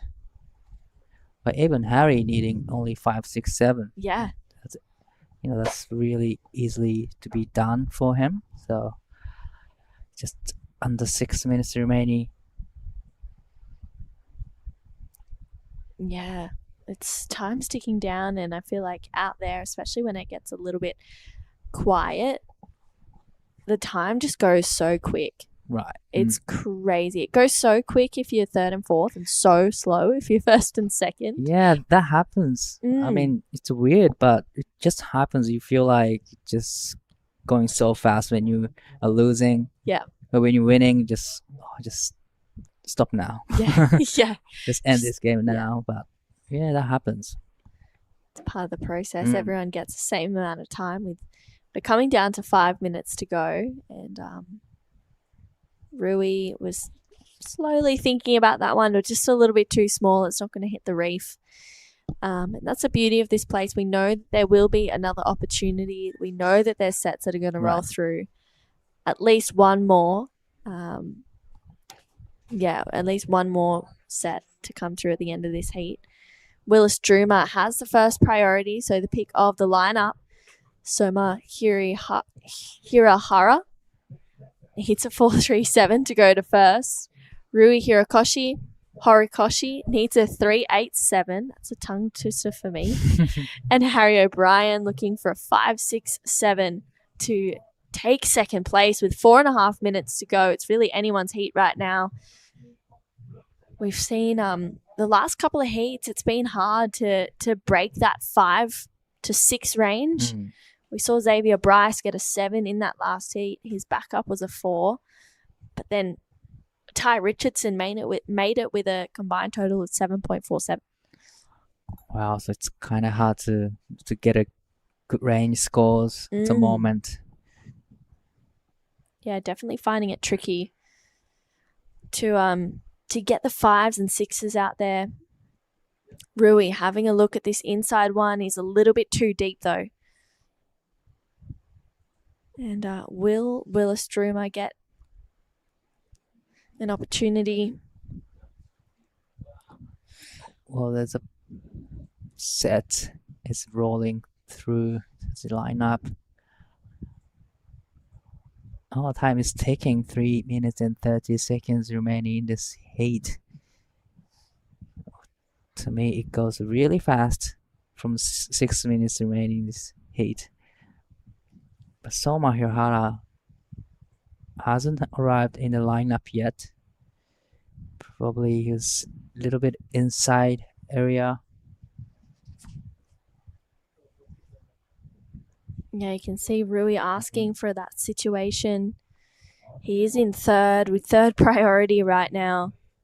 Needing a 3.87 with 3 minutes to go. And yet Soma's not even out in the lineup. Hoping he's okay. I mean, it is quite a long paddle back out there. And you add the heat of the water and then, you know, the unrelenting sun outside as well. It gets pretty full on. It's pretty hot out there, especially for a heat. So we'll see. Looks like Willis Druma maybe having a look at this opportunity. Doesn't go it. Harry O'Brien picks it up off the end. Up and riding on his backhand. He's been looking good in the first two heats. Wow, huge turn there for Harry. He needs a 5.67, and we've seen scores like that be rewarded for committed surfing like we just saw from Harry. Definitely. That was one of the biggest turns of the day, probably. It was only one big turn, but still, you know, there were the time that you can get one big turn and reward it as like mid-5 or mid-6s. So there's, I don't know, it's going to be close. Yeah, it's going to be a close heat. Oh, wow. Maybe a mistake there from Willis Druma. Right. That was a little mistake from Blue. Took that one, but really quick in and out. But look at this one. Just go vertical. Strong finish right out of it. So clean. And he's looking for wave 5, 6, 7. Wow. I think it's going to be really close, Ty. Yeah, definitely. Like, I think if it's a 4.47, he doesn't get it. Wow. Needs a 4.54 now, and this is Rui Horikoshi. He's chasing a 3.87. 堀越選手、このライディングで 3.87 のスコアする必要があります。大きなレイバックカーブ。そこからカービングでここがつないでいきます。どうでしょう、ここから切り立ってくると点数を広げることができます。まだ待ち続けます。しっかりとタイミングを測って、スラッシュターンを入れて、ここから切り立ってきたところにしっかりと決めたかったですが、少しバランスを崩してしまったか。Wow, that was so unlucky for Rui. This is Willis Druma out behind him, putting together a couple of nice backside turns. He loads up here. Wow. Huge connection for Willis Druma. That is more like it with 30 seconds to go. The last turn was insane. He was upside down kind of maneuver. That was huge. Finishing down from Willis Druma. Looking for a wave to beat a 4.10. And I reckon he's done that. Yeah. I think he has too. That was a really nice end section snap. This last one of Rui Horikoshi is a pretty important score. He's chasing a 3.87. It's not a big score, and he got a lot of work done on it. Right. A lot of checking turns right here, but here is the wave kind of stands up for him. He gets the section right here, but unfortunately, he comes unstuck with this one. Wow. It would have been the score if he had that one last section. But we are still waiting for the last of blue and white. Wow. This is Going to be really, really close. Still no indicators for both white and blue. Probably white last wave. It's going to be very, very important. But this is a replay of the last of blue. Wow, it just locks in for Willis at a 5.17. That last turn was insane. He's just a little patient through here. Doesn't really get much work done, and this is a bulk of the points. Wow, that was a huge turn. Love that from Willis. He's extended his lead. It's this last score of Rui Horikoshi. He needs a 3.87. Well, it's gonna be close. Even though he didn't make the last section. He's done a lot of work in the beginning and in the last section. I don't know. Wow. It's going to be a really, really close number. He gets a lot of work done. Yeah, he did. I feel like it'll be, well, yeah, I don't know. Let's have another look. That really, was nice. Yeah, that was really nice critical section carve. But here, this is kind of a checking turn. And I think he did another checking turn right here. The wave kind of stood up. Did a check turn again, but this is a money turn right here. Unfortunately, went down. If he hadn't made that last turn, I'm thinking 100%. Yes. He's got the score. Definitely. No doubt about it. But, yeah, it's just that last turn. We've seen the judges really sting you for that. Right. If the requirement is like mid-force, I wouldn't say yes. But it's a 3.8. But you pretty much need 4 to get it. Yeah. Judges. Wow.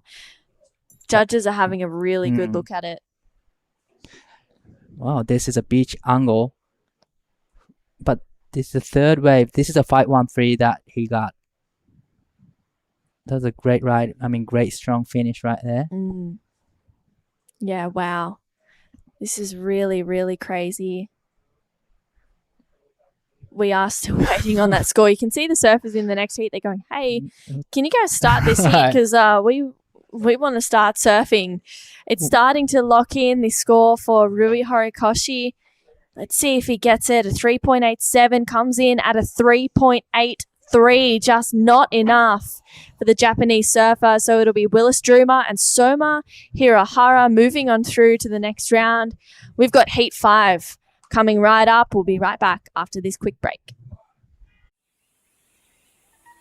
On the edge of the wild South Sumatran coastline, Ujung Bocur juts out into the pristine Indian Ocean to offer long and rippable walls that are a vision of dreams come to life.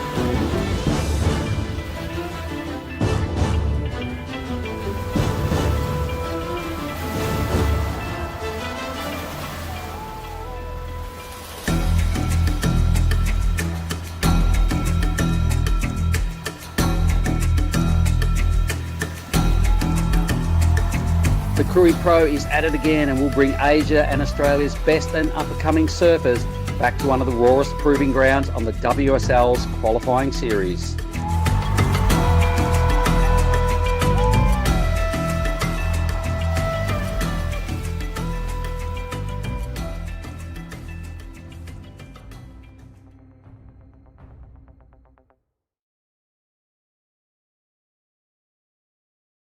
Back everybody, this is Krui Pro QS 6000 men's QS round of 96, heat number 5. We have Yuma Nagasawa, Mike Clayton Brown, Ricky Sato, Diego Cordero.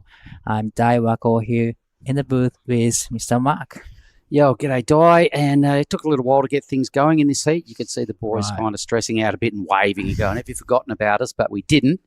And we just had to get that number in. The closest result of the day went down, and it did not go the way of Rui.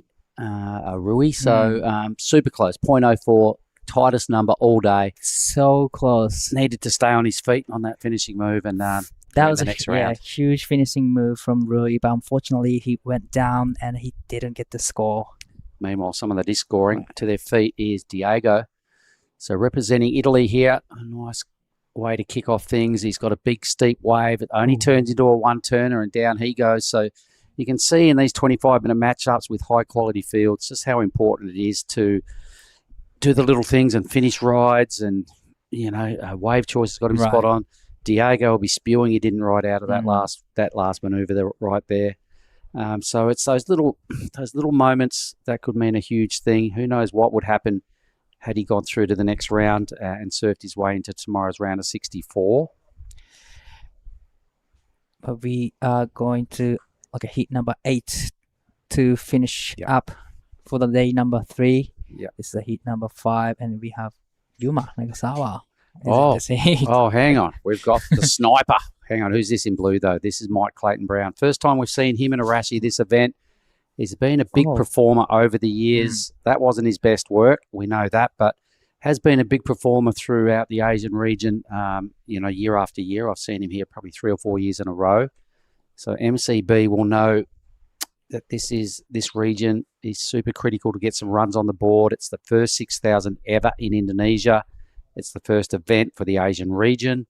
So everybody's first chance to grab some big points and challenge for the challenger. All right, so nothing much has happened in this heat so far, so I think we'll throw down with True, with the winner of the last heat. So take it away, True, with Willis. Thank you so much, guys. Willis Dreamer, what an amazing heat win. Looked like a pretty tough heat, that one. Yeah, it was pretty hard. It was a lot of weird sets, like weird direction the swells coming in. It was sort of made it hard to get like a wave that you could get, 4 turns in a lip on. So I was just happy to get through. Like it was pretty close for everyone. So it was tough out there for sure. How are you identifying those waves that really allowed that critical surfing? Just ones that weren't too wally and weren't massive. It was just I was just trying to get like a medium-sized one that just looked sort of sensible and like just easy enough to do a couple turns on. Yeah. And it's your first time here for a couple of years. How has this place changed since you've come back? Very little. It's much the same, which is I think it's good. So it's just I'm glad to be back, and it's just warm weather, which I don't get much of in Vico. So just happy to be here. Trading the steamers for board shorts. Is there anyone that you'd like to say hi to back at home? Oh yeah, I'd just like to say hi to everyone watching. Just cheers for tuning in. Awesome. Thanks so much. Back to you guys. Unreal. Thanks, True. Willis Dreamer, a big performer. I really stood up and took notice of that young man. Last year, we had a couple of QS events in October in WA. Outstanding. I'm pretty certain he got a couple of runner-up finishes in those events. But I asked him a few questions. I'm pretty certain he said he was a former World Junior champion. Yes. Yeah. And I went, how come I'd never heard of this guy? Because he was blowing up over there in those events. Probably this is the first year to fully committed to the QS tour. I'm not sure. I can't remember whether I've seen him here or not. I think last year in in Yellingup and Mandurah at our QS events was the first time I noticed him. So I'd imagine he hasn't been here before. But he's so loose, and he's just got a huge bag of different tricks. I haven't seen him in strong surf yet. Apart from this would be the better waves I've seen him in. So let's see how he goes. At least he's through to the round of 64, and we wish him all the best of luck. But here is the sniper. 長澤選手、1本目のライディング、力強いカービングを見せてきます。昨日行われたプロジュニアでは見事2位入賞を果たしています。ここもしっかりと決めていきたいところですが、2ターンでこの演技を終えます。さあ、後ろからは佐藤力選手。さあ、これも縦へのアプローチ。この選手、縦のアプローチが非常に上手な選手です。少しバランスを崩しましたが、しっかりリカバリーをしてつなげていきます。さあ、インサイドのセクションもしっかりとつなげながら、ここ、ラストセクションも決めてきます。Well, a bit of rock hopping there for Ricky Sato and a couple of nice recoveries along the way on that wave. He almost stacked it one or two times, but he disguised it quite well and just kept on tacking way down the line, and things almost went pear-shaped for Ricky Sato. But Yuma, second in the Pro Juniors yesterday. Already surfed a few heats out here, hasn't he? Yes, and he's really frothing to surf in the QS again, and yeah, just excited to see his surfing. He's aggressive surfer, but this is Mike Clayton Brown. Wow, it's so random that you see Mike fall, let alone 2 waves in a row. I was just giving him a big rev up how much of a high performer he's been over the last few years. So the good news for Mike, he's still got 18 minutes to turn it around. Forget about those two disasters at the start of a heat. Like any good athlete, you've got to be able to quickly delete those negative thoughts and move on and go, well, I've got 18 minutes. Get it together, MCB. Come on. A few of the lads down there, check them out. Having little flex outs. Looking all cool. Anyway, it's been another long day. If we get to the end of our program, Heat 8, that'll be 22 heats in the bank. So no doubt tomorrow morning, without seeing any hints of a schedule, I imagine we come back and clean up this round. And then I'm not sure what will happen after that. We still would have the round of 64 of the men's. The women's round starts at a number that is, what's that? Round of 72. All right. So by the time we finish that next round of 8 heats of the men's, it's almost even with the numbers. Maybe the ladies get a go tomorrow. Maybe it could be, right, but we still don't know yet. But this is the replay of Ricky Sato's first wave. I really loved the first time, went to vertical, but this is the moment that he got nearly went down, but nice recovery right there and gets great connections through to the inside and gets the finish right here. Smaller side waves, but well served from Ricky Sato. A metre in front of him was just about dry. Right. If he had gone over the handlebars on any one of those turns, it was just about a face plant onto rocks. He was dicing with the reef, coral reef. Way. It must have been really shallow. That's kind of why he almost blew it twice, right? Yeah. Like I said, he disguised it well. Great recoveries a couple of times. But had he fallen, the reef was right there. I think it was just survival instincts that made Ricky hold on there and avoid the reef. It's only a 3.7, but that's got to be one of the most dangerous 3.7 rides ridden here in the last couple of days. There's the team. Who's that ride on screen? On the right side, that's a Ruichi, where he was surfing earlier. How are you, buddy? He's traveling with Ricky Sato, so he's cheering up for him. And Yuma's been impressing me daily with his antics out in front. It's day 3 that he's pulled the Rashi on, so it's probably about heat 5 or 6 for Yuma. Definitely in the last few days. So he should be well. Have a good read on the reef. Diego got through a heat this morning. I think this is the man in green right now, representing Italy. His opening effort was only a 2.5. It was a 1 maneuver wave. And kind of starting to look a bit like this. Well, this is a way better wave already. So he's got 2 clean hits in. Well, a third, bit of a dodgy 2-stager, so not much garnished out of that effort. Could be an end section coming up rapidly. This wave's given him a lot of opportunities to impress. As he strings it together, I wouldn't say it's his absolute best work, but it was not a fail. It's not a fail. He did what he did on that wave nicely, but wave just didn't offer too much. But this is 佐藤選手2本目のライディングになります。これはサイズのある波にテイクオフしてくる。さあ、バックアップをしっかり揃えていきたいところで、縦のアクション、さあ、前に出てこれるか。出てきました。All right. So what did you just... Oh, let's just stay with blue. MCB. Surely he doesn't fall 3 waves in a row. He's a polished campaigner. Up he goes. This time that's 2 good turns. A third section. Helps himself to another massive move. He's starting to feel it now. What's he got it to sign off? Just realises that's enough. A completion is good news for Mike. And here comes the sniper. 長澤選手2本目のライディング。ここでしっかりとスコアをしていきたいところです。さあ、1ターン、2ターンとカービングターンを入れてきた。そして縦のアクション、スプレーをしっかり飛ばしていきます。ここも綺麗なカービングターン。この後はセクションが出てくるとスコアを伸ばしていけそうです。どうでしょう。さあ、出てきたようです。ここでしっかりと大きなターンを入れて前に出てきました。Yep, he's feeling it. Digging into his bag of claims. He's starting to bust out some moves. Anyway, a well-surfed wave. That's better than his first effort. There was a whole lot of surfing. Everybody's owed a score. We can see the colour that's going on out there in the lineup, and we've got this nice sort of low cloud. There's no sun at all out there at the moment, so it's kind of a pretty steamy afternoon out on the hill. But we're getting some nice funky colours going on the ocean. Let's watch Diego's wave. So a lot of surfing happened here for no real blockbuster moment, all right? That was okay. That was one of his better moves on this wave. He had a pretty good wave, but he just did a couple of those moments that took the shine off how good this wave actually was. Right. Wave kind of flat out, it gave him opportunities to hit, but not a steep section. So he did really great on the wave, but I'm not too sure if it's going to be a great score, No. but comes in 4.17. Yeah, the judges, they didn't buy into it either. 417, a lot of work went involved in that, and he goes MCBs, who it was a smaller wave, but I think he did better surfing and had steeper sections. I think already he's put 2 turns together that were better than Diego's wave. And a that third one. huge blast. All right, so for sure this is going to be a much better number than Diego. I think it's already got 2 or 3 points better written all over it.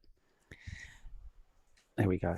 Let's see where Mike's number ends up. Ricky got another wave as well as Yuma, who kind of had a really good solid completion, and his hand drive was trying to beg an 8 or something out of the judges. I'm not sure they're going to do that, but he's trying to sell it. This heat's really going to tighten up once these next 3 numbers drop. Well, this is going to be a very interesting exchange between all the surfers. So first, last of the white comes in 4.03. All right. We're still waiting for the last of red and blue. I think Diego might even drop all the way to 4th once these numbers come in. I think he will. Momentarily, he was in first. I don't think that's going to stay that way for long. He goes White's last wave again. So this was what, a 403? Yeah, pretty much all the points come from this last finishing turn. So the judge is not rating that end move that highly. MCB, big number. There we go, 717. Yep, so exactly 3 points better than Diego's effort. And wave to come for red will drop Diego into 4th. So a huge move on the leaderboard. Diego from 1st to 4th, I'm tipping. Yuma's wave will lock him pretty good. It will put him into 2nd. I'm confident of that. It's a pretty well surfed wave. So Diego will be going, what the hell just happened? I was first, not anymore. We're still speculating. There is a number to come with 10.5 on the clock. The priority sits somehow with MCB. He got the best number and got back out there for first priority. Can you believe all that? So after 3 fails, or a couple of fails there for Mike Clayton Brown, he's got it together in a big way. Yuma's gone to 1st. Diego is in fact 4th. The 6th there for Yuma is a good number. Good number for Yuma. But this is Mike Clayton Brown up and riding again. Try to build a backup score. Gets a nice carve. Nice off the bottom. Just a little checking time and just waiting for the wave to stand up. Another checking carve right there. But here he is. Last section upside down. Oh, thank you very much. That was a great straight surfing. into the lead for sure. I mean, he only needed a 166, so 100% first spot. But by how much? I reckon a fair bit. I could see that being probably maybe the 2nd best wave of this heat. Right. Yeah, it could be. I think it might be because he's trying to upgrade a 6th that Yuma just got. It had a couple of big moments on it. It was a steep wave with a really strong finish. So let me just throw it out there that I think MCB will have the 2 best waves after this. So this is the 6. That's a good snap right there. And he gets another great carb. Well, a little bit stuck on the top of the wave. But here is throwing a lot of sprays right there. It always does. It was more just a kind of a tap swivel move, that third one. So I think Mike did more brutal surfing. This end bit here, this is where he got all excited and started thinking about what claim he's going to throw out. He threw it up there. So Mike had a better finish and a better wave, I think. So let's just wait and see what the judges see. But I think that's the sort of conversations they have up there, up against Yuma's 6. Oh, riding to drop in. Here we go. It's going to be close. It's going to be close to the 6, but just over, I think. There we go, 6.23. 2nd best wave of the heat. Just like you said. And you know, sometimes it can be easy because Yuma's wave was like the last wave ridden. And so then you see blue. So it's kind of fresh in your mind what the 6 looked like. And I go, okay, I reckon better. And the judges agreed by a smidge, but it was just a better wave by MCB with a better finish. So fair enough. The Australian in 1st, the Japanese surfer in 2nd. Ricky Sato needs to regroup. A 4.81 required and a little less than that needed by Diego with 8 minutes remaining. We've got a real close matchup rolling out here. Here goes Diego. Good-looking wave, Di. This is a good-looking wave. It's a very big size wave. Nice floater section. Can he come around section? Yes, he did. And big carve off the top. And now just aiming for the last section. Is he going to get a last section? But this is really hard to surf on it. Really foamy sections. There's not much going on, but he did a little work in the beginning. So it was the best wave for him. That was one of the biggest waves I've seen that hasn't closed out after the first move. So he kind of identified that wave had more than one section on it, and he did it pretty well. And then he hit a whole lot of grief, and there was a whole lot of snow moguls down there at the end of that thing that denied him another opportunity. But he needed a 4.67. Geez. It might go there. He got a couple of quality turns away. It wasn't a steep wave, but it was a huge wave. I reckon it's going to be his best score. It's going to be close to the requirement. But just wait and see. And Ricky is up. Hang on, is he? He is. Riding. 佐藤選手。さあ、この波で 5.07 が必要ですが、ここはキックアウト。A smart decision from Ricky Sato. Probably wishes he hadn't caught it, really. It's a bit of a dud.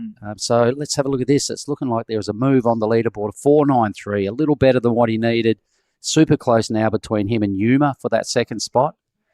Ricky Sato languishing in fourth, needs just over 5 points now. But Diego, he needed, a 4.7 or something. He got a 4.93. So he climbed up by 0.23 over the requirement. So good call there, Di. Now Yuma needing 3.10. That is not a big score, small score, but still you need to put decent turn. More importantly, no one's got priority, so no one's far enough out according to the priority judge to be awarded a spot on the priority rotation. So even White, who's sitting up, thinks he's good, but the priority judge says, no, you need to get further across or further out. Probably further to the left of the screen to get more on the peak. So in this situation, without any priority, it's going to be just four-man heat without a priority. Old school situation right now. Unless someone wisens up and realises what's happening here and paddles right past White, they could scoop up first priority pretty easy if they just make that move.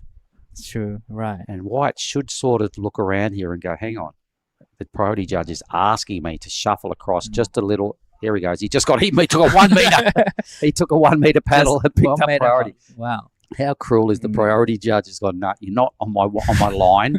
You're short by 0.5 metre. I'm not giving it to you. All right, this is Mike's wave. So this is what 6.23 looks like, yeah?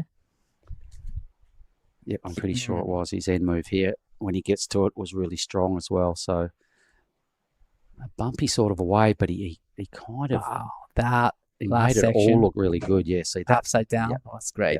Yep, that was better than Yuma's completion for the slightly better number. Well, the time is ticking. 4 minutes and 20 seconds remaining. So it looks like Ricky is holding on to the first priority, but 3 other surfers probably sitting a little bit inside. Needs to go back out to regain the priority. Yeah, I can't even see another surfer. Has not come into picture for a long time. So maybe they got cleaned up as they were paddling back out. Maybe they just rode a long way down and they're all still regrouping and trying to reposition. It looks like Ricky is having a look at this one. He's needing 5.07. This is going to be a very important wave for him. Yes, he's up and riding. 佐藤選手 5.07 が必要です。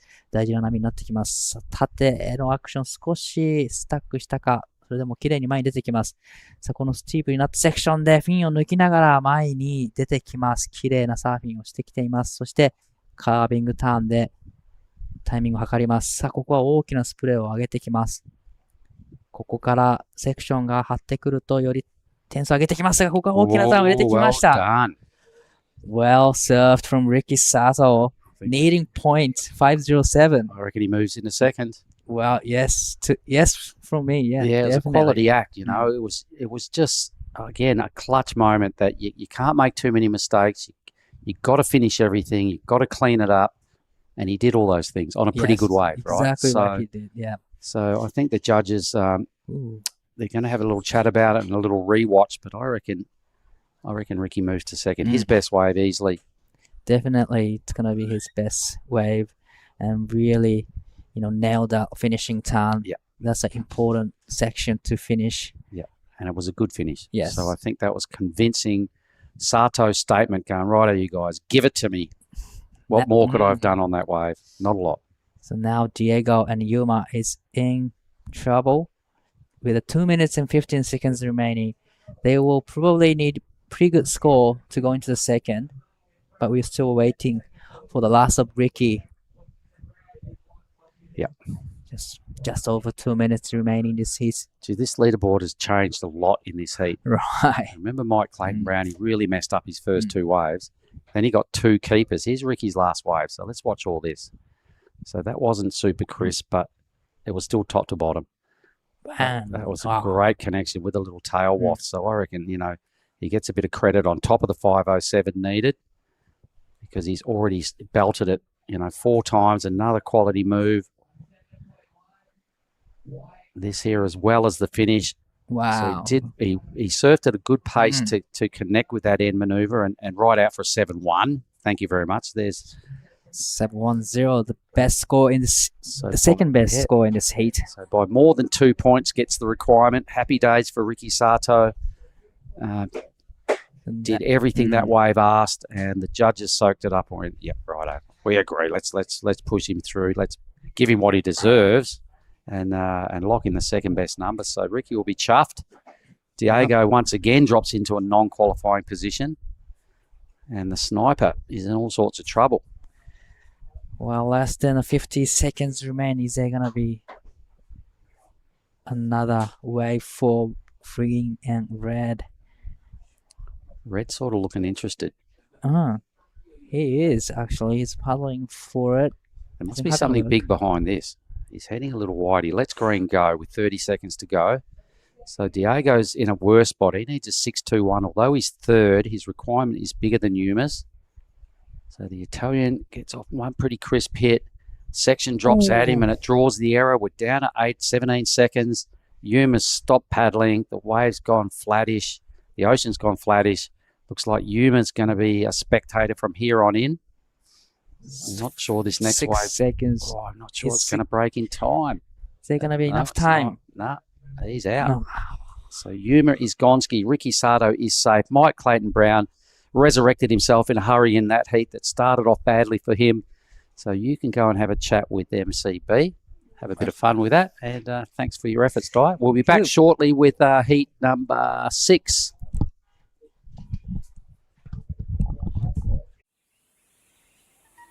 On the edge of the wild South Sumatran coastline, Ujung Bocur juts out into the pristine Indian Ocean to offer long and rippable walls that are a vision of dreams come to life.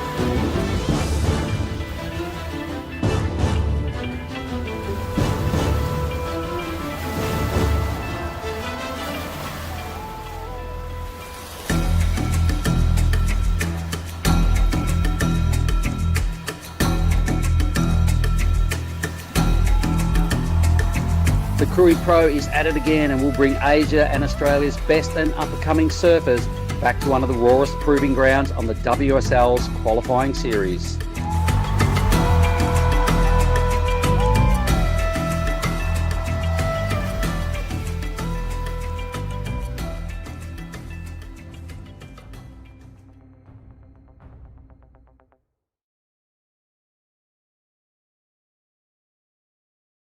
Afternoon team, welcome back to the Krui Pro. Day 3, we're watching Heat 6, the round of 96. Here are our contestants. It is Rio Inaba in red out of Japan, Weston Hurst in blue from Indonesia, Raphael Castro, they've got him penciled in as an American, and Jack Bassett out of the Torquay area representing Australia, obviously. So 4 full international heat going on in front of us, and I'm welcoming back into the booth with me Giada Lagarde. G'day, G. Hello, good afternoon. I'm very excited to be back in the booth. This is a great heat to have rejoined. So it's going to be an interesting one. Ryo Inaba, a name we've seen here quite a lot in Krui and Nias. He has passed many heats, has had some pretty high scores, followed by Wessenhurst, another one of Indonesia's finest surfers. Also just came off a final in the junior. Yep, he got the fourth there, but he's a quality act. Raphael Castro, we saw him this morning. An incredible heat he had. He's another fine surfer. He is very experienced in the Mentawais and very comfortable in these big Indonesian solid waves. And I don't know too much about Jack Bassett, though. I actually had a chat with him yesterday. He won a heat to put himself in the draw this morning or into this round. And he tells me he's out of the Ocean Grove area, 13th Beach, which is sort of down in the Bells Beach region. And he's a cool lad. He was very shy. He didn't even want to do an interview. And I said, we'll just make it quick. As quick is good. So we did it. and I got him straight out of there. And he was happy. He just basically ran out of the contest area. So he's a young Grom. And he's just here learning the ropes. And he's probably just soaking it up and going, what's this whole QS side of life all about? Jack Bassett, I'm sure he's got some friends at home. And given the fact that he's a pretty young pup, I imagine he's going to be around and doing these things for quite a while. Yeah, especially events like Krui and Nias, we see a lot of people come back just for this event because they absolutely love it. They say it feels like a surf trip. It doesn't even feel like going to a contest. And having all your friends down here, you know, sharing moments, cheering each other on. Everyone's down at the contest site or at Leafy's or at Lonnie's, checking it out, having a good time. So these events are going to be etched in everyone's memories forever. Oh, 100% they are. And it's the first time this year for the boys to get a crack at some real points. First time we've ever rolled out a 6,000 event on Indonesian waters. And we're doing it proudly here at Krui for the very first time. We've got a huge field of surfers. There's going to be no down days, no lay days allowed. Ryo Inaba strikes first in this matchup. So pretty good looking wave here. He's just pacing himself. He's just kind of getting a good look down the line at what's ahead of him. He's hanging in there. He's starting to get a bit of back foot into it. A late hit there and goes down on his fourth maneuver. But I've got a little story I want to share with you guys in a moment as well. We'll get to that in a minute. Raphael now.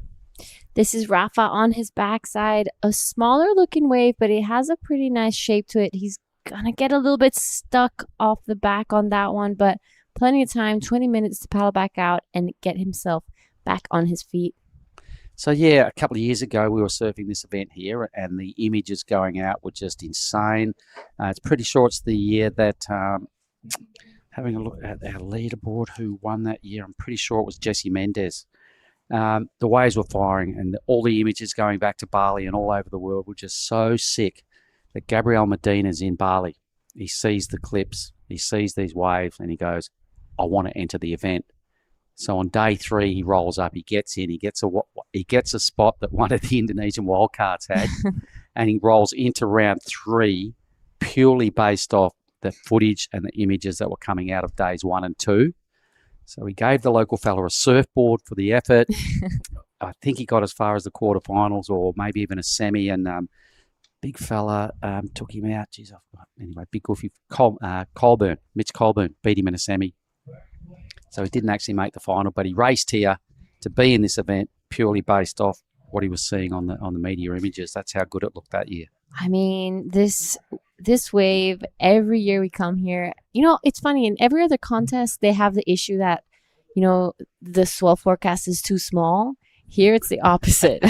Though last year, it was absolutely massive. We had to move the contest site because it was just unsurfable. It's the only time we've ever moved, and we had to do it a couple of days, not in a row, but a couple of days through our window.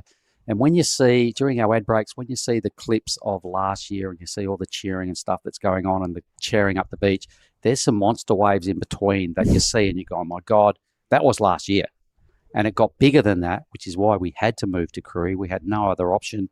You know, competitors wouldn't have gotten out. It was just that hectic. Yeah, the ocean was just not giving us a break last year. And this is Weston Hurst surfer straight out of Lake Peak. Nice first turn straight up and over for this second one. I love that we could see all three fins out the back of the wave on that one. But he did get a little bit stuck on the way down. So cost him a little bit of momentum. Still plenty of time remaining. Rafa's on wave number 2. He's only got together a 2:17. So this thing now, he's already got more than that. He passes Weston and just keeps chipping away. He's trying to add something here to convince the judges to give him a good number. That was a much better move. He hangs in there. Finishing move is pretty well timed also. So in the scheme of things, I think that could be the better wave so far of this heat. yeah, that was really nicely surfed from Rafa. You could kind of tell that he was playing it safe. He just wanted to get those turns in, find that rhythm. Sometimes when you fall off on a wave, especially if it's the first one, it's easy to get a little rattled. So it was nice to see him just slow it down, kind of playfully do those turns, finish it off. And I'm sure we're going to see him go much bigger as this heat forward. Yeah, well, he kind of, once he got his base moves going and wound up a bit, he unleashed a little more towards the end. So the judges are going to enjoy that. It won't be a monster number, but it's only got a better of 4.33 to be the best wave of the heat. And that's where I think it goes. So while we're waiting for that number to drop, we're going to throw down to Di Wacko, having a chat with Mike Clayton Brown.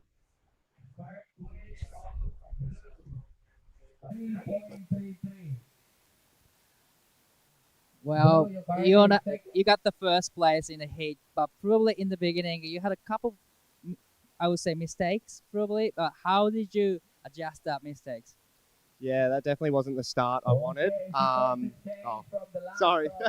But yeah, I don't know. I kind of just reset after those 2 waves. Like the other 2 boys got waves, so then I went into second priority and kind of just used priority to kind of get my way into a good one. And then I didn't know what I got, but after that, I just knew I needed maybe sort of a backup and just got a kind of fat one and just hit the end section and yeah, got a decent backup. So I'm stoked. Even though you had a little bit of mistakes, I think the wave selection was on point. But how did you identify which one to pick? Yeah, it's real tricky. The first one I took off on, I thought it was really good, but it kind of went a bit fat and kind of split. So I kind of thought just to get like a little inside wedge and see if it ran. And luckily it did on the first one.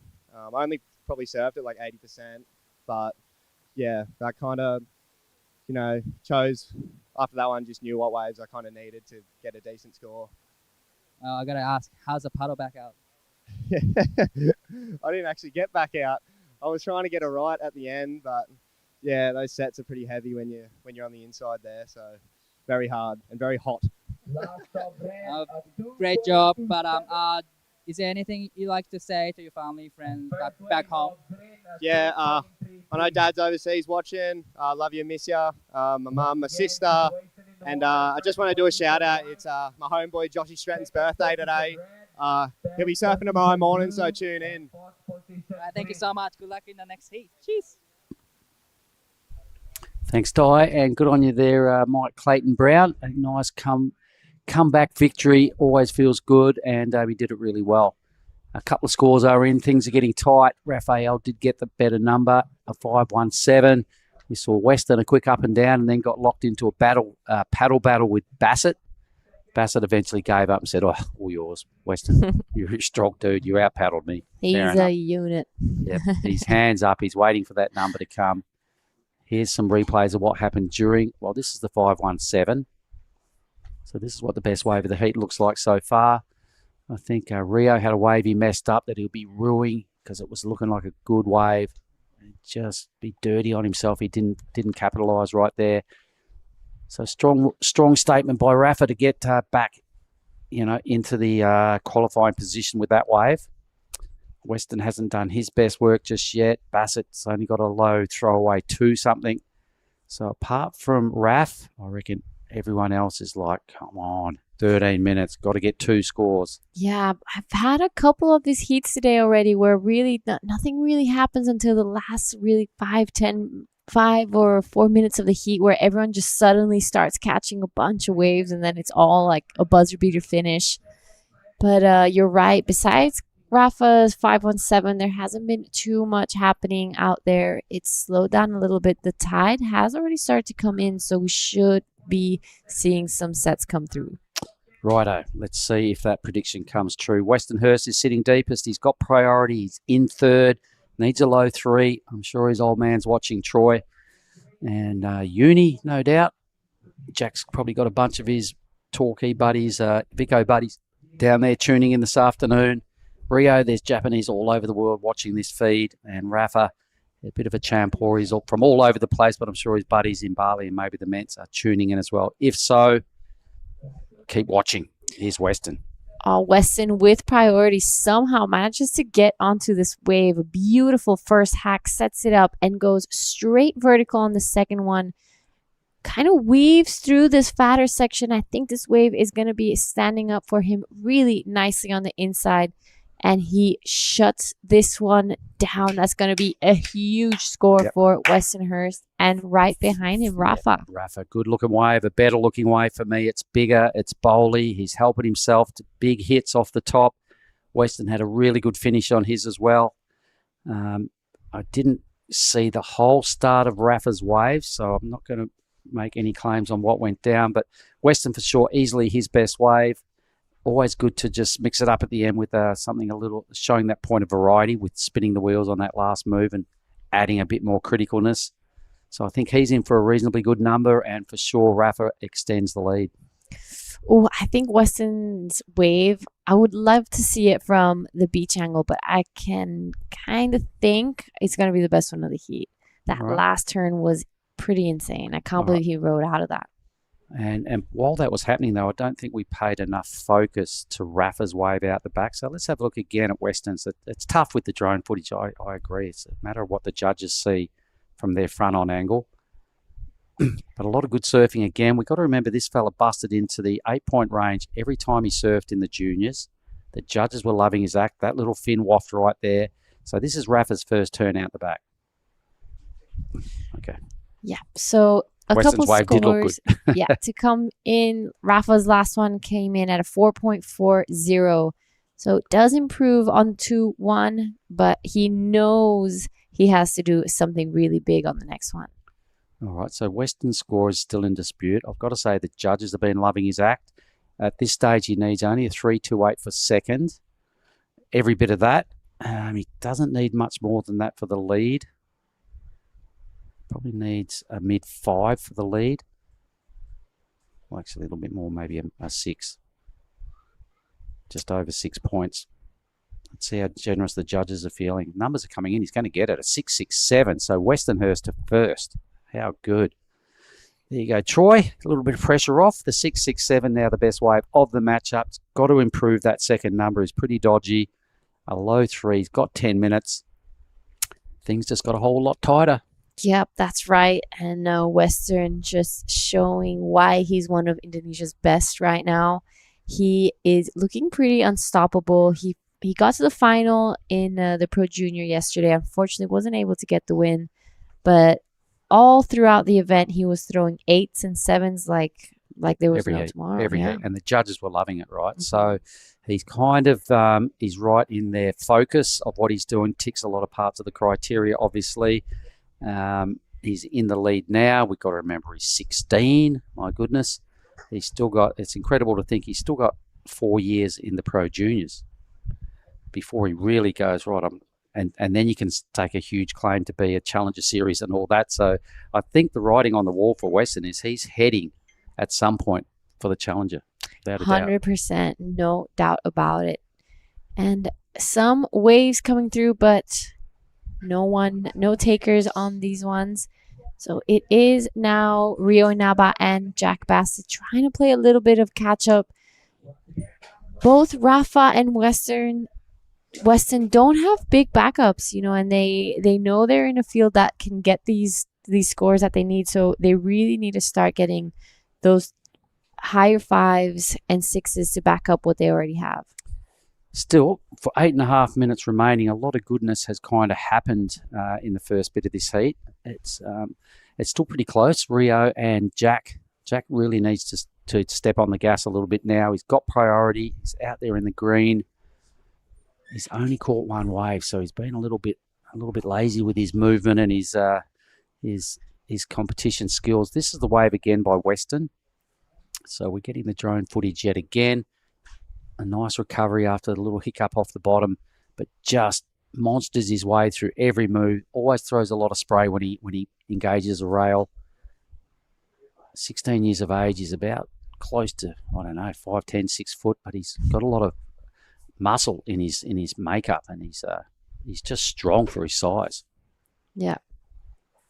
I don't think anyone ever guesses his age. He already looks like he could be 20, 21. He could walk into a pub here in Australia, I reckon. Here we go. So Jack Bassett, the Vico. Come on, young man. Time to get a bit aggressive here. You can't look too sleepy. The judges like to see people well into it and really having a red-hot crack. Bassett not doing his best work just yet. The young fella's just losing touch with the leader pack here. That was his second ride, down to 7 minutes. He's probably wishing he could replace both them numbers, but he needs a 7.2 at this stage, and that's still the requirement. Really going to have to put his best foot forward sooner rather than later, or he's going to end up on the sidelines. Western and Rafa are on a collision course with the round of 64 at this stage. Rio could do something about this, though. He's a good surfer. As you said, we've seen him a lot of years throughout the Asian region. He's also got first priority, a 5.24. He's well within his skill set. He just paddles over that wave. So I'm sure his followers at home would be a little nervous, but he's well measured. He's potentially got a ripper of a wave here. No, that's him duck diving out the back. It's a solid set coming through. That thing looked pretty good to me. Yeah, I would have gone. Or maybe he did a good call. Then it flattens out. Yeah, it did flatten out. So he made a nice choice there, but with only 6 on the clock, his nerves must start to crawl in now. It doesn't matter how many years of experience you have when when you reach the 5-minute mark. It's hard to keep your emotions under control. Seen a couple of blockbuster finishes today, none better than Sol Grundling. 6 seconds to go, ladies and gentlemen, needing a 2.01. The young fella from Australia stood up, rode a wave, got almost 6 points and easily got the number. And then another surfer in white did exactly the same thing. Who was that? Ben Zanata. Yep. In the white, same thing. White rashy, under a minute, only had one wave. Ends up with a pretty good number as well. Did an epic claim to help scratch the number up to about a 6.9 or something, I think it was in the end. But there was a couple of huge moments today that could have easily turned into fails, that turned into famous recoveries by Ben Zanata and Sol Grundling.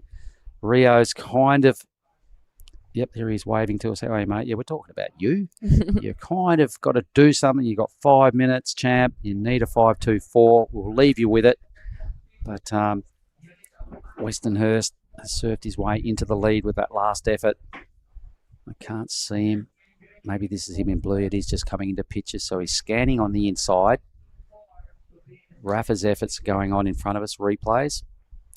Yeah, this is Rafa's second wave, the 4.40. So really nicely done from Rafa. We haven't seen that explosiveness that we were seeing in Heat 1, but he's keeping it safe. He got the 2 scores. He's in an advancing position, but Rio Inaba closely behind only needs a 5.24 with priority.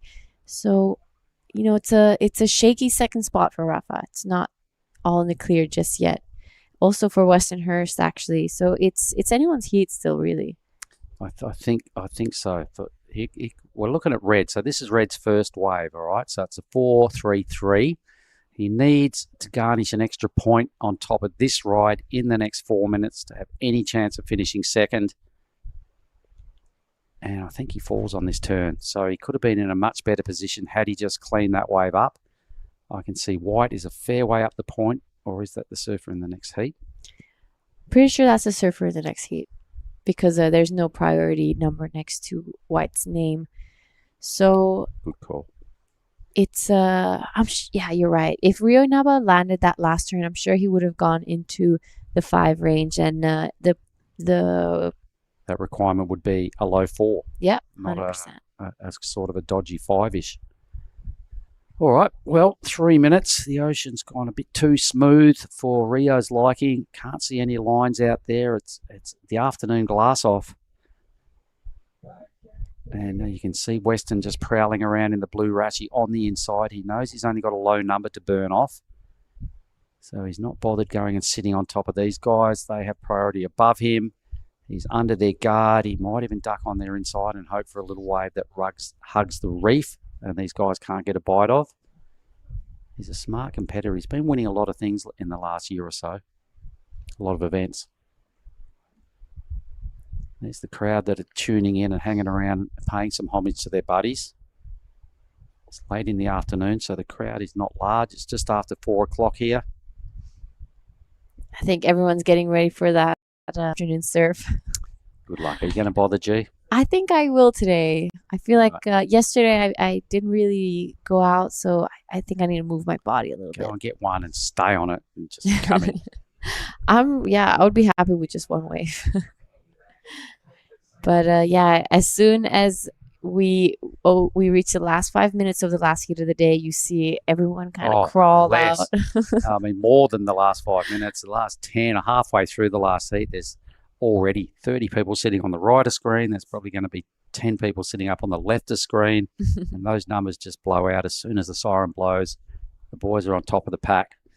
And the free surfing sessions in the afternoon get pretty hideous. Meanwhile, Red's got an option to make in a minute. I reckon, Rio, have a look right about now. Here he goes. Is this going to be a wide one, or is this going to be something he could work with? Well, I think there's even more behind this. There's a little bit of energy heading his way. He's got to make a choice, and it's got to be the right choice. They don't give away 5.24s very easily. Weston might actually pick this thing up. He is. So let's stay with the boy from Lakey Peak, living in Bali. This old man makes his boards. I'm sure Troy's watching. We're trying to burn off a 3.33 here. Finish that is every chance.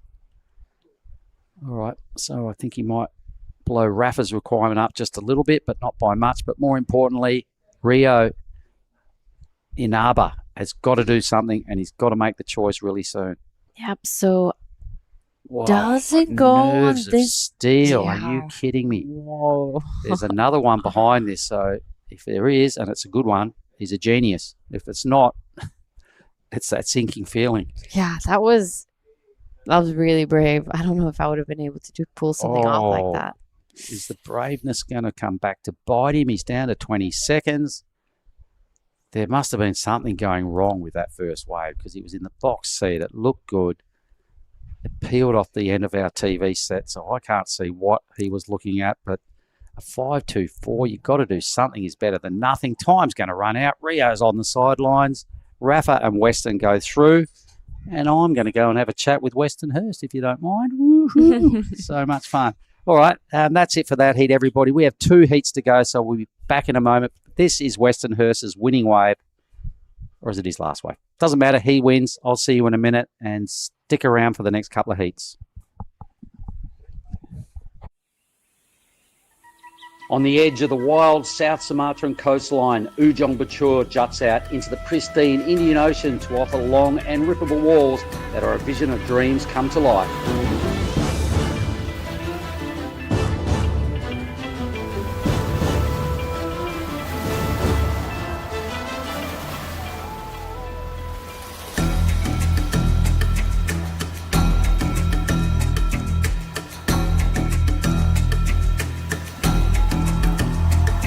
The Krui Pro is at it again and will bring Asia and Australia's best and up-and-coming surfers back to one of the rawest proving grounds on the WSL's qualifying series.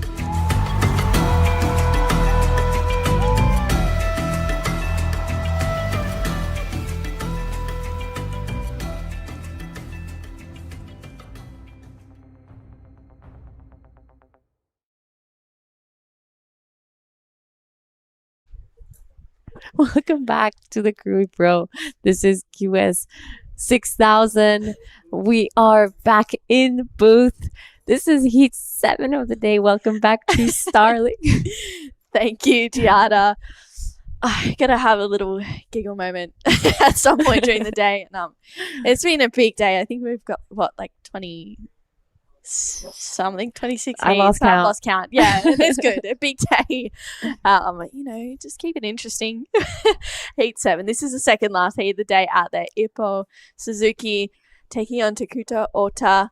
This is Kota Kilon, and we'll also see Willem Watson out there as well. Kota locked in an 8.33 earlier this morning, and it seems like he's picking up right where he left off. Nice first turn for Codes, but not much more on offer with that one. And Weston Hurst getting the win in that last heat. Yeah, Weston getting the win on that last one. It was really slow in the beginning, like we've seen throughout the day. And then he got that 6 and backed it up with that last wave. So it was all eyes on Rui Inaba on the end. There was that one set. He needed a 5 and it looked perfect on screen. And everyone was really surprised that he just pulled back. He had priority. And I know it was pretty shocking. Hopefully, I think he probably saw something in the wave that maybe wasn't going to be it. But with only 20 seconds left or 10 seconds left, I think he probably just should have gone and given his best shot. Yeah, wow, that is a crazy moment for Rio. I mean, I wouldn't have picked him getting knocked out in the first round. He was definitely one to watch. So yeah, that's pretty unlucky for him, and also Jack Bassett, unfortunately, getting knocked out as well. But Raphael Castro, he's progressed through 2 heats today.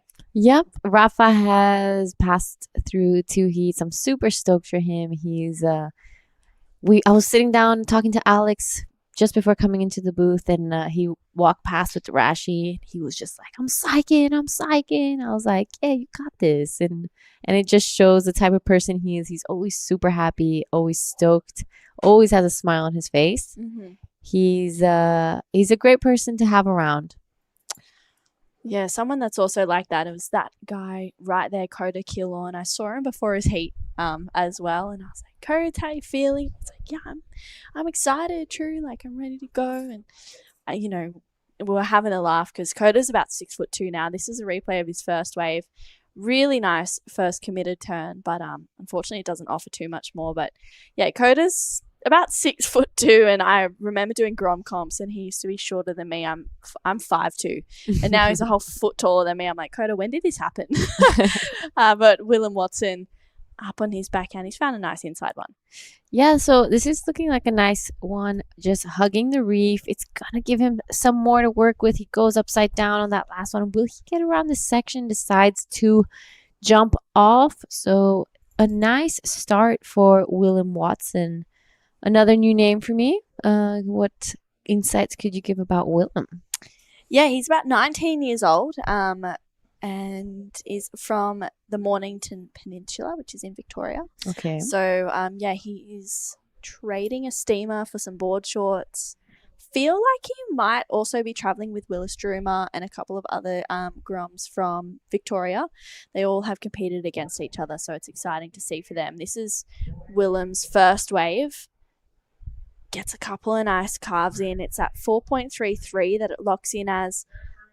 Gets a really nice connected turn in there, a little bit more vert, a bit more critical as opposed to the others. So Willem goes out to an early lead with just under 20 minutes to go. But yeah, hailing from Victoria, surfs on Mornington Peninsula board riders. In Australia, board riders clubs are quite a big thing. Kota is South End board riders, I'm pretty sure, down in Maroubra from memory. I could be wrong when I say that. I hope not. But it's such a big thing being a part of a board riders club. It every month on either a Saturday or a Sunday, or maybe even both, depending on how many people you have in the club, we'll do some rounds, and it's nice, especially for the junior surfers and QS surfers, to just get a little bit more time in the Rashi and maybe try something that they've been wanting to bring into heats and haven't really had the opportunity to do that in a QS or a pro junior stage. So yeah, it's cool to see them over here and really going for it. Yeah, 100%. I feel like it exposes them to a really high level of surfing. You're totally right. And coming so young into these events, they have nothing to lose, so they can do whatever they really want or need in a heat and test things out, see what works for them, see what doesn't. They have so much time left. And talking about time, we are gonna go to Mark with Westonhurst.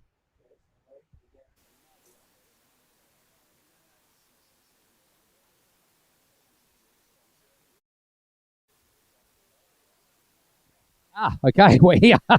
Sorry about that. Got Westonhurst, winner of the last heat here with me, Weston. Things are going pretty good. You're making history surfing in a 6,000 for the first time in Indo. Got to feel good to win a heat like that. Yeah, for sure. Had a really fun heat with my friend Raphael. And yeah, I was stoked to get a 6 in that heat. Made it. Got first. All right, and you've got a little bit of a foot injury, but you're telling me it's feeling better than yesterday and you're just focused on the job at hand?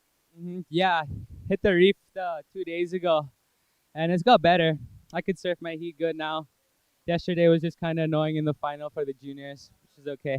And even the sort of surfing you're doing at the moment and getting through heat after heat, I can still see you got more in the tank, so it's probably time to start to bring it in the next few days.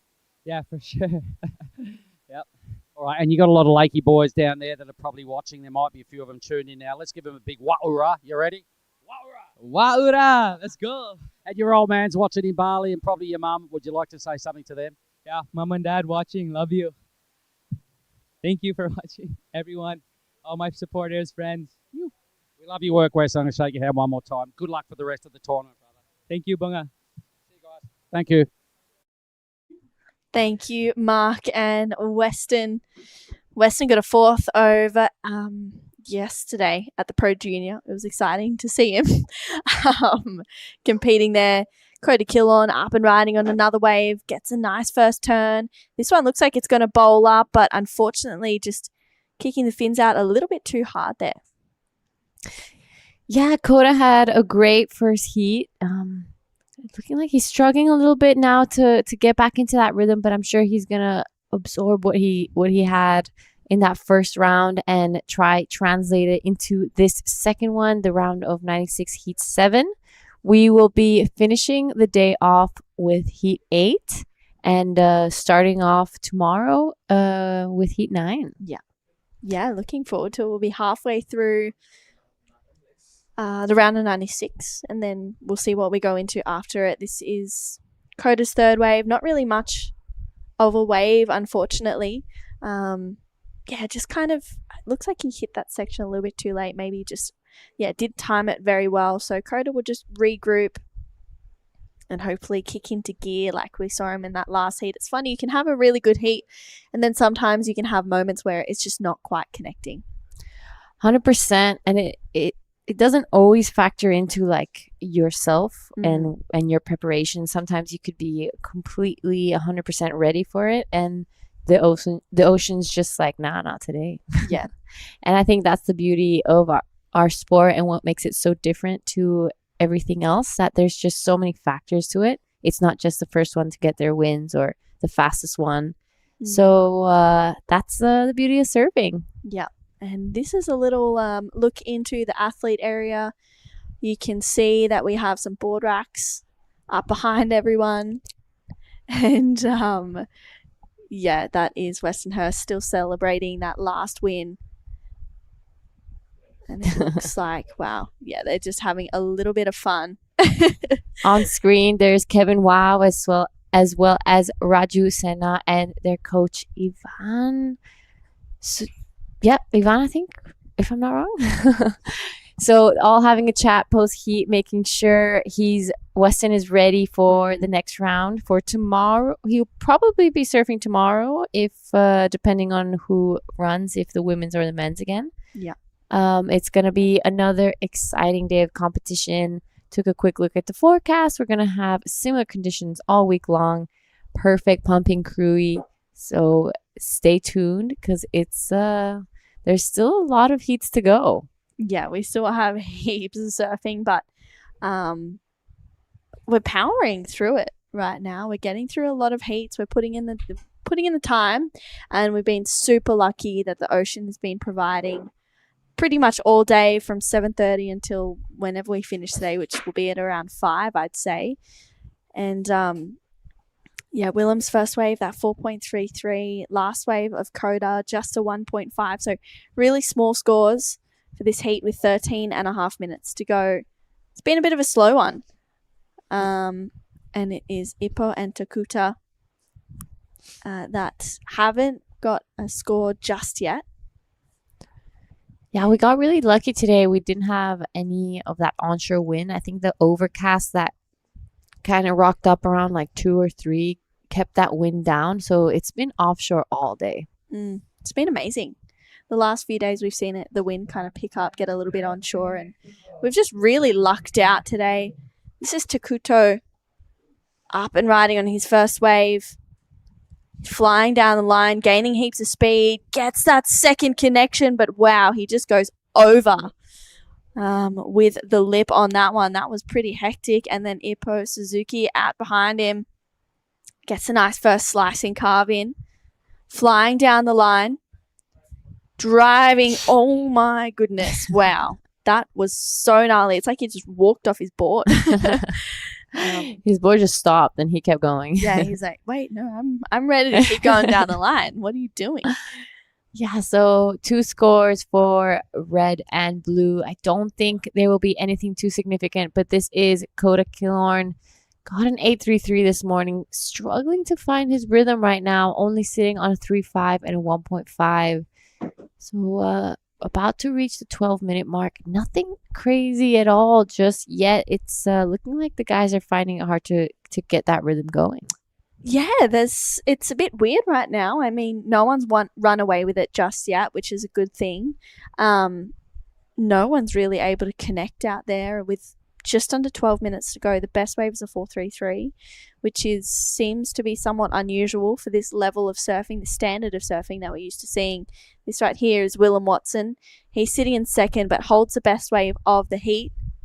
Willem driving through another backside carve, and that wave just fattens out in front of him. This low tide may be affecting it a little bit more, but Kota out behind him. This is Kota on a good-looking wave, just open face carve. This wave kind of just flattening out on him, so not too much to work on the inside. Does a bit of a weird whitewash kick in there. So yeah, you're right. This is a really strange heat. We were about to reach the 11-minute mark, and there hasn't been any real significant score. Everyone mostly sitting on one wave, and if they do have a backup, like Kota's 1.5, Willem Watson's probably going to go to first with that last one. The only one with a 4.33 at the moment.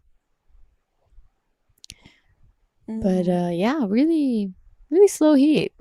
Yeah, super bizarre even watching it with Kota. His board caddy Arch Whiteman is out there, and we were watching some really good sets rolling through. So I guess it's that point in time where you just have to adjust the tactics a little bit. It's been slow. Now it's more about catching waves, getting the wave count up, and applying that pressure. Willem's last wave was a 3.7. Kota still has his last wave to lock in as well.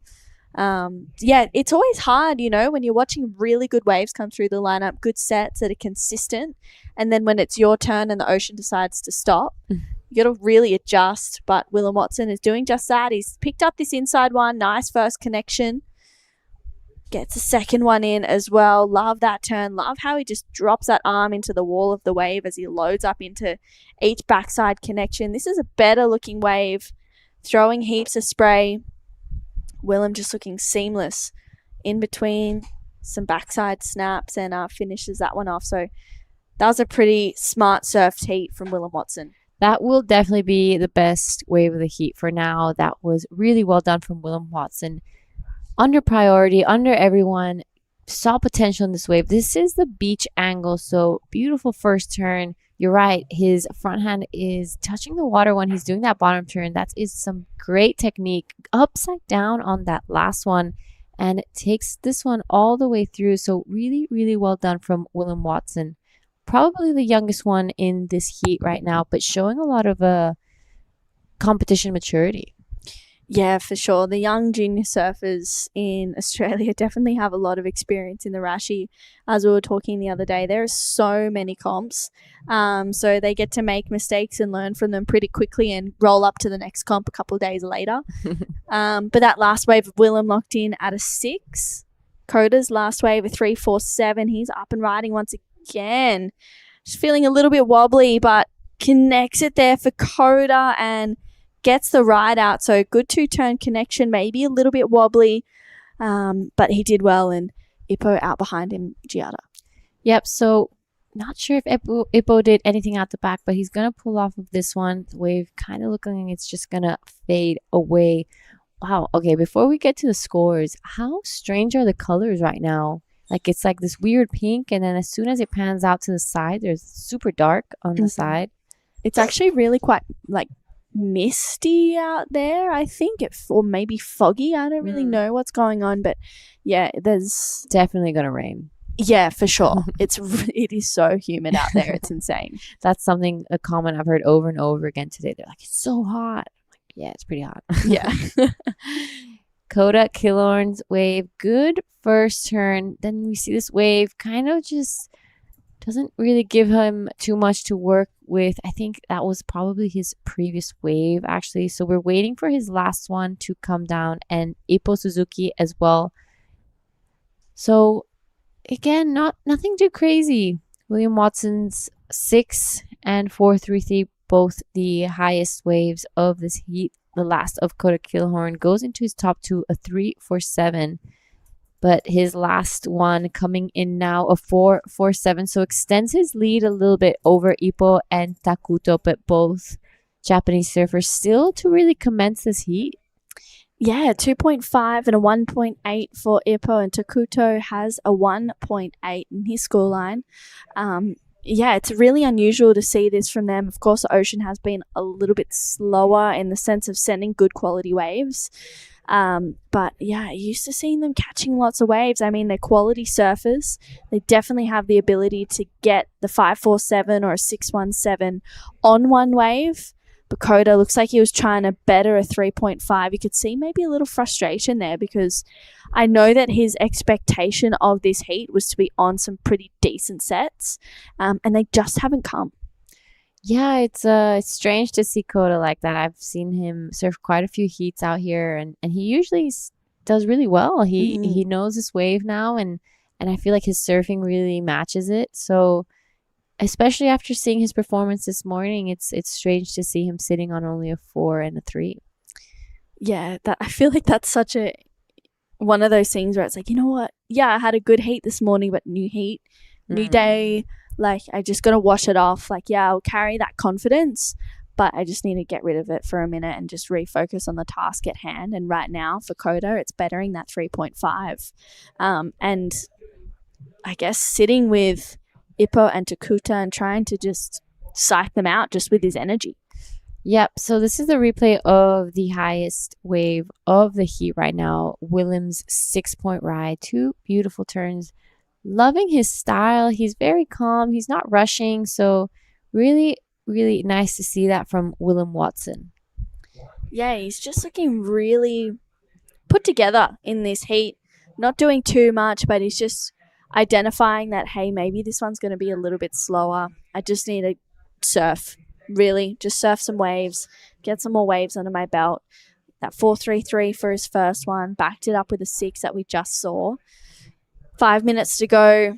You'd have to say that he's sort of running away with the lead right now, but you just never know. If a flurry of sets come, it could really change the leaderboard. We've seen that time and time again today, that in the last minute or so, just a bunch of waves come through and just switches up the leaderboard. So, don't brush the other guys off just yet.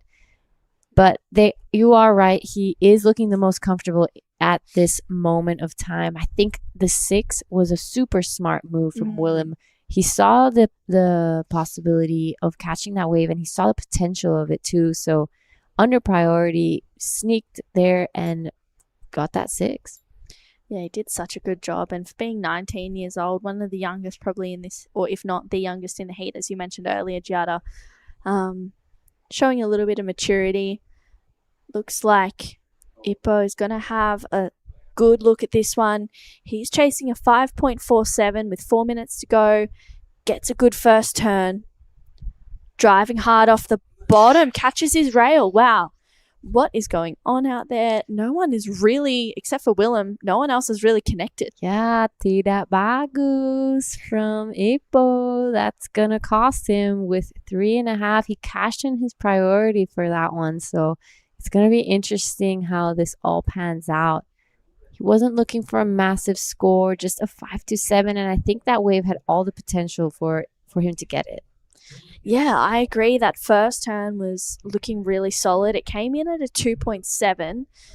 Drives hard. That was really solid. But unfortunately, just catching his rail on that last one, a 2.7 for one turn, still pretty good. And as you said, Giada, it had the opportunity to be the 5.47 that he was looking for. But it did lower his requirement. He only needs a 5.27 now. Although with 3 minutes to go, who knows what's going to happen. I feel like Takuto is going to hopefully get an opportunity to find the best wave and challenge for that 6.17. There I see Willem Watson with third priority, just kind of paddling around the guys, like trying to create a bit of pressure, I think. He's a really smart competitor for especially being so young. It just shows what we were saying the other day. In Austria, there are so many contests, so he's so comfortable in this situation. Yeah, this is Willem's first wave, the 4.33.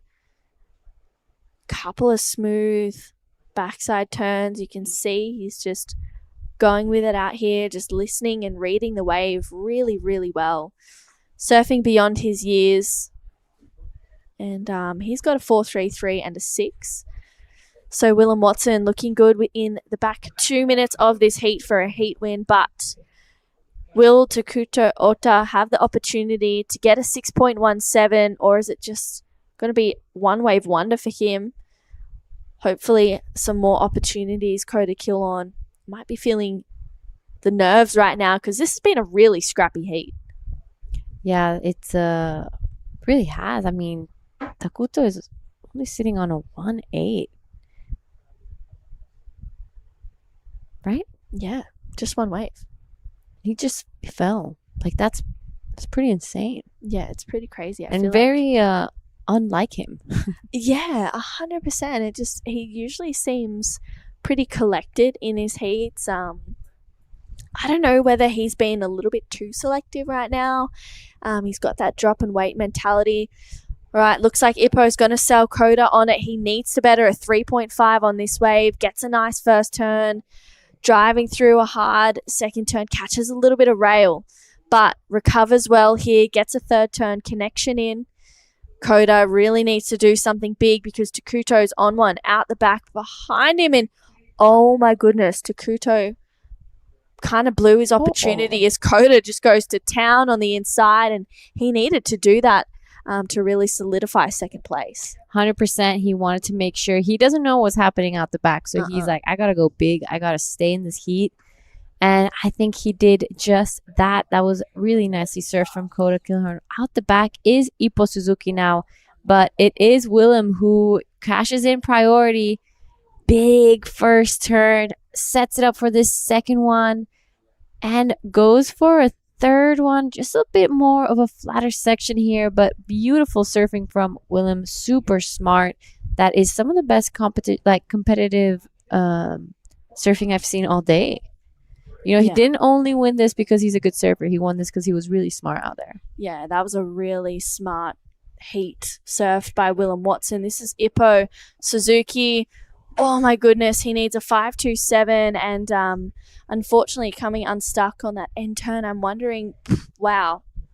Okay, we have a lot of scores to lock in. It's been a really quiet heat, but a very exciting 20 seconds. Yeah, I'm telling you, it's been all day. The last 20 seconds, we have to sit here and wait for scores almost all the time. The last 20 seconds is where it's at. Yeah, 100%. You might as well just have ad breaks until the last 20 seconds of the heat. Yeah. All right, so waiting for scores for all four surfers. Kota is definitely going to be improving on his 3.5, and I'm pretty sure Willem is getting rid of that 4.3. So they're going to be solidifying their lead, but it is eyes on Ippo Suzuki now. Wow. Oh my goodness. Okay, this is going to be really close because Ippo just got a pretty good wave. He needs, at this point, a 5.27, but he did come unstuck on that last turn. Kota has a 5.5 just drop for his last wave, so that was a really, really smart tactics from Kota Kilon, which means Ippo now needs a 7.27. I really have no idea what's going to happen because Ippo's last wave was pretty good. Yep, Ippo's wave was really good, but I don't know. I don't think it's going to be the 7.27 that he's looking for. I think they would have to be the best wave of the heat, and I don't think it would be better than Willem's 6 at this stage. But I could be wrong. That's just an opinion, my humble opinion. Yeah, wow. I mean, it's an important score. Willem's last wave is starting to lock in. It's definitely going to better the 4.33. He'll say goodbye to that and replace it with another number. Kota is waiting to hear what this last wave of Ippo Suzuki is locked in as. Let's take another look at it. Gianni got a really nice first turn. Gets that second one in. It's a 4.47, just locks in. He needed a 7.27, so it will be Willem Watson and Kota Kilon moving on through to the next round. All right, and with that, we're going to head to a quick ad break. See you guys in the final heat of the day. On the edge of the wild South Sumatran coastline, Ujung Bocur juts out into the pristine Indian Ocean to offer long and rippable walls that are a vision of dreams come to life.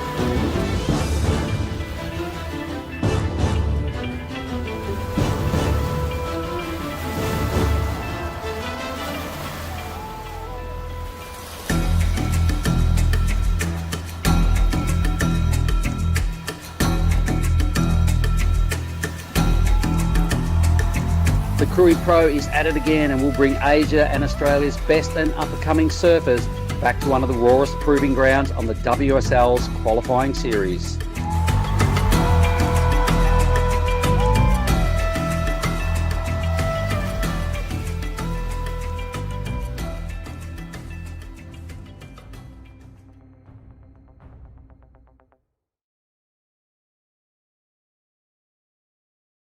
It is the last heat of the day, heat number 8 of the men's round of 96. And we have quite a few of the surfers in the event waiting to head out for the free surf. Alistair Reginato, Taylor Green, Safi Vetti, Oscar Berry. Okay. All right, we got Josh Van Niekerk up and riding. He is in the last heat of the day, taking on Jack Thomas, Tane Dobbin, and Philip Duke. Josh doesn't like the look of the rest of that wave, so he gets out of there. I'm True Starling, joined in the booth with Dai Wacko, and this is a huge opening car for Jack Thomas. Wow, what a way to start off his heat. And heaps of waves coming through in this one. That last heat was pretty slow. There wasn't much going on, Dai. But in the last 20 seconds, heaps waves ridden and lots going on. It was nerve-wracking. Right. There was moments where it was like, is he going to get the score? Okay, maybe he's not. Yeah, there was so much going on. Crazy. The fast turn of the Jack Thomas. That's amazing. That's huge cars. So this heat starts early compared to the last heat. And lots of actions happening in the first few minutes. And like you said, this is going to be the last heat of the day. Number 3. We are coming back tomorrow again. Probably finishing up this round first. And then we are not too sure, but we might go into the women's or men's again. Yeah, hopefully we roll into the women's. It'd be nice to see the women back out there, but you never know. I know this is the biggest day of the period. I mean, we've seen some pretty amazing waves there throughout the day today. That first wave, though, this is a 4.83 Dai. Wow. Really love the driving big curve through the right in the pocket from Jack Thomas. But didn't offer too much after this. Pretty much all the points come from the first big turn 4.33. Looks like a quick in and out there for Tane Dobbin. Just a small score to start off his heat. And that 4.83 for Jack Thomas. Starting off really nicely. I mean, compared to that last heat, it was pretty slow. But Philip Duke holding priority. He is the young gun in this heat. He's been making rounds, and it has been super exciting to just watch him absolutely go for it. He's got this incredible style, but he's coming up against some pretty experienced surfers. Jack Thomas and Tane Dobbin have been around the QS for a long time, as well as Josh Van Niekerk. Someone who's also been around the QS and been surfing plenty of heats is Willem Watson, and he is over there with Giada Legati.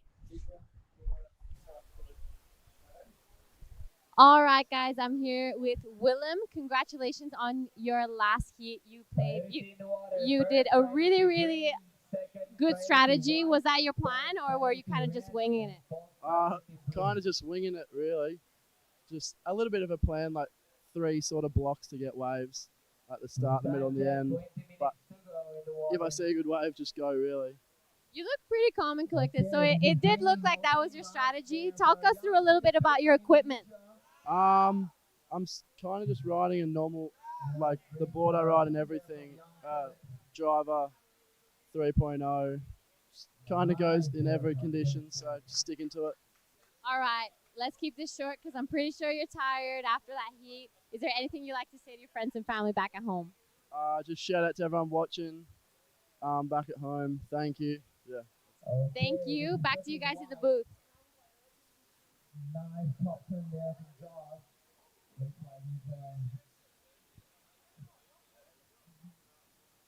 Looks like he's sticking out on that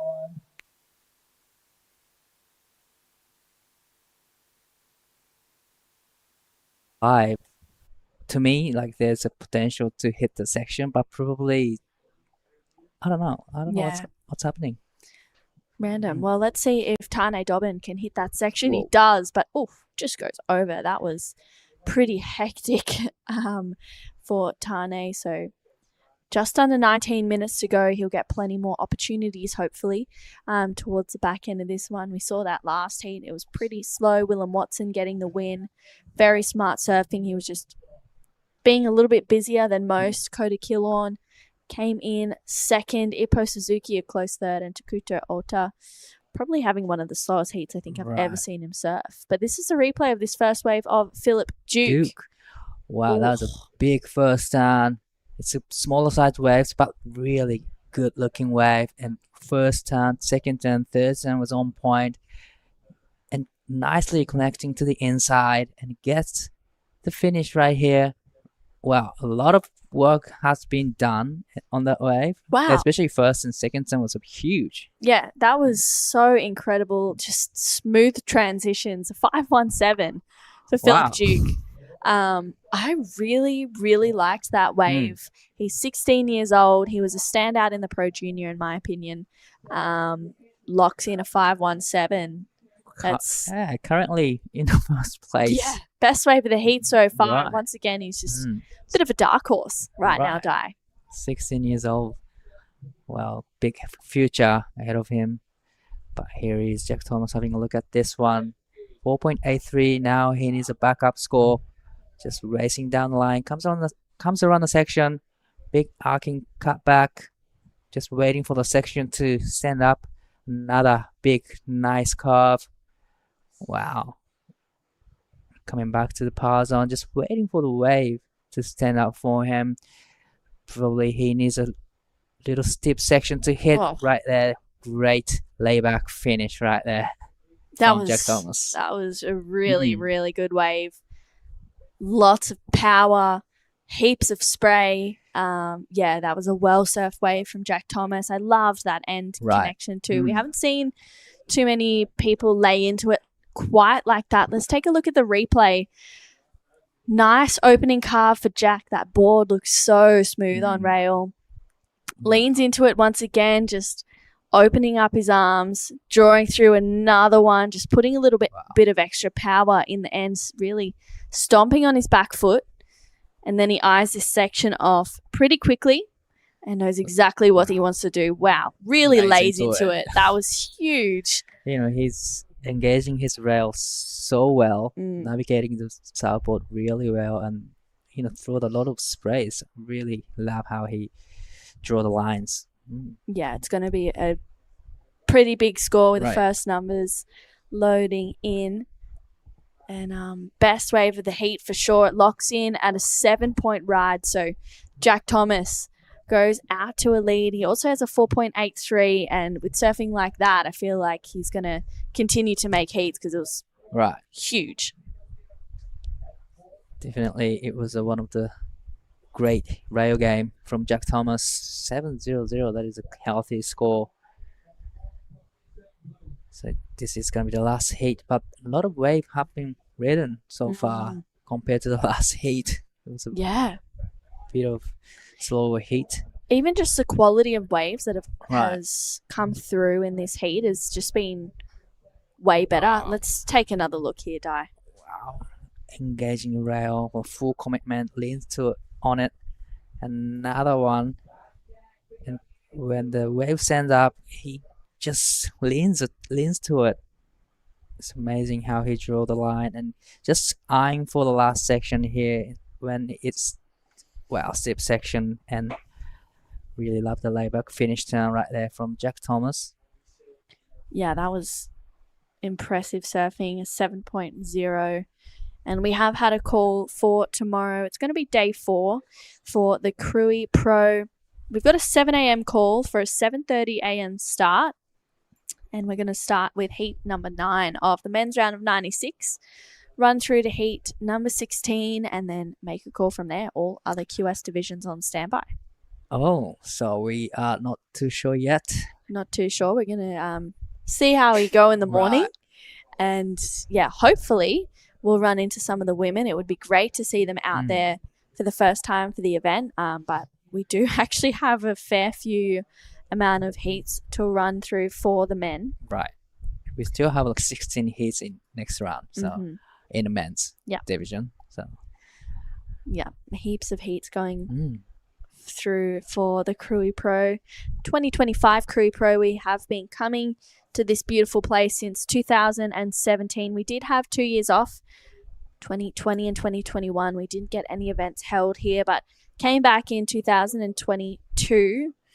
And last year, Jarvis Earl took out the event for the men. I mean, he was looking really solid. We had some massive surf. It was huge here. Ended the event over at Krui left.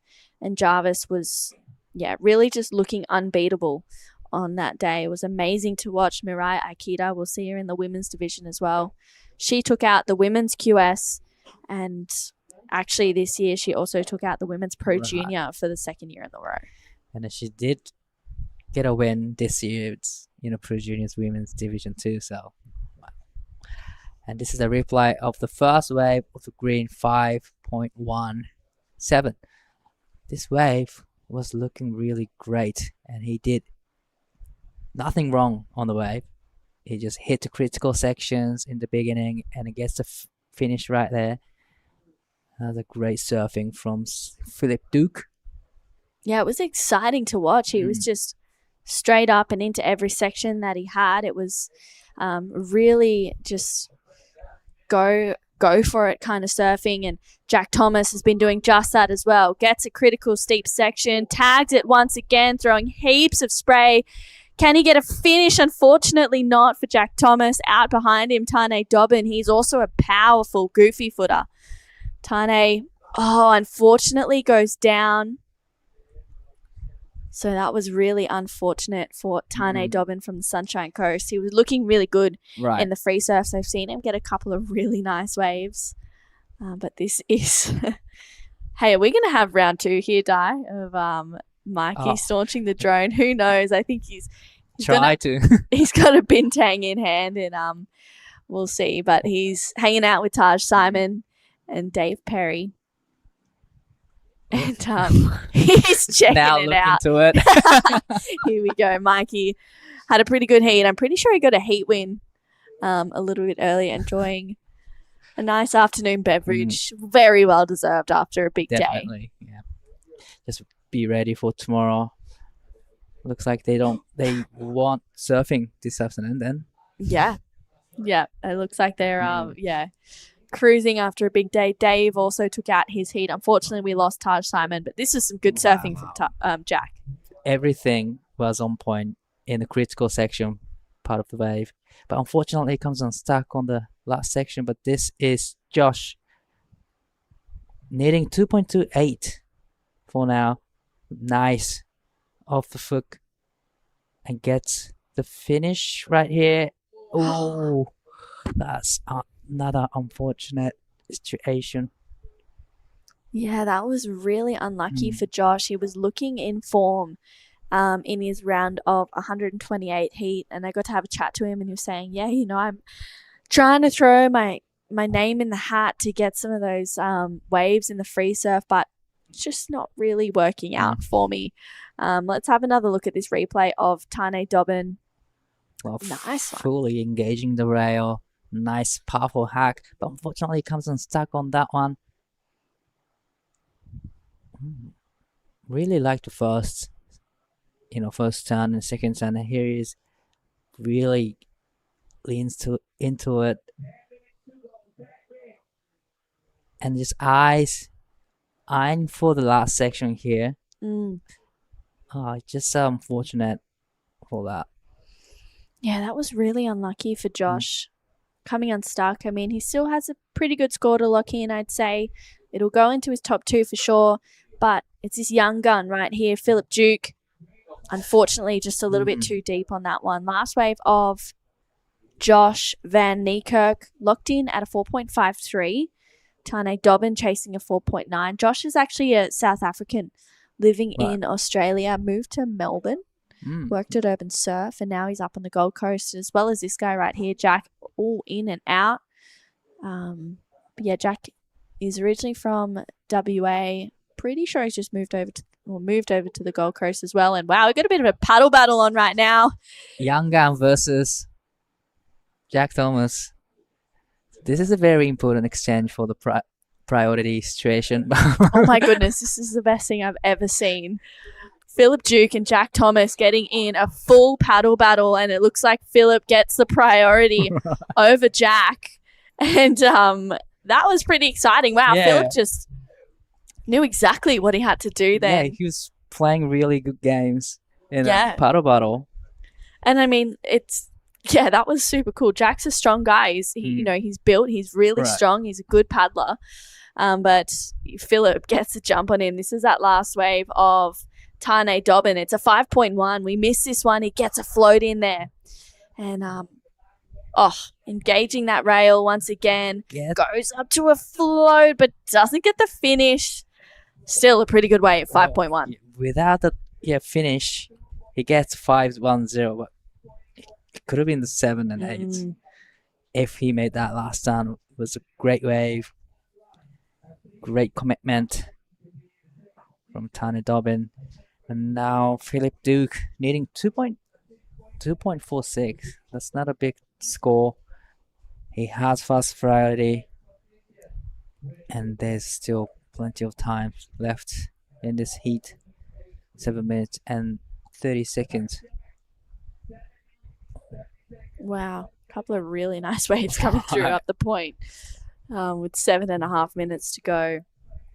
I still can't get over that paddle battle. That was one of the highlights, probably. Yeah, I think that is my new highlight of the day. It was just super cool to see Philip just, snaking his way through that one. He's like, I can feel him going left. I'm going left in front of him. I'm going to go right. That was pretty cool. But it's Jack Thomas who is in the lead in this heat, and that's what counts. He has a 7 and a 4.83.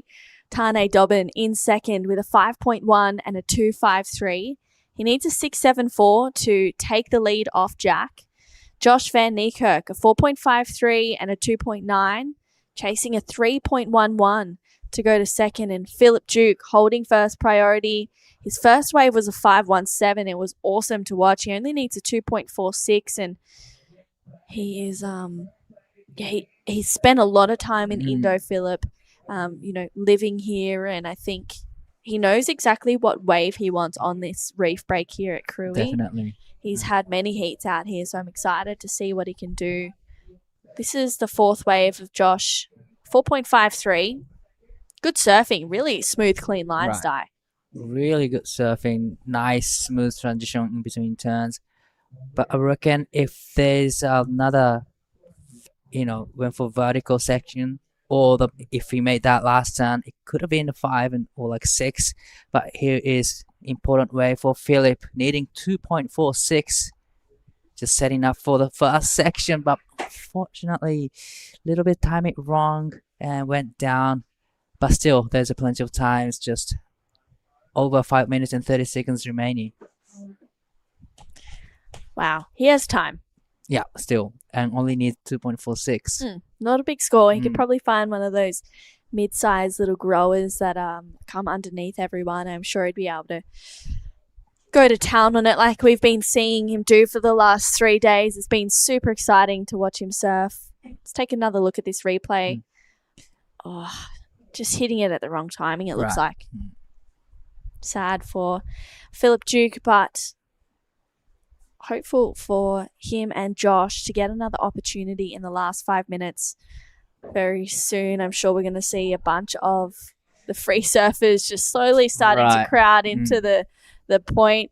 Are you going to go out for a paddle dive? What are your thoughts? Yes. Trying to get one good wave and come in this time. I'm not going to stay after getting good ones. No, you're going there. That was a huge first section to hit for Philip Duke, but unfortunately he went down. It would have been the big score if he made that one. Wow, that was super unlucky for Philip Duke. I love that he's just going for it out there. He doesn't need a big score, but I think he knows that he needs to just better that requirement. Well, he's up and riding again, just inside smaller ones, but he managed to put 2 turns in, and I think it'll be enough for the requirement. 2.46 was smart, smart move from Philip Duke.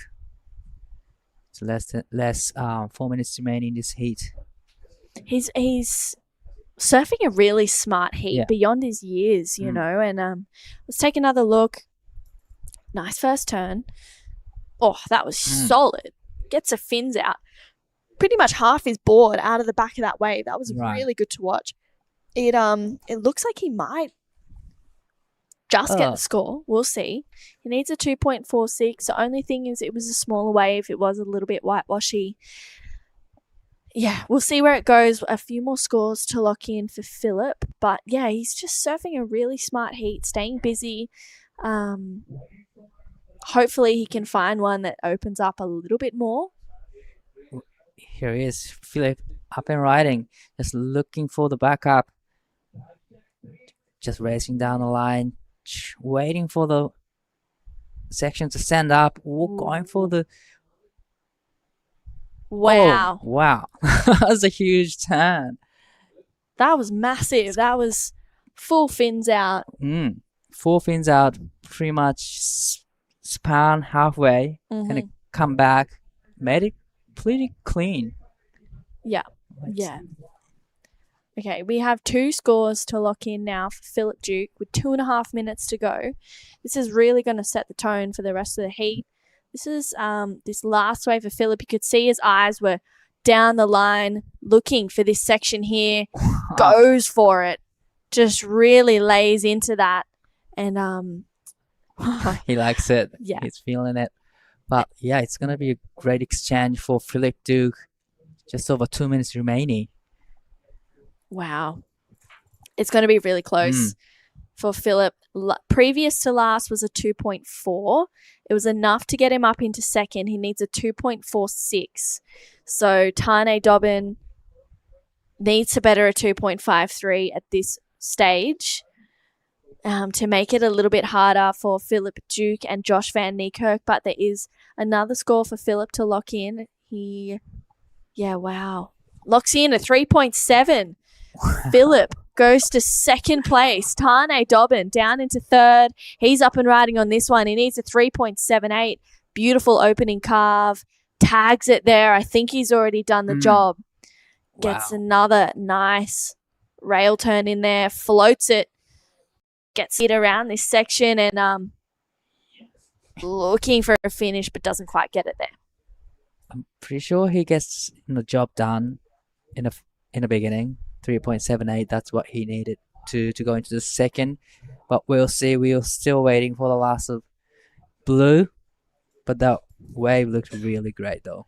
Yeah, it was a good wave. I feel like it's going to be the 3.78 he needs. Right. To get back into second with 50 seconds to go.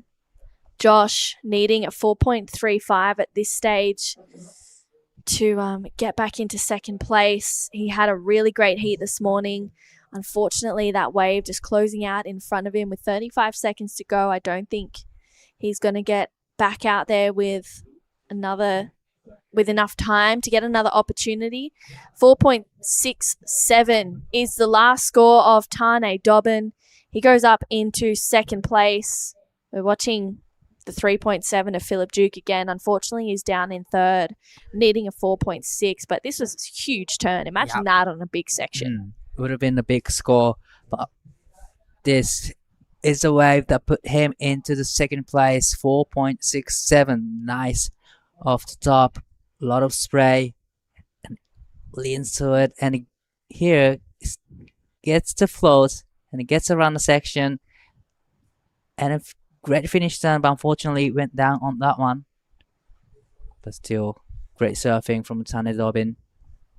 Yeah, Tane just surfing a smart heat there, not doing too much to get. Didn't need a big score to get that 4.67. Looks like Jack Thomas also got a wave in the back, pretty much 20 seconds of that heat. A 6.57 locks in. Let's take a look at it, Ty.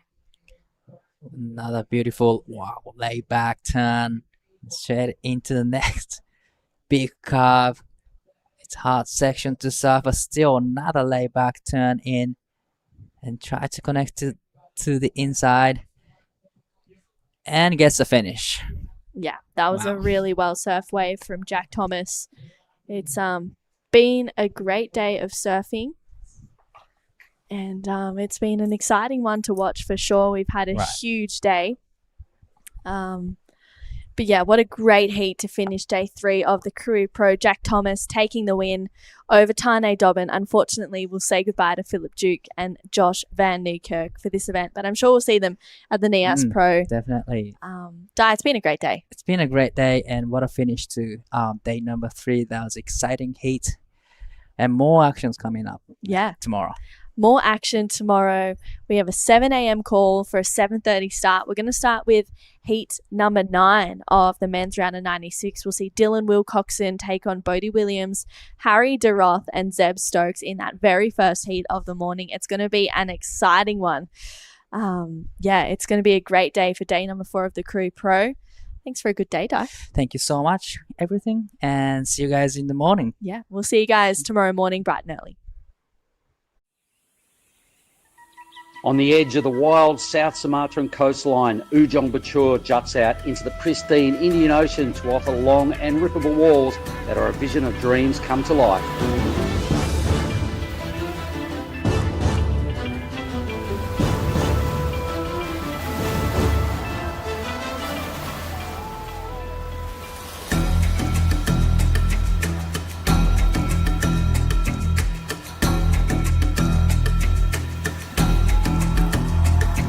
The Krui Pro is at it again and will bring Asia and Australia's best and up-and-coming surfers back to one of the rawest proving grounds on the WSL's qualifying series.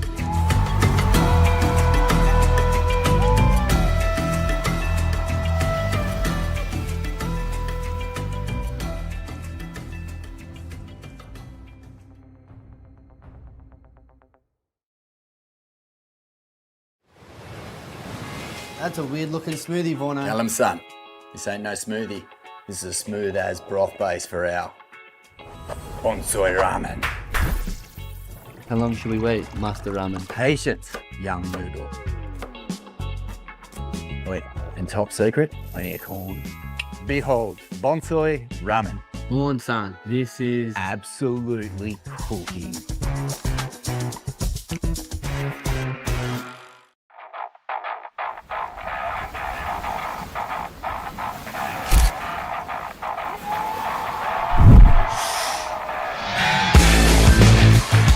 Good morning, guys. We're here at the Krui Pro. It's day 3. For you guys to know a little bit of today's schedule, we're going to be finishing off the round of 128 of the men's QS and go straight into round of 96. Bigger than yesterday, a lot more powerful, better shape too. The inside ones are going crazy. Just had a super fun wave, and yeah, should be a good day of competition. Waves are pumping.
Hello, my name is TP Japrik. I'm from the AAC. Really proud and happy to see the Krui Pro QS 5000.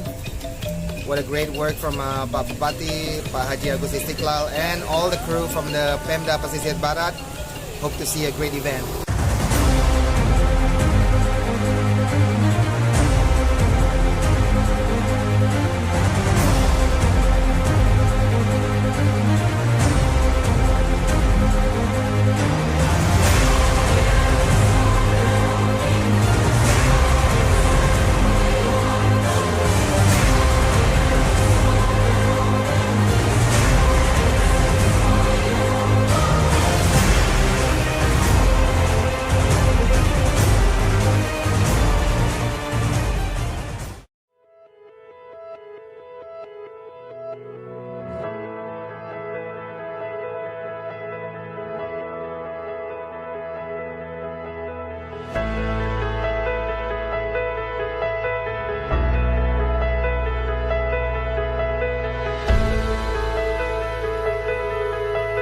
Welcome to heaven on earth, where your dreams become reality.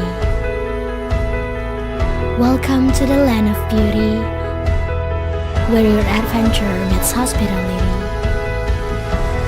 Welcome to Pesisir Barat.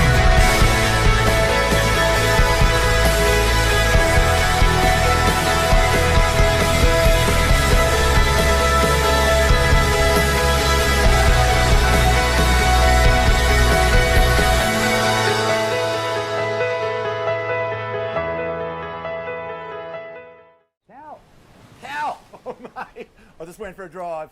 Surf is cooking, bro.